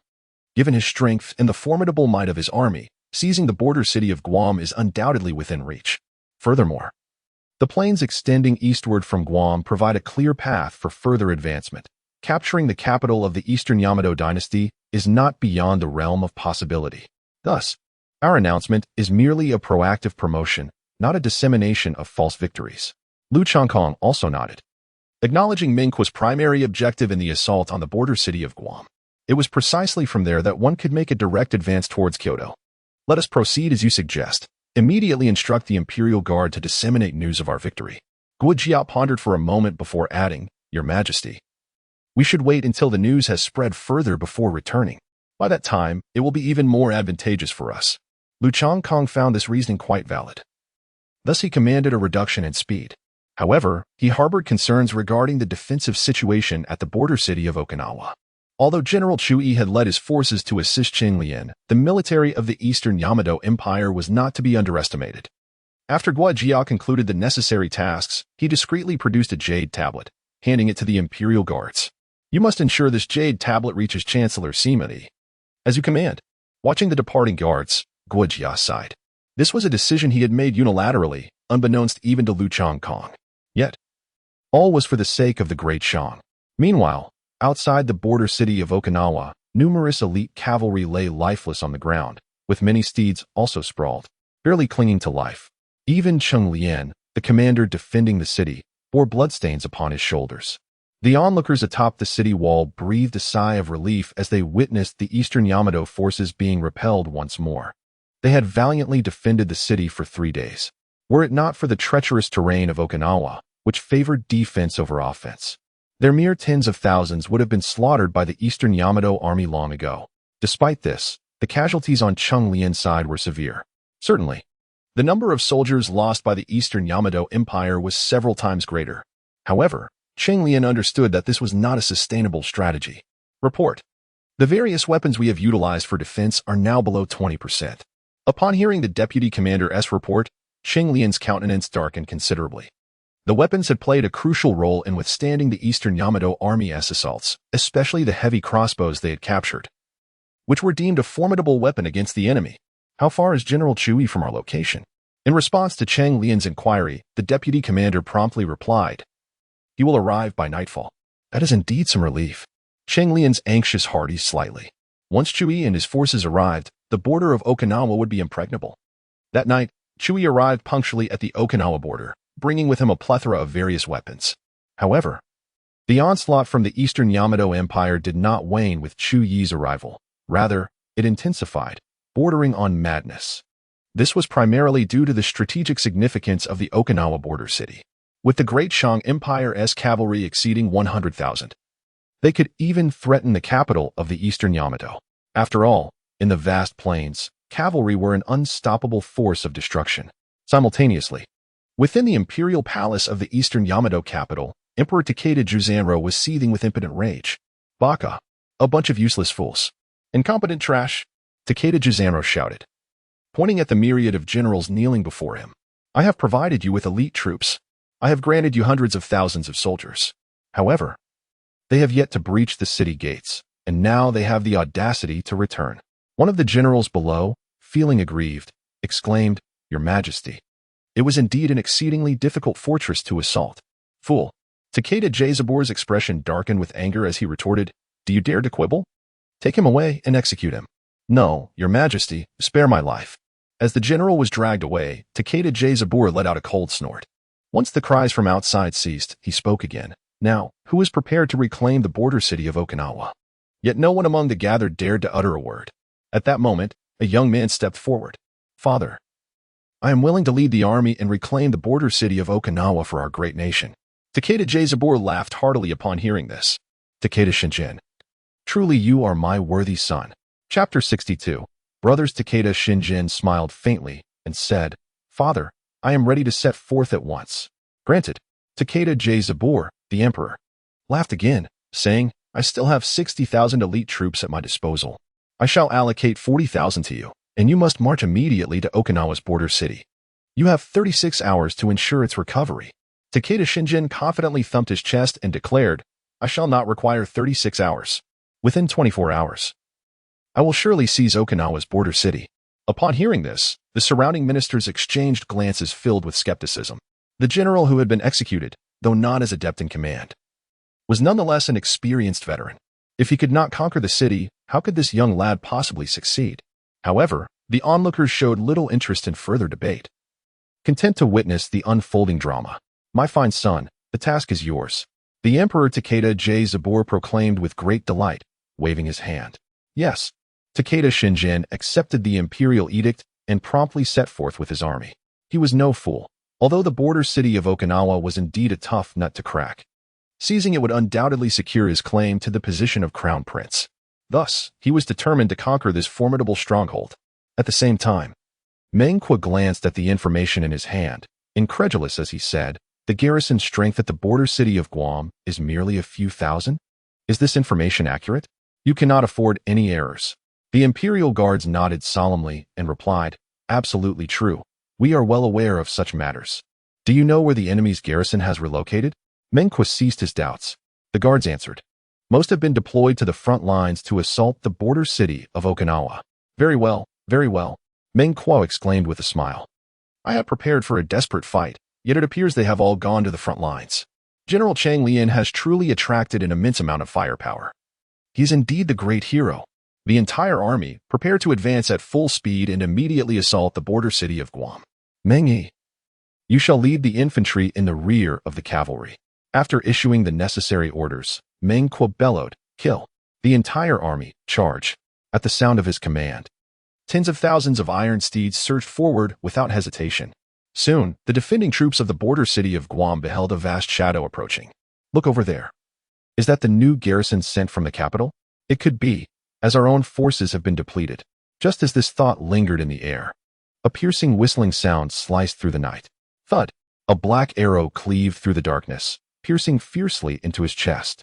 The sheer force of the impact sent his body flying, impaling him onto the ramparts behind. Before the others could fully comprehend the situation, a rain of arrows descended from the heavens. The massive city walls echoed with the continuous cries of the wounded. Kill! As Meng Qi breached the city gates, the army surged in without restraint. Within a mere half hour, the entire border city of Guam was completely occupied. Due to the surprise assault and the insufficient defense of the enemy, the death toll on their side was merely 29. Moreover, Meng Qi had not raised a flag. So until the city fell, the defenders and the citizens remained oblivious to the identity of their attackers. Nevertheless, Meng Qi behaved with restraint, commanding his subordinates to maintain order and even dispatching some men to pacify the local populace. After a brief period of regrouping, a message was swiftly delivered by a member of the Imperial Guard. What is the situation? The garrison within the capital only numbers over 40,000? Meng Qi examined the report, his expression turning peculiar. The heart of an empire possesses merely a few tens of thousands in defense. If he were to lead his forces southward now, he could breach the capital of the Eastern Yamato Empire in less than 6 hours. This was monumental news, especially coming from the Imperial Guard. The intelligence department established by Guijia was unlikely to be mistaken. With this thought, Meng Qi immediately summoned all his aides. Station 9,000 troops here. The remaining forces will accompany me directly into the capital of the Eastern Yamato Empire. Before he could finish his command, Meng Yi interjected, visibly taken aback. No, this course of action is ill-advised. Hearing this, everyone turned to look at him. Meng Yi explained, the border city of Guam we have just captured is fundamentally unstable. If the main forces depart, we risk a nearby city sending reinforcements and the local populace rising in rebellion. The city could very well be lost. Upon hearing this, Meng Quo's expression darkened with anger. Retorting, Cheng Lian has held off hundreds of thousands with only a few thousand at the border city of Okinawa. Yet now you speak to me of some nonsensical foundation. What on earth are you thinking? After the previous incident, Meng Yi understood clearly. This younger brother of his is still considering the wishes of his master. No. I mean no offense. Meng Quo was utterly disinclined to hear his explanation, and with a grand gesture, declared, Ding Jiafeng, step forward. At once, a robust man emerged, towering nearly 2 meters, exuding an imposing presence. Meng Quo regarded him and stated, I shall allocate you 90,000 elite troops. Can you hold the outskirts of the island city? Upon hearing this, Ding Jiafeng scratched his head, feeling somewhat troubled. Logically, Meng Quo was the commander. Yet his brother was also the second in command. Now that the two were at odds, it placed those serving under them in a rather precarious position. Is my command ineffective? Meng Quo's expression darkened, his formidable martial aura radiating around him. Understood. Ding Jiafeng gritted his teeth and promptly accepted the order. Satisfied, Meng Quo nodded and continued. I hope each of you understands your position. We are the Emperor's soldiers, the soldiers of the Great Shang. Do not bring forth any frivolities. Understood. The crowd's demeanor changed, and they shouted in unison. Enough. Prepare yourselves. We shall depart in a quarter of an hour. With a sweeping gesture, Meng Quo turned and left. Once the crowd dispersed, Meng Yi hurriedly followed his elder brother. Brother, I have done nothing to warrant this, have I? Meng Quo sighed and replied, Just tell me one thing. Do you pledge your loyalty to the Emperor or to your master? Upon hearing this, Meng Yi fell silent. Meng Quo observed his reticent brother and remarked, You are grown now, and I cannot govern you any longer. However, should you oppose the Emperor, do not blame me for turning my back on you. Gazing into the steadfast eyes of his elder brother, Meng Yi took a deep breath and said, Understood. Go prepare. It is time to depart. Very well. Watching Meng Yi's departing figure, Meng Quo sighed inwardly, hoping that the bond between them would not lead to conflict. Soon, under Meng Quo's leadership, hundreds of thousands of troops advanced upon the capital of the Eastern Yamato dynasty. Chapter 63. Hoofbeats upon the capital. As night descended, the gates of the capital slowly began to close under the control of several soldiers. However, soon the thunderous sounds from afar caused their expressions to change. Immediately after, a barrage of arrows rained down from the heavens. The soldiers at the gates were struck down in an instant by a storm of arrows. The closing gates halted as well. Charge. Meng Quo led the charge, utilizing his formidable martial prowess to be the first to breach the city. Although the defending forces in the capital were few, they were all elite warriors. Swiftly, they regained their composure and organized an effective counterattack. The emergence of heavy crossbows resulted in the cavalry suffering significant casualties. However, before a second wave of crossbow bolts could be unleashed, these soldiers were already cut down by the charging cavalry. The subsequent wave of soldiers, however, could not withstand the onslaught of the ironclad horsemen. After breaching the city gate, Meng Quo led his troops to assault the other gates. Alas, calamity had befallen the emperor. Within the imperial palace, Emperor Takeda Juzaburo was in the midst of a passionate encounter with one of his consorts. Just as he was about to intensify his advances, a cacophony of panicked shouts erupted from outside. The sudden outcry startled him, causing him to momentarily falter. Baka, is there someone storming the imperial city? Why all the noise?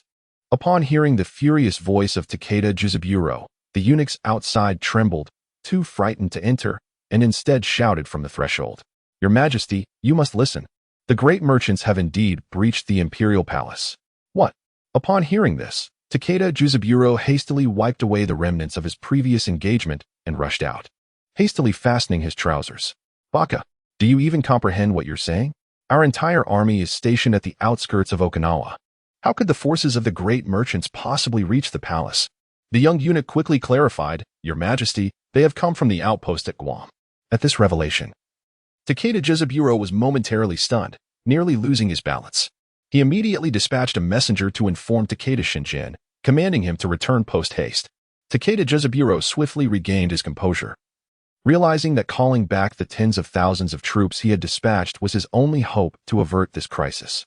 Taking a deep breath while watching the small eunuch rush away, Takeda Juzaburo began to analyze the situation.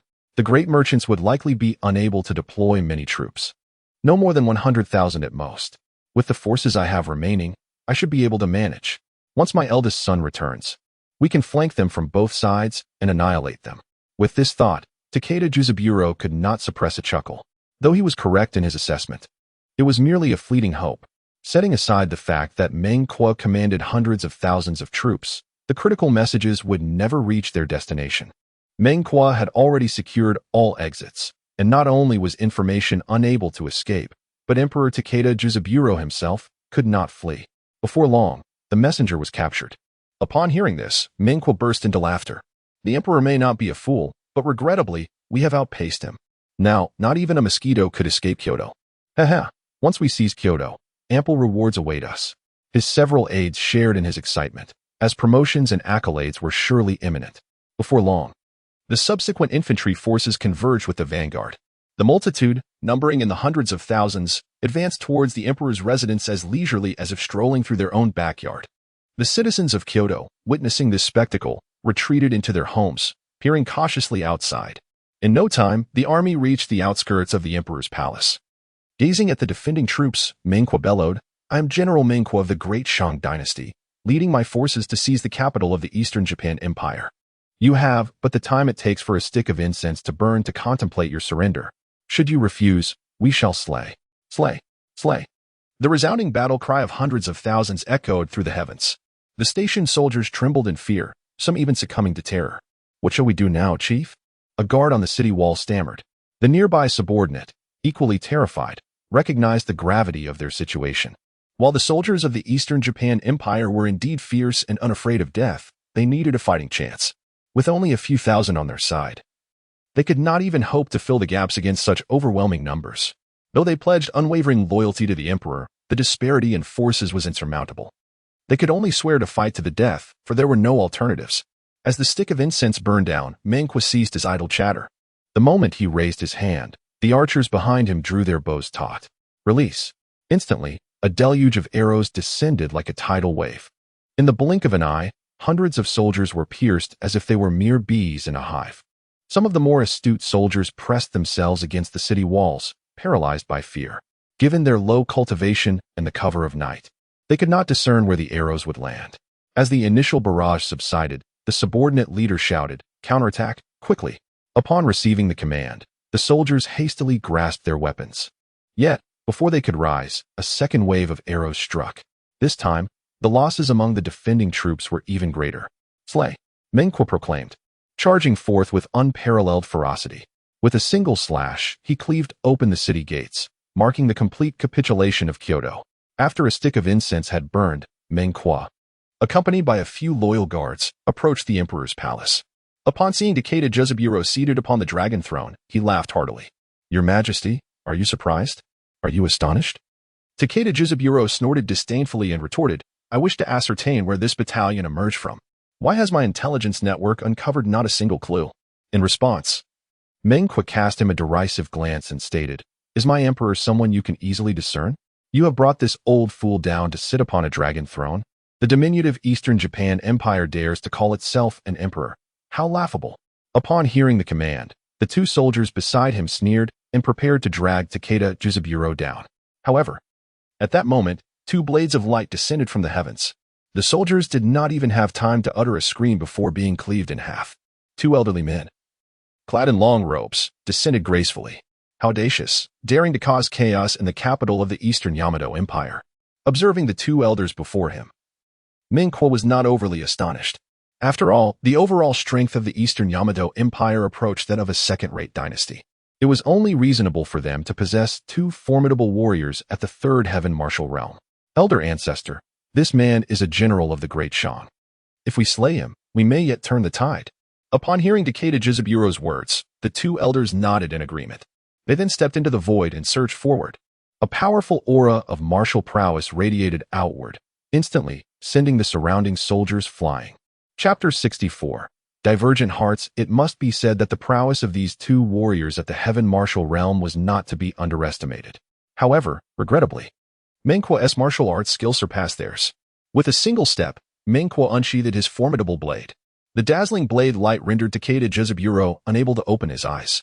When he finally regained his sight, his elder ancestor had vanished, leaving behind only two severed heads and a bleeding corpse. With a swift motion, Meng Qi seized the bewildered Takeda Juzaburo and hurled him from the dragon throne. Bind this wretch tightly and send him back to the royal city by morning. The soldiers, who had been blown away, hurriedly approached and secured Takeda Juzaburo before escorting him away. Shortly thereafter, the deputy rushed over. Commander, all members of the Eastern Yamato royal family have been apprehended. Meng Qi pondered for a moment and replied, these individuals will be taken back to the royal city alongside Takeda Juzaburo by morning. Also, instruct the men to refrain from excessive indulgence. We must not tarnish the dignity of the great Shang warriors. If they are eager to entertain Eastern Yamato women, it must wait until we have completely secured our conquest. Upon receiving the orders, the deputy promptly set off to make arrangements. After all, the allure of Eastern Yamato women was undeniable, and this matter required swift execution. Soon, Meng Yi approached, surveying the surroundings and inquiring, what shall we do now? Meng Qi glanced at him and asked, what are your thoughts? I believe we should seize the moment and capture as many cities as possible. Meng Yi continued, seeing his brother's lack of response. Only then can we redeem our past failures. Hearing this, Meng Qi lowered his head in contemplation for a moment before conceding, very well, I understand. You may go now. Seeing his brother's reaction, Meng Yi hesitated to say more, feeling a tinge of bitterness. For he knew all too well that his elder brother's trust in him had waned due to the previous events, especially regarding the situation at Okinawa's border fortress. It had profoundly disheartened his elder brother. That night, Meng Qi left a quarter of his main forces to guard Kyoto. Subsequently, he led the remaining troops towards the direction of the Okinawa border fortress. His singular ambition was to encircle the hundreds of thousands of troops of the Eastern Yamato dynasty. At that point, the vast forces of the Eastern Yamato dynasty would only have the ability to mobilize troops from the remaining two fronts. In this manner, he would have balanced his merits against his transgressions. Simultaneously, Takeda Shingen was reveling in wine and the company of women, utterly oblivious to the fact that his homeland had been raided. 3 minutes later, as Takeda Shingen entered a state of contemplation, the soldiers outside sensed a return to tranquility, prompting them to report, General, the elite of the Sunlight Brigade is ready and can construct a sea ladder at any moment to traverse the River of Hades. Upon hearing this, Takeda Shingen erupted into laughter. His confidence in undertaking this task stemmed from possessing a batch of spiritual artifacts that could temporarily stabilize the crossing over the River of Hades. Thus, the army could launch an assault from the river without the river's obstruction, making the Okinawa border fortress not as formidable as it seemed. Convey my orders. Let everyone prepare thoroughly. His subordinate bowed in acknowledgement and immediately began to make arrangements. Takeda Shingen emerged from his tent, gazing at the Okinawa border fortress enveloped by the dark river waters. A glint of cold determination flickered in his eyes. What belongs to the Eastern Yamato dynasty shall not be taken by anyone. At the same time, atop the Okinawa border fortress, Chui and Qinglian were perusing a secret message dispatched by the imperial troops. From Meng Qi's description, the feasibility of his plan appeared quite high. Qinglian analyzed. Once we establish a pincer movement, the hundreds of thousands of troops of the Eastern Yamato dynasty will surely face annihilation. Hearing this, Chui concurred. However, he soon interjected. The idea is commendable, but let us not forget the surrounding terrain. With the River of Hades raging on both sides, there remains but one route for a charge. If the enemy deploys heavy crossbows, our cavalry will suffer immeasurable losses. Qinglian nodded in agreement, yet he expressed a hint of reluctance, saying, this opportunity is indeed exceptional. If we forego it, it is unlikely that we will encounter such an occasion again. Chui chuckled and waved his hand dismissively, stating, how could we possibly relinquish such a splendid opportunity? However, for our cavalry to achieve optimal effectiveness, we must execute a tight coordination with Meng Qi's forces. As long as their assault is fierce enough to draw the enemy's attention, I shall then dispatch the axe and blade camp to charge. This will breach the heavy crossbow formation of the Eastern Yamato dynasty, and thereafter, our cavalry's charge will result in a massacre. Upon hearing this, Qinglian's eyes sparkled with admiration. Truly, the general is commendable.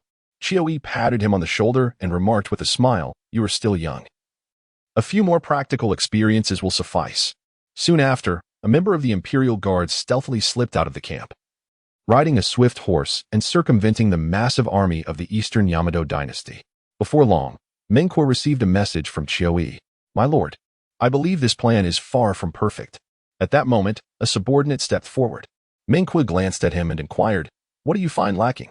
The subordinate seizing his opportunity to shine, quickly responded, "In truth, the timing of our attack is flawed. If we were to strike when the enemy assaults the city, we could undoubtedly annihilate them and claim the victory for ourselves. However, as it stands, we are compelled to take the initiative. Consequently, the accolades for the victory will ultimately fall to Qiuyi." Preposterous. Before the subordinate could finish, Meng Kuo smashed the table beside him with a single blow. "With the Eastern Yamato dynasty's forces nearing 500,000, do you truly believe we can confront them head-on with our current 29,000 troops? Moreover, do you think the covert operatives of the Eastern Yamato are oblivious? With hundreds of thousands mobilizing, they would not remain unaware. Furthermore, this plan aligns with my own thoughts. Yet, here you are, sowing discord and quibbling over merits at such a critical juncture." The subordinate, terrified, quickly knelt and begged for mercy. However, Meng Kuo paid him no heed and coldly stated, "If it were not for General Qiuyi valiantly holding the city and restraining the enemy, do you think we could have captured 2 cities and even approached the capital? Frankly, I am quite disillusioned with people like you. All you do is seek glory. How could such individuals effectively lead troops to victory? From this moment on, you are but a common soldier. Relinquish your sword to me." Meng Kuo let out a cold snort, declaring that one who lacks even a fundamental understanding of military strategy is unfit to be a subordinate. "Thank you for sparing my life." The subordinate expressed his gratitude, but Meng Kuo ignored him, turning his attention to the others and, after a brief silence, commanded, "Prepare yourselves. We shall charge when we reach 10 miles. Yes. Chapter 65. A display of authority within the military camp of the Eastern Yamato dynasty. Takeda Shinjin gazed upon his well-prepared troops, filled with a sense of grandeur. With a sweeping gesture, he was about to initiate a full-scale assault when suddenly, a member of the covert unit appeared. "Not good, General. We have detected over 200,000 troops from the great merchants rapidly advancing towards us from the rear." Upon hearing this, Takeda Shinjin's expression changed dramatically. "What? Where did this information come from? Why are there forces from the great merchants behind us?" The voice from the shadows was tinged with a rare sense of panic, declaring, "This is what I witnessed with my own eyes, not mere hearsay." "Baka!" Takeda Shinjin cursed vehemently, instantly grasping the situation. The appearance of the enemy in the rear indicated that the nearest border city of Guam had indeed fallen. After all, the garrison forces there had been redeployed to this front. The situation was dire. The general must retreat. Observing this, his aide rushed forward. Upon hearing those words, Takeda Shinjin hesitated momentarily. Yet, in the next instant, his gaze hardened with resolve. For retreating at this juncture would undoubtedly lead them to encounter the oncoming tide of hundreds of thousands of troops. If the defenders of the Guam border were to charge out, it would be akin to shutting the door on a dog. Conversely, should they choose not to retreat, and if they could breach the city walls, perhaps, there remained a sliver of hope. "All troops, heed my command. Launch a full-scale assault."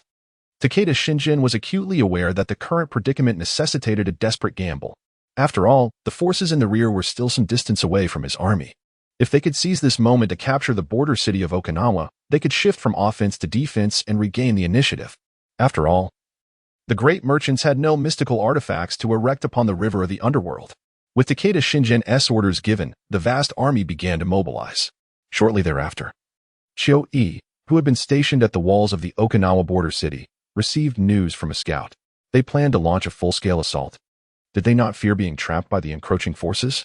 Beside him, Chang Lian was equally astonished, exclaiming, "I truly do not comprehend their intentions." Qiuyi pondered for a moment, then his brow arched as he realized, I see now. The enemy general possesses some cunning. He must have deduced that a retreat would likely result in our cavalry wreaking havoc upon them. In such a case, being besieged by us would spell certain doom. It is perhaps better to fight with their backs against the wall. There may yet be a chance for survival." Upon hearing this, Cheng Lian experienced a moment of clarity. The strategy was sound, yet he regrettably overlooked their own presence. After all, the two were formidable warriors of the celestial martial realm. While they could not single-handedly slay hundreds of thousands within the confines of a small city if they chose to defend, the external forces would find it nearly impossible to breach their defenses in a short span. "Convey my orders to the troops. Prepare the elite iron cavalry. A fierce battle awaits us." With Qiuyi's declaration, the defending forces sprang into action. The moment the troops from Meng Kuo arrived, they would charge forth. Just then, a member of the Imperial Guard rushed in, visibly agitated. "It is dire news. The Eastern Dawn dynasty has summoned mystical artifacts to construct bridges across the river of the underworld. and they are commencing their assault from all directions. Upon hearing those words, Chu Yi's expression shifted dramatically. He had never anticipated that the Eastern Yamato dynasty, despite being a third-rate empire, could produce siege weaponry of spirit artifact caliber. Damn it. Chu Yi had calculated every possibility, yet this outcome had eluded him. He immediately instructed the axe and blade camp to prepare for battle, urging the brothers on the city walls to muster all their spirit.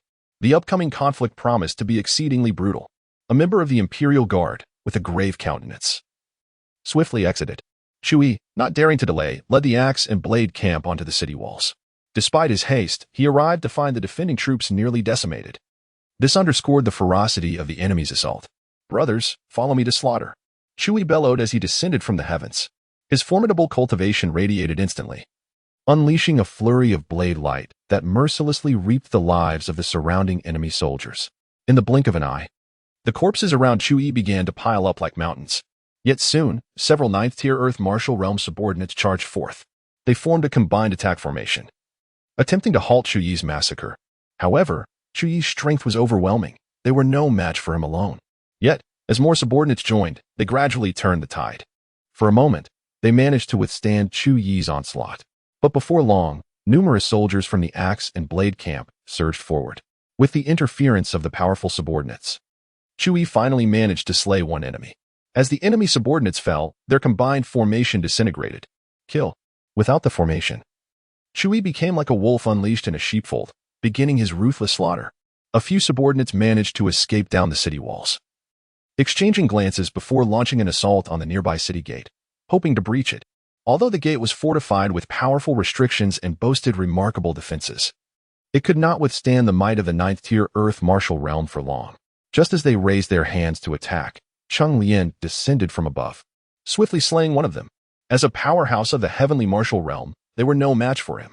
In the distance, Takeda Shinjin witnessed this scene, his anger causing veins to throb on his forehead as he seized a nearby shadow operative, demanding an explanation. What is happening? When did Chu Yi arrive? And why have I received no information whatsoever? Watching the axe and blade camp charging forth, Takeda Shinjin felt an intense urge to tear apart the shadow operative before him. He had been in this area for several days, yet had received no news at all. However, Takeda Shinjin was unaware that the original commander here had not been informed. This group had received the news but chose not to relay it to Takeda Shinjin. After all, they were comfortably situated, and his sudden arrival was unexpected. Naturally, these elders wished to assert their dominance. Yet, no one anticipated that such a display of power would result in the loss of Kyoto. And now they faced attacks from both sides. A moment's carelessness could lead to a fatal end. Baka. A bunch of trash. Takeda Shinjin seethed with anger. He had dispatched only his elite forces for the siege, and all his trusted confidants were now lost. Contemplating this, Takeda Shinjin painfully closed his eyes, his hands weakly hanging at his sides.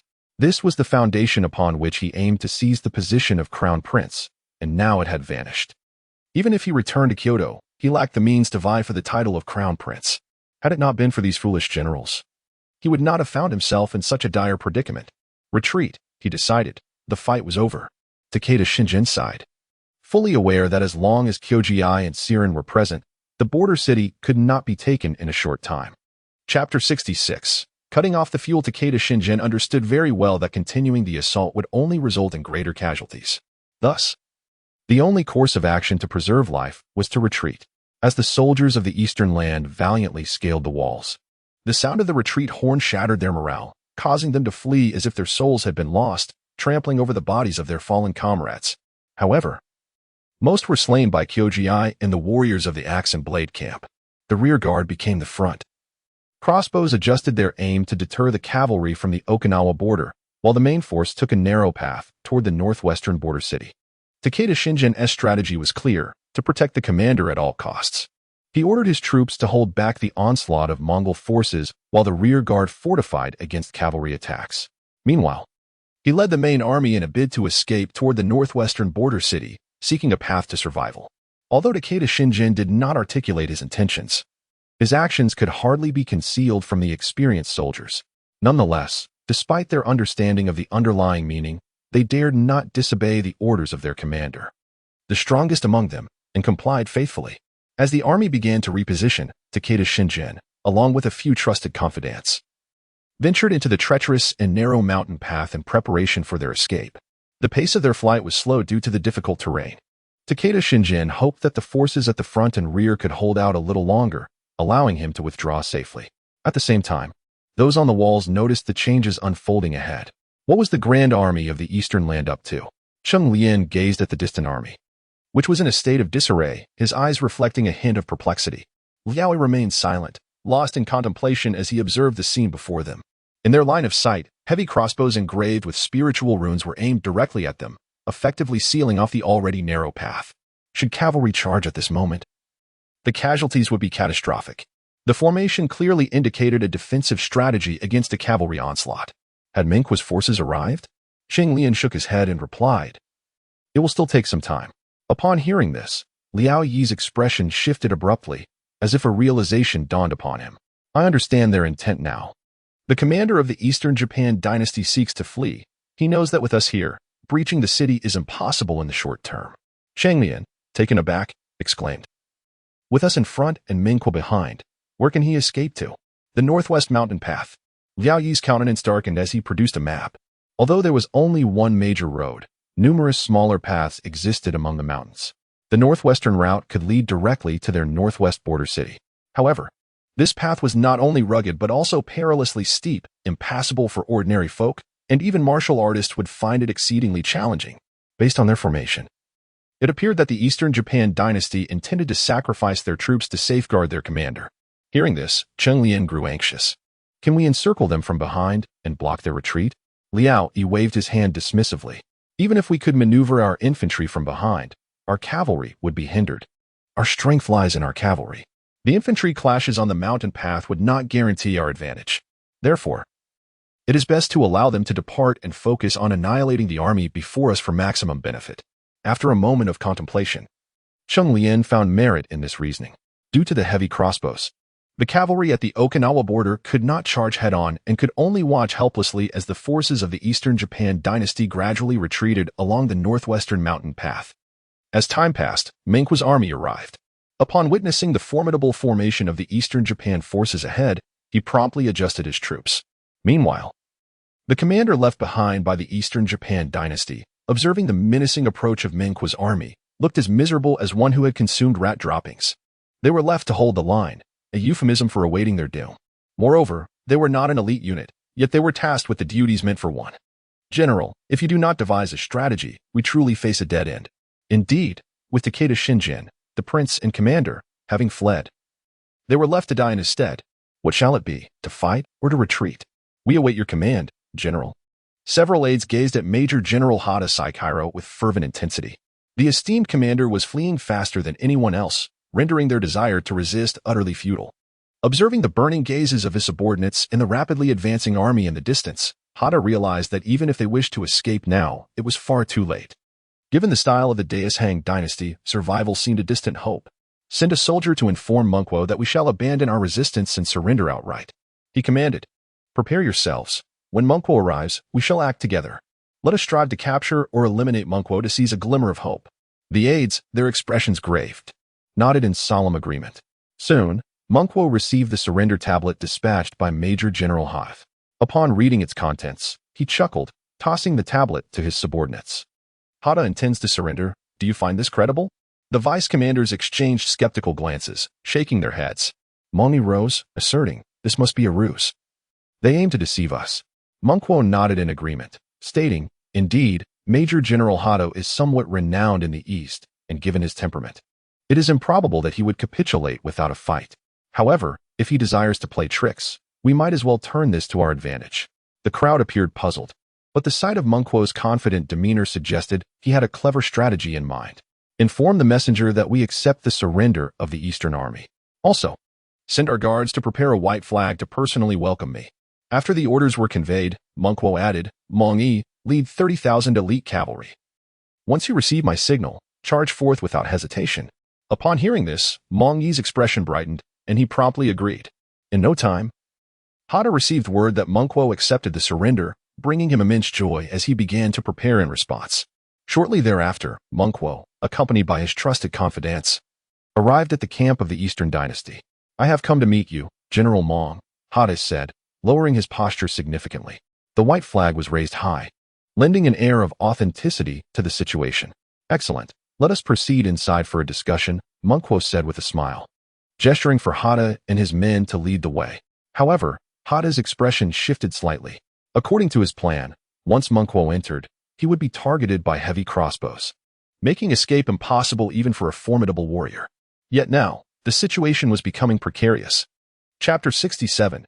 Hooves tread Kyoto amid cherry blossoms. Hada was acutely aware that if he were to lead the way inside, his own life would be forfeit, as he would undoubtedly be riddled with arrows from his own men.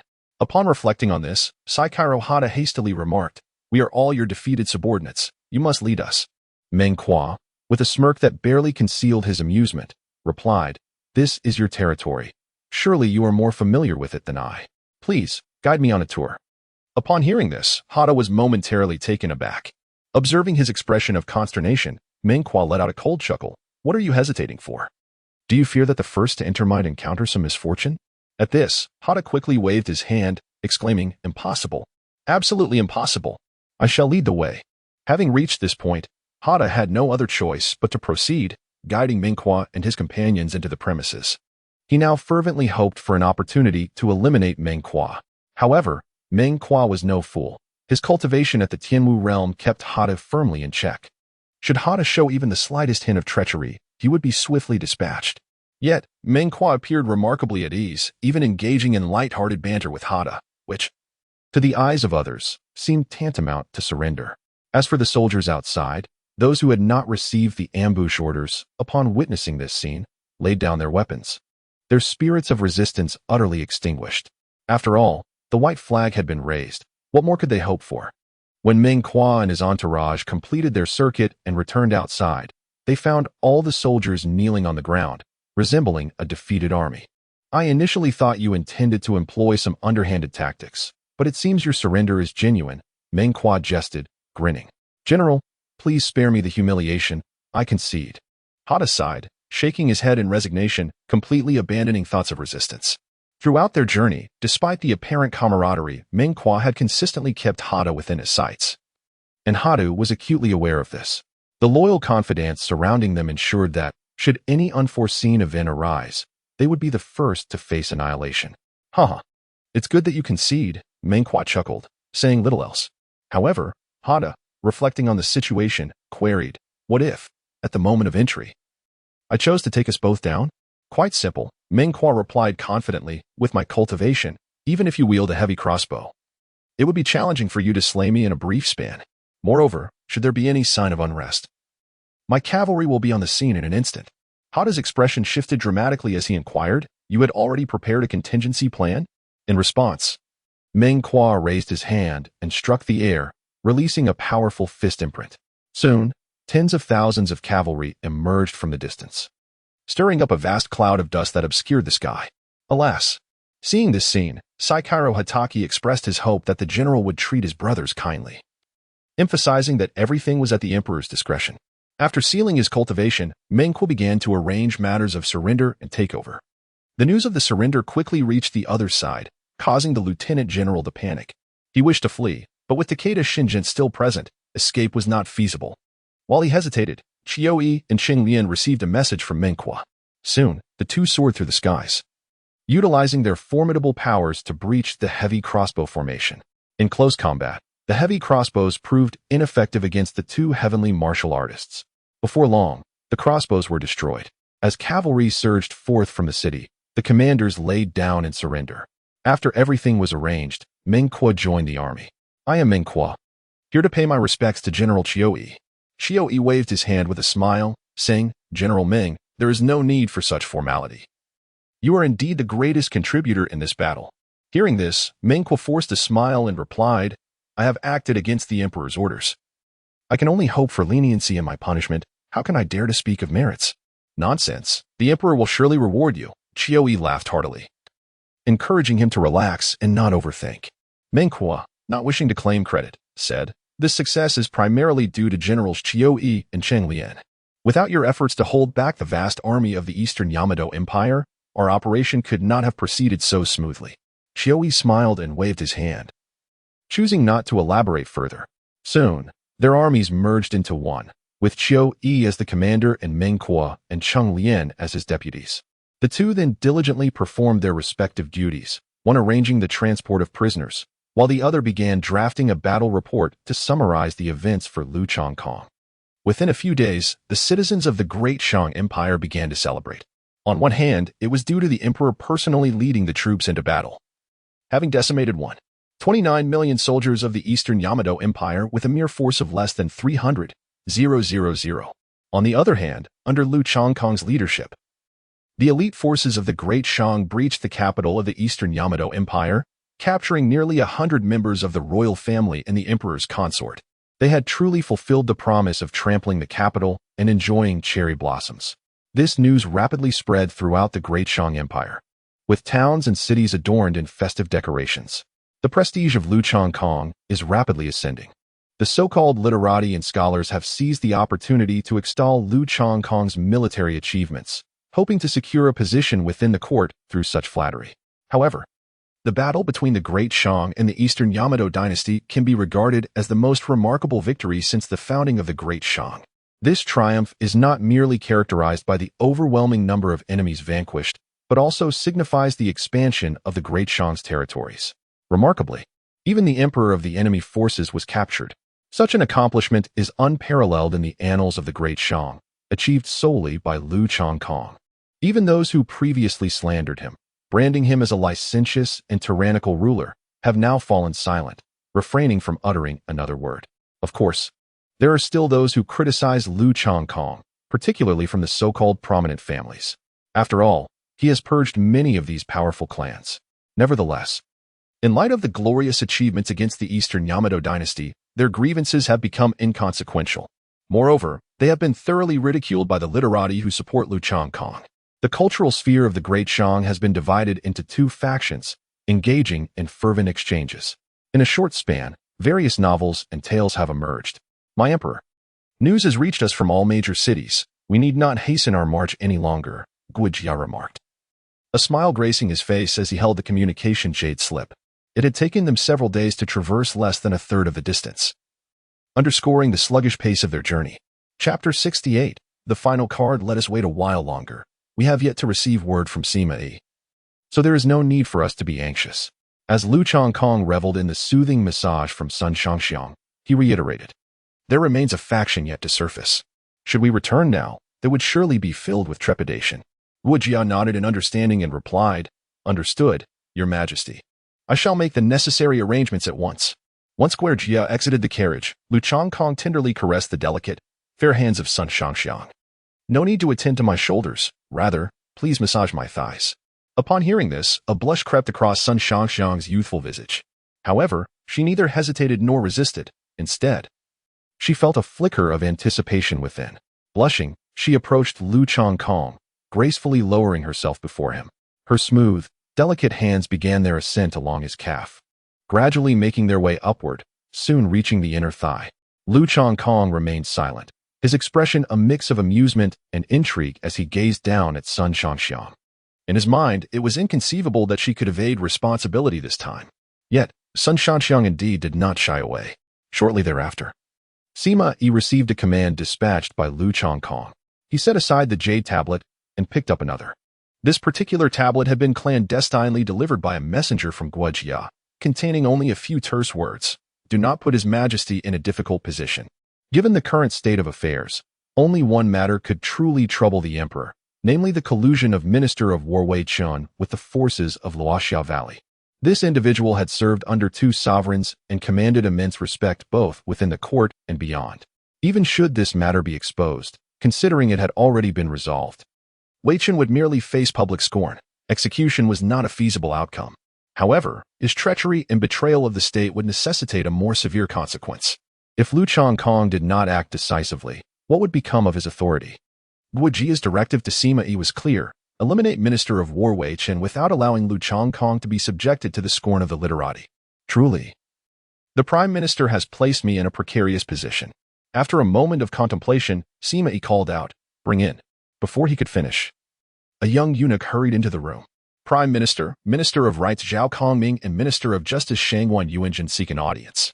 Upon hearing this, Sima Yi's brow arched in surprise. He had just been considering summoning them, and now they had come of their own accord. Surely it was regarding the siege of Wei Chen's residence. He had assumed they would be disinclined to intervene for so long. Sima Yi chuckled and said, "Let them in." Moments later, Zhao Kongming and Shangwan Yuanjin entered the chamber. Before Sima Yi could utter a word, Shangwan Yuanjin, visibly incensed, spoke first. "Minister Sima, what is the meaning of your troops surrounding Minister of War Wei Chen's residence?" Zhao Kongming chimed in, "It has been several days. What do you intend to accomplish?" In response to their inquiries, Sima Yi smiled amiably. "You regard Wei Chen as a friend, coming to question me on his behalf, yet he does not reciprocate your sentiments." At this remark, the two exchanged perplexed glances, each reflecting the other's confusion. "What do you mean?" Sima Yi, still smiling, placed a jade tablet before them. "Once you have read this, you will comprehend." Zhao Kongming and Shangwan Yuanjin furrowed their brows, picking up the tablet with a mixture of skepticism and curiosity. However, upon reading its contents, their expressions shifted dramatically. "Wei Chen, this is tantamount to courting death. His actions are a blatant disregard for the emperor and the great Shang." Sima Yi sighed, saying, "Now you both understand why I deemed it necessary to besiege Wei Chen's residence." Upon hearing these words, Zhao Kongming and Shangwan Yuanjin felt a flush of embarrassment. They realized that they had indeed acted rather rashly, hastily questioning based solely on Wei Chen's words, which was a grave lapse in judgment. However, this incident had afforded them a clearer understanding of Sima Yi's cunning methods. In particular, their admiration for Emperor Lu Changkong deepened. For not only had he identified such a capable individual, but he had also managed to uncover the truth behind this matter. Had it been them, they surely would not have succeeded. Sima Yi paused momentarily before continuing. "You both have walked the same path as Wei Chen for quite some time. If it were you, what course of action would you take?" The Minister of Rights, Zhao Kongming, sighed and replied, "What he has done constitutes treason. He deserves to have his entire family executed." Shangwan Yuanjin shook his head sadly, expressing his regret. "The emperor has personally taken to the battlefield to defend the nation.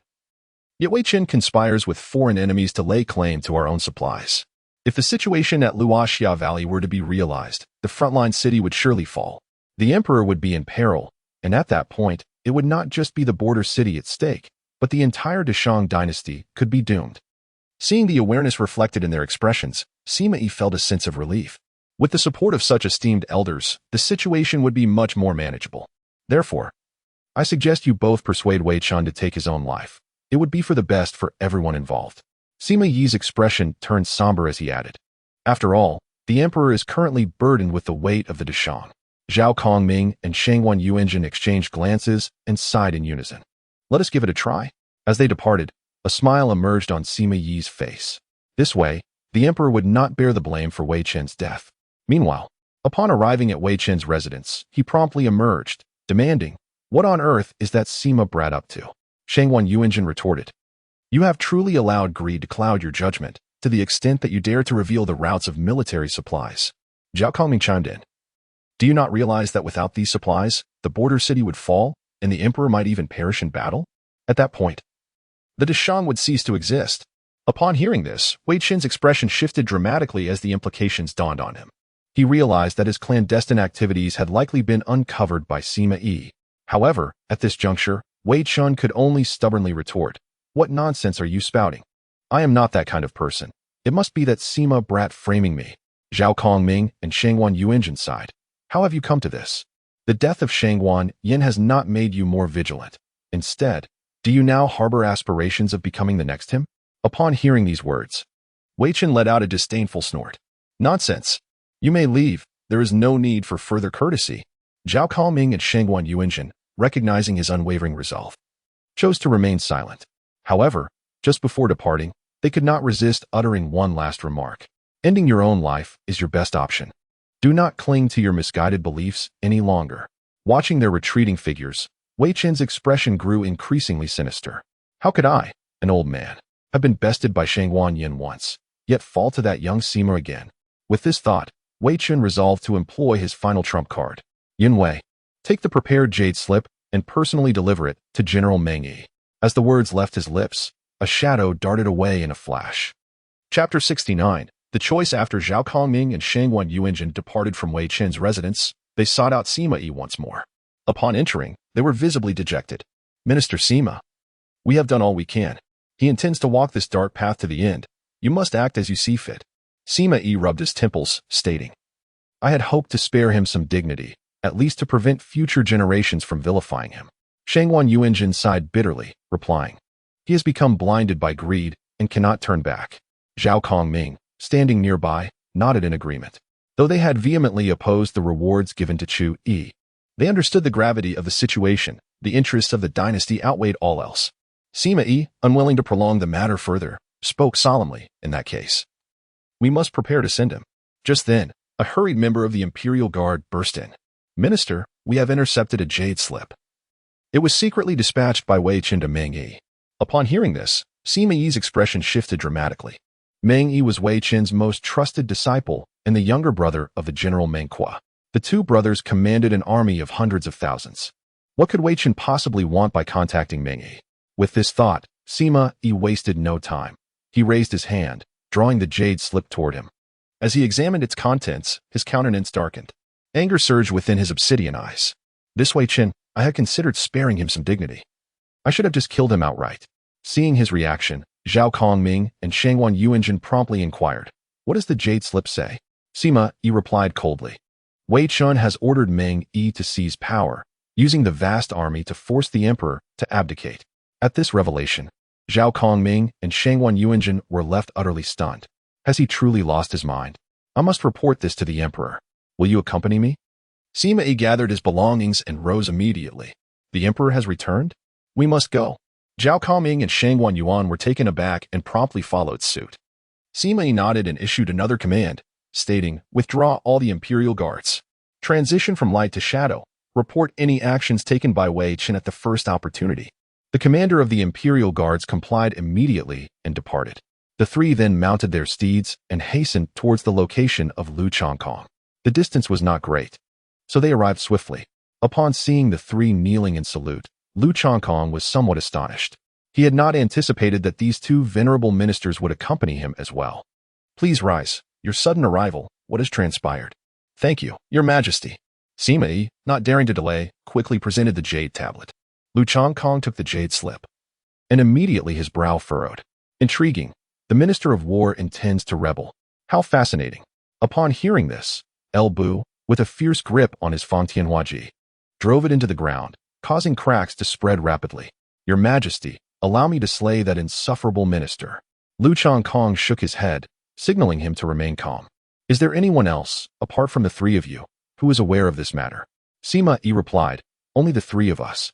Lu Chongkong nodded slightly, then turned to his side and inquired, Guojia, what is your perspective? Guojia pondered for a moment and replied, I believe we should take advantage of the current situation and send a letter to Meng Yi. This way, we can ascertain whether Meng Yi is truly loyal to the emperor. If he harbors no ulterior motives, it would indeed be a positive outcome. However, if Meng Yi has other intentions, then the emperor must act decisively. Sima Yi concurred, stating, Your Majesty, should it come to that, we must not be swayed by Meng Qua's thoughts. Otherwise, unforeseen complications may arise. Lu Chongkong chuckled lightly and remarked, I am not a man of indecision. Therefore, I entrust this matter to you, Guojia. You must ensure that the jade tablet is delivered into Meng Yi's hands. Should Meng Yi engage in any underhanded tactics, let Meng Qua handle it himself. Guojia nodded in agreement and then departed from the scene. Once he had left, Lu Chongkong turned to Sima Yi and inquired, What progress have you made on the investigation I assigned you? Sima Yi presented a list and replied, There are a total of 40 individuals hoarding military forces in secret. All evidence has been gathered, including their troop locations and total numbers. Lu Chongkong nodded in satisfaction and said, Excellent. Eliminate them all and inform the public. Understood. Sima Yi pondered for a moment before inquiring, Your Majesty, what is your plan regarding Wei Chun? Perhaps I could discreetly eliminate him, as he only possesses the cultivation of the earth martial realm. Lu Chongkong did not respond. Instead, he turned to Zhao Kongming and inquired, Lord Zhao, you share a close bond with Wei Chun. What is your counsel? Upon hearing this, Zhao Kongming hastily fell to his knees, exclaiming, Your Majesty, while it is true that I am on good terms with him, I genuinely have no knowledge of any treasonous intentions he may harbor. Lu Chongkong found himself at a loss for words and remarked, I merely inquired about your perspective.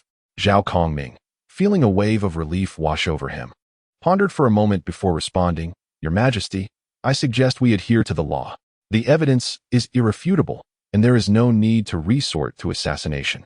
Upon hearing this, Shangwan Yuanjin promptly concurred. "I share the same sentiment." Observing the two men kneeling before him, Lu Changkong nodded in approval. At least for now.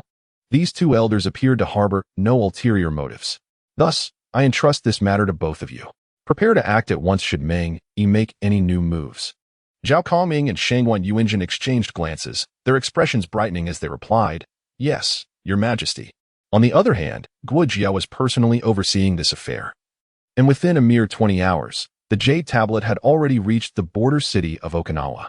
Simultaneously, Guo Jia himself arrived at the main camp. Upon his arrival, Meng Kuo and Chui quickly rose to pay their respects. "Prime Minister, is the news brought by the Imperial Guard absolutely reliable?" Chui questioned, still skeptical that there were individuals desiring to become a second Shangwan Yan. "It is indeed beyond doubt," Guo Jia affirmed. "From this point onward, we must remain vigilant and observe the unfolding events. Let us hope Meng Yi does not act rashly. Otherwise, the Emperor..." As he cast a sidelong glance at Meng Kuo, he refrained from continuing. Meng Kuo, upon hearing this, felt an acute sense of anxiety. After all, he was Meng Yi's elder brother, and they had been inseparable since childhood. It was unimaginable that their bond could lead to a confrontation. Now, all he could do was hope that Meng Yi would not commit any foolish acts. Otherwise, he would be left with no choice but to uphold righteousness, even at the expense of familial ties. Meanwhile, Meng Yi stared at the jade tablet in his hand, his expression shifting with internal conflict. He too was engulfed in hesitation. Chapter 70. Some rejoice while others grieve. Time ticked away. Meng Yi sat within his tent, a visage of turmoil etched upon his face. After what felt like an eternity, he finally exhaled heavily. "Why must I plot rebellion when there are countless other paths? Teacher, do you truly desire to occupy the dragon throne so fervently? I once risked my life to assist you. Now, you wish for me to harm my own elder brother? I cannot bring myself to do it."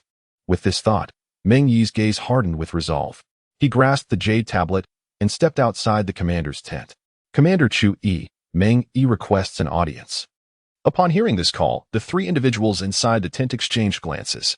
Guo Jia rose, shook out his garments, and vanished without a trace.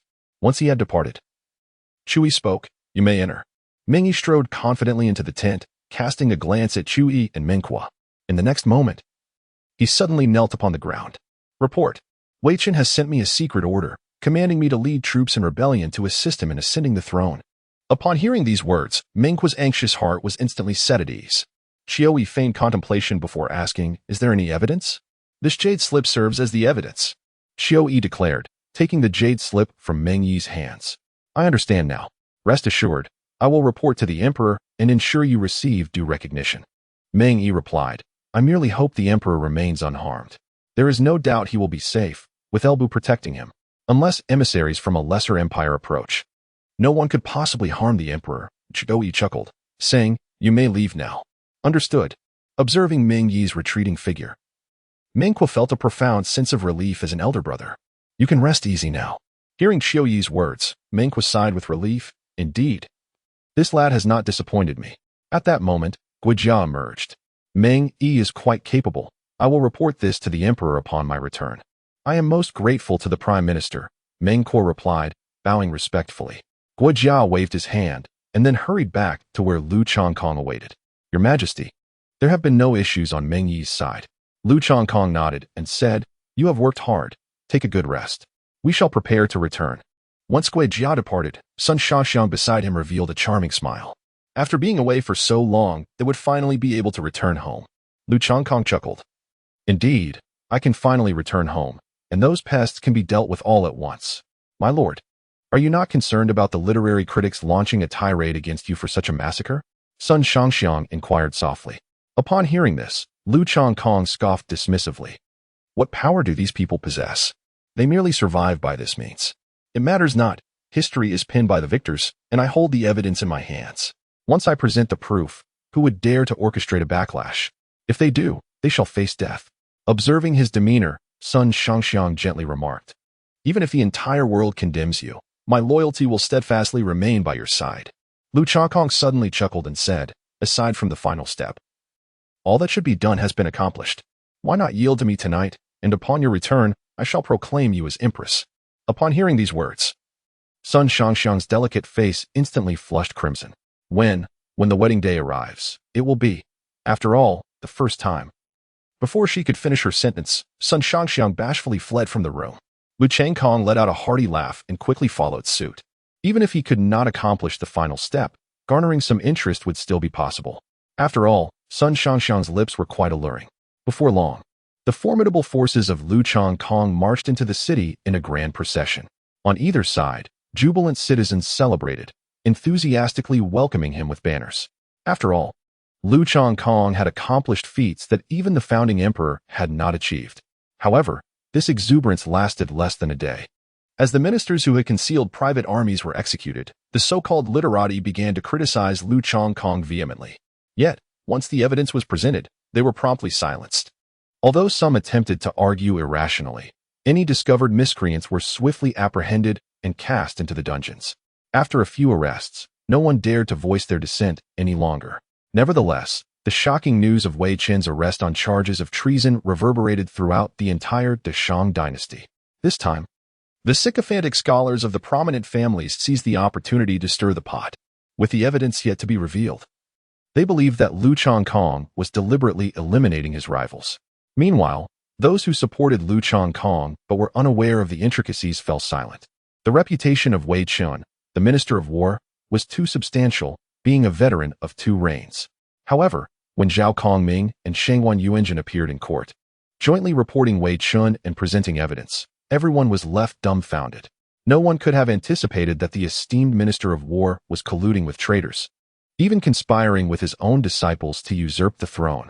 As this news broke, the positions of the 2 factions of literati were abruptly reversed. They were embroiled in fierce contention, yet one individual remained unable to find joy in the unfolding events: the King of the North, Lu Dao. At that very moment, he sat in his residence, his expression darkened. In his hand, he held intelligence relayed from the royal city by his spies. In just a few short days, those courtiers linked to him, along with their associated families, had all been executed. Moreover, the 2 esteemed ministers, Zhao Kongming and Shangwan Yuanjun, had become staunch loyalists of Lu Changkong. Presently, Lu Changkong's prestige in the Deshang dynasty had surged to unprecedented heights, even surpassing that of the King of the North. Most critically, Lu Changkong commanded a formidable army, boasting not only hundreds of thousands of troops but also an elite cavalry unit. Even now, Lu Dao remains perplexed regarding the origin of the formidable army amassed by Lu Changkong. We can no longer afford to wait. Time is of the essence. Indeed, with the numerous lives Lu Changkong has claimed, this is the very opportunity you have been anticipating. The esteemed families are already discontented with Lu Changkong's actions. The moment you make a move, they will undoubtedly rally in support. Presently, you command an army of several 100,000, with cavalry numbering 11,000. And your total strength exceeds 300,000. There is no need for further delay. Your Highness, the moment has arrived. Let us take action.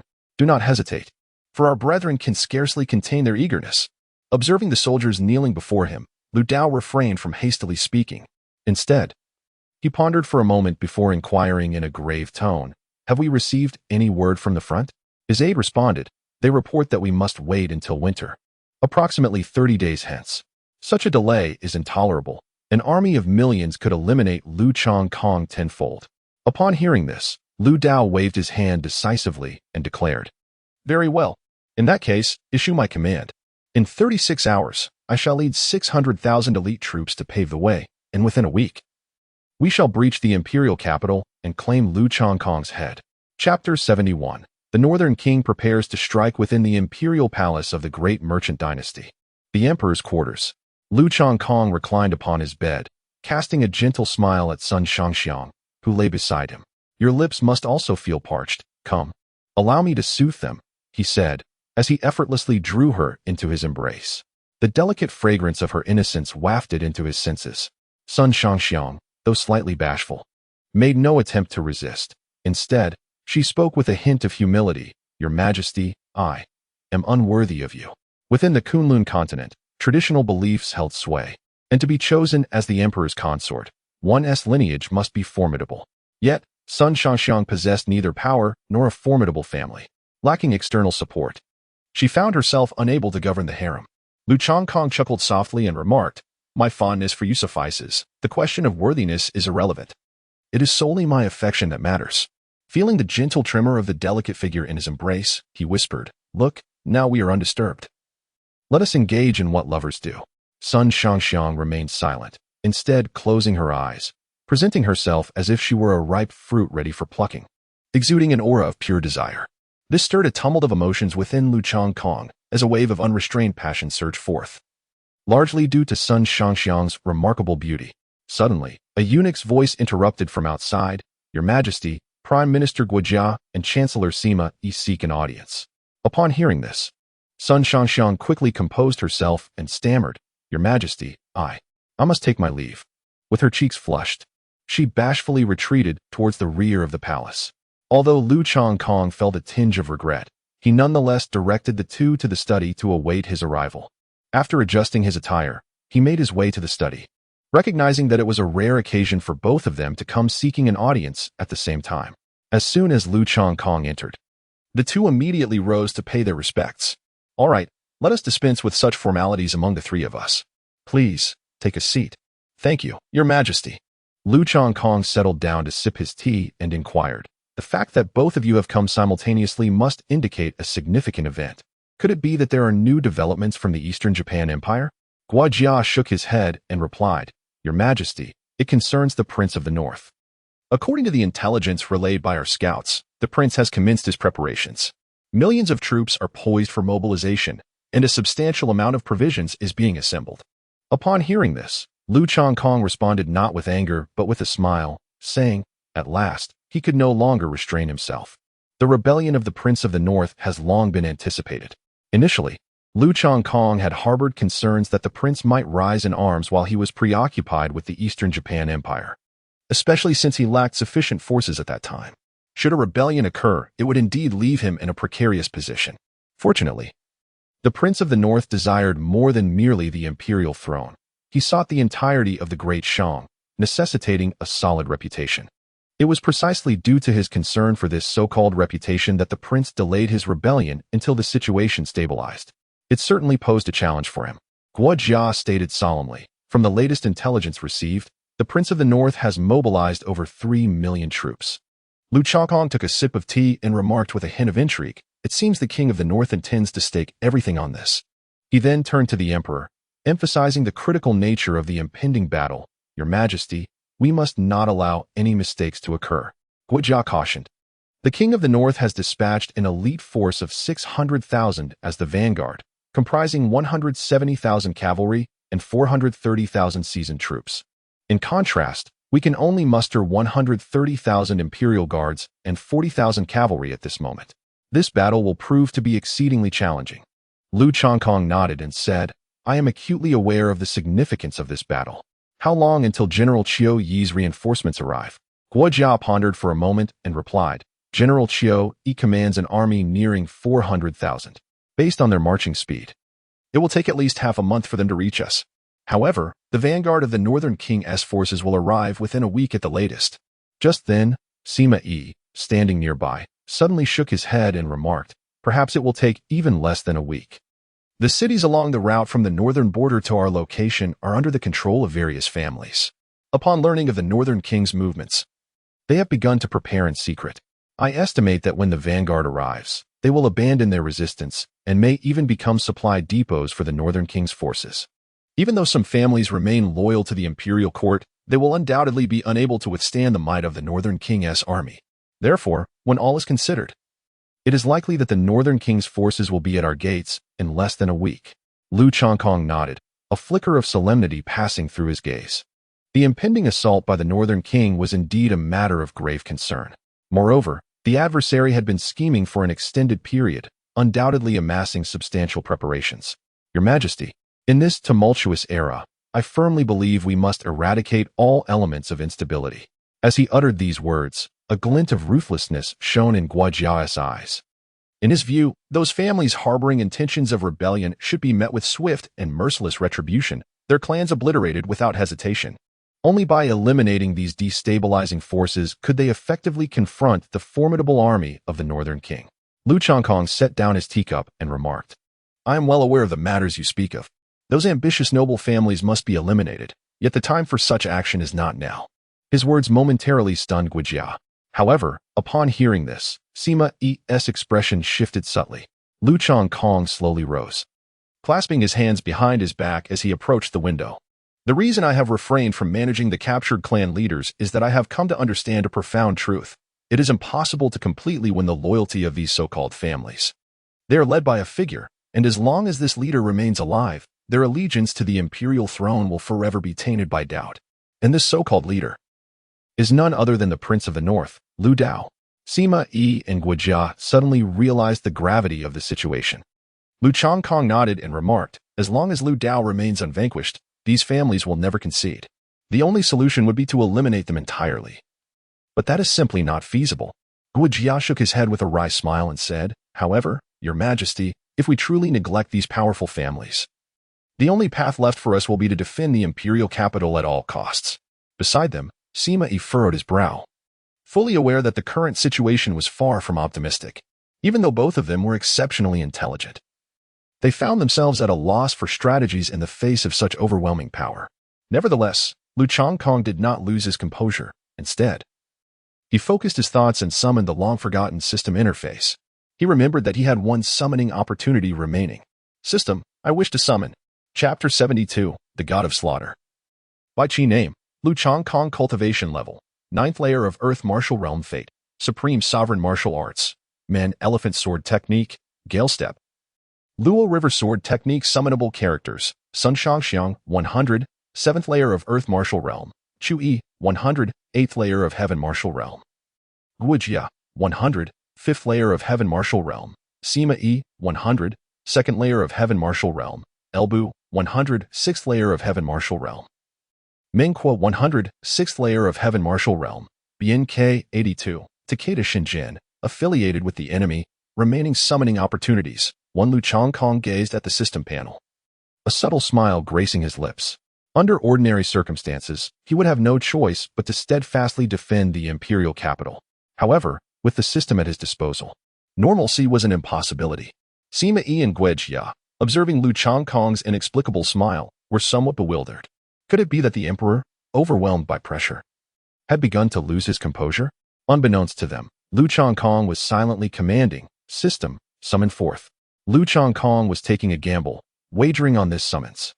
If successful, it would lead to a complete turnaround. If not, he would have to resort to a cautious defense and counterattack. Beep, the summoning is underway. Summoning successful. Congratulations, Master. The war god Bai Qi has answered the call, bringing with him 100,000 elite troops. Upon hearing the system's voice, Lu Changkong was momentarily stunned. Then, a wave of joy washed over him, and he felt a profound sense of relief.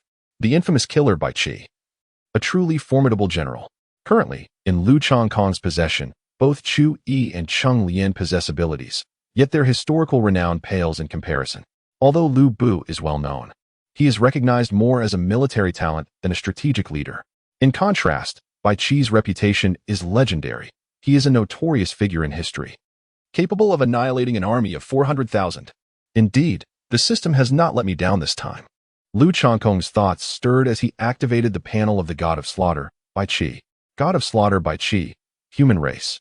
9th level of the Heavenly Martial Realm. His cultivation will rise in accordance with the Master's strength. Affinity, inactive, determined by the Master's demonstrated abilities.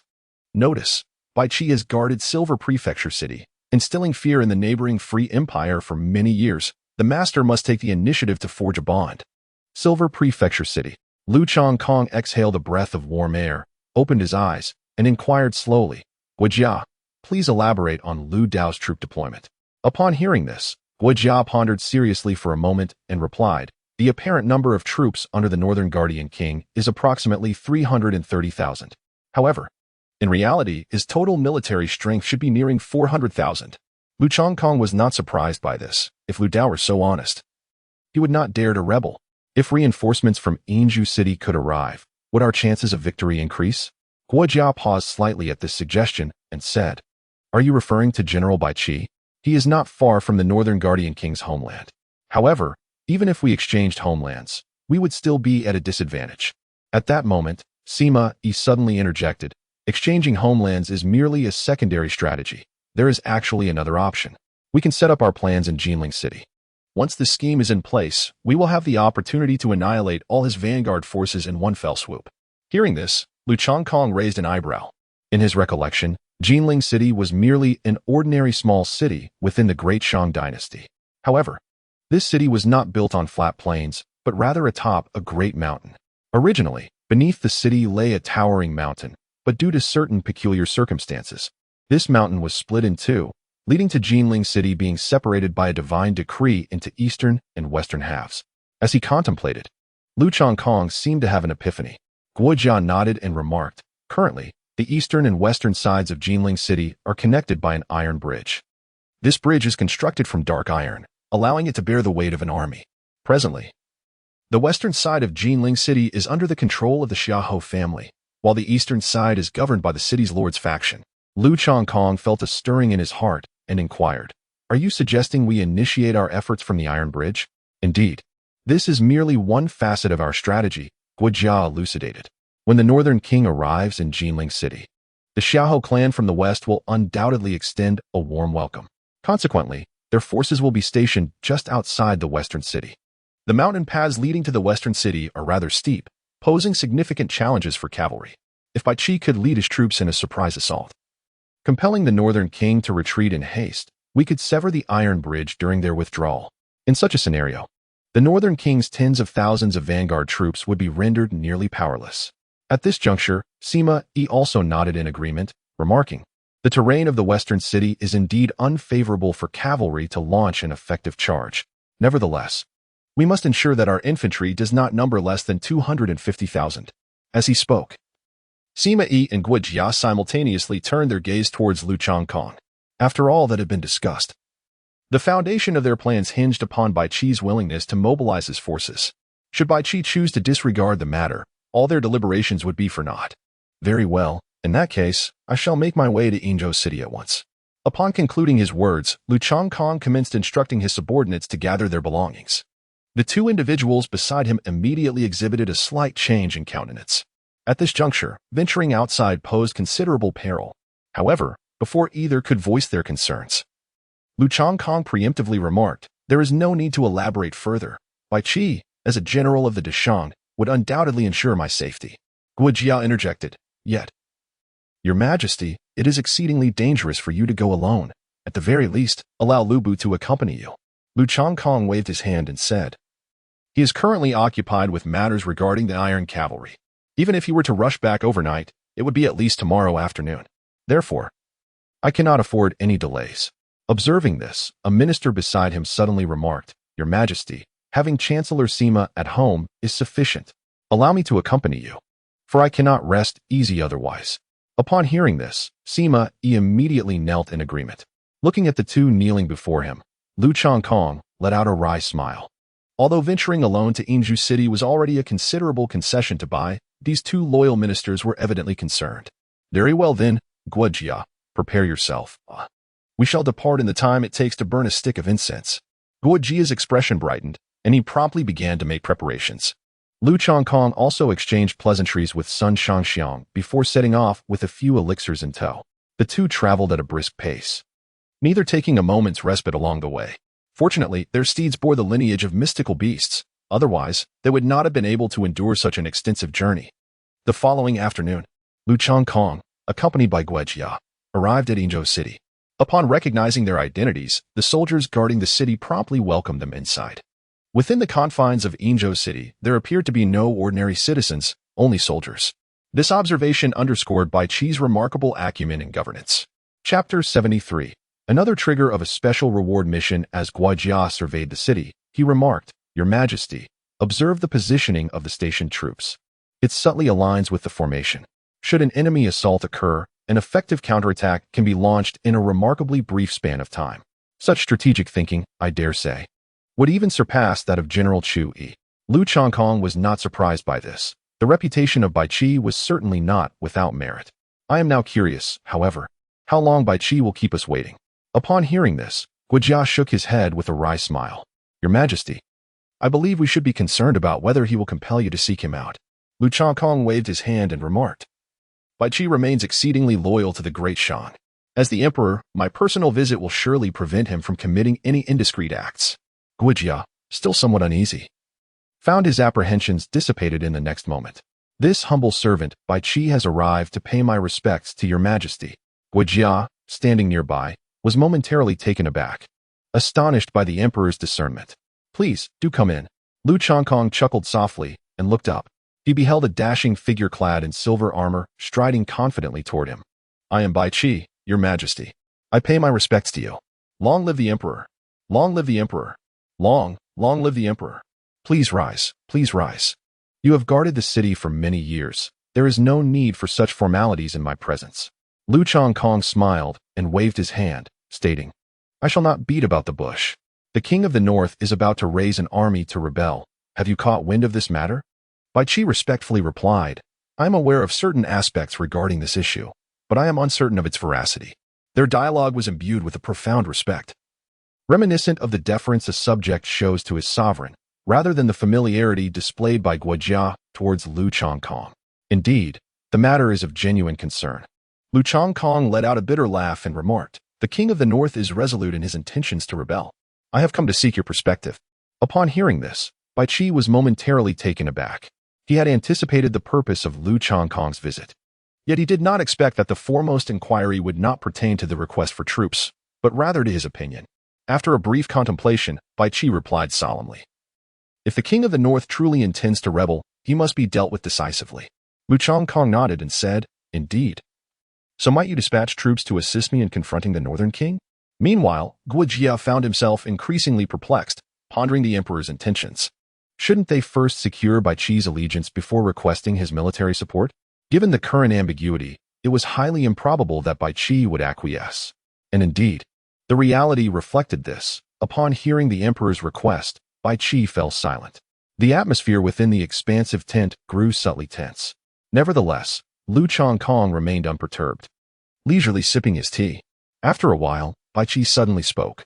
Your Majesty, although I have remained stationed at Silver State City, I am acutely aware of your recent military accomplishments, which I greatly admire.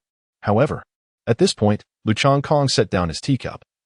Sensing the crux of the matter was approaching, Bai Qi's expression turned grave as he continued. Your Majesty must also recognize that I have defended Silver State City for nearly 9 years. During this time, I have neither returned to the imperial capital nor received any commands from the royal family.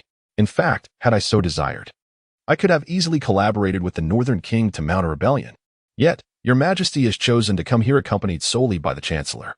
Are you not concerned that I may already be in league with the Northern King? He added pointedly, Surely you understand that with your head. I could at least exchange for a princely title with the Northern King. As he spoke, a formidable aura of martial prowess emanated from Bai Qi. His gaze fixed intently on Lu Changkong, posing the question, Thus, I am curious, why does your Majesty dare to come to Silver State City? Guijia, standing nearby, was exceedingly anxious, his internal energy flowing rapidly. He was prepared to act at the slightest hint of aggression from Bai Qi. In response, Lu Changkong merely smiled faintly. I am confident that General Bai Qi would not resort to such treachery. After all, you have remained here with 1,000,000 troops at the behest of my late father. Moreover, given the defensible terrain of Silver State City, a garrison of 600,000 could hold this fortress.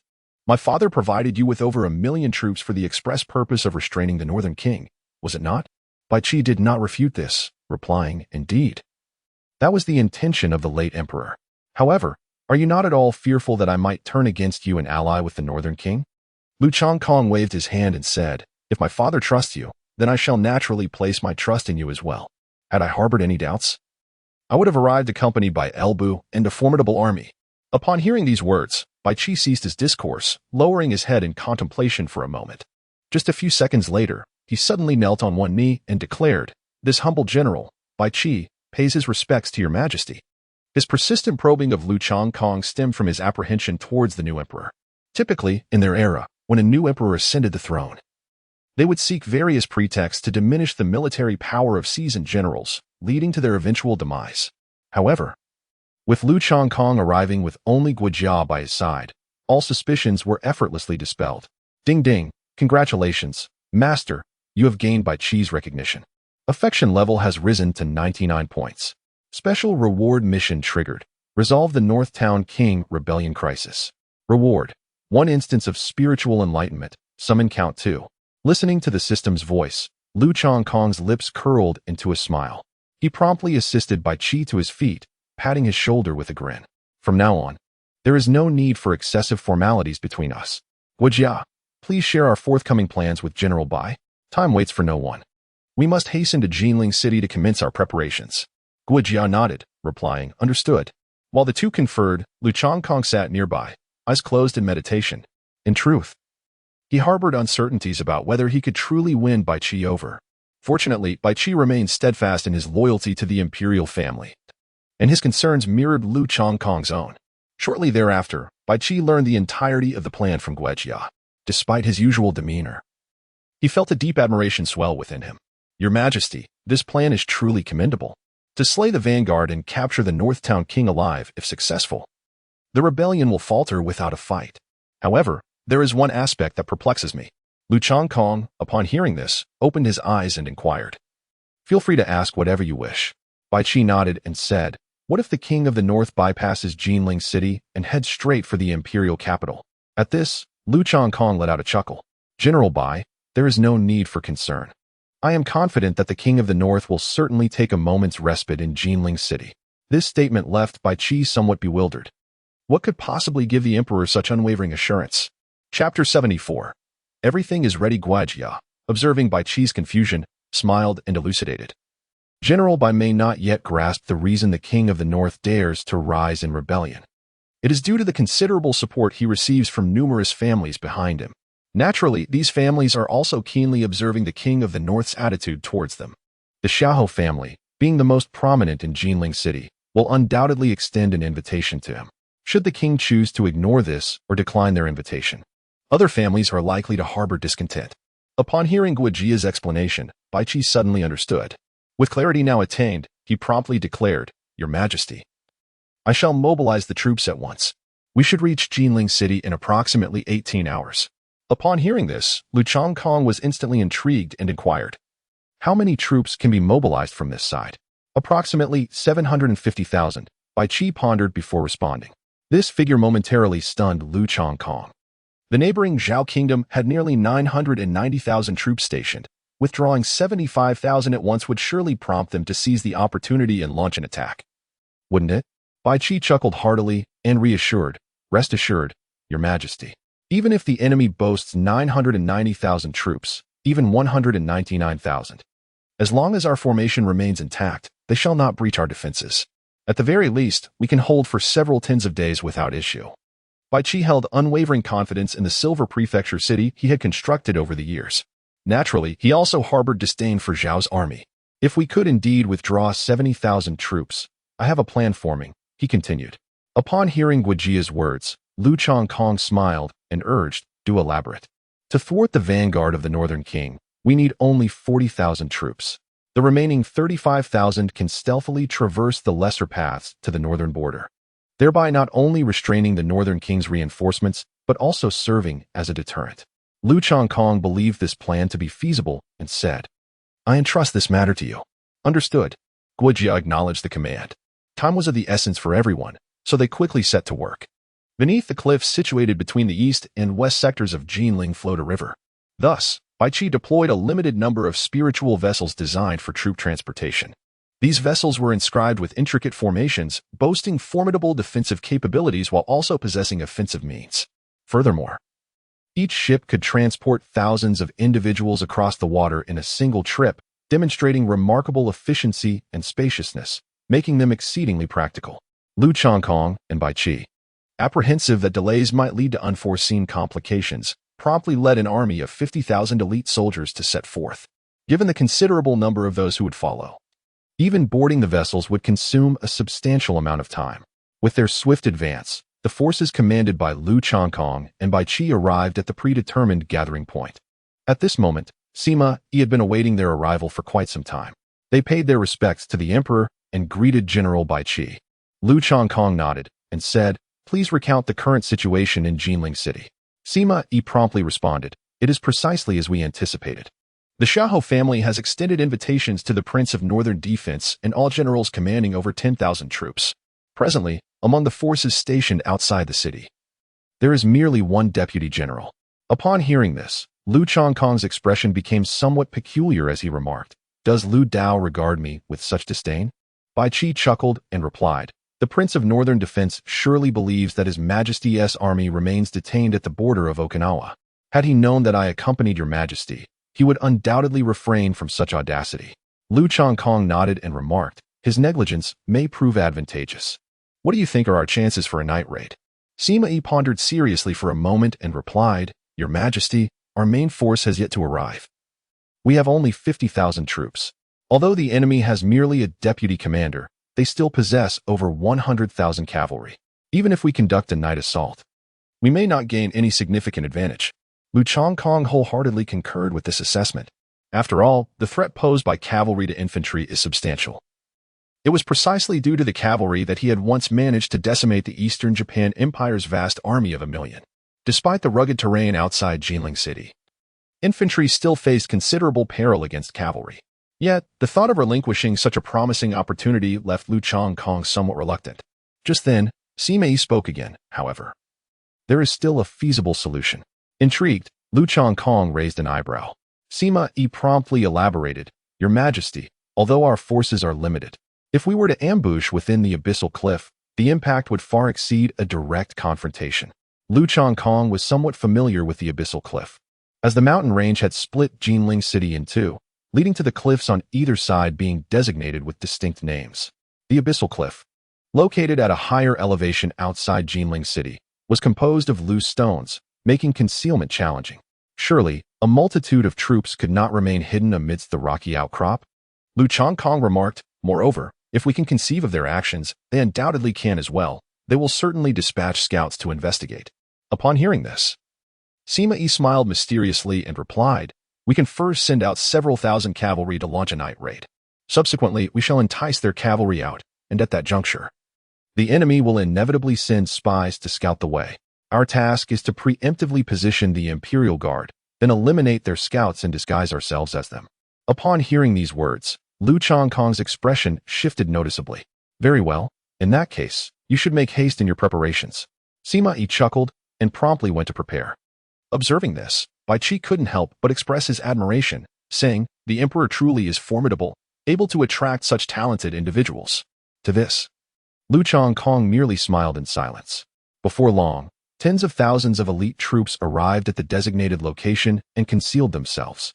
Meanwhile, the Prince of the North had already attended the banquet hosted by the Xiahou family, accompanied by his capable subordinates. In the banquet hall, not only were there graceful beauties performing, but many alluring women were also nestled in the arms of various generals, displaying their charms. In the Kunlun continent, this was referred to as a banquet. In modern terms, it would be likened to a debauchery party. However, Lu did not indulge in such distractions. It was not that he lacked interest in the beauties, but as the Prince of the North, how could he behave like his subordinates? Was it appropriate to neglect our camp in such a manner? A trusted confidant approached, still somewhat concerned. Lu Dao took a sip of wine with a smile and said, "Guze, you are overthinking things. That brat Lu Chongkong can only muster a few thousand troops at his disposal.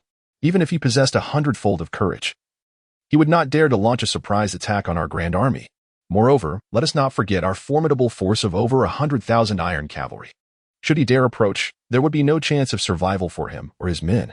Guze glanced around before lowering his voice. "I am actually concerned about Bai Qi in Yinzhou City. After all, the strength of his forces is not to be underestimated." Chapter 75. To accompanying martial generals at the mention of the martial lord Bai Qi, the expression of the Northern King grew noticeably somber. However, it quickly relaxed once more. "Bai Qi is indeed a contingency left by my brother, yet he remains immobilized by the threat from the Zhao Kingdom. Should he be dispatched to support Lu Chongkong? How could Zhao allow such an opportunity to assault Yinzhou City to slip away? Even if Bai Qi were to mobilize, it would matter little. He commands merely a contingent of infantry. How could they possibly stand against our cavalry? Furthermore, do not forget the considerable distance between Yinzhou City and Jinling City. Even at full speed, it would be impossible for him to reach Jinling during this critical moment." Upon reflection, Guze found no flaw in this reasoning. While circumstances may change, the distance between Yinzhou City and Jinling City remains constant. Even a powerful warrior of the Tianwu realm would require 3 days to traverse it alone. With this thought in mind, he decided to dismiss further concerns and promptly pull the dancer closer, beginning to indulge in her company. Meanwhile, on the edge of Annihilation Cliff, Sima Yi approached Lu Changkong from behind. "Your Majesty, everything is in readiness. We can execute the plan at any moment." Lu Changkong glanced at the night sky and softly remarked, "Have the cavalry remain vigilant. They must avoid unnecessary casualties while executing their feigned attacks." Under Sima Yi's arrangement, it wasn't long before thousands of iron cavalry surged towards the enemy camp. Seizing the moment before the enemy could react, a torrential rain of flaming arrows descended upon them. In the blink of an eye, the once tranquil camp erupted into a cacophony of screams and cries, while towering flames illuminated the darkened sky. "Trouble! We are under attack!" Upon hearing the anguished cries from outside, the deputy commander's expression darkened with fury. "Cavalry, heed my command. Charge forth and engage the enemy." Within half a minute, tens of thousands of iron cavalry burst forth from the tents. Observing this, the few thousand cavalry immediately altered their course and began to retreat. Can they truly escape? Deputy Commander Zhu Juadi rallied his forces and pursued relentlessly. However, the few thousand horsemen paid them no mind, focusing solely on their flight. After all, their mission was not to engage in battle. Zhu Juadi, witnessing this scene, felt his anger rise to the point of his beard bristling. Pursue them. Thus, two forces, one in pursuit and the other fleeing, swiftly approached the foot of Annihilation Cliff. Gazing at the precipice before him, Zhu Juadi raised his hand, signaling his troops to halt. His presence as a commander left to guard this position spoke to his intelligence. Eyeing the daunting cliff, he turned and instructed, "Send a few scouts to probe the path ahead. Should they venture into Annihilation Cliff, and if there are hidden ambushes above, it could spell our doom. Logically, he should have ceased the pursuit here. Yet, the prospect of such easy prey was too tempting for Zhu Juadi to relinquish. Meanwhile, atop the cliff, Lu Changkong and his companions awaited their arrival. As the scouts ascended, they were swiftly and silently dispatched. Subsequently, the Imperial Guards donned their garments and descended to report that the way ahead was clear. Upon hearing that there were no ambushes above, Zhu Juadi promptly led his army onward. Tens of thousands of troops surged into the Solrender Cliff, the sound of thundering hooves echoing in the air. Soon, they reached the central part of Annihilation Cliff. As Lu Changkong perceived the opportune moment had arrived, he let out a piercing howl. Fire! In an instant, a deluge of arrows descended like a tempest, obscuring even the pure white moonlight. This unexpected turn of events caused Zhu Guide's expression to shift dramatically. Despite having dispatched scouts for reconnaissance, how could there still be hidden foes? Yet, at that moment, there was no time for contemplation. Quickly charge. Move forward. Zhu Guide understood all too well that remaining here equated to certain death. Only by fleeing to an open expanse could there be a glimmer of hope. However, if he could discern this, how could Sima Yi and Bai Qi be any less astute? The moment Zhu Guide led his forces out, formidable crossbows suddenly emerged above.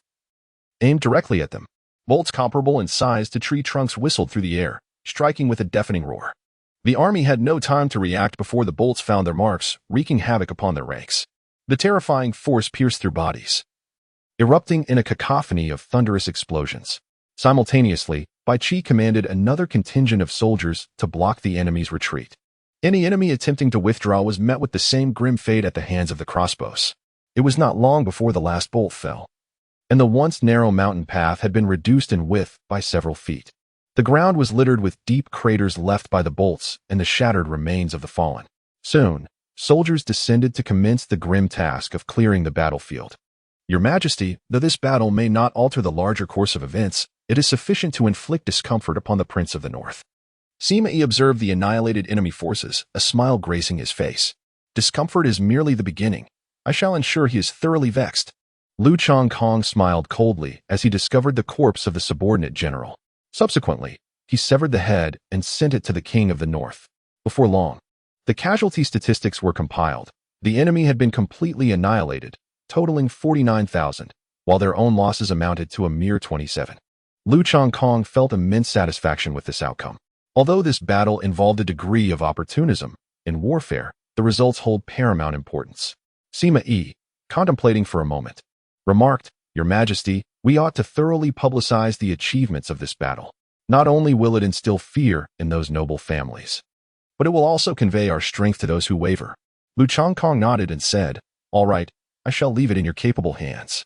Understanding his assignment, He turned to Bai Qi after Sima Yi departed and stated, "Once the battlefield has been cleared, let the brothers have a proper rest. We shall return to Jinling City at dawn." After making all necessary arrangements, Lu Chongkong began to ponder within his heart. System, given Bai Qi's formidable strength. He should possess subordinate generals as well, yet I have not observed them. Beep beep, the response came, due to Bai Qi's potential reaching the level of a great sage. He is accompanied by one martial general. Furthermore, this general's potential has attained the level of a Saint King, thus he is also accompanied by another martial general. 2 individuals? Lu Chongkong's expression brightened with joy as he commanded, "Open their system panel." Beep, beep, the system responded, indicating that due to the opponent's exceptional potential, details could only be accessed when a connection was established between the master and the entity in question. Hearing the system's reply left Lu Chongkong somewhat speechless. However, a sense of concern began to creep in, for he was uncertain whether this vice commander would prove to be an ally or an adversary. The current situation was already quite distressing. If the attached vice commander were to hail from the North Guardians faction, it would only exacerbate his troubles. Lu Chongkong sighed and soon closed his eyes to rest, casting aside any further thoughts. He found himself somewhat curious about the reaction of the Northern King when he beheld the severed head he had sent. Chapter 76, before the battle even commenced. Morale had already been shattered. The following morning, the Northern King returned to the main camp accompanied by numerous generals. His countenance darkened as he surveyed the chaos strewn across the ground. His expression soured even further upon learning that Zhu Guide had led tens of thousands of iron cavalry in pursuit. It became abundantly clear to him that those cavalrymen were destined never to return. A report arrived. Lu Chongkong had dispatched an envoy, claiming there was something to present to the prince. At that moment, a soldier entered, escorting an individual. Lu Dao narrowed his eyes, signaling the other party to present the item. The envoy approached with a cheerful demeanor, handing the object to the deputy general beside him. It was a square box, and upon opening it, to their astonishment, it contained the severed head of Zhu Guide. Lu Dao gazed at the scene before him, his forehead pulsating with tension. The envoy chuckled lightly and said, "The Emperor has sent me to convey a message to His Highness. The tens of thousands of iron cavalry are now yours." A token of gratitude from the Emperor. Upon hearing these words, Lu Dao's heart was torn with both pain and anger. Tens of thousands of cavalry had vanished in an instant, and his incompetent nephew dared to send someone to mock him? As his expression fluctuated, the soldiers surrounding him bore grim faces. Even before the battle had commenced, they had suffered such significant losses among their main forces. The spirit of combat was waning within the hearts of the men. Observing the unsettling atmosphere, Guze hastily approached and whispered, "Your Highness, you must come up with a plan quickly. The morale of our brothers is diminishing." Lu Dao nodded and stated, "Inform the families of the fallen soldiers. Each household shall receive 100 taels of silver." Upon hearing this, the expressions of those present softened slightly. This assurance meant that their loved ones would not perish in battle only for their families to be left without compensation. Once everything was settled, Lu Dao slowly rose and commanded, "Transmit my orders. Let the brothers prepare themselves. Within 24 hours, I shall triumphantly enter the imperial city and take my rightful place upon the dragon throne." This declaration came as the king of the north organized his forces. The remaining forces under Lu Chongkong have finally arrived. A total of 750,000 troops, led by Bai Qi, are advancing towards the city of Jinling. Before long, they reached the foot of Jinling. I must admit, I am quite curious about the expression that Lu Dao will wear. Lu Chongkong stood at the forefront of the group, a gentle smile gracing his lips. Behind him, Bai Qi and Sima Yi flanked him on either side. At the same moment, Lu Dao had long received news from his scouts, aware that Lu Chongkong was leading his troops toward him. Thus, he prepared his forces in advance, intending to confront Lu Chongkong directly. However, upon exiting his tent, he realized that the surrounding terrain was even more constricted than he had anticipated. If the cavalry were to form their ranks, the remaining infantry would be exceedingly cramped. In that moment, Prince Lu Dao felt a pang of regret. Staying in Jinling City had indeed proven to be a grave miscalculation. He had not foreseen that Bai Qi would genuinely lead his troops to provide assistance. Not only had he abandoned his stronghold in Yingzhou City, but he had also arrived in such a remarkably short span of time. Consequently, the death of that deputy and his several thousand iron cavalrymen was not entirely unjust. After all, their adversary was none other than the formidable Bai Qi, and complete annihilation was not unexpected. Throughout, Lu Dao had never regarded Lu Changkong as a rival. Your Highness, the terrain is not in our favor. The cavalry cannot exhibit their full strength, and our opponent is the illustrious Bai Qi. We must not be careless. Gu Zhe whispered. Perhaps we should let the infantry advance to engage them head-on, for our foot soldiers are also quite formidable. Lu Dao surveyed his surroundings. The rugged mountain path hindered the cavalry from fully demonstrating their prowess. He commanded the infantry to advance and form a combined assault formation, preparing to face the impending battle. Gu Zhe nodded in agreement and promptly set the arrangements in motion. Soon, hundreds of thousands of troops were mobilized with remarkable order and precision. Upon witnessing this scene, Lu Changkong urged his horse forward, advancing to the forefront of the ranks. Why doesn't my dear uncle come forth to have a word? I've missed you terribly. Upon hearing these words, Lu Dao hesitated for a moment, then resolutely stepped forward. In the face of two opposing armies, one commander stepped up to address the other. Should the opposing commander fail to emerge, it would greatly undermine morale. Moreover, Lu Dao's own cultivation was formidable, and he had powerful allies discreetly guarding him. Regardless of the circumstances, he could not show weakness at this moment. My dear nephew, how have you fared of late? Lu Changkong chuckled softly and said, My dear uncle, you lead a million-strong army to the borders. Do you truly believe I can live in peace? Upon hearing this, Lu Dao burst into hearty laughter, as if he had been anticipating such a remark. My worthy nephew, this matter cannot solely be attributed to me. For your massacre of so many prominent families has incited public outrage. I am merely acting in accordance with the prevailing circumstances. Uncle, your reasoning is flawed, he retorted. Lu Changkong waved his hand and remarked, how perilous the situation was back then. I stood at the forefront, battling with the Eastern Yamato Empire's grand army. Yet what of those so-called prominent families? They remained indifferent to the dynasty's plight. Each family possessed tens of thousands of private soldiers. Yet none were willing to offer their support, leaving the border city on the brink of collapse. It was I, single-handedly leading our forces, who repelled the onslaught of the Eastern Yamato Empire and expanded the territories of the great Shang dynasty. Yet now, dear uncle, you claim I erred. Might I inquire? When faced with an invading enemy, should I have opened the city gates and welcomed them with open arms? Would such an act not incite public outrage? Is this truly your perspective, dear uncle? If so, how does it differ from treason? If this is your stance, it profoundly disappoints me. At this rate, even a common soldier would likely perform better than you. This series of biting retorts and inquiries caused Lu Dao's expression to darken. He had intended to leverage the matter of Lu Changkong's actions against the prominent families to elevate his own moral standing. Yet unexpectedly, Lu Changkong's eloquence turned the tables. With subtle questioning, he sought to undermine Lu Dao's authority among the troops. Although the hundreds of thousands of elite soldiers were his confidants, they remained warriors of the great Shang dynasty. According to Lu Changkong's assertions, his status as a prince would be no different from that of a traitor. Consequently, when Lu Changkong's forces glanced at the Northern Guardian King, their eyes brimmed with fury, further damaging the morale of the Northern Guardian King's army. This left Lu Dao both anxious and furious. Fully aware that Lu Changkong had transformed from the individual he had once intimidated into a formidable opponent, he recalled a few years prior when Lu Changkong had been frightened to the point of trembling at his presence. Yet now, in this mere exchange of words, he had already suffered a comprehensive defeat. This verbal duel also garnered the quiet admiration of Bai Qi and Sima Yi, who recognized that with such remarkable intellect and achievements at a young age, given time, the great Shang dynasty would undoubtedly rise to prominence in Qizhou, becoming a formidable second-tier dynasty. Chapter 77, The Choice of the Northern Guardian King. Lu Changkong gazed at the darkened countenance of Lu Dao and let out a hearty laugh. My dear uncle, although you aspire to incite rebellion among the cavalry, I hold dear our blood ties. If you merely relinquish your surrender, I shall grant you a reprieve. In the face of such words, Lu Dao found himself momentarily at a loss for a retort. However, his silence did not deter Lu Changkong from pressing his advantage. With arms outstretched and his voice imbued with ethereal energy, he proclaimed that you have chosen a treacherous path alongside the traitorous prince. I acknowledge your valor in defending the northern borders. If you lay down your weapons and cease your resistance, you shall remain soldiers of the great Shang, and I will not hold it against you.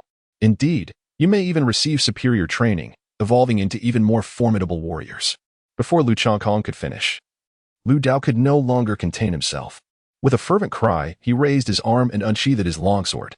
Everyone, heed my command. Slay them. Lu Dao was acutely aware that he could not allow Lu Changkong to continue speaking. Although he was accompanied by elite troops, human hearts are difficult to gauge. Should there arise any inclination toward surrender or abandonment of the fight, the ensuing battle would be rendered moot. Fortunately, the army remained relatively obedient and followed Lu Dao's lead in launching an offensive. Of course, discontent still lingered, yet it was not sufficient to incite disobedience to orders. Although Lu Changkong felt a twinge of regret upon witnessing the scene, he did not linger on it excessively. After all, certain matters only require the planting of a seed, patiently awaiting its eventual blossoming. At the very moment Lu Changkong retreated, Bai Qi swiftly led his troops in a counterattack. In contrast to the enemy's forces, which charged recklessly, Bai Qi positioned his shield-bearers at the forefront, followed by the spear infantry. Behind them stood the swordsmen, with yet another layer of shield-bearers. It was only after this line of protection that the archers took their stance. Before the enemy could close the distance, the first volley of arrows rained down, decimating many of the soldiers in the front line. As Lu Dao's forces surged forward, the shield-bearers absorbed the incoming assaults, while the spear soldiers thrust their weapons through the gaps. This was a well-established offensive system, one that Lu Dao had also employed in training his troops. However, he could not have anticipated that Bai Qi's soldiers would execute their formations on the battlefield with such precision, mirroring their training flawlessly. The battlefield is ever-changing, and to achieve such a feat requires an unwavering courage towards life and death. Heavy crossbow battalion, prepare, fire. Lu Dao's countenance was exceedingly grim, and this was before any direct confrontation had even begun. On his side, they had already suffered the loss of thousands of soldiers. Such devastation ignited a profound rage within him. Your Highness, it is imperative that we refrain from deploying the heavy crossbows at this moment. Gu Zhe hastily stepped forward to intervene. Lu Dao remained silent, his gaze cold and piercing. Observing this, Gu Zhe hastily clarified, our warriors are still advancing, utilizing the heavy crossbow's extensive lethality. This will inevitably lead to friendly fire, inciting discontent among our ranks. In order to avoid being struck by the crossbow bolts, the soldiers will instinctively choose to scatter and evade. Such actions would inadvertently provide the enemy with an opportunity to charge. Lu Dao was not foolish. He quickly grasped the intricacies of the situation. Witnessing the army trample over the corpses of their own comrades filled him with profound sorrow. He promptly organized archers. However, the opposing shield-bearers were no easy adversaries. Under the protection of their shields, the archers struggled to pose any significant threat to the enemy. Moreover, during the previous military drills, the Northern Prince had scarcely focused on defensive strategies, concentrating predominantly on offense, which now led to a disarray within their ranks. As the two armies clashed in close combat, the once pristine spears were soon stained a deep crimson, blood trickling down the shaft and dampening their palms. Before long, more than half of Lu Dao's first contingent of soldiers had perished. Damn it, why have Bai Qi's formations not produced even a hint of disorder? Lu Dao gazed at the distant battlefield, his expression exceedingly grim. Following the onset of combat, most armies inevitably exhibited some degree of disorder within their formations. This disarray weakened their tactical prowess, granting the enemy general opportunities for indiscriminate slaughter. However, at present, there were no signs of disarray among the troops under Bai Qi's command. This unnerved Lu Dao. If the opposing forces possessed such formidable capabilities, then his nearly 400,000-strong army would be utterly insufficient for the task at hand. Gu Zhe, observing Lu Dao's troubled countenance, hastened to offer words of reassurance. My lord, there is no need for excessive concern. The primary issue lies with the terrain here, which is unfavorable to us. Were we on flat plains, we would have no fear of such a confrontation. Lu Dao spoke little, merely inquiring. I seek a method to swiftly resolve the current battle. To be ensnared here by Bai Qi would be rather undignified. Upon hearing this, Gu Zhe pondered for a brief moment and replied, our predicament stems from the excessively constricted terrain. Moreover, our strength lies in our cavalry, yet it cannot be effectively deployed in this confined space. Therefore, it would be prudent to temporarily retreat to Jinling City, and once our reinforcements arrive, the situation will undoubtedly be alleviated. Lu Dao nodded and remarked, a temporary retreat is permissible, but it is essential that Bai Qi pays a price for this. Gu Zhe suddenly let out a cold chuckle and said, Your Highness, allow me to handle this matter. I have conceived a brilliant idea. Upon hearing this, Lu Dao immediately instructed him to make the necessary arrangements, for he held great trust in Gu Zhe. At that very moment, Lu Chongkong stood alongside Sima Yi and Bai Qi. In the distance, the battlefield was sparsely populated, with only a handful of enemies stubbornly resisting. It is quite intriguing. Lu Dao has yet to withdraw his troops. Does he truly wish to witness the complete demise of his remaining forces? Lu Chongkong was somewhat astonished, for the first wave of troops dispatched by Lu Dao numbered merely around 30,000. Now, nearly all had perished, leaving only a few thousand scattered soldiers valiantly resisting. Sima Yi, who stood nearby, was equally perplexed upon hearing this. These men were the elite he had painstakingly trained. Could they simply be discarded without a second thought? Bai Qi, upon hearing this conversation, momentarily froze in disbelief. Then, his expression abruptly shifted, and he bellowed, "Withdraw the troops, quickly." No sooner had he spoken than a deafening roar erupted. Countless heavy crossbows were unleashed in unison, darkening the skies. In an instant, the combined formation was shattered. Hundreds of soldiers were struck by the massive bolts, their bodies reduced to a mist of blood. Soon after, the sound of galloping hooves echoed ominously. To his dismay, the king of the north had chosen to sacrifice the lives of his own warriors, employing heavy crossbows to clear a path for the cavalry's charge. Chapter 78. A desperate situation. Upon witnessing the king of the north's actions, Bai Qi's countenance grew exceedingly grim. He had initially believed that the king would cherish his troops and refrain from employing such heartless tactics that would demoralize his subordinates. Yet, he had underestimated the king's ruthlessness, sacrificing the lives of his last few thousand soldiers for the sake of greater gain. Notably, the heavy crossbows even inflicted significant damage upon the frontline cavalry. However, the subsequent wave of cavalry soon surged forward. In a single charge, nearly 5,000 soldiers were lost. When Lu Chongkong led his elite cavalry into the fray, they found the enemy had already retreated to their own encampment, refusing to engage further. It was exhilarating, truly exhilarating. Upon returning to the city of Jinling, Lu Dao burst into laughter, grateful that the vanguard had brought a considerable number of cavalry. Otherwise, they would indeed have suffered significant losses in this battle. Observing the northern king's exuberance, Guzhe instinctively swallowed the words that nearly escaped his lips. In truth, the defeat was devastating. Tens of thousands of infantry had perished, and even the cavalry had lost several thousand. Yet, on Lu Chongkong's side, only over 9,000 infantry had fallen. It was evident to all who the true victor was. Truly, the martial prowess of the esteemed General Bai Qi should not be underestimated. Guzhe reflected on this, admiring the foresight of the late emperor. Had it been any other army in that recent engagement, they would have likely faced annihilation, suffering losses exceeding 80%. However, Bai Qi's forces had only incurred a few thousand casualties, while simultaneously inflicting significant losses on the enemy cavalry. Such an outcome was commendable, indeed. Nonetheless, at that moment, Bai Qi's expression was somewhat grim. From the perspective of the battle's results, he had undoubtedly achieved a remarkable feat, yet, from a strategic standpoint, he recognized his miscalculation. Had he anticipated Lu Dao's willingness to abandon the remaining soldiers, he could have averted further troop losses. Had he foreseen this, Bai Qi might have even had the opportunity to seize Jinling City in one fell swoop. Contemplating this, his frustration deepened.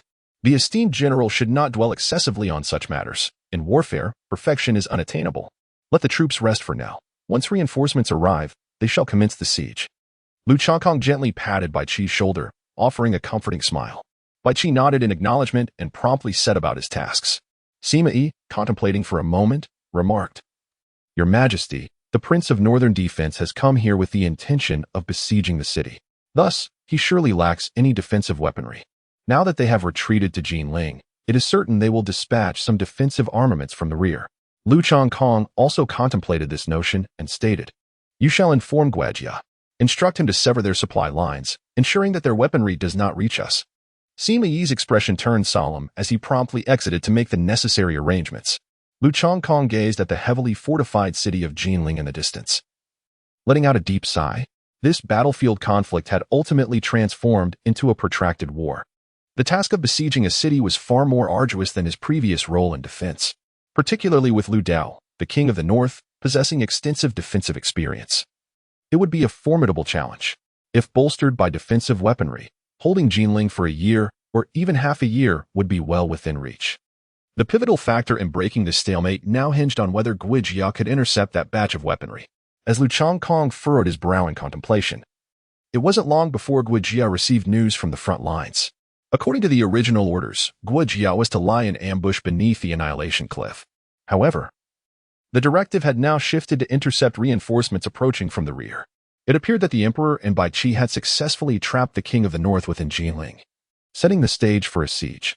At that moment, Guo Jia commanded an army of merely 9,500 men. After some deliberation, he led his troops to the base of the Iron Bridge.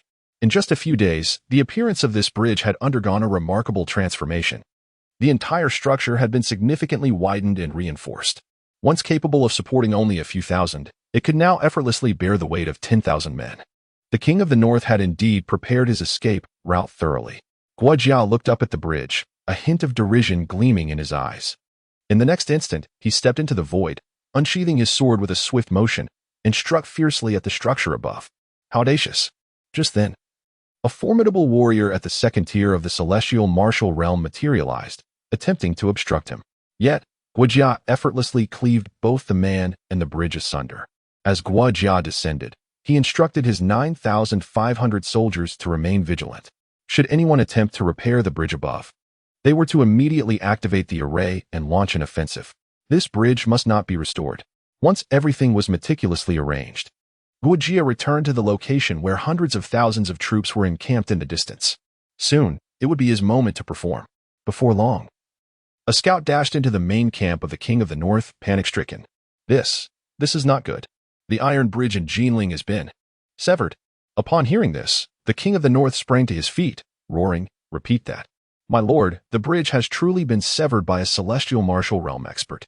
The scout was on the verge of tears, unable to withstand such overwhelming pressure. His words immediately drained the color from the King of the North's face, causing him to tremble, nearly collapsing. If not for Guzai's quick reflexes, the king would have indeed fallen. Nonetheless, his expression remained grim. The King of the North surmised that Lu Chongkong might have returned to cut off his escape route and had dispatched a celestial martial realm warrior to stand guard.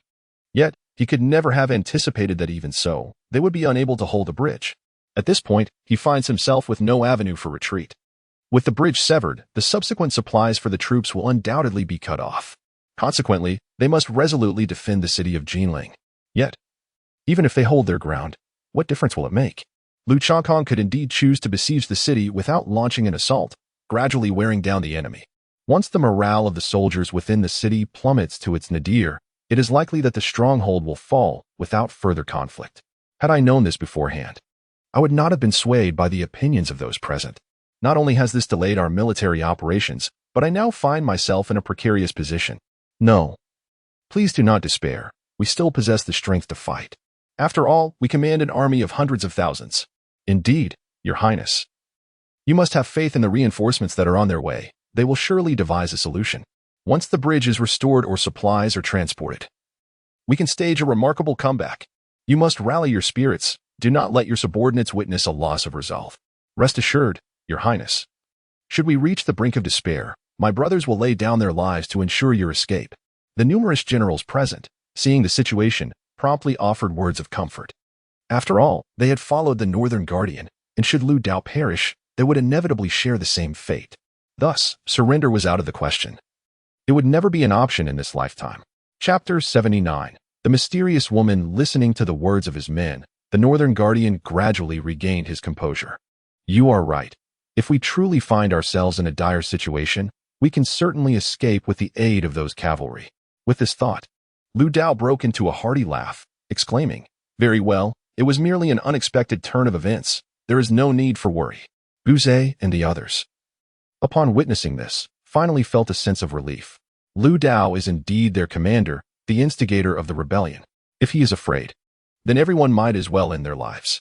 Guzai, go inform the Xiahou family that I am about to lead my army to completely occupy Jinling City. Ensure that everything is prepared. The Northern Town King has come to realize that it is more effective to move the entire force into the city rather than remain stationed outside. At that point, the Xiahou family can assist in defending the city alongside us. Upon hearing this, Guzai scratched his head and suggested, I believe we should first deploy 2/3 of our forces inside. We can leave the cavalry outside and retain 90,000 infantry to establish a mutually supportive position with Jinling City. The Northern Town King waved his hand and replied, I am aware of what you propose. However, Do not forget Bai Qi's capabilities. Once our forces are dispersed, he will undoubtedly seize the opportunity to pick us off one by one. Given our current predicament, we cannot afford such losses. Upon hearing this, Gu Zhe pondered and realized he had a valid point. Bai Qi's prowess is evident to all, and we must remain vigilant. I will make arrangements immediately. After Gu Zhe departed, Lu Dao turned to all the present generals. You must quickly reassure your subordinates at this juncture. We can only fight to the death. Morale must not wane. Do you understand? Yes. The generals responded in unison before dispersing. Lu Dao pondered for a moment, then summoned a trusted confidant to hand over a jade slip. Given the current circumstances, he felt compelled to resort to his most clandestine strategies. Although naval vessels were exceedingly precious, they could no longer be hoarded in secrecy.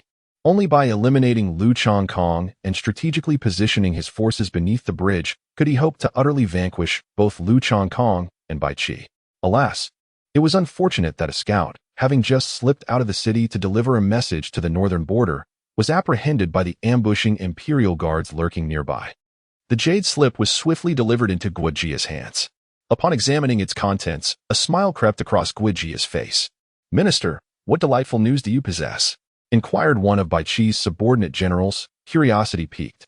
After all, Bai Qi had already pledged allegiance to Lu Changkong, resulting in a reallocation of many commanders.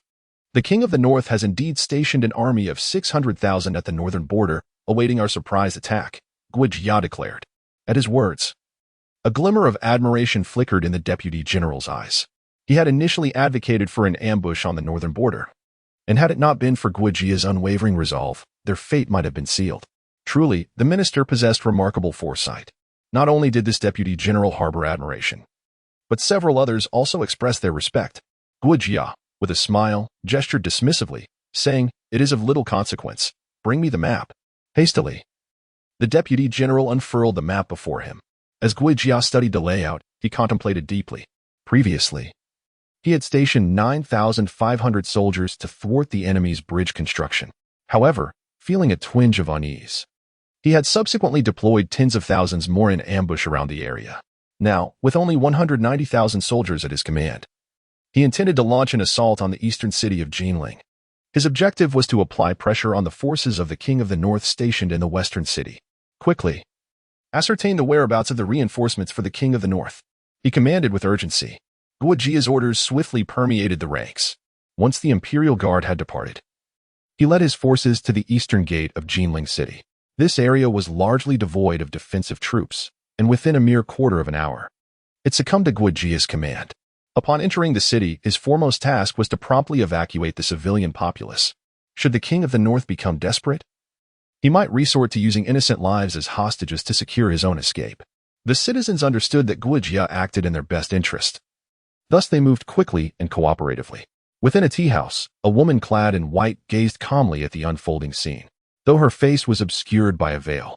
Her exquisite figure was undeniably alluring. Behind her stood a woman who appeared to be a devoted attendant, equally beautiful, possessing a certain charm. The two women were originally merchants passing through, yet they unexpectedly found themselves amidst a rebellion within the Grand Merchant dynasty. The outcome of the battle was devoid of suspense. Lu Changkong was destined for victory. The woman in white let out a light chuckle, brimming with confidence. Her attendant, somewhat bewildered, remarked, "Miss, the total strength of the King of the North is around 400,000.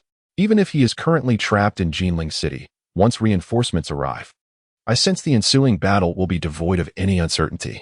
The woman in white gently shook her head, responding, "Before that, observe the officials of the Grand Merchant dynasty. Aside from Bai Qi, figures such as Sima Yi and Chu Yi are merely inconspicuous individuals.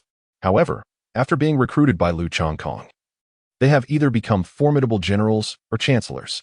As for Guojia, he was only slightly renowned in Qingzhou, known for his cunning. Yet now, he not only offers remarkable strategies to Lu Changkong, but has also introduced a sophisticated intelligence system. Additionally, the enigmatic half-human, half-demon Lu Bu has inexplicably appeared at Lu Changkong's side with tens of thousands of elite cavalry. The same goes for Ming Hua and Meng Yi.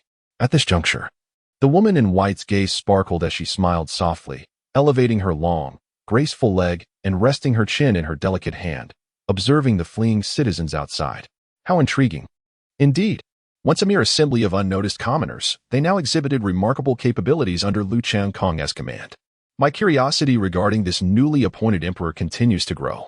The attendant, having heard her words, promptly inquired, Miss, should you go and meet Lu Changkong at this moment? The woman in white waved her hand dismissively, saying, There is no need for that just yet. Once the Grand Merchant dynasty is thoroughly stabilized, I shall seek an audience with him. In the meantime, cease your idle watching and help everyone prepare to depart. The city of Jinling is on the brink of chaos. Very well. The maid slightly bowed and promptly began to make arrangements. Once the maid departed, the woman in white cast a faint glance out of the window. A flicker of curiosity passed through her beautiful eyes. A mere third-rate empire, yet it possesses depths greater than that of a first-rate empire. How intriguing. Soon, she too left the city of Jinling alongside the refugees. At this moment, Guijia received a secret letter. Chapter 80. The turmoil of the Xiahou family. Guijia learned that the reinforcements from the Prince of the North were drawing near. They would likely arrive in Jinling within approximately 12 hours. Subsequently, he began to employ psychological tactics. He dispatched numerous soldiers to stand by, shouting across the distance to sow discord among the enemy's morale. Upon learning this, the Prince of the North's countenance darkened. Akin to one who had ingested a dead fly, his spirit was somewhat despondent, and he had lost all appetite. Just then, Guzhe unexpectedly entered. His expression was also rather grim. What has transpired? Could there be a situation worse than the occupation of the East City? Lu Daola's visage bore a grave countenance, and his voice resonated with a profound solemnity. Guzhe let out a heavy sigh and remarked, The soldier we dispatched to deliver the message has been discovered lifeless in a secluded forest. Upon hearing this, the Prince of Jinbei, consumed by fury, violently overturned the table before him, scattering its contents in disarray. At this moment, he comprehended the depths of Lu Changkong's intentions to utterly dismantle him. With the message unable to be sent, he now felt akin to a cornered beast, ensnared with no means of escape. The struggle of a trapped beast is a harrowing plight. Beside him, Guzhe furrowed his brow, remaining silent in contemplation. After a moment of contemplation, Lu Dao remarked, Lu Changkong is about to commence his offensive. Let us swiftly retreat to the West City. This time, I shall engage in a worthy contest with you, my esteemed nephew, to see who shall ultimately prevail. Soon thereafter, on Lu Changkong's side, he witnessed the vast army surging into the western city of Jinling. Indeed, the Northern Guardian King had not kept the borders without purpose over the years. The heavy crossbows in the front held steadfast against the cavalry's charge, while the orderly troops retreated into the city. Presently, Lu Changkong possessed but a scant number of cavalry. Losing even one was a heart-wrenching blow. Thus, it was inconceivable for him to charge headlong into the line of heavy crossbows. Your Majesty, do not fret. Although the heavy crossbows pose a significant threat ahead, I possess a method to render them ineffective in one fell swoop. Bai Qi remarked, a confident smile gracing his features. Therefore, I implore your Majesty to remain calm. The spectacle is about to commence. This revelation piqued Lu Changkong's curiosity, prompting him to focus intently ahead. Before long, a series of catapults approached swiftly under Bai Qi's command. One by one, flaming boulders were hurled forth, and in an instant, numerous heavy crossbows were struck with pinpoint accuracy. Upon witnessing this scene, Lu Changkong felt an immense satisfaction. Generally speaking, the range of a heavy crossbow surpasses that of a catapult, however, bolstered by formidable array patterns. The batch of catapults brought by Bai Qi has far exceeded the typical range of such machines. Indeed, if a master of formations were to inscribe powerful array patterns upon the catapults, it would not be impossible for them to rival missiles in range. As the heavy crossbow was destroyed, Lu Changkong contemplated deploying cavalry for a fierce assault. Yet, the King of the North had long prepared a countermeasure. Regardless of whether Lu Changkong sent forth his cavalry, the archers behind had already moved to fill the gap as the heavy crossbow came under attack. Subsequently, a deluge of arrows darkened the sky, raining down upon them. This left Lu Changkong feeling somewhat helpless, forcing him to abandon his plans for cavalry deployment. Faced with the storm of arrows, he could only watch as Lu Dao's forces surged into the western city of Jinling. Suddenly, a scout rushed in, exclaiming, Your Majesty, a message from the Prime Minister has arrived. Lu Changkong picked up the jade slip and, with a joyful expression, exclaimed, Excellent. Guijia has indeed not let me down. Bai Qi and Sima Yi, intrigued, quickly accepted the jade slip handed to them by Lu Changkong. Upon discovering its contents, both were instantly elated. The Prime Minister has devised a splendid strategy. By capturing the eastern city, we can even forego the siege. Indeed. Now we need only to stand outside and disrupt the enemy's morale with our shouts. Lu Changkong nodded approvingly at their remarks and said, Sima Yi, I entrust this task to you. At your command. Once Sima Yi departed, Lu Changkong turned to Bai Qi. Bai Qi, go outside the city and challenge them. Should the Prince of the North dare to emerge, ensure his complete annihilation. If he does not come out, continue shouting to undermine their spirit. Understood. Bai Qi responded promptly and set about making arrangements. One would spread news within the city, while the other would challenge outside. In this manner, it would not be long before the enemy's morale would wane. With matters proceeding thus, Lu Changkong finally smiled. If the plan unfolded smoothly, the western city of Jinling would surely fall within a week. Moreover, this was a civil war within the great Shang Empire. A side devoid of fighting spirit would easily capitulate. After all, should it come to a life-and-death struggle, it would ultimately be the strength of the great Shang dynasty that suffered. Both Lu Changkong and Lu Dao were keenly aware of this. Not long after the news spread, the head of the Xiahou family and the elders gathered in a clandestine underground chamber. Although their attire varied, their expressions were uniformly grim. Among them, the strongest was the head of the Xiahou family, whose cultivation had reached the first level of the heavenly martial realm. Despite his formidable prowess, his countenance remained dark. The eastern city had been seized, and the iron bridge at the rear was destroyed. They were now like fish in a barrel, with no place to flee. The Xiahou family found themselves at a critical juncture between life and death. Please, share your thoughts, Xiahou Guanru urged, his tone somber. The elders, upon hearing this, gazed introspectively. What opinions could they possibly have at this juncture? After all, they had chosen to follow the Prince of the North. Would it be sensible to now shift allegiance to the imperial family? You are all silent, so allow me to speak, Xiahou Guanru said. Standing with his hands clasped behind his back, his voice grave. You all comprehend the current situation. Continuing to follow the Prince of the North leads only to a dead end. At that moment, one elder hastily inquired, Head, do you intend to pledge allegiance to Lu Changkong? Xiahou Guanru nodded, affirming, I do entertain such intentions, for it appears we are at an impasse. However, it will not be long before the morale of the Prince of the North's army dissipates.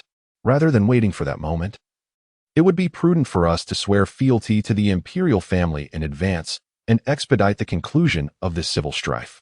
Another elder expressed his concerns, saying, I fear that the royal family may not accept our allegiance.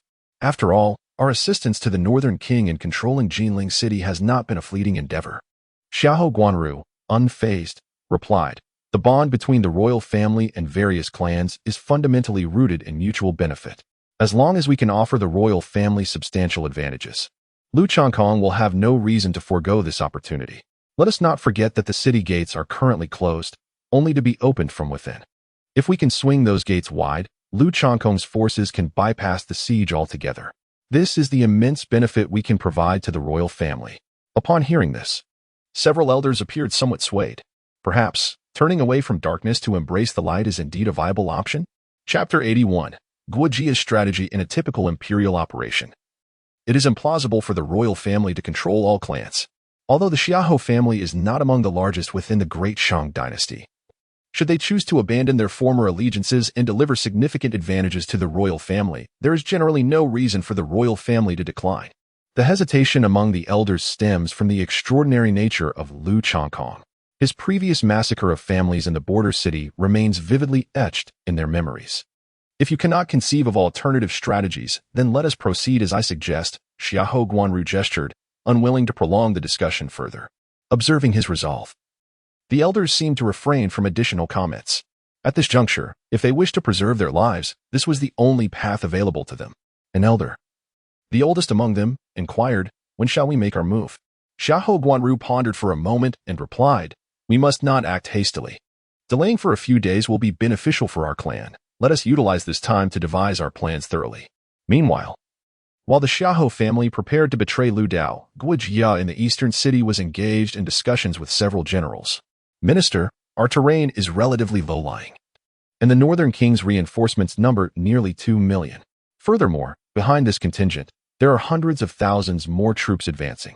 Given our current strength and arsenal, under the full-scale siege from the enemy, we can hold out for at most a week, and that is already our utmost limit. Among them stood a tall general. His countenance darkened with concern. The eastern city of Jinling boasted 4 gates, with the only safe direction being that of the iron bridge behind them. Should they engage the enemy, the other gates would inevitably become targets of assault. Coupled with the unfavorable terrain, given their current troop strength. Managing to hold out for a week would be a fortuitous outcome. Particularly, the city walls were not imposing, after all. This was a city near the heart of the great merchant dynasty, where the original construction did not anticipate the outbreak of war. However, Guo Jia remained unhurried in his response, his fingers rhythmically tapping the map as if deep in contemplation. Just as the onlookers were puzzled, a member of the Imperial Guard burst in, exclaiming, "Minister, all preparations are complete. The reinforcements from the Northern King are nearing the designated site, the Mass Grave Valley." Upon hearing this, the assembly fell into thoughtful silence. The Mass Grave Valley, situated not far from the eastern city of Jinling, is a vast gorge. Reputed to be the site of a powerful being's demise, shrouded in heavy resentment, rendering the surrounding land barren. The soft geology posed risks of landslides during storms. Guo Jia folded the map with a smile, declaring, "Gentlemen, come with me and witness how an army of nearly 200,000 is destined for annihilation." The generals were momentarily taken aback by his words. Although the valley's topography favored cavalry charges, they possessed no cavalry. Even if they were to set an ambush now, was it not a tad too late? Nevertheless, seeing Guo Jia prepare to depart, the generals hastily followed suit. Soon, they arrived at the Mass Grave Valley. Standing at a vantage point where the distant army was becoming increasingly visible, a dense mass resembling ants in rapid motion. Unfortunately, it still seemed insufficient. Guo Jia surveyed the distant forces and then the valley, remarking, "At this scale, we can expect to eliminate merely several 100,000 troops." This statement left the assembly in even greater bewilderment. A young officer could not contain himself, asking, "Minister, do you have a plan? Please enlighten us." Guo Jia smiled but remained silent, instead gesturing towards the direction of Jinling. The crowd followed his gaze, yet their expressions remained perplexed. However, an elderly general suddenly appeared to grasp the implication, his complexion shifting dramatically. "Minister, you previously redeployed tens of thousands of soldiers. Could it be?" "Indeed," Guo Jia replied with a grin. "They were dispatched to dig trenches, diverting the river beneath Jinling." With this revelation, all present immediately understood the gravity of the situation. They intended to flood the Mass Grave Valley. Previously, they were puzzled as to why the already limited army of several 100,000 was deliberately divided into several factions under Guo Jia's command. Now it became evident that Guo Jia had foreseen that the reinforcements would need to traverse the Tomb Valley. At this realization, admiration shone in everyone's eyes. Once they arrived, they would be thoroughly drenched, awakening their senses. Guo Jia glanced at the descending sun and smiled faintly. Upon hearing this, everyone involuntarily shivered. After all, the valley below was a precarious location. Should a deluge be summoned, the Tomb Valley would swiftly transform into a lake of graves. Except for the formidable warriors of the heavenly martial realm, others had no hope of escape. Of course, everything depended on the enemy completely entering the Tomb Valley first. At that moment, a soldier rushed over. Reporting to the Prime Minister, the reinforcements from the Northern King have not entered the Tomb Valley as planned. According to internal reports, it seems the commander has ordered the entire army to rest for the night. Upon hearing this, Guo Jia's brow furrowed deeply. According to the original plan, the river would soon inundate this area. If this batch of reinforcements did not proceed, all their efforts would be in vain. After contemplating for a moment, Guo Jia instructed, "Retrieve the jade tablet that elucidated the Northern King's doubts and send it directly to the army." "Understood." Guo Jia gazed at the army below, a cold smile gracing his lips. Today, the opposing forces would enter, whether they wished to or not. Unless, of course, the commander below cared little for the Northern King's fate. Before long, the jade tablet was delivered to the army below. The army's commander, Ran Hongbin, upon seeing this, did not dare to delay. He immediately issued orders, and the troops, who had just prepared to rest, sprang into action once more. Observing the army preparing to enter the valley, Guo Jia spoke softly, "Generals, we must depart, unless you too wish to take a cold bath." Laughter erupted among the ranks as they promptly followed Guo Jia to safety. Soon, under Commander Ran Hongbin's leadership, the army entered the Tomb Valley. Initially, he felt no sense of foreboding. However, after advancing for a while, he suddenly heard a resounding roar. Ran Hongbin thought it was thunder, heralding rain. Yet, under the bright moonlight, there were no signs of impending precipitation. Before he could react, the mountains beside him suddenly collapsed. A massive torrent surged towards the army. What on earth? How can there be a flood on the plains? As Ran Hongbin stood in shock, the soldiers around him panicked. Many turned to flee. desperate to avoid drowning. In an instant, chaos ensued. Chapter 82. The Method to Break the Deadlock? As he observed the fleeing soldiers, Ran Hongbin immediately bellowed in anger. All the leaders of the Earth Martial Realm swiftly assembled, channeling their spiritual energy to create a barrier, buying precious time for the army's retreat. No sooner had he spoken than dozens of formidable warriors rushed over. With a surge of collective spiritual energy, a colossal shield materialized, successfully halting the torrent momentarily. Witnessing this, the remaining soldiers hastily made their way towards the valley's exit. Standing atop a height, Guojia coldly snorted at the scene before him. With a single step, he vanished from sight, only to reappear above the gathered crowd. A sense of dread washed over Ran Hongbin as he recognized the figure above Guojia, the Prime Minister of the Great Shan. His expression shifted, realizing something was amiss. The sudden deluge was inexplicable. Before he could fully comprehend the situation, a chilling sensation gripped his neck. In the next instant, his world turned upside down, followed by an engulfing darkness. Guojia gazed at the row of severed heads with an unyielding demeanor. Had Ran Hongbin and his companions not distanced themselves from the main force, they might have withstood his onslaught through their combined formation. Unfortunately, the absence of their formation left them vulnerable.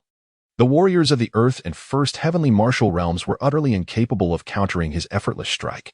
As Ran Hongbin and his companions fell, the spiritual shield dissipated rapidly, and a deluge akin to a primordial beast surged into the valley. Countless soldiers were submerged, with no hope of escape.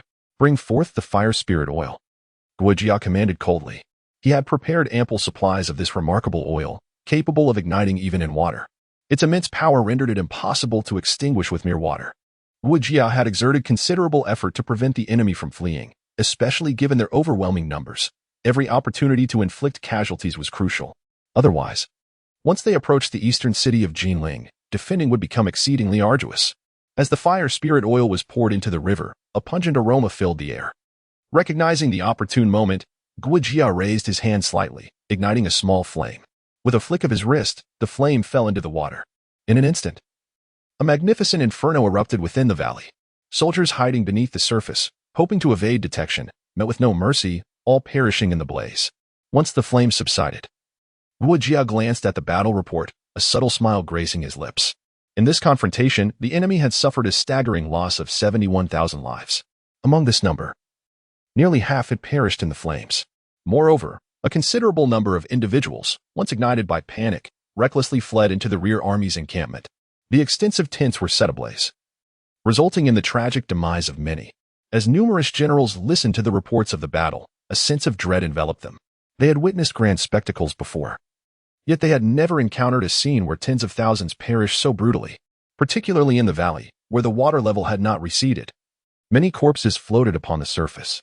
Some bodies had begun to bloat, while others had been reduced to mere charred skeletons. In stark contrast to the frayed nerves of the generals, Guojia maintained an air of calm. Nonetheless, he felt a twinge of dissatisfaction with the outcome. He had initially anticipated that with the tents ignited, the death toll would rise considerably, ideally, nearing 1 million. However, the terrain beyond the valley was relatively open, and the enemy's response had been swift.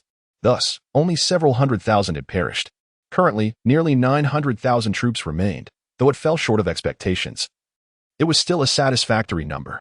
After contemplating the present situation, Guojia deduced that the reinforcements from the rear would undoubtedly hesitate to enter the valley and would have to seek alternative routes. Nevertheless, even if they detoured, with the forces he commanded, sustaining a defense for 2 to 3 months was assured. In this manner, the crisis in the eastern city of Jinling would be averted. However, it would not be long before the literati began to pen critiques against him. At this thought, Guojia smirked disdainfully. He held these individuals in contempt, but was indifferent to their opinions. His sole purpose was to alleviate the emperor's burdens, disregarding his own reputation. Soon, Lu Changkong received the battle report relayed by Guojia. Observing his excitement, Sima Yi inquired with curiosity, "Your Majesty, what good news do we have?" "Come, take a look at the victory report sent by Guojia," Lu Changkong replied. Sima Yi took the jade slip from Lu Changkong's hand and, after reading it, sighed in admiration. Indeed, he is worthy of his title, the Chancellor. I am truly impressed. Witnessing this, Bai Qi chuckled and said, "Your Majesty, let us disseminate this news. This will significantly undermine the enemy's morale." Lu Changkong nodded and said, "You too should spread this news as widely as possible." It is imperative that the soldiers of the Northern Duke become aware of it. Sima Yi and Bai Qi accepted their orders and hurriedly departed. Once they had left, Lu Chongkong retracted his smile, gazing towards the imperial capital, murmuring, I hope those literati have the sense to refrain from excess. If they dare to slander my loyal ministers, they shall not blame my blade for being swift. Lu Chongkong harbored a strong disdain for those who merely indulged in incessant chatter. Yet, paradoxically, such individuals are essential within a nation. Soon, the news of the flooding in the valley spread throughout the western city of Jinling. In an instant, many soldiers of the Northern Duke's army were struck by panic. Morale plummeted, and the demeanor of the soldiers became despondent. Upon learning of the situation, the Northern Duke convened a meeting with his trusted advisors that very night. You are all aware of the current circumstances, and I have little more to say. You are presented with two choices. First, devise a solution to our predicament. Second, immediately organize the army to break through the siege, for we can no longer remain in this city. As these words were spoken, silence enveloped the room. No one knew what to say, especially considering they were trapped within the encirclement. If it were truly feasible to break free, they would not have retreated into the city in the first place. Were they expected to leap from the cliffs? Yet, none could ascertain whether there were hidden forces awaiting them at the bottom. Just then, Gu Zhe suddenly spoke up. I have received word that the Xiahou family is endeavoring to contact Lu Chongkong. What did you say? The Northern Duke's expression turned furious. Is Xiahou Guanru courting death? After a moment's contemplation, Gu Zhe replied, Your Highness, please remain calm. I believe this could be a pivotal turning point. Oh? Lu Dao raised an eyebrow, elaborate. Given the current predicament, for Xiahou Guanru to seek allegiance with Lu Chongkong, he would need to offer something of value. And their sole option would be to open the city gates. At this point, Gu Zhe smirked coldly, suggesting, why not seize the opportunity and have them open the gates to allow Lu Chongkong's army entry? After that, we can close the gates and catch them unawares. Chapter 83, The Web of Deceit. Upon hearing this, the Northern Duke remarked, Are you implying we feign ignorance, only to ensnare them later? Precisely. Gu Zhe replied with a chilling smile. Though I am uncertain if Xiahou Guanru can persuade Lu Chongkong to lead his troops into the city. As long as Lu Chongkong dares to enter, even if he ultimately escapes, it matters not. For we will have trapped their army, thereby bolstering our own morale. After all, our spirits are currently low, and if this continues, the city will soon collapse without a fight. The King of the North furrowed his brow in contemplation. In these dire times, there seemed no alternative. Prolonging the situation would inevitably lead to their downfall. However, should this strategy fail, their prospects would be exceedingly grim. Taking a deep breath, the king steeled himself. Very well, I shall entrust this matter to you. It is imperative that you eliminate as many of their effective troops as possible. It would be most advantageous to retain at least one among Lu Chongkong, Bai Qi, or Sima Yi. Gu Zhe nodded in agreement, assuring, Rest assured, I shall ensure they do not return. The King of the North exhaled a warm breath, his demeanor turning grave as he addressed the assembly. Ladies and gentlemen, we stand at the precipice of life and death. Henceforth, you must collaborate with Gu Zhe in all endeavors. This battle must be executed flawlessly. Failure is not an option for any of us.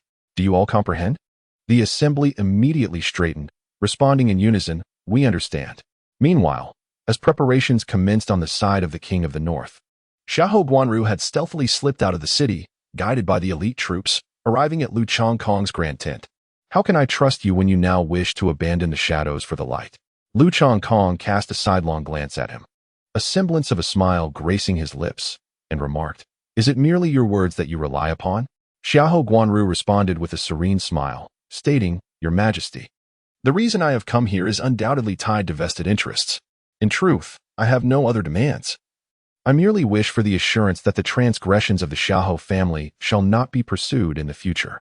If your Majesty could commit this to writing, I would be inclined to present you with a most delightful surprise. Upon hearing this, Lu Chongkong narrowed his eyes and replied, Master of the Xiahou family, are you attempting to threaten me? I would not dare. Xiahou Guanru replied with a slight bow, adding, I merely hope to secure the survival of my family amidst this tumultuous era. Lu Chongkong pondered for a moment and said, If you can provide me with sufficient benefits, I might consider sparing your family, the Xiahou clan. Thank you, Your Majesty, for your kindness, Xiahou Guanru responded with great delight, promptly producing a meticulously detailed map. Your Majesty, this map is my own creation, and it clearly marks the defensive layout of the western city of Jinling. It includes the troop deployments of the Northern King, with precise details on the number of soldiers stationed at each location. Moreover, based on the defensive arrangements, the western defenses appear to be the weakest. With the current strength of the Xiahou family, we could easily seize the west. At that time, with a signal of smoke, Your Majesty could lead the army into Qingzhou upon seeing the smoke signal. This would undoubtedly crush the northern king's forces and perhaps even capture him, Lu Dao, alive. As he spoke, Lu Chongkong's gaze remained fixed on the map before him. It must be said that the annotations on this map were indeed exceptionally clear, detailing not only the number of troops stationed but also the types of units present.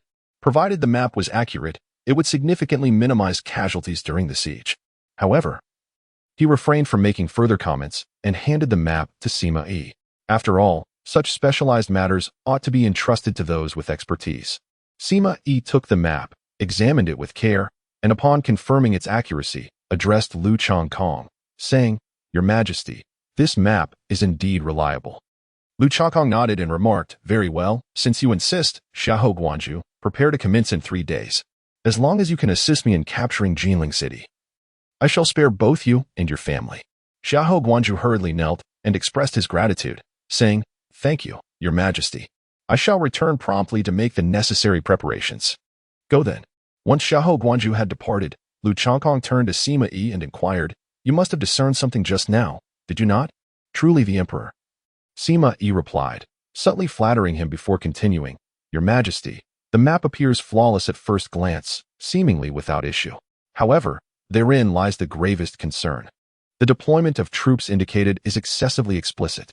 Given Xiahou Guanju's standing, he should not have access to such intricate details." Lu Chongkong nodded and remarked, "You are indeed correct. The Northern King is currently relying on the survival granted by Jinling City. How could he possibly allow the head of a family to access such intricate details?" Sima Yi chuckled softly and responded, "I share the same thoughts as His Majesty. Thus, I believe this is a deliberate act by the Northern King. He intends for Xiahou Guanru to divulge this intelligence to us." Lu Chongkong was not taken aback by this revelation and remarked, "Since you have articulated your thoughts, it stands to reason that you must possess a countermeasure." In response to the Emperor, Sima Yi nodded affirmatively, stating, "Indeed, I have some ideas. Given that we have identified the points of suspicion, why not employ a strategy of subtle advancement?"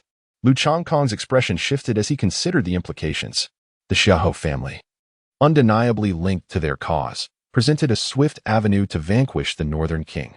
However, on the contrary, if this were a deliberate ploy orchestrated by the Northern King, it would serve as a prime opportunity for him to triumph over Lu Chongkong. Yet, relinquishing this chance weighed heavily on Lu Chongkong's mind. Sima Yi pondered for a moment before articulating, "Your Majesty, if the Northern King intends to besiege us within the city, he must mobilize his forces in advance. The troops stationed at the city gate directly in front of us are not something he would dare to shift. Any movement would alert us and sow seeds of doubt, which is precisely what he wishes to avoid. Therefore, he will have to reposition his forces from the southern gate. However, this would lead to a depletion of strength in the south. At that juncture, we could launch a direct assault on the southern gate, penetrating the city with ease. Yet, the subsequent actions require meticulous planning." Lu Chongkong pondered carefully and concluded that the plan was indeed sound. However, several details required meticulous finalization. "Very well. You shall take charge of this matter. When the time comes, we will act in concert with the Xiahou family. Chui and Elbu will also be arriving, greatly enhancing our combat capabilities." Upon hearing this, Sima Yi's expression brightened with delight. With this, the city of Jinling is destined to fall. Chapter 84, The Surprise Attack. Under Sima Yi's command, Bai Qi assembled the army in plain sight, presenting an appearance of preparing for a siege. Meanwhile, he secretly maneuvered troops to coordinate an internal assault. On the appointed day, Chui and Elbu arrived ahead of schedule to unite with the forces. In addition, Chui's axe and knife battalion accompanied them. This development instilled confidence in Lu Chongkong. Thus, there was no reason for Jinling to withstand their onslaught. "Your Majesty, all preparations are complete. Once the signal fire is lit, we can commence our plan." At this moment, Lu Chongkong, Sima Yi, and General Bai Qi stood together, their figures unmasked, intent on assuring the Prince of the North of their resolve. Meanwhile, Chui and Elbu were poised on the opposite side, ready to commence the siege. Time was of the essence, their moment was nigh. Lu Chongkong smiled faintly, his expression brimming with confidence. At the same time, Xiahou Guanru had prepared the formidable members of his clan. Remember, as soon as the city gates open, Release the signal smoke immediately. Do you all understand? Xiahou Guanru inquired quietly. However, before anyone could respond, a deep voice suddenly echoed. Understood.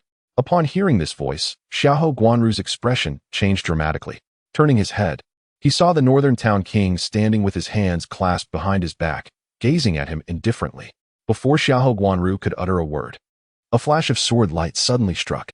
Xiahou Guanru's head soared high into the air. The other members of the Xiahou clan soon met the same fate. Go. Release the signal smoke, the Northern Town King remarked coldly, casting a fleeting glance at the severed head on the ground. At once, swiftly, wisps of black smoke began to rise. The Northern Town King, observing the ascending smoke, revealed a chilling smile. He had secretly redeployed over 80% of the troops at the southern gate.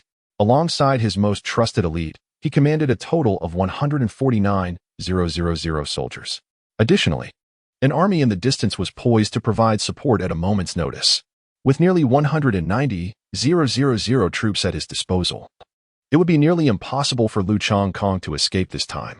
Your Majesty, the signal smoke has risen. In the distance, Luchang Kong and his comrades also beheld the rising smoke. Informed Qiuyi to commence the attack immediately. Upon receiving Luchang Kong's command, Sima Yi hurried down to relay the message. Lord Wuan, let's ensure the performance is complete. Archers, take aim and fire symbolically. Luchang Kong smiled faintly. It was imperative not to arouse the suspicions of the Northern King. At your command, Bai Qi waved his hand, and the archers behind him immediately drew their bows and released a volley of arrows. A deluge of projectiles cascaded down upon the city walls, piercing the bodies of numerous defending soldiers caught unawares by this sudden rain of death. Enemy attack. In an instant, the soldiers on the walls began to retaliate.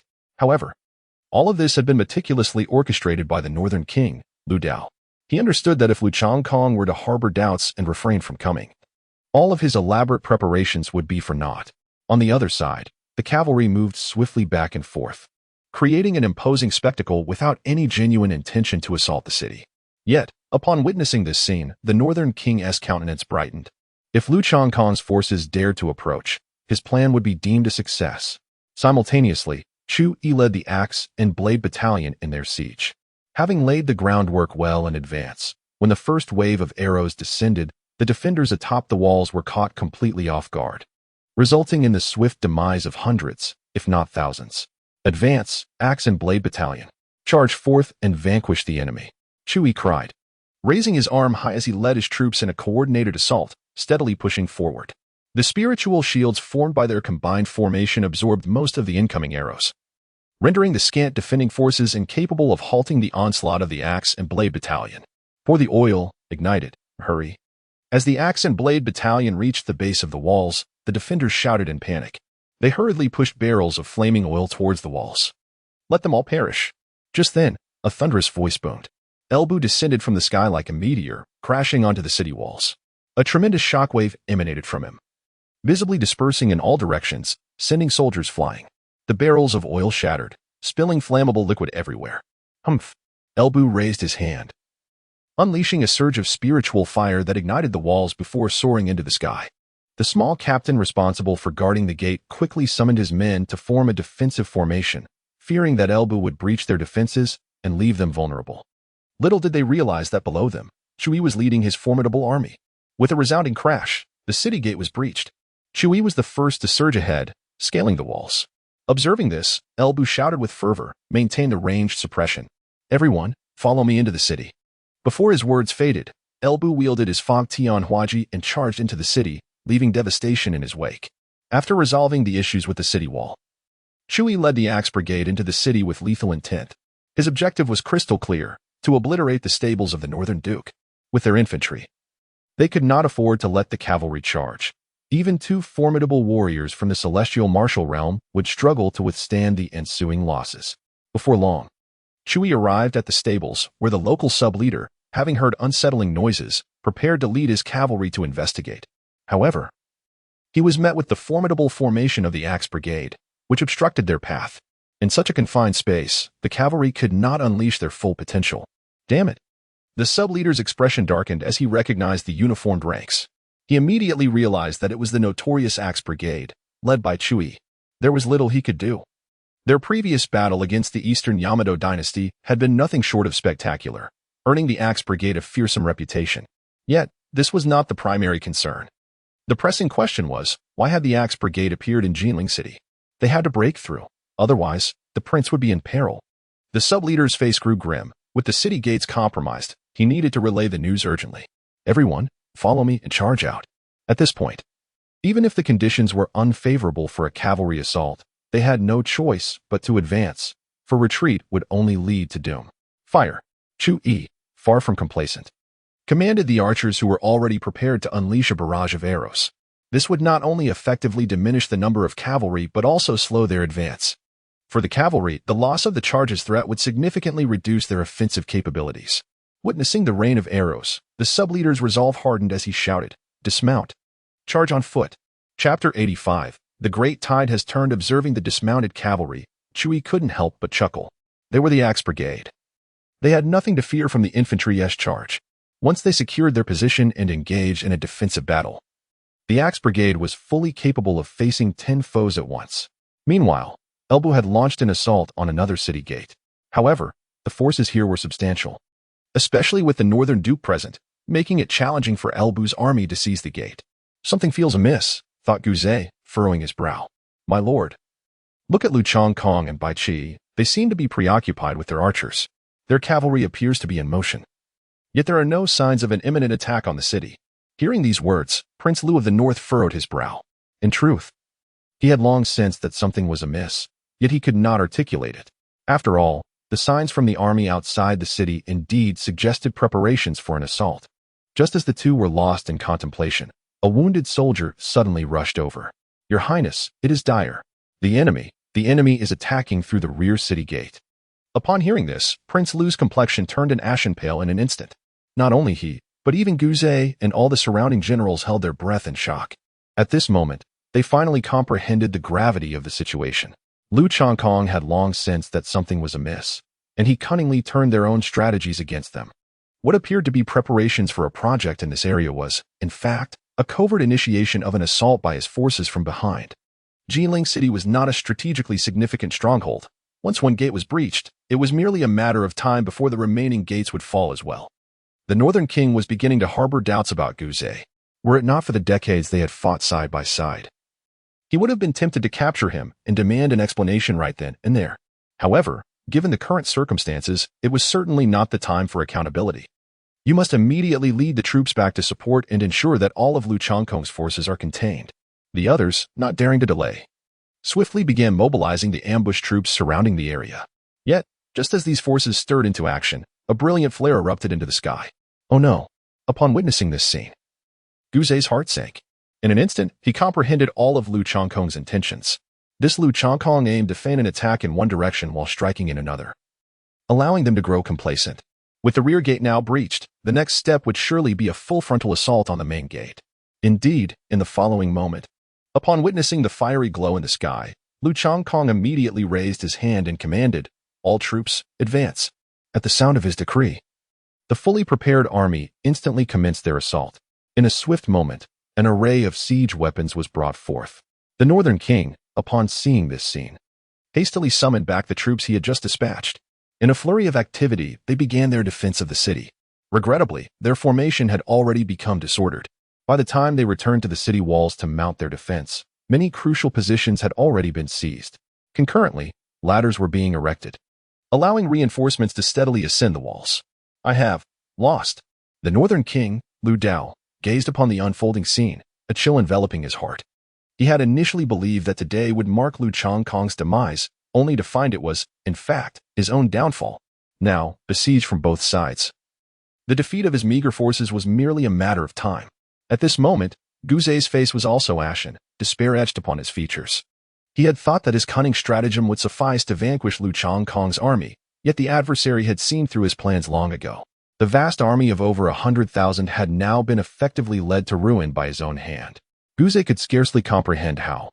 With the Xiahou family providing cover, Lu Chongkong had managed to unravel his entire scheme. My lord, this is not the time for despair. Follow me, and I shall lead you to safety, urged one of the generals.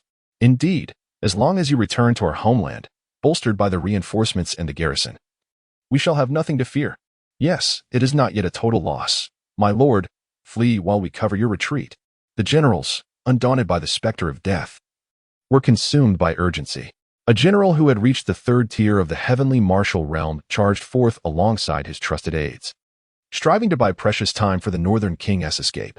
Meanwhile, two other experts of the second tier of the heavenly martial realm grasped the Northern King, preparing to break through the rear exit. After all, the main forces were concentrated at the front, and Lu Changkong would need to breach their ranks to fully capture Jinling City. Thus, the already compromised rear would have comparatively fewer defenders. However, after escaping a short distance, the Northern King wished to take his cavalry with him, for they were his greatest asset and source of intimidation. Contemplating this, he turned towards the stables. Yet, as he approached, soldiers from the Axe and Blade camp detected his presence. It is the Northern King, Lu Dao. He is over there. Upon hearing this, Luo Yi swiftly turned to look, and indeed, he spotted the panicked figure of the Northern King in the distance. This revelation filled him with elation. He had not anticipated that the greatest achievement would come seeking him. Lu Dao, why do you not surrender? With a long, resonant howl, Chui stepped into the void. The large sword at his waist was abruptly unsheathed, a glimmer of silvery blade light slicing through the night sky. At that moment, a warrior emanating red steam obstructed his strike. Turning his head, he bellowed at the Northern King, I will buy you time. You must flee with the prince at once. Without hesitation, the Northern King turned and ran. Observing the figure before him, Chui let out a cold snort. Even if this warrior burned his spirit energy at the cost of his life, he remained merely at the 4th level of the celestial martial realm. Before Chui, who stood at the 9th level, he was nothing more than an insignificant insect. Die. Chui twisted his wrist, cleaving the man in two. Blood rained down from the sky like droplets. Just as he intended to pursue the Northern King, a flurry of arrows, radiating a silvery light, suddenly shot towards him. Faced with these arrows specifically designed to target celestial martial realm experts, Chui had no choice but to treat them with caution.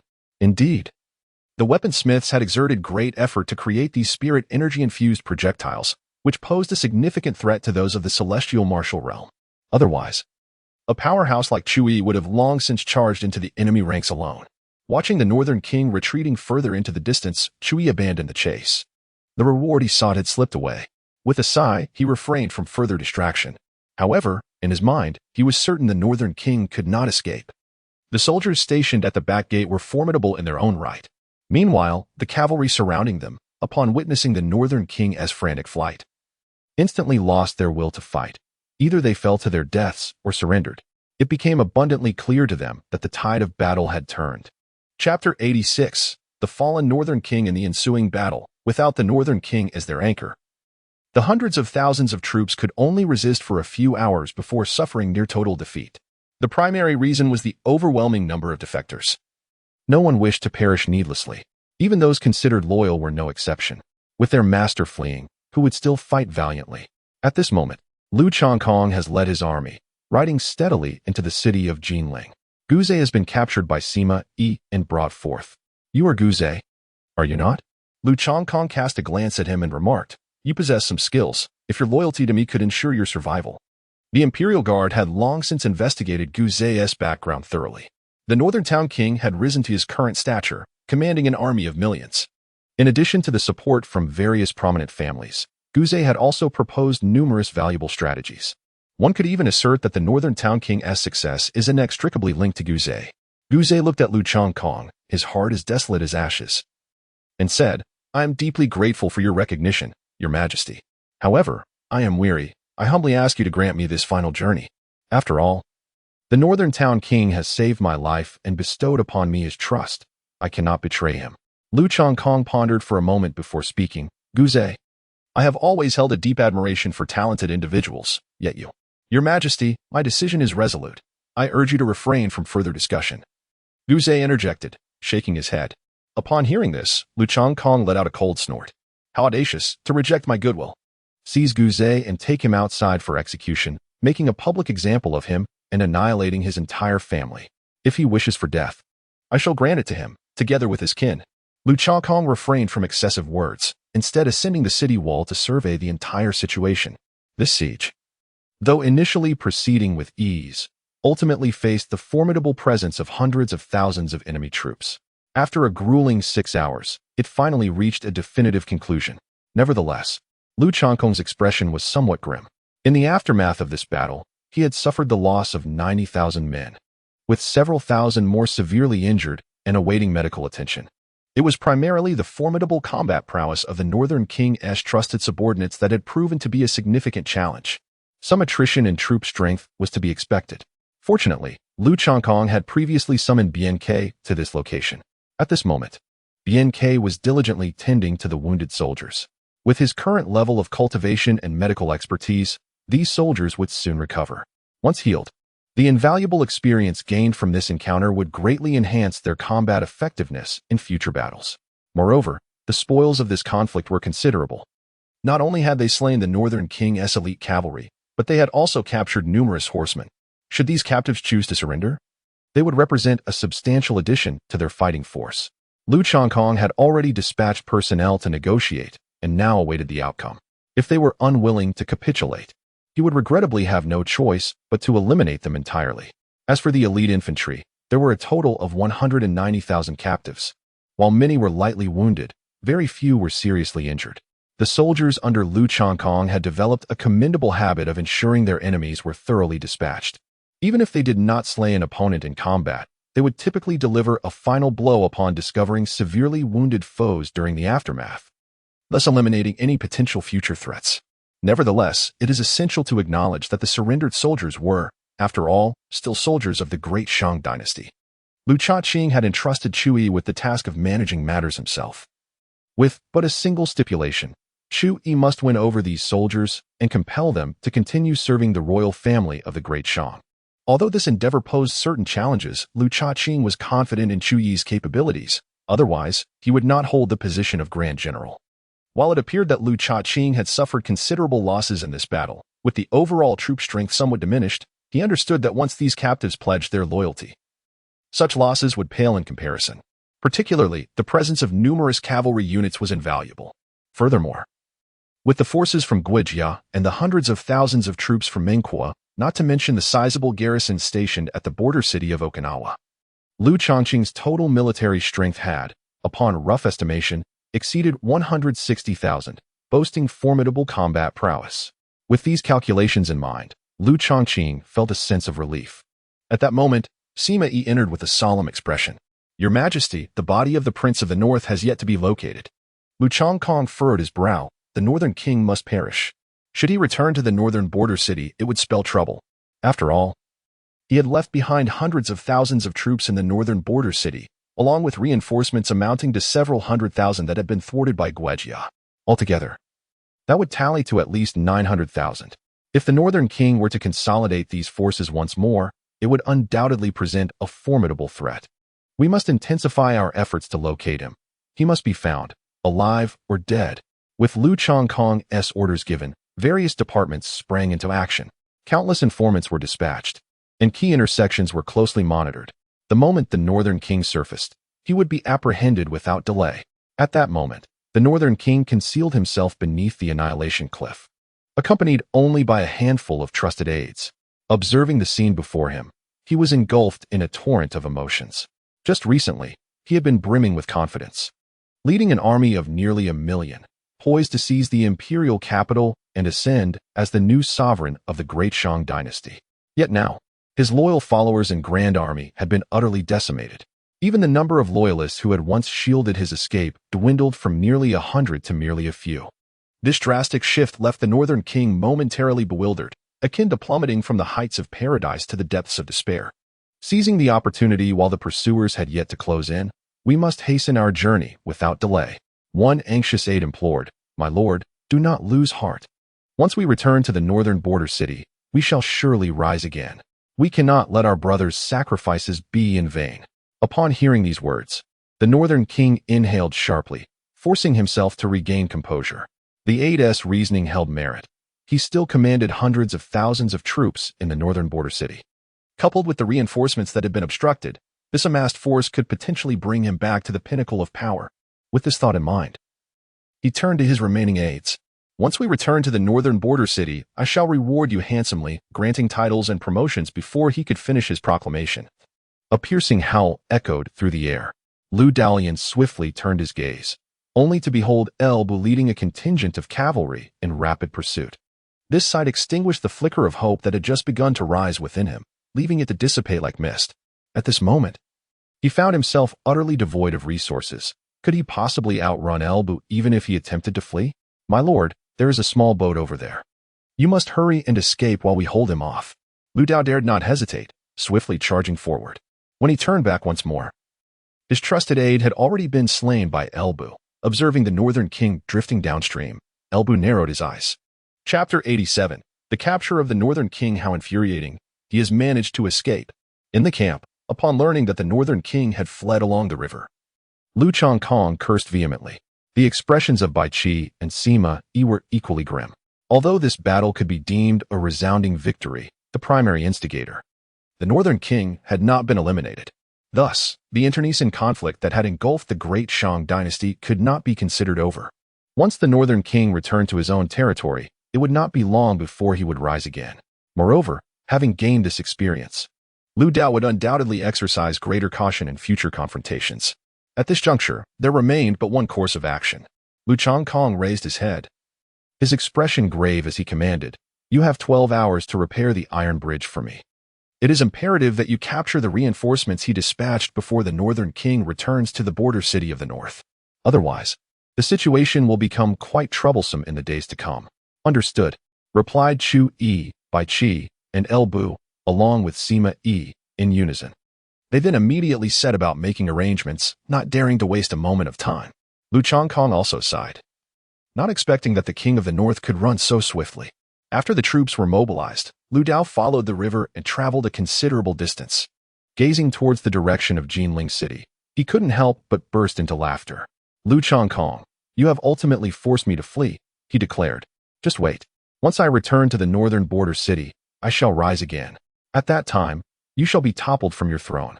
Now that there were no pursuers, the king of the north felt secure and laughed with great arrogance, simultaneously experiencing a sense of survival after calamity. However, he was oblivious to the fact that above the southern cliffs stood a number of uniformly dressed soldiers led by Guojia.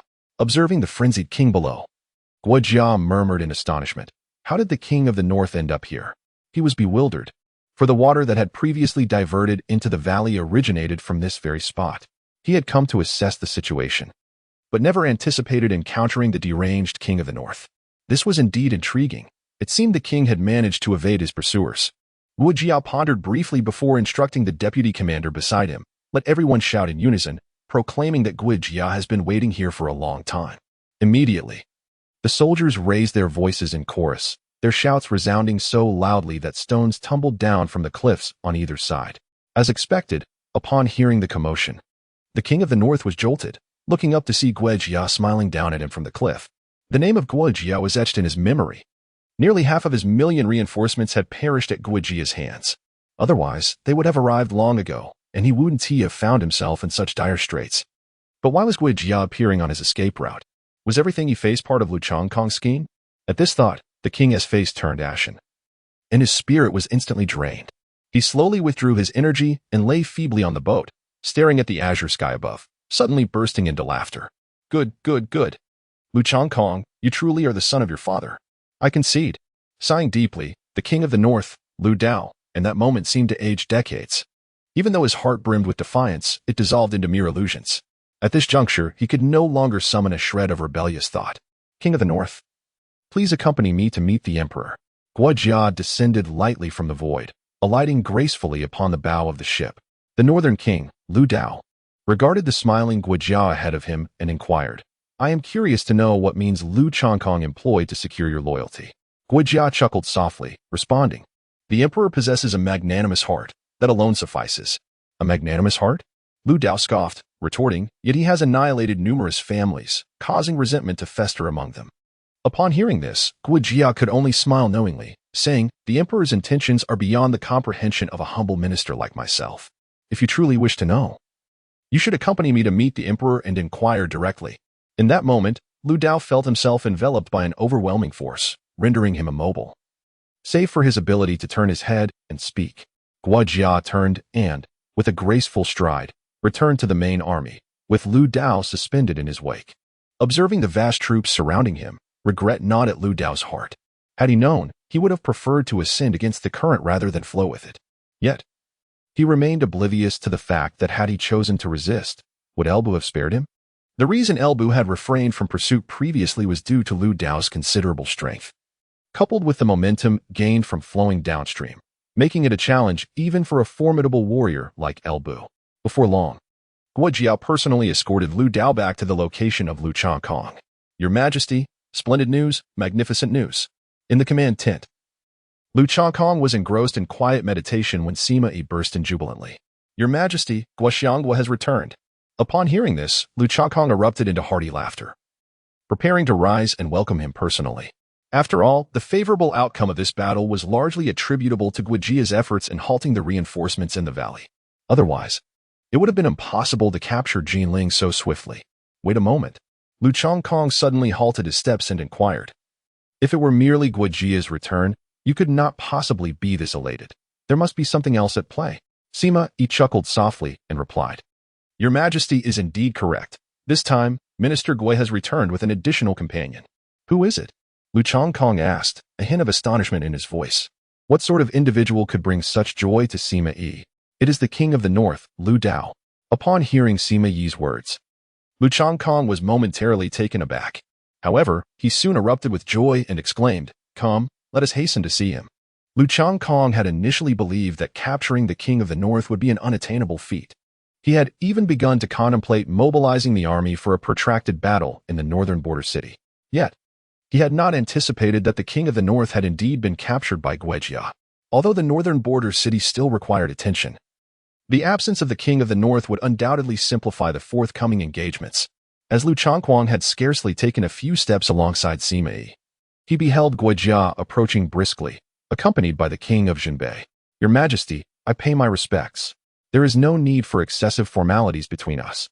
Lu Changkong smiled as he helped Guo Jia to his feet, saying, Great benefactor, you have finally returned.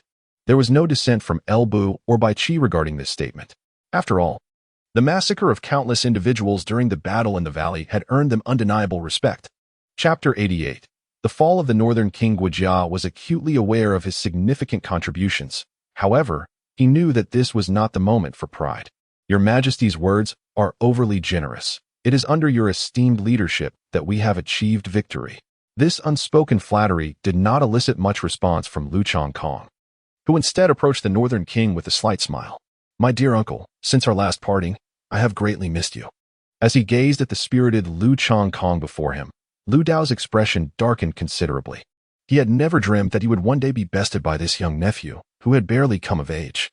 Lu Dao, aware that he could not escape death, resolutely let go of his lingering attachments. He fixed his gaze upon Lu Changkong and, in a deep voice, inquired, Lu Changkong, I cannot accept this outcome. I have the backing of numerous families. It is you who lack support, and thus, I am the one destined to be the emperor.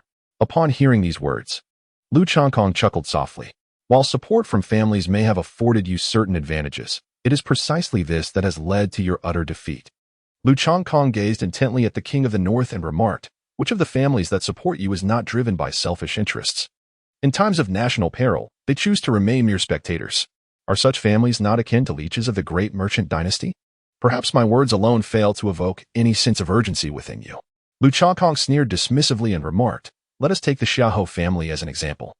You have only been encircled by me for a few days, yet they have already harbored thoughts of rebellion. Families such as theirs are numerous. What advantage do you truly gain from their support? In contrast to your backing from a family, I am surrounded by capable individuals who assist and trust in me. And that suffices. Moreover, I have withstood the onslaught of the Eastern Japan dynasty, safeguarding the border city and capturing members of their royal family. As it stands, the Eastern Japan dynasty is virtually a mere shadow of its former self. In comparison, what notable achievements do you, the Northern Guardian King, possess? Is your so-called merit merely plotting rebellion while I defend against foreign invaders and expand our territory? Let me pose a question. After holding command over millions of troops for so many years, what tangible accomplishments can you present? Upon hearing these words, the expression of the Northern Guardian King soured as if he had ingested a dead fly. Despite his long tenure guarding the borders, he indeed had no significant achievements to showcase. The most crucial point was that the enemy had not launched any attacks. Furthermore, he had not contemplated aiding the Great Shang dynasty in expanding its territory. Nevertheless, at this juncture, the Northern Guardian King still protested, asserting, looking down upon families is futile. For every dynasty encompasses families. The relationship between the royal family and these clans can only be one of cooperation. They can never become mere vassals. Lu Changkong cast a knowing glance at him and remarked, "Alas, I truly wish for you to witness how I have dealt with those blood-sucking insect families. Regrettably, I shall not grant you the opportunity to behold this day. Guards, seize the King of the North." Elbu stepped forward and, seizing the King of the North, began to lead him out of the camp.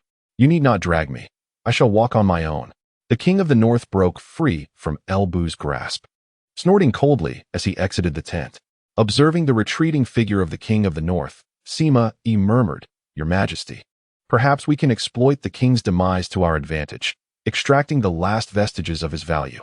Lu Changkong raised an eyebrow and said, "Speak your mind." Sima Yi pondered for a moment and replied, "We could emulate the handwriting of the King of Northern Defense, compelling those reinforcements who have yet to depart to surrender. This approach is indeed feasible." Lu Changkong remarked, "However, it is unlikely that they would surrender easily, for many among them are the military forces of prominent families. They would eagerly wish for my demise. How could they possibly capitulate solely based on a letter from the King of the North?" Sima Yi smiled faintly and replied, "Your Majesty's thoughts are indeed valid. Yet do not forget that within the grand army of the King of the North, not all the generals hail from the same families." Lu Changkong raised an eyebrow and swiftly reviewed the information in his mind. "I understand now. You are referring to El Jigua, am I correct?"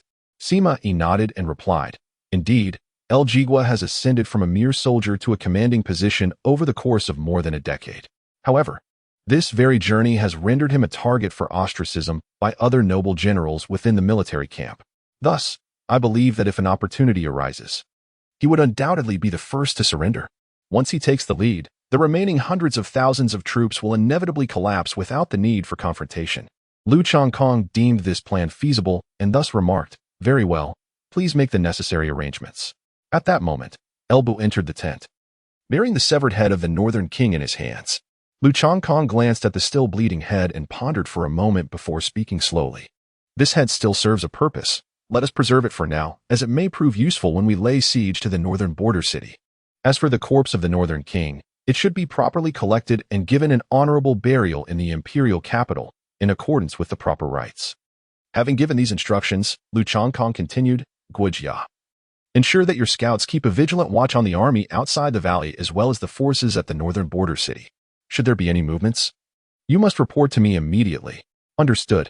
Guojia and Elbu acknowledged the orders and departed without delay. Once everything was arranged, Lu Changkong breathed a sigh of relief. With the death of the Northern King, although the remaining forces numbered over 200,000, they were essentially a flock of headless flies without a leader. Once we eliminate the remnants of the Northern King's faction, it will be time to address those so-called families. Lu Changkong smiled coldly. He was resolute in his intention to deal with these bloodsuckers. That night, within the remaining military tents outside the valley, several generals convened. Among them was El Jigua. "Esteemed colleagues, the situation stands thus. The prince has urged us to surrender, and I wish to hear your thoughts on the matter." One of the eldest generals, Mo Zizhou, seated upon a chair, regarded his companions. This man commanded an army of 410,000 troops.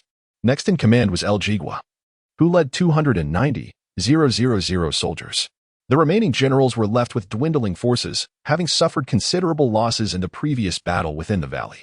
A general named Gu Zhangqiang, upon observing the circumstances, pondered before speaking. "This must be a ruse. To my knowledge, the Northern Duke has already been captured by Lu Changkong. Given Lu Changkong's capabilities and temperament, it is highly likely that the Northern Duke has already met his demise.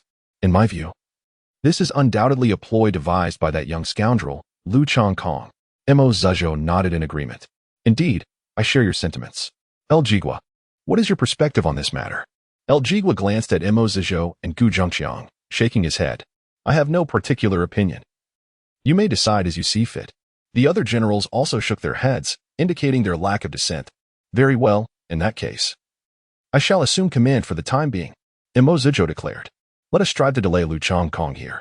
I have information that reinforcements will arrive shortly. Once they do, eliminating Lu Changkong will pose no challenge." Afterward, we can privately discuss who shall ascend as the new emperor. Upon hearing this, the others nodded in agreement, expressing their consensus. With no objections raised, they dispersed to make preparations. Upon returning to his tent, El Jigua bowed his head in contemplation. From his observations over the past few days, he recognized that Lu Chongkong possessed considerable skill. Not only had he decimated the Northern Duke's vast army, but Guijia had also led to the demise of their own substantial forces. Yet despite these facts, the notion of surrendering was still far from his thoughts. At that moment, a trusted aide suddenly burst into the tent. "Chief, a secret letter has been delivered for you." El Jigua was taken aback. It was indeed surprising that someone would send him a missive at such a time. After receiving the coded letter and confirming its integrity, he cautiously opened it to examine its contents. However, as he perused the document, his brow furrowed with growing concern. The so-called letter contained no discernible message. Instead, it was filled with a series of symbols, some of which were so obscure that they were nearly illegible.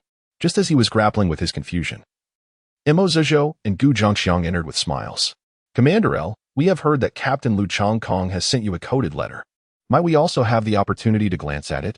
No sooner had he finished speaking than several other commanders also made their entrance. A secret letter from Lu Chongkong? El Jigua glanced at the missive in his hand, somewhat perplexed by the situation. Nevertheless, he ostentatiously placed the letter on the table for casual inspection. However, it bore no words, only a jumble of cryptic symbols. Imo Zizhou and Gu Zhongxiang exchanged glances and picked up the letter to examine it. As they scrutinized the contents, their brows furrowed, and they passed it to others. Upon seeing the strange symbols and the indistinct handwriting, a pall descended upon the group, as if they had suddenly grasped something significant. "Humph. What is the meaning of this ambiguity, Commander L? Have you secretly reached some agreement with Lu Chongkong that you wish to conceal from us?" Upon hearing this, El Jigua's expression darkened as he retorted, "What do you mean by that? Are you still pretending?" Gu Zhongxiang scoffed, declaring, if there were nothing amiss, why would the writing be so obscure? Moreover, who would compose a normal letter filled with peculiar symbols? To my mind, this is a covert code for communication between you and Lu Chongkong. Realizing the implication, El Jigua suddenly understood the subtext. This so-called secret letter could have been entirely blank. Its true intent was to sow seeds of doubt among all present. Once suspicion began to fester, internal strife would inevitably ensue. With this revelation, El Jigua hastily explained, "Gentlemen, do not be deceived. This is Lu Chongkong's ploy. I have had no correspondence with him." However, the assembly paid him no heed. Imo Zizhou, with a decisive wave of his hand, commanded, "Surround this traitor who colludes with the enemy and eliminate him." El Jigua was incensed. He knew these individuals were not truly deceived, but rather sought an opportunity to eliminate him. With this realization, he abandoned all pretense. "How dare you act so brazenly on my territory? Brothers, follow me into battle." At his rallying cry, his loyal subordinates surged in from outside. Neither side wasted words, and chaos erupted in a fierce melee. Although the various leaders present were all heads or deputy heads of their respective clans, wielding formidable power, this was El Jigua's domain. And his loyal followers responded swiftly. In a matter of moments, the intruders either fell or fled. Imo Zizhou and Gu Zhongxiang, their expressions darkened, had initially believed that with their combined strength, they could swiftly vanquish El Jigua and subsequently seize his military command. Yet, they had underestimated the prowess of El Jigua's loyalists in their rapid mobilization. Retreat. Imo Zizhou and Gu Zhongxiang, sensing the dire situation, turned to flee. However, they had scarcely taken a few steps before El Jigua caught up to them and ended their lives. After all, El Jigua had been relentless in his pursuit, his cultivation having reached the 9th level of the Earth Martial Realm, merely a step away from the Celestial Martial Realm. Once the chaos had been quelled, El Jigua returned to his tent, surveying the ground strewn with blood and severed limbs. He shook his head with a bitter smile. Lu Chongkong's maneuver was truly remarkable. He skillfully exploited the intricacies of their relationships, neutralizing the threat without shedding a drop of blood. After all, internal strife had already erupted. Should Lu Chongkong choose to strike, within half an hour, the vast army would face utter defeat. Contemplating this, Lu Jigua resolved to act without hesitation. "Convey my orders, reorganize the troops, and set forth immediately towards Jinling City." At this juncture, Lu Jigua understood that his position in the northern border city was untenable. The region was dominated by influential families, and as a man of humble origins, he wielded little authority. Though Guzei also hailed from a modest background, he was nonetheless a trusted confidant of the northern king. Having already slain numerous members of these families, returning to the northern border would be tantamount to a death sentence. Moreover, with the northern king's demise, returning held no significance. It would be far wiser to seek refuge with Lu Chongkong, in hopes of securing his own survival.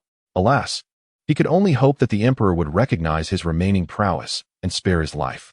Lu Jigua sighed. Given the current circumstances, establishing his own faction was simply unfeasible.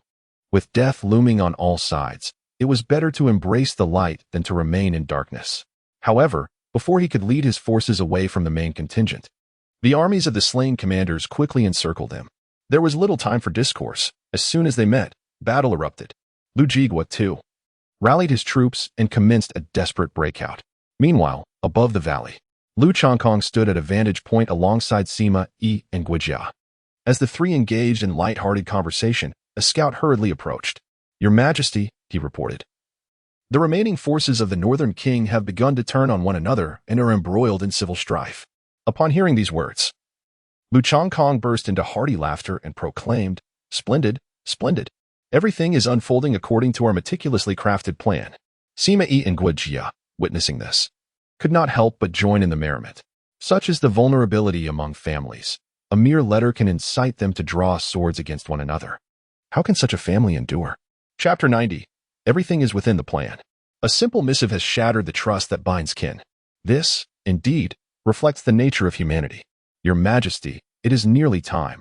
We can mobilize our forces for an assault. Sima Yi and Guijia exchanged knowing smiles.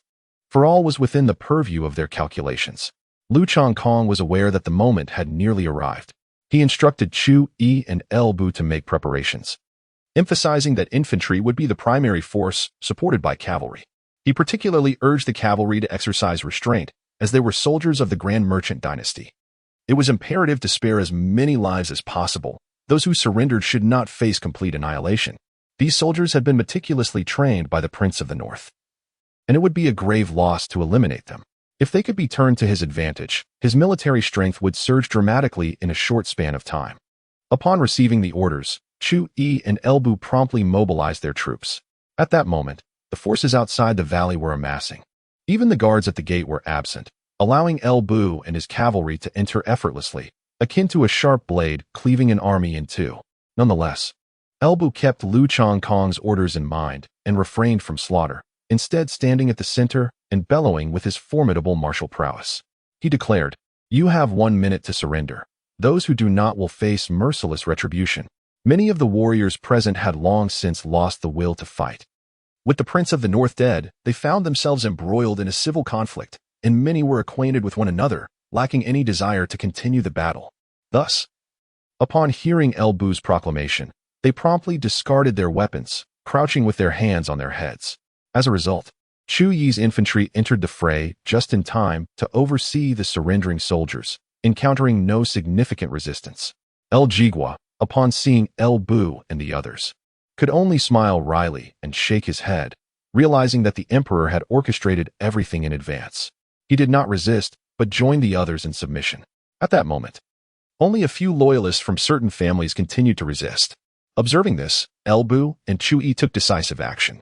Before the might of 2 heavenly martial experts, these loyalists were swiftly dispatched. Hundreds of thousands of troops were subdued with scarcely a drop of blood shed.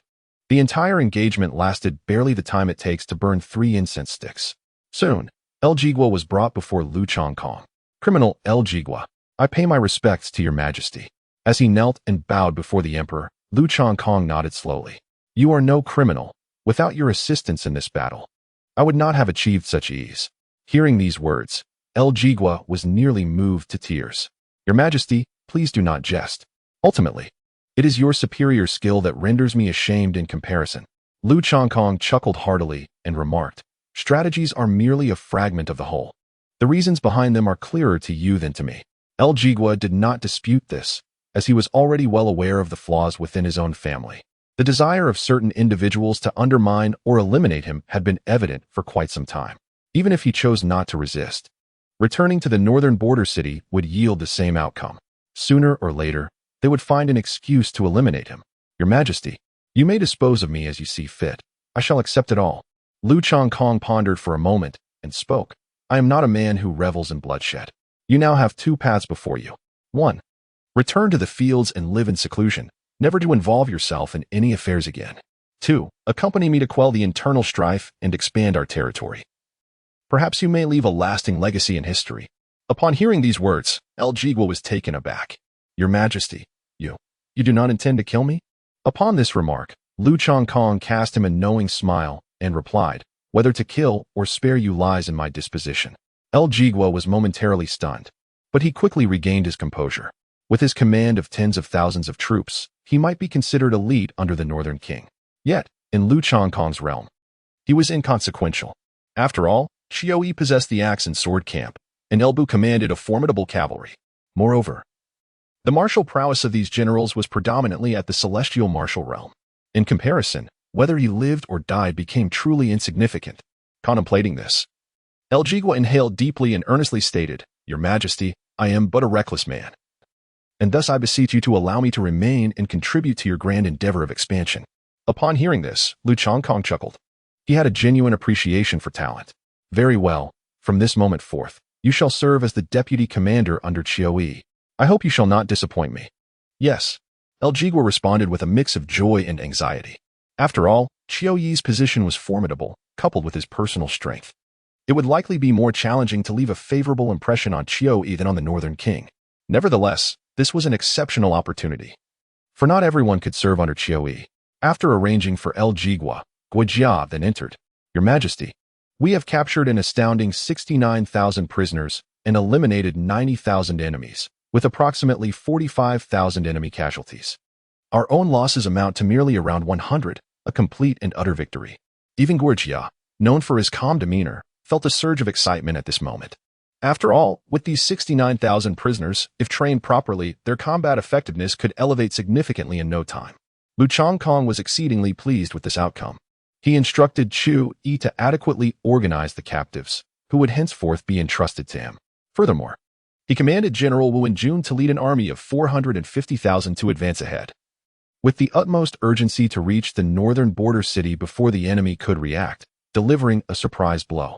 After all, winter was approaching, and being ensnared in a protracted battle would be extremely disadvantageous for us as the aggressors.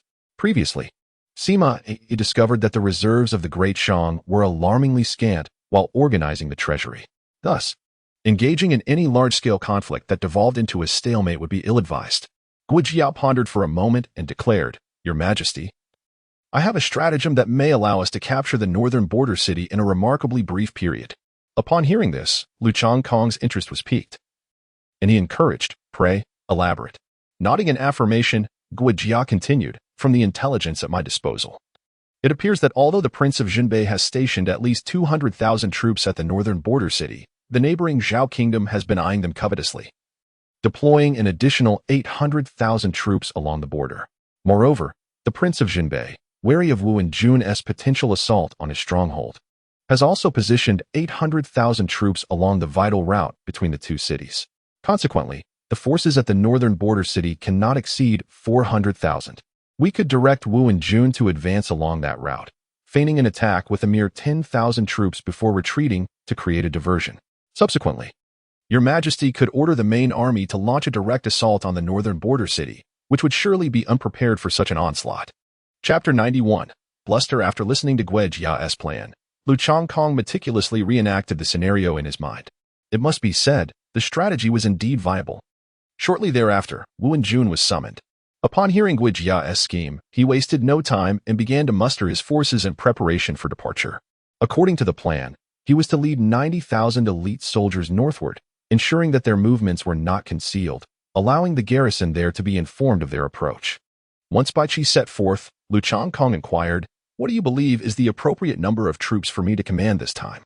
Despite having captured several 100,000 prisoners, the civil unrest had not yet concluded. He needed to retain a portion of his forces to oversee these captives. After subtracting the 90,000 that Bai Qi would take, Lu Chongkong could now mobilize no more than 650,000 troops. Furthermore, he would need to leave a significant number of these to manage the captives, otherwise, should they spiral out of control, it would be akin to a fire breaking out in one's own backyard. Guojia contemplated and replied, As for the cavalry, I have been informed by General Elbu that they are now fully under control. Although the specifics of his success remain unclear, he is unlikely to speak falsely. In my humble opinion, leaving General Chu Yi with a contingent of 190,000 troops would suffice. Upon hearing these words, Lu Changkong furrowed his brow. With hundreds of thousands of captives, only 19,000 soldiers remained to oversee them. Even if Chu Yi were a formidable warrior at the 8th level of the heavenly martial realm, it would be an impossible task to maintain control. Observing Lu Changkong's frown, Wu Jia could only offer a wry smile as he explained, "Your Majesty, the border city in the northern region is a heavily fortified stronghold. Despite having merely 400,000 troops, its geographical advantages and imposing, thick walls render it quite challenging to breach. Without sufficient forces, it would be exceedingly difficult to conquer. And what we fear the most at this moment is a protracted stalemate." Lu Changkong sighed and said, "Go summon Chu Yi. I wish to inquire about his thoughts." Yes. Soon, Chu Yi was brought over by Gui Jia, who briefly outlined the arrangements. Upon hearing this, Chu Yi smiled confidently and declared, "Your Majesty need not worry.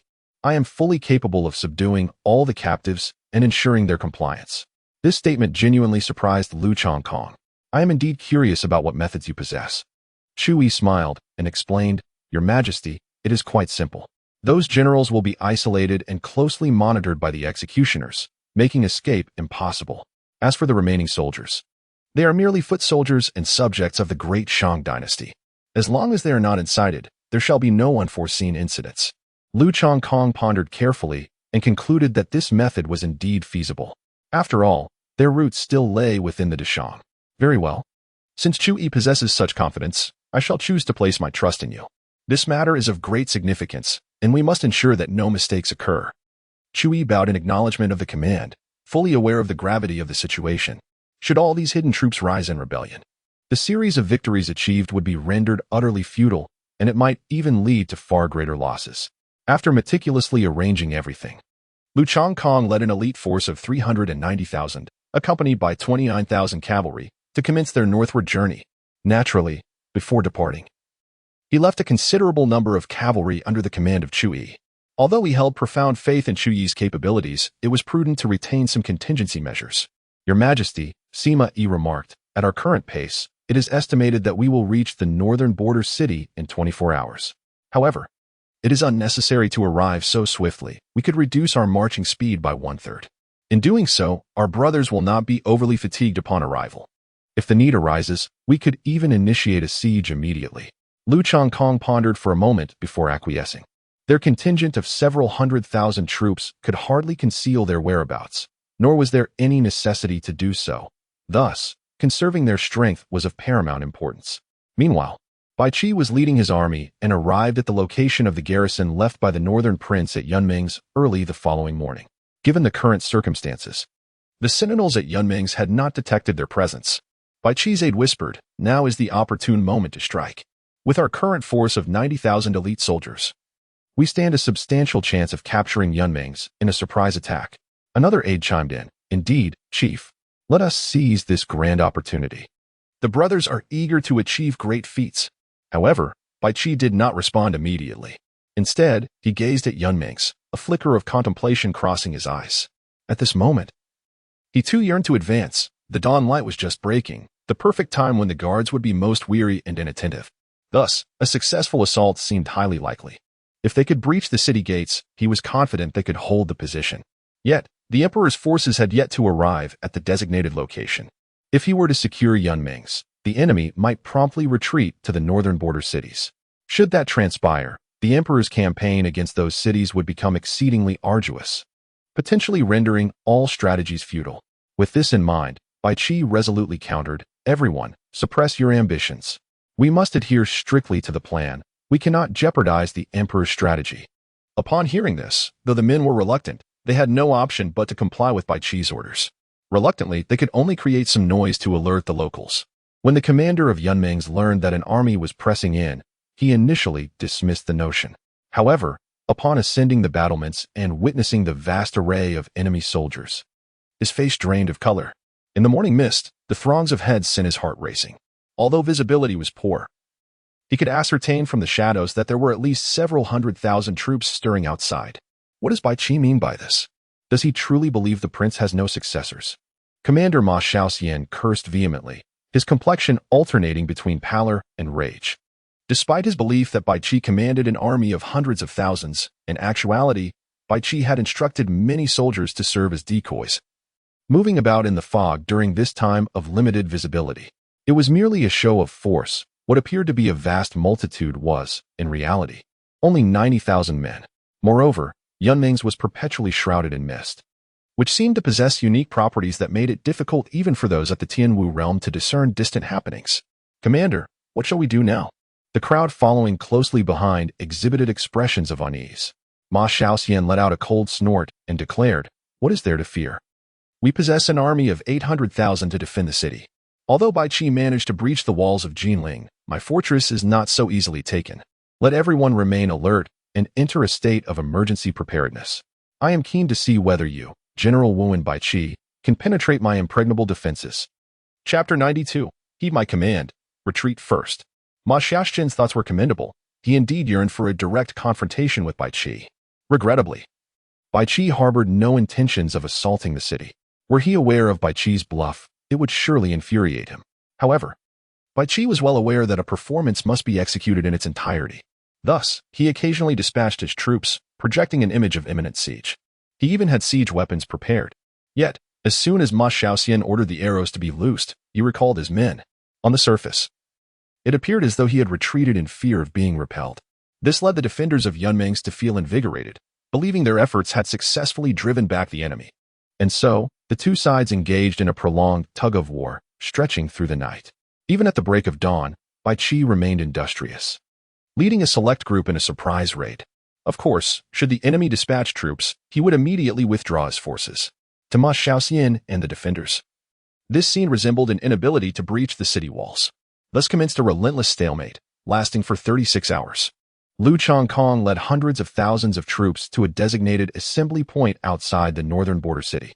"Your Majesty, according to the intelligence relayed by our scouts, the defenders of the northern border city are now fully prepared for a siege. Our movements have been detected as per our plan, and they are now resolute in their defense." Guo Jia, standing nearby, quietly shared the intelligence he had gathered. "Who commands the city's defenses?" Lu Chongkong inquired. Guo Jia produced a report and replied, "The commander is named Min Qinghe, the patriarch of the Min family in the northern border city. Of the 400,000 troops, at least half are under his command. The remaining forces are led by Nangong Changxuan, the head of the Nangong family." Lu Chongkong pondered for a moment and remarked, "I seem to recall that this northern border city is primarily governed by the four great families, isn't it?"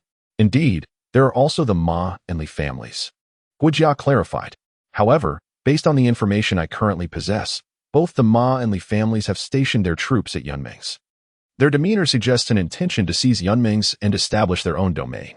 Upon hearing this, Lu Chongkong found it somewhat amusing and commented, "How intriguing.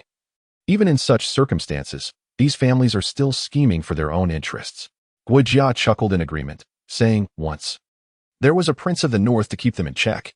With his demise, these factions are bound to scatter like monkeys when the tree falls, fleeing in the face of impending calamity." Lu Chongkong pondered for a moment and then stated, "Send someone to inform Bai Qi, ensuring that he keeps the garrison at Yunmeng's occupied. Since they wish to claim dominion over the mountains, it shall be manageable, provided Bai Qi exerts sufficient pressure. They will undoubtedly hesitate to divide their forces in support of their meager territory." Guo Jia recognized the gravity of the situation and promptly departed to relay the message. Meanwhile, the army began to establish camp, preparing for an assault on the northern border city. On the other side, Ma Xiaoxian also received a distress signal from the northern border city. Perusing the confidential correspondence, he found himself in a state of uncertainty. Although he had allied with the Li family to reach Yunmeng's, it was precisely their family's relative weakness that had led them down this path. There were some defenders present, seemingly integrated into their two factions, yet there remained voices loyal to the northern king. With Bai Qi now poised at the city's gates, any attempt to split forces for rescue could result in losing Yunmeng's if Bai Qi seized the opportunity. All the efforts invested thus far would be rendered futile. As he contemplated whether to consult with the Li family, a guard rushed in, panic etched across his face. "It's dire, Lord. Bai Qi has launched another assault, and this time his forces surpassed those sent previously." Upon hearing this, Ma Xiaoxian felt a jolt of alarm. Instinctively, he incinerated the confidential letter, making a resolute decision. After all, he could not establish himself in the northern border city, where the other two families were quite exclusionary towards him. He resolved to feign ignorance and simply defend his own Yunmengs. Moreover, he held military authority, even if Bai Qi were to overpower him. As long as he did not overstep, surrendering might still allow him to survive. With this thought, Ma Xiaoxian promptly organized his forces for defense. Meanwhile, Bai Qi, as expected, maintained a restrained approach. Once he gauged Ma Xiaoxian's main forces, he immediately began to retreat, returning to his camp, ever watchful. The pressure was undeniably immense. On Lu Changkong's end, after a brief respite, the army commenced their offensive.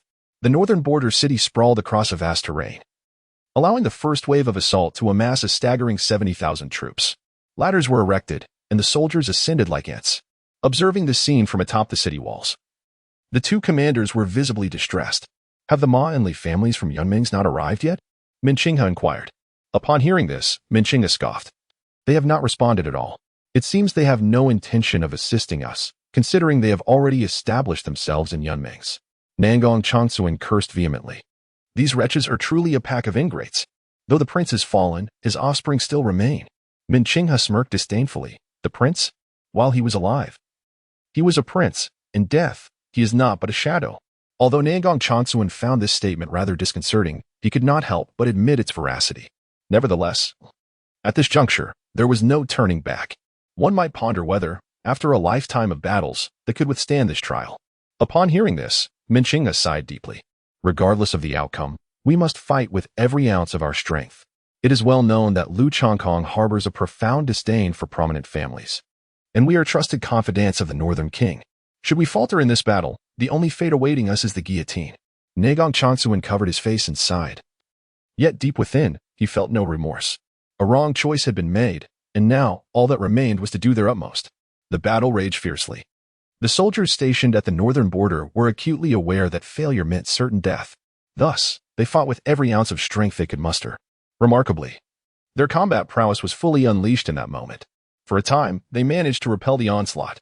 The number of soldiers able to ascend the city walls was exceedingly few. Observing the dire situation, Elbu furrowed his brow and said, "Your Majesty, allow me to go. I assure you, I will breach their defenses within half an hour." Lu Changkong pondered for a moment, then waved his hand and said, "Withdraw for now." Upon hearing this, Lu Bu's expression changed with urgency as he exclaimed, "Your Majesty." Lu Changkong gazed intently at the city walls and commanded, "Heed my words. We shall withdraw." Chapter 93. The plan to retreat at present. The morale in the northern border city was remarkably high, bolstered by an abundance of defensive weaponry. Continuing the assault would only exacerbate the casualties. Even if we dispatched Elbu to charge forward, he would merely be forced to fight a defensive retreat against the weapons designed to counter those of the Tianwu realm, risking death unnecessarily. However, such risks were unwarranted. Though Elbu harbored considerable discontent, he was well aware of the circumstances. Upon hearing the signal horn, the army began to withdraw in a disciplined manner. Soon, Sima Yi presented the statistics from the skirmish. "What are the results?" Lu Changkong inquired. Sima Yi replied, "In this battle, we sustained losses of 4,936 men." Upon hearing this figure, Lu Changkong inhaled sharply. Yet, he quickly regained his composure. "In the forthcoming engagements, you too must devise a flawless strategy. The loss of so many lives in such a brief span is untenable. Our forces are not inexhaustible." Sima Yi and Guijia nodded gravely, fully aware of the gravity of the situation. With their current forces numbering in the hundreds of thousands, failing to produce an effective siege strategy could lead them into a protracted conflict, ensuring their inevitable defeat and further casualties. Thus, for the next 3 days, Lu Changkong refrained from launching any large-scale offensives.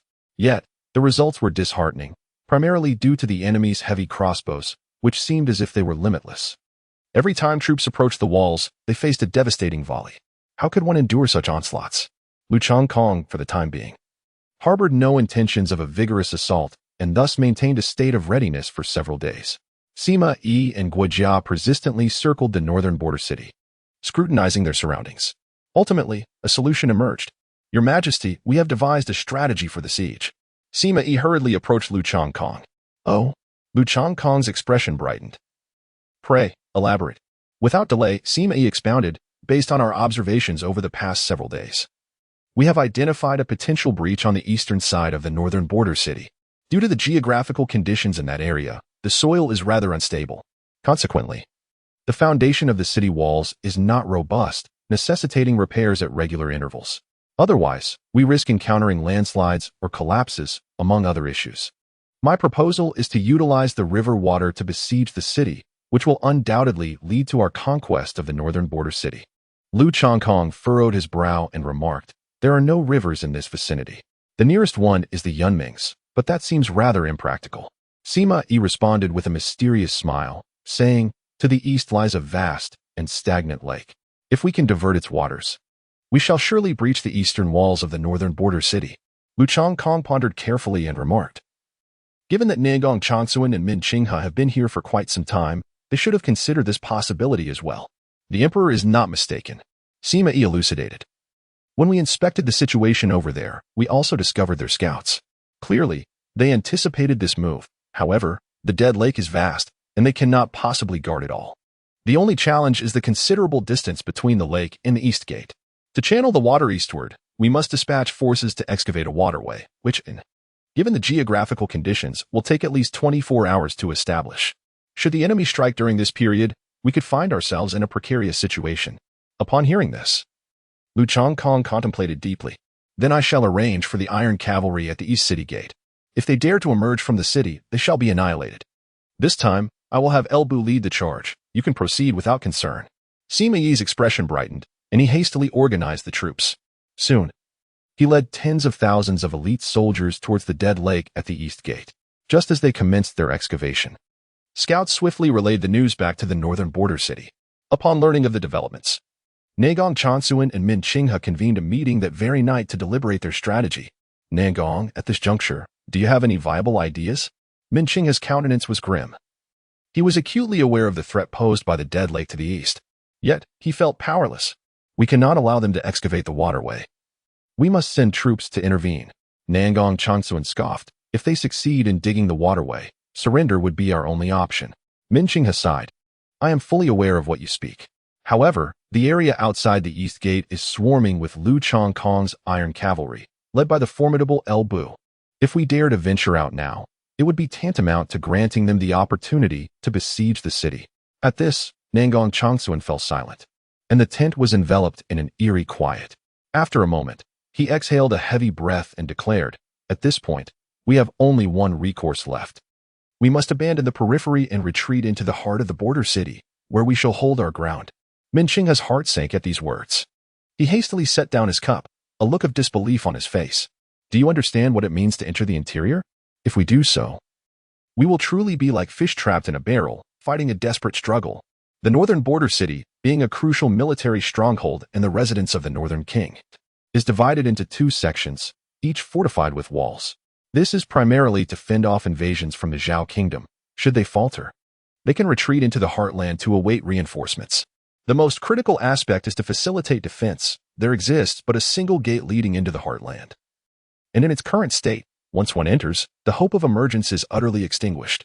Nangong Changsuan rubbed his temples and remarked, "I am well aware that entering guarantees one will not return. Yet, given our present circumstances, what choice do we have but to proceed? Once the water is diverted, our fate is sealed. However, based on the supplies in the heartland, we can hold out for at least a year and a half. With the winter solstice approaching, their supply lines will become exceedingly strained once winter sets in. If such a situation arises, it will be our moment to retaliate." Min Qinghe pondered for a moment and responded, "But what if we do this? Once we breach the heartland, we effectively block our own escape. After that, we must leave our fate to chance." "I am resolved to take this risk," Nangong Changsuan declared. "If you disagree, I shall lead only my contingent into the heartland." Min Qinghe, having weighed the decision, resolved to accompany Nangong Changsuan into the heartland. Although Lu Changkong had yet to conquer the city, it was primarily due to his care for his soldiers. Had he committed all his forces to battle, it is likely they would not have endured this long. Weighing the pros and cons, Min Qinghe ultimately agreed to withdraw into the heartland alongside Nangong Changsuan. Chapter 94. A solitary meeting. Although Nangong Changsuan and Min Qinghe intended to retreat into the heartland to engage in a protracted struggle, they were acutely aware that their movements must remain undetected by Lu Changkong. Otherwise, all their efforts would be in vain. Hence, the visible army, such as the guards on the city walls, remained undisturbed, and the banners at various locations stood firm, giving the impression that the army was still intact. However, unbeknownst to all, their main forces had already stealthily infiltrated the heartland. At the same time, the troops led by Lu Changkong worked tirelessly to excavate the waterway. At long last, within the span of 24 hours, the channel was completed. Just as they intended to take a moment to rest and commence the flow of water, a scout abruptly presented a piece of intelligence to Guojia. In an instant, his expression turned grave. Lu Changkong sensed something amiss. Before he could voice his concerns, he witnessed Guojia's legs give way, causing him to collapse to the ground. "Your Majesty, I am but a worthless servant, failing to detect the changes within the city in a timely manner. I implore your Majesty to punish me." With these words, Guojia presented the intelligence above his head. Lu Changkong furrowed his brow as he picked up the intelligence report, a cold smile escaping his lips. "Oh. It seems that Nangong Changsuan and Min Qinghe are resolutely determined to engage us in a protracted struggle." According to the report, it was only after Nangong Changsuan and Min Qinghe ventured deep into the territory that the scouts recognized something amiss, prompting them to send word, albeit too late. As the head of the intelligence organization, Guojia undoubtedly bore some responsibility for this oversight. Observing Guojia kneeling before him, Lu Changkong sighed and gently supported his arm. "Enough of this. You need not prostrate yourself. I shall not hold it against you." Who could have anticipated such a tactic? At this juncture, it was not the time for blame, but rather for devising our next move swiftly. Previously, Lu Changkong, Sima Yi, and Guojia all believed that Nangong Changsuan and Min Qinghe would opt for a direct assault, given that the troops at their disposal comprised their own kin. However, no one anticipated that they would retreat into the heart of their territory, seemingly prepared to share the fate of the northern border city. This was indeed absurd. Guojia rose, contemplating the situation before proclaiming, "Your Majesty, the intentions of Nangong Changsuan and Min Qinghe are unequivocal. They aim to exploit the defensible terrain of their stronghold to buy time. Once winter arrives, it shall be detrimental to us. Hence it is imperative that we resolve this matter post-haste. To atone for my subordinates' errors, I am willing to pledge a military oath. Within 1 week, I shall ensure the fall of the northern border city." Lu Changkong did not hastily respond. Instead, he cast a serious glance at him and inquired, "Are you certain?" "Certain," Guojia replied with a faint smile, adding, "Moreover, I have already devised a strategy." Lu Changkong understood that Guojia, in his bold assertion, must have devised a plan. This piqued his curiosity about the clever idea that had crossed Guojia's mind. "Do share with me. I am quite intrigued," he urged. However, Guojia, maintaining an air of mystery, replied, "Your Majesty, it is best not to inquire further. I assure you, I shall provide a satisfactory explanation." Upon hearing this, Lu Changkong could only manage a resigned smile. Even now, he feigned enigma. "Why not simply articulate what assistance you require from me?" Guojia pondered for a moment before succinctly outlining a few matters. Upon hearing this, Lu Changkong immediately commenced the organization of the siege. At this moment, the forces of the northern border city had retreated into the interior, leaving the city virtually devoid of defensive strength. Consequently, the outer perimeter of the northern border city was swiftly captured by Lu Changkong. Following Guojia's earlier advice, once the outer perimeter was secured, the interior was encircled. The interior was not extensive, with hundreds of thousands of troops now present. It was effectively sealed off, with soldiers stationed at every conceivable location, rendering it impossible for even a bird to enter. However, in comparison to the vast army outside, the soldiers within the interior appeared somewhat inadequate. With the overall situation now determined, the struggle for survival became increasingly futile. Many soldiers in the interior began to compose farewell letters. Initially believing that Lu Changkong would soon launch an assault on the city, they had prepared themselves for death, only to discover that the external forces were merely encircling without initiating an attack. Lu Changkong refrained from launching an offensive primarily due to the Council of Guojia. He could seize the territory without shedding blood. Hence, there was no necessity for a siege. Lu Changkong held a profound trust in Guojia. While encircling the city, he also dispatched individuals to placate the citizens within. Days passed in this manner, and the soldiers in the rear remained in a state of heightened tension. Even Min Qinghe wore a troubled expression as he sat in the courtyard of his residence, drowning his sorrows in drink. What could be troubling Commander Min so? Suddenly, a light voice echoed through the courtyard. Min Qinghe jolted, immediately rising and gripping the hilt of his sword at his waist. "Who lurks here?" In the next moment, a figure emerged from the shadows of the courtyard, approaching with measured steps. Upon recognizing the visitor, Min Qinghe's pupils constricted sharply. His sword was drawn instinctively. Guojia, what brings you here? At that moment, Min Qinghe felt a chill run down his spine. He could hardly fathom Guojia's presence in this place. Although Guojia was a civil official, his martial prowess was not inferior to that of many generals. In fact, with his cultivation in the heavenly martial realm, he surpassed the majority of martial generals from third-rate empires, standing among the elite. If Guojia intended to take his life now, Min Qinghe possessed no strength to resist. Fear not, I have no intention of killing you at present. Guojia, with a cheerful demeanor, took a seat in front of Min Qinghe, poured himself a cup of wine from a clean goblet. Witnessing this scene, Min Qinghe's expression shifted repeatedly. Yet, he soon feigned calmness and sat opposite Guojia. I see you lack the courage to slay me. After all, my trusted confidants are just outside. The slightest disturbance here will alert them. At that point, even if you were to kill me, you would not escape. Min Qinghe felt a sense of reassurance as he spoke, as if he were reassuring himself. Guojia made no rebuttal, only smiling as he said, Commander Min. Why not take a guess as to why I am here? Min Qinghe snorted coldly. Do I need to guess? It is undoubtedly Lu Changkong who sent you to persuade me to surrender. I can unequivocally inform you that I will never capitulate. Observing the agitated Min Qinghe, Guojia chuckled lightly. Commander Min, why the agitation? Keep your voice down.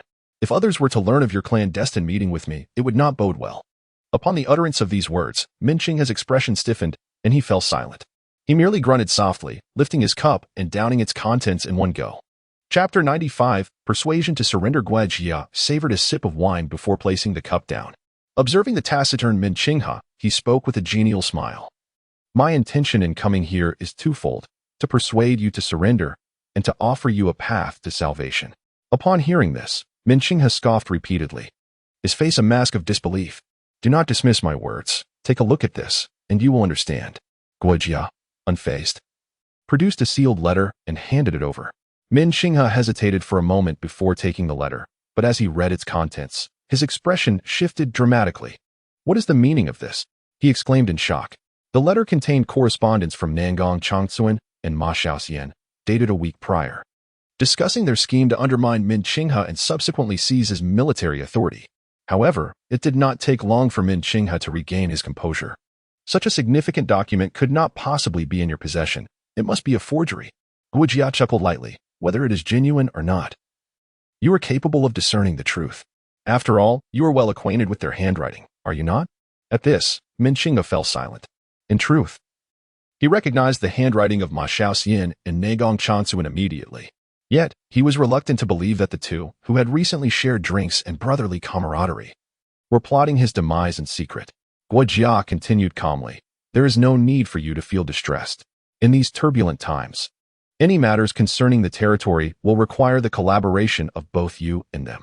Engaging in a protracted struggle would be detrimental to us. Once you are out of the picture, Nangong Changsuan will have sole authority over the affairs of the territory. He could become a warlord here or even conspire with the neighboring Zhao state to betray us for wealth and power, as long as you remain alive. Such matters must be discussed with you. Should you oppose their plans, your formidable forces would merely become an obstacle for him. Upon hearing this, Min Qinghe began to comprehend the gravity of his situation. His demise was imperative, for although the city was under siege, the soldiers' wages could not be interrupted, and provisions remained a pressing concern. Only by eliminating him could these issues be resolved.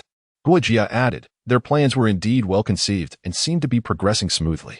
However, no one anticipated that El Jigua would betray them due to internal strife. The subsequent upheaval prevented them from executing their original scheme. Thus, you owe your continued existence to the Emperor. If this battle were to extend into winter, the day of my retreat would coincide with your demise. Min Qinghe pondered for a moment and replied, I remain skeptical of your words. It seems unrealistic to expect my surrender based solely on this letter. Although he uttered these words, the tone of his voice and his demeanor had considerably improved. At the very least, the hostility he once harbored had diminished significantly. If Guojia were to employ some persuasive rhetoric at this moment, it's likely that Min would capitulate without further ado. However, upon hearing this, Guojia merely smirked in disdain. After all I have conveyed to you, do you truly consider yourself significant? My purpose in seeking you out is primarily due to the Emperor's reluctance to incur unnecessary casualties. With a cold snort, Guojia continued. Do you truly believe that you can hold this modest territory solely by fortification? Do not forget, we have several formidable experts at the Heavenly Martial Realm on our side. I have already dispatched individuals to expedite the production of incendiary oil. Soon, we shall ascend into the sky, and upon dousing this oil over your forces, once ignited. How many do you believe will survive? At these words, Min Qinghe rose in anger, slamming his fist on the table, pointing at Guojia. His rage rendering him momentarily speechless. Their confidence stemmed not only from the defensive nature of their territory, but also from the presence of many innocent civilians. They had calculated that Lu Changkong would be reluctant to harm the common folk. Yet, Guojia's strategy amounted to a massacre. Everything they relied upon would be reduced to ashes. Are you not concerned about the Central Imperial Dynasty seeking retribution for the slaughter of so many innocents? Hearing Min Qinghe's response, Guojia laughed heartily. Qingzhou is already remote, and our current location is even more isolated. Do you think the Central Imperial Dynasty has the time to concern itself with such trivial matters? Moreover, as long as the outcome is favorable, does it matter to me how many lives are lost? At this moment, Min Qinghe's complexion turned ashen, as if he could already envision their charred remains. You have an incense stick's worth of time to consider, Guojia said nonchalantly. If there is no answer in that time, prepare to face the flames. Silence enveloped the small courtyard, occasionally interrupted by the gentle rustle of leaves in the breeze. The expression on Min Qinghe's face fluctuated continuously, for his forthcoming decision would determine the fate of both himself and his entire family. Guojia, undeterred, leaned back, admiring the moon above. Before long, the incense stick burned out. Without casting even a glance at Min Qinghe, Guojia stood up, ready to depart. Seeing this, Min Qinghe's expression shifted in panic. As Guojia prepared to leave, he inhaled sharply. Lord Prime Minister, please wait. The moment those words escaped his lips, it signified that Min Qinghe had made his choice. Here, he is surrounded by his family, and he is unwilling to witness his loved ones suffer a horrific fate. Upon hearing this, Guojia turned around with his hands clasped behind his back. With an expression of calm indifference, he cast a glance at Min Qinghe and said, "You must be aware of what steps to take next. The guilty minister is well aware." Min Qinghe replied respectfully, "I shall make the necessary arrangements and instruct my subordinates to lay down their weapons and surrender." Excellent. With that, Guojia turned and departed the courtyard. Simultaneously, Lu Changkong, accompanied by El Bu and Sima Yi, had been waiting outside the city gates for quite a while. Your Majesty, we have been waiting here all night. What is the intention of the Chancellor? El Bu inquired, perplexed. He mentioned that we should await the arrival of the surrendering troops. Yet the situation up there appears quite dire. They have even deployed heavy crossbows, seemingly prepared to fire at the slightest provocation. Lu Changkong remained silent upon hearing this. This was not an affectation of profundity, but rather a result of Guojia failing to disclose the specifics of his plans. Essentially, they were instructed to wait here, anticipating the enemy's surrender. If the goodwill displayed on the system panel posed no issues, he would even question whether Guojia harbored intentions of treachery. Did Guojia share with you what he is truly plotting? Sima Yi, standing nearby, shook his head and replied, "I am also rather unclear." Just then, before he could finish his sentence, the city gate suddenly swung open, revealing Min Qinghe at the forefront. In Chapter 96, someone must bear the blame. Behind Min Qinghe followed numerous vice commanders clad in armor. Further back were throngs of unarmed warriors. Soon, even the guards stationed atop the city walls emerged. However, this group of soldiers appeared rather disorganized. Despite Min Qinghe's efforts to maintain formation, it still took considerable time for them to align properly. Once they had settled, Min Qinghe abruptly knelt, exclaiming, "The guilty minister Min Qinghe pays his respects to your Majesty." Immediately, those behind him echoed his declaration with fervor. Lu Changkong was indeed taken aback by this scene. He had not anticipated that Guojia would truly accomplish this, compelling the enemy to surrender without shedding a drop of blood. Excellent, splendid, truly magnificent. Lu Changkong let out a hearty laugh as he rode his warhorse to stand before Min Qinghe. "Rise," he commanded. "Sima Yi, come forth and arrange for the reception of the surrendered troops. El Bu, lead your men into the city, eliminate Nangong Chakzuan, and eradicate the Nangong clan." With this string of orders issued, the crowd sprang into action. El Bu, at the forefront, charged directly into the heart of the territory. Previously, during the siege, he had felt considerable displeasure. Now, the opportunity had arisen to exact his vengeance on Nangong Chakzuan. As El Bu led his troops into the fray, Sima Yi approached. "Your Majesty, how should we proceed with the disposition of Min Qinghe?" Lu Changkong cast a condescending glance at Min Qinghe and said, Commander Min, in light of your timely awakening and return to the right path, I shall not punish you for your previous transgressions. From this moment forth, you shall accompany General Wu and heed his commands. Upon hearing these words, Min Qinghe felt an overwhelming sense of resignation and bitterness within. Aligning himself with Bai Qi meant that he would truly have no foundation left. It was already quite fortunate for his family to have been preserved. However, he understood that the emperor's decision to spare him and his family from punishment was a rare act of clemency. What more was there to lament? Your servant complies with your orders.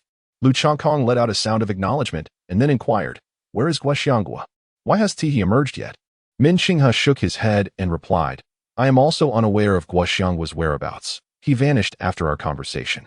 Lu Changkong was somewhat perplexed. With Min Qinghe having surrendered, where could he have gone? Sima Yi, concerned that Lu Changkong might blame Guojia, quickly interjected, Your Majesty, please do not worry. Minister Guo likely has other matters to attend to and should be returning shortly. Lu Changqing chuckled softly, waving his hand to indicate that he was unconcerned.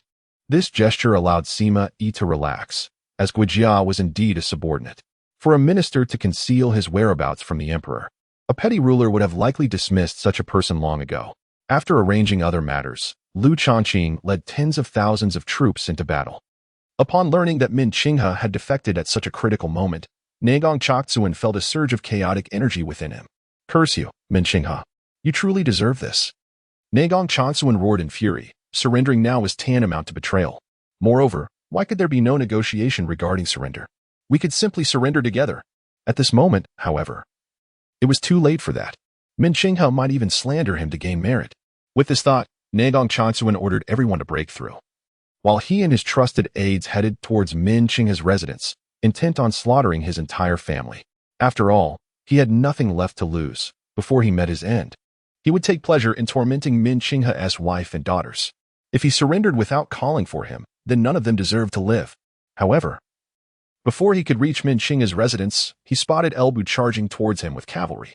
Though the terrain was limited, the path was sufficiently wide to accommodate dozens of cavalrymen simultaneously. Rebels, surrender and meet your demise. Elbu bellowed, riding red hair straight for Nagong Chokzuan. His formidable presence uprooted the nearby earthen houses. Seeing Elbu approach, Nagong Chokzuan hastily ordered his men to draw their bows and shoot arrows, specially crafted to threaten even those of the heavenly martial realm. Peerless dance. With a swift motion, Elbu wielded his Fa Tian Hua Ji, shattering the barrage of arrows effortlessly. Nagong Chokzuan cursed under his breath. He had only brought a handful of trusted aides. If he had led a larger army, Elbu would surely not have been able to withstand it. Watching Elbu charge at him, Nagong Chokzuan had no time to think. His legs weakened, and he fell to his knees, seeking mercy. Yet, before he could utter a word, Elbu severed his head. We do not slay the surrendering. Observing Elbu drenched in blood, the surrounding soldiers decisively knelt, casting their weapons far away. Elbu left a portion of his forces to guard and detain them, before setting off once more towards the Nagong family estate. In no time, the entire Nagong family was ruthlessly slaughtered. Over 600 souls, both great and small, fell to Elbu's blade. Simultaneously, the long-vanished Guojia reappeared at the gates of the Northern King's palace, flanked by dozens of powerful imperial guards. Kill them all. With a decisive wave of his hand, Guojia commanded dozens of elite troops to surge into the residence. This action was unmistakably a demonstration of intent to eradicate any potential threat. After all, the Northern King had offspring. Failure to eliminate them could lead to unforeseen dangers in the future. Furthermore, there were those so-called scholars who would undoubtedly scrutinize these events with their discerning eyes. Guojia had come to a profound realization. He was but a blade wielded by the emperor. His mission was to devise strategies for Lu Changkong to eliminate all lurking hazards. As for reputation, it was of no concern to him. Nevertheless, while he claimed indifference, he had no intention of bearing the weight of today's massacre himself. Instead, he would allow Nangong Chang Xiyun to bear the blame under the pretense of coveting the resources for cultivation from the royal mansion. As for Min Qinghe, his defection was merely a reaction to his disdain for Nangong Chang Xiyun. Every aspect of this scheme had been meticulously orchestrated by Guojia, ensuring that all blame fell upon the deceased Nangong Chang Xiyun. Moreover, all future repercussions could be deftly managed. Min Qinghe might even express profound gratitude towards Guojia, leaving him with a commendable reputation. This maneuver could be described as a masterstroke, achieving multiple objectives at once. Before long, the blood-soaked elite troops emerged from the royal residence, their expressions devoid of emotion, as if they had merely slaughtered a herd of livestock. Once Guojia confirmed that there were no surviving witnesses, he departed with his entourage. Meanwhile, the deputy of Nangong Changxi Yuan was still leading a large contingent. Attempting a breakout, casualties were staggering, and everyone was consumed by bloodlust. Yet, facing the rows of heavy crossbows outside, escape was a futile endeavor. At that moment, a thunderous voice suddenly rang out. Nangong Changxi Yuan has been slain. Those who resist shall be met with no mercy. Chapter 97. Thoughts upon hearing this furious proclamation. All the enemy troops, who were preparing for a final desperate charge, were momentarily stunned. Even the deputy wore a bewildered expression. After all, Nangong Changxi Yuan had taken away his most formidable confidants. When he turned to see the figure of El Bu, he realized that Nangong Changxi Yuan's fate was sealed. A closer look revealed that Nangong Changxi Yuan's severed head was firmly grasped in El Bu's hand. It was over. All was lost. The deputy's countenance shifted as his hands fell limply to his sides. "Brother, shall we charge?" inquired a nearby subordinate. Sensing the gravity of the situation. After all, this was a matter of life and death, leaving no room for hesitation. "Charge? We must surrender to secure our escape." The deputy sighed, recognizing the dire turn of events. The tide had turned, and all hope was extinguished. The crowd around him finally breathed a sigh of relief upon hearing those words. After all, during the previous charge, their comrades had been struck down by the heavy crossbows, and the bloody scenes had been etched in their minds. The mere recollection still sent shivers down their spines. As the order disseminated, they hastily discarded their weapons, clasped their heads with both hands, and knelt in submission. Observing this, El Bu instructed his subordinates to begin detaining the soldiers. Just then, the enigmatic Guojia approached. "Where have you been, Prime Minister? Everyone is quite curious about your whereabouts." El Bu inquired with palpable intrigue upon spotting Guojia. With a chuckle, Guojia replied, "I failed to receive timely news earlier, resulting in our efforts being in vain. Thus, I have been tirelessly scurrying about to atone for my oversight. Fortunately, the outcome has turned out rather well." El Bu laughed heartily and declared, "This result is indeed commendable. The Emperor shall surely reward you handsomely." To this, Guojia merely smiled in silence, showing little concern for accolades. He proceeded to brief El Bu on the massacre at the Wang residence and the subsequent arrangements. Since Nangong Changxi Yuan was to bear the blame, it was imperative to stage a complete performance. Consequently, the two needed to convene for discussion. Timing was crucial, for they could not afford to let any discrepancies arise that would invite the emperor's wrath. El Bu understood the gravity of the situation. Although the northern king had rebelled, he remained a legitimate member of the royal family, the emperor's own uncle. Ordinarily, even if execution were to be considered, it could not fall upon Guojia. Should Lu Changkong pursue the matter, Guojia's life would be at stake. After contemplation, El Bu earnestly stated, "Prime Minister, you seem somewhat hasty and perhaps overzealous. I can cooperate with the timing and testimonies, but I must clarify matters with the emperor." Guojia laughed heartily, saying, "You misunderstand my intentions. I do not wish for you to conceal the truth. Informing the emperor is the correct course." Taken aback by this, El Bu responded, "Prime Minister, should the emperor become enraged, you would be in grave peril." To which Guojia calmly replied, "I have already considered the consequences when I undertook this task. I act for the emperor, yet I do not seek his understanding." El Bu furrowed his brow and assured, "Rest assured, should the emperor pursue this matter, I will certainly kneel and plead on your behalf for leniency." Guojia responded, "Then I must thank General L in advance." Guojia chuckled softly. Lu Bu sighed and subsequently sought out Lu Changkong to report this matter. In truth, Guojia felt a twinge of anxiety within. After all, his actions, while intended for Lu Changkong's benefit, were also a gamble, a wager that Lu Changkong would acknowledge his contributions. Soon, Lu Bu conveyed this matter to Lu Changkong, who furrowed his brow upon learning of it. "Have Guojia wait outside the palace for me," he instructed. Lu Bu nodded thoughtfully and spoke, "Your Majesty, although the Prime Minister may have overstepped, he still..." "Enough. I am aware of how to proceed." Lu Changkong interjected, waving his hand dismissively. Upon hearing this, Lu Bu refrained from further comment. After Lu Changkong had arranged other matters, he arrived at the royal residence accompanied by his trusted confidant. At this moment, the palace had been tidied up. Sitting in the Grand Master's chair, Lu Changkong rubbed his temples in a moment of distress. Logically speaking, Guojia had slaughtered the entire royal family. an act that warranted execution for the murder of imperial members. Yet, it was evident that Guijia's actions were motivated by concern for Lu Changkong. Moreover, Lu Changkong was not a native of this land. He would not sacrifice a loyal minister for the sake of ceremonial propriety. However, as the emperor of the great merchants, he could not remain inactive. While punishing Guijia was necessary, it should not entail any severe repercussions. Thus, the only recourse was to strip Guijia of his position as chancellor, though such a decision carried its own drawbacks. Lu Changkong pondered for a brief moment before devising a plan. Subsequently, he penned an imperial edict and affixed the seal of the Great Shang. Minister Guijia, I present myself before your majesty. At that moment, Guijia arrived. Please rise. Lu Changkong waved his hand and said, I am fully aware that you annihilated the entire family of the Northtown King with my best interests at heart. Thus, I do not hold you accountable for your actions.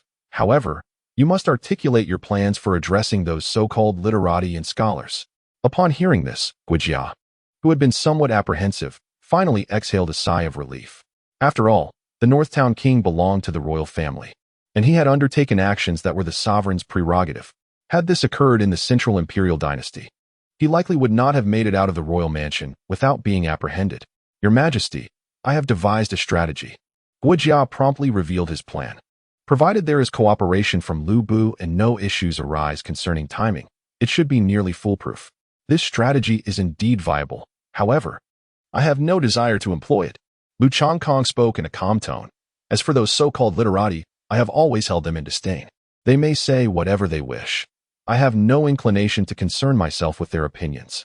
Guijia, somewhat apprehensive, replied, Your Majesty, I understand that you are indifferent to their words. However, these individuals are the sole channel through which the common folk receive information. Soon, rumors may circulate that you are a tyrant. Upon hearing this, Lu Changkong let out a cold laugh and said, Let them speak. I am eager to see how many heads they possess. Trust my judgment, and declare that it was I who ordered the annihilation of the entire family of the Northern Guardian. Furthermore, ensure that our spies are vigilant. I wish to uncover those most fervent in defaming me. Surely, they are backed by prominent families. In due course, we shall root out each and every one of those families. Upon hearing this, Guijia finally comprehended the emperor's intent. It appeared that His Majesty planned to seize this opportunity to discern the true sentiments of these families. Although the Northern Guardian was deceased, many families still harbored ambitions for power. This was an opportune moment to eradicate the discontented factions under the guise of these literati. What a brilliant scheme. Chapter 98. Lu Jigua seeks an audience. The emperor is truly formidable. With a far-sighted vision, I am enlightened once more. Guijia knelt on the ground, filled with genuine admiration. Lu Changkong smiled as he helped him to his feet, subsequently presenting him with the document he had previously written. Take this. It is a gift from me. Guijia, taken aback, accepted it and opened it. Instantly, his complexion flushed with excitement. Without hesitation, he knelt once more and bowed his head. Thank you, Your Majesty, for the generous reward. In truth, Lu Changkong's commendation consisted of but a brief proclamation. He conferred upon Guijia the title of Wenmo Marquis, inheritable through 4 generations.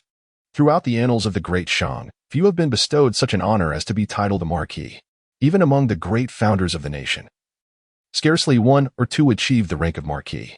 Thus, being granted the title of Marquis within the Great Shang is a tremendous honor, and notably, Guijia is now the first to receive such an accolade. This honor is surely worthy of being inscribed in the chronicles of history. That will suffice. Lu Changkong smiled as he spoke. This is merely a reminder for your eyes only. Do not circulate it for the time being. Once the internal strife has been resolved and I return, I shall personally announce it to the world. Now, you may take your leave and diligently arrange for the aftermath. Guijia departed from the royal palace, his face alight with excitement. At this moment, he would not hesitate in the slightest even if Lu Changkong ordered his demise. After Guijia exited the palace, Lu Changkong's mind stirred as he summoned the system. Reward task. Resolve the rebellion crisis of the Northern King. Reward. 1 instance of spiritual enlightenment and an increase of 2 summoning opportunities. The task remains incomplete. It seems that the situation at Yunming's also requires urgent attention. Lu Changkong leaned back in his chair, rubbing his cheeks. In the present day, the only means to swiftly elevate one's cultivation level lies in the special reward tasks. Should he undergo another infusion of spiritual energy, Lu Changkong would undoubtedly break through to the heavenly martial realm. Additionally, he would be granted an extra opportunity for summoning. Furthermore, once his cultivation surpasses its limits, the levels of Guijia, Elbu, and others would rise in tandem, especially for Elbu and Chui. Their martial prowess would directly ascend into the realm of Fish Dragon 9 transformations. At that juncture, the Deshang dynasty would finally possess formidable warriors of note. After all, those of the Fish Dragon realm are considered minor experts even in Qingzhou. In the week that followed, Lu Changkong refrained from hastily deploying his forces. Instead, he devoted his time to comforting the citizens of the city and accommodating the surrendered soldiers. Once all matters were meticulously arranged, he then led his troops toward Yunming's. The northern border city was not too distant from Yunming's. With swift progress, the army arrived by that afternoon. Under Lu Changkong's command, they effectively sealed off the enemy's escape routes. However, the army did not rush to assault the city. For Ma Xiaoxian held a position of considerable repute within the Deshang and was ranked among the top 10 in matters of military strategy and defense. Moreover, Ma Xiaoxian had not stationed all of his soldiers within the city. He had also set up camp outside, deploying an impressive force of 290,000 troops. This dual strategy provided both offensive and defensive capabilities. Your Majesty, Yunming's is indeed a place that is easy to defend but difficult to assault. Surrounded by marshlands that make it even more challenging to conquer than the northern border city, Sima Yi was expounding on the situation regarding Yunming's within the main camp. Lu Changkong pondered for a moment before asserting, "We must capture Yunming's. If anyone has thoughts or strategies, please speak freely." Meanwhile, Sima Yi contemplated briefly, shaking his head in response. Wu Jia appeared equally at a loss, deeply engrossed in thought. Lu Changkong understood that this matter could not be rushed, so he said, "No worries, you two should discuss this matter thoroughly.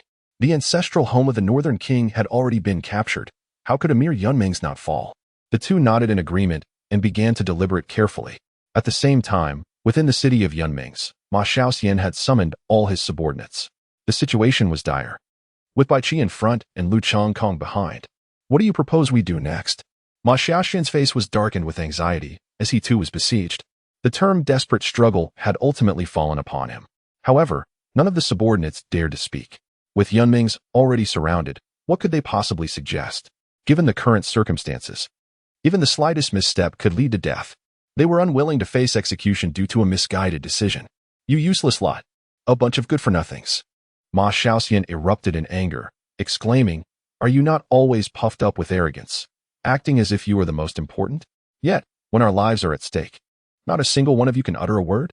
Despite receiving substantial military salaries each month, they now resembled common folk, utterly ineffectual. Hearing this, the crowd felt a wave of embarrassment wash over them. However, they were at a loss. They could not simply blurt out foolishness in a moment of panic. An oppressive atmosphere descended upon them. Just then, an elderly vice commander suddenly spoke up. The soldiers brought by Lu Changkong appear formidable, but in reality, there are only about 390,000 of them. Meanwhile, Bai Qi's forces number at most around 200,000. In contrast, we not only have a large army outside the walls, but also maintain strong unity within. Provided we avoid major blunders, we can certainly hold Yunming's. He continued, "I believe we should take this opportunity to send word to the neighboring Zhao kingdom. Once Zhao is aware of our situation, they will undoubtedly dispatch troops to attack the northern border city. That will be our turning point, and afterward, we can seek refuge with Zhao. Our living standards will surely improve." Upon hearing this, the expressions of those around him changed dramatically. For many years, they had been stationed at the northern border city precisely to prevent an invasion from Zhao. Yet now, they were to notify their sworn enemy to remain vigilant. This shift in mindset left them momentarily bewildered. However, the course of action ultimately depended on Ma Xiaoxian's decision. "This is a good idea. You shall execute it. Go now." Regrettably, Ma Xiaoxian assented without the slightest hesitation. His current thoughts revolved around leveraging his military authority to negotiate additional benefits from the Zhao state. When the time comes to defect, he would possess substantial negotiating power. Once all matters were settled, the assembly promptly dispersed. Their immediate task was to ensure that no disturbances arose among their subordinates. Subsequently, they awaited the dispatch of news, ready for the Zhao state's impending assault. Simultaneously, El Jigua, who had previously surrendered, unexpectedly sought an audience with Lu Changkong. "What brings you here, esteemed subject?" Lu Changkong inquired. Kneeling before him, El Jigua replied, "Your Majesty, I presume you are currently troubled by how to breach the defenses of Yunming's? I may possess a strategy that could potentially dismantle its fortifications." Chapter 99. Testing the emperor? Upon hearing El Jigua's words, Lu Changkong immediately set aside the document in his hand. Pray, elaborate. If your proposal proves viable, I shall reward you handsomely. The formidable nature of Yunming's defenses stemmed from the mutual reinforcement of both its interior and exterior, compounded by geographical challenges, rendering the conflict exceedingly intense. El Jigua earnestly remarked, Your Majesty, to the south, there is a deputy commander by the name of Qi Jiada. Are you familiar with him? Lu Changkong nodded. Having recently perused the intelligence sent by Guojia, the documents meticulously detailed the cultivation levels and temperaments of each deputy commander. LV Jigua continued. I am acquainted with Qi Jiada. We both hail from humble beginnings. Moreover, within the military, we have both faced oppression from powerful clans. His forces likely number only around 40,000. I could venture to the southern gate to attempt persuading him to surrender. Lu Changkong nodded and said, Very well. Is there anything I can assist you with? No need, Lu Jigua replied with a confident smile. I will manage it myself once night falls. However, Lu Changkong granted his consent. Lu Jigua promptly departed to make his preparations. Observing this, Guojia remarked, Your Majesty, I shall have someone keep watch over him. Lu Changkong waved his hand and said, No need for concern. I choose to place my trust in him, so there is no reason for unnecessary actions. Let everyone prepare. If Lu Jigua can indeed persuade them to surrender and create an opening, we shall immediately commence our assault without granting them any time to react. Furthermore, keep a close watch on Ma Shaoxian. His every move must be monitored in real time. Guojia nodded and promptly began to make arrangements. Watching the departing figures, Lu Changkong exhaled a breath of warm air. The swift resolution of the conflict now hinged upon the forthcoming negotiation to persuade them to yield. As dawn broke, Lu Jigua, relying on his mastery of the 9th level of earth martial arts, stealthily infiltrated the enemy camp. Soon, he located Qi Jiada, who was resting. Who goes there? Qi Jiada suddenly opened his eyes, his large knife already drawn from its sheath, his gaze fixed intently on a shadow, his expression filled with vigilance. Brother Qi. Do not be afraid. It is I, Lu Jigua, Lu Jigua declared, stepping slowly from the shadows. Upon recognizing him as indeed Lu Jigua, Qi Jiada hastily approached. Brother Lu, did you not surrender previously? What brings you here? Before he could finish his sentence, Qi Jiada's expression abruptly shifted. I understand now. Brother Lu must have received orders, correct? Lu Jigua chuckled softly and replied, You remain as astute as ever, Brother Qi. You are absolutely right. Although our factions may differ now, as a brother, I sincerely wish for your well-being. Hearing this, Qi Jiada scoffed. Do you expect me to become a traitor like you? What traitor? Lu Jigua explained. Ultimately, this civil war is merely a family dispute, while we are the common people of the Great Shang. Whosoever can lead the Great Shang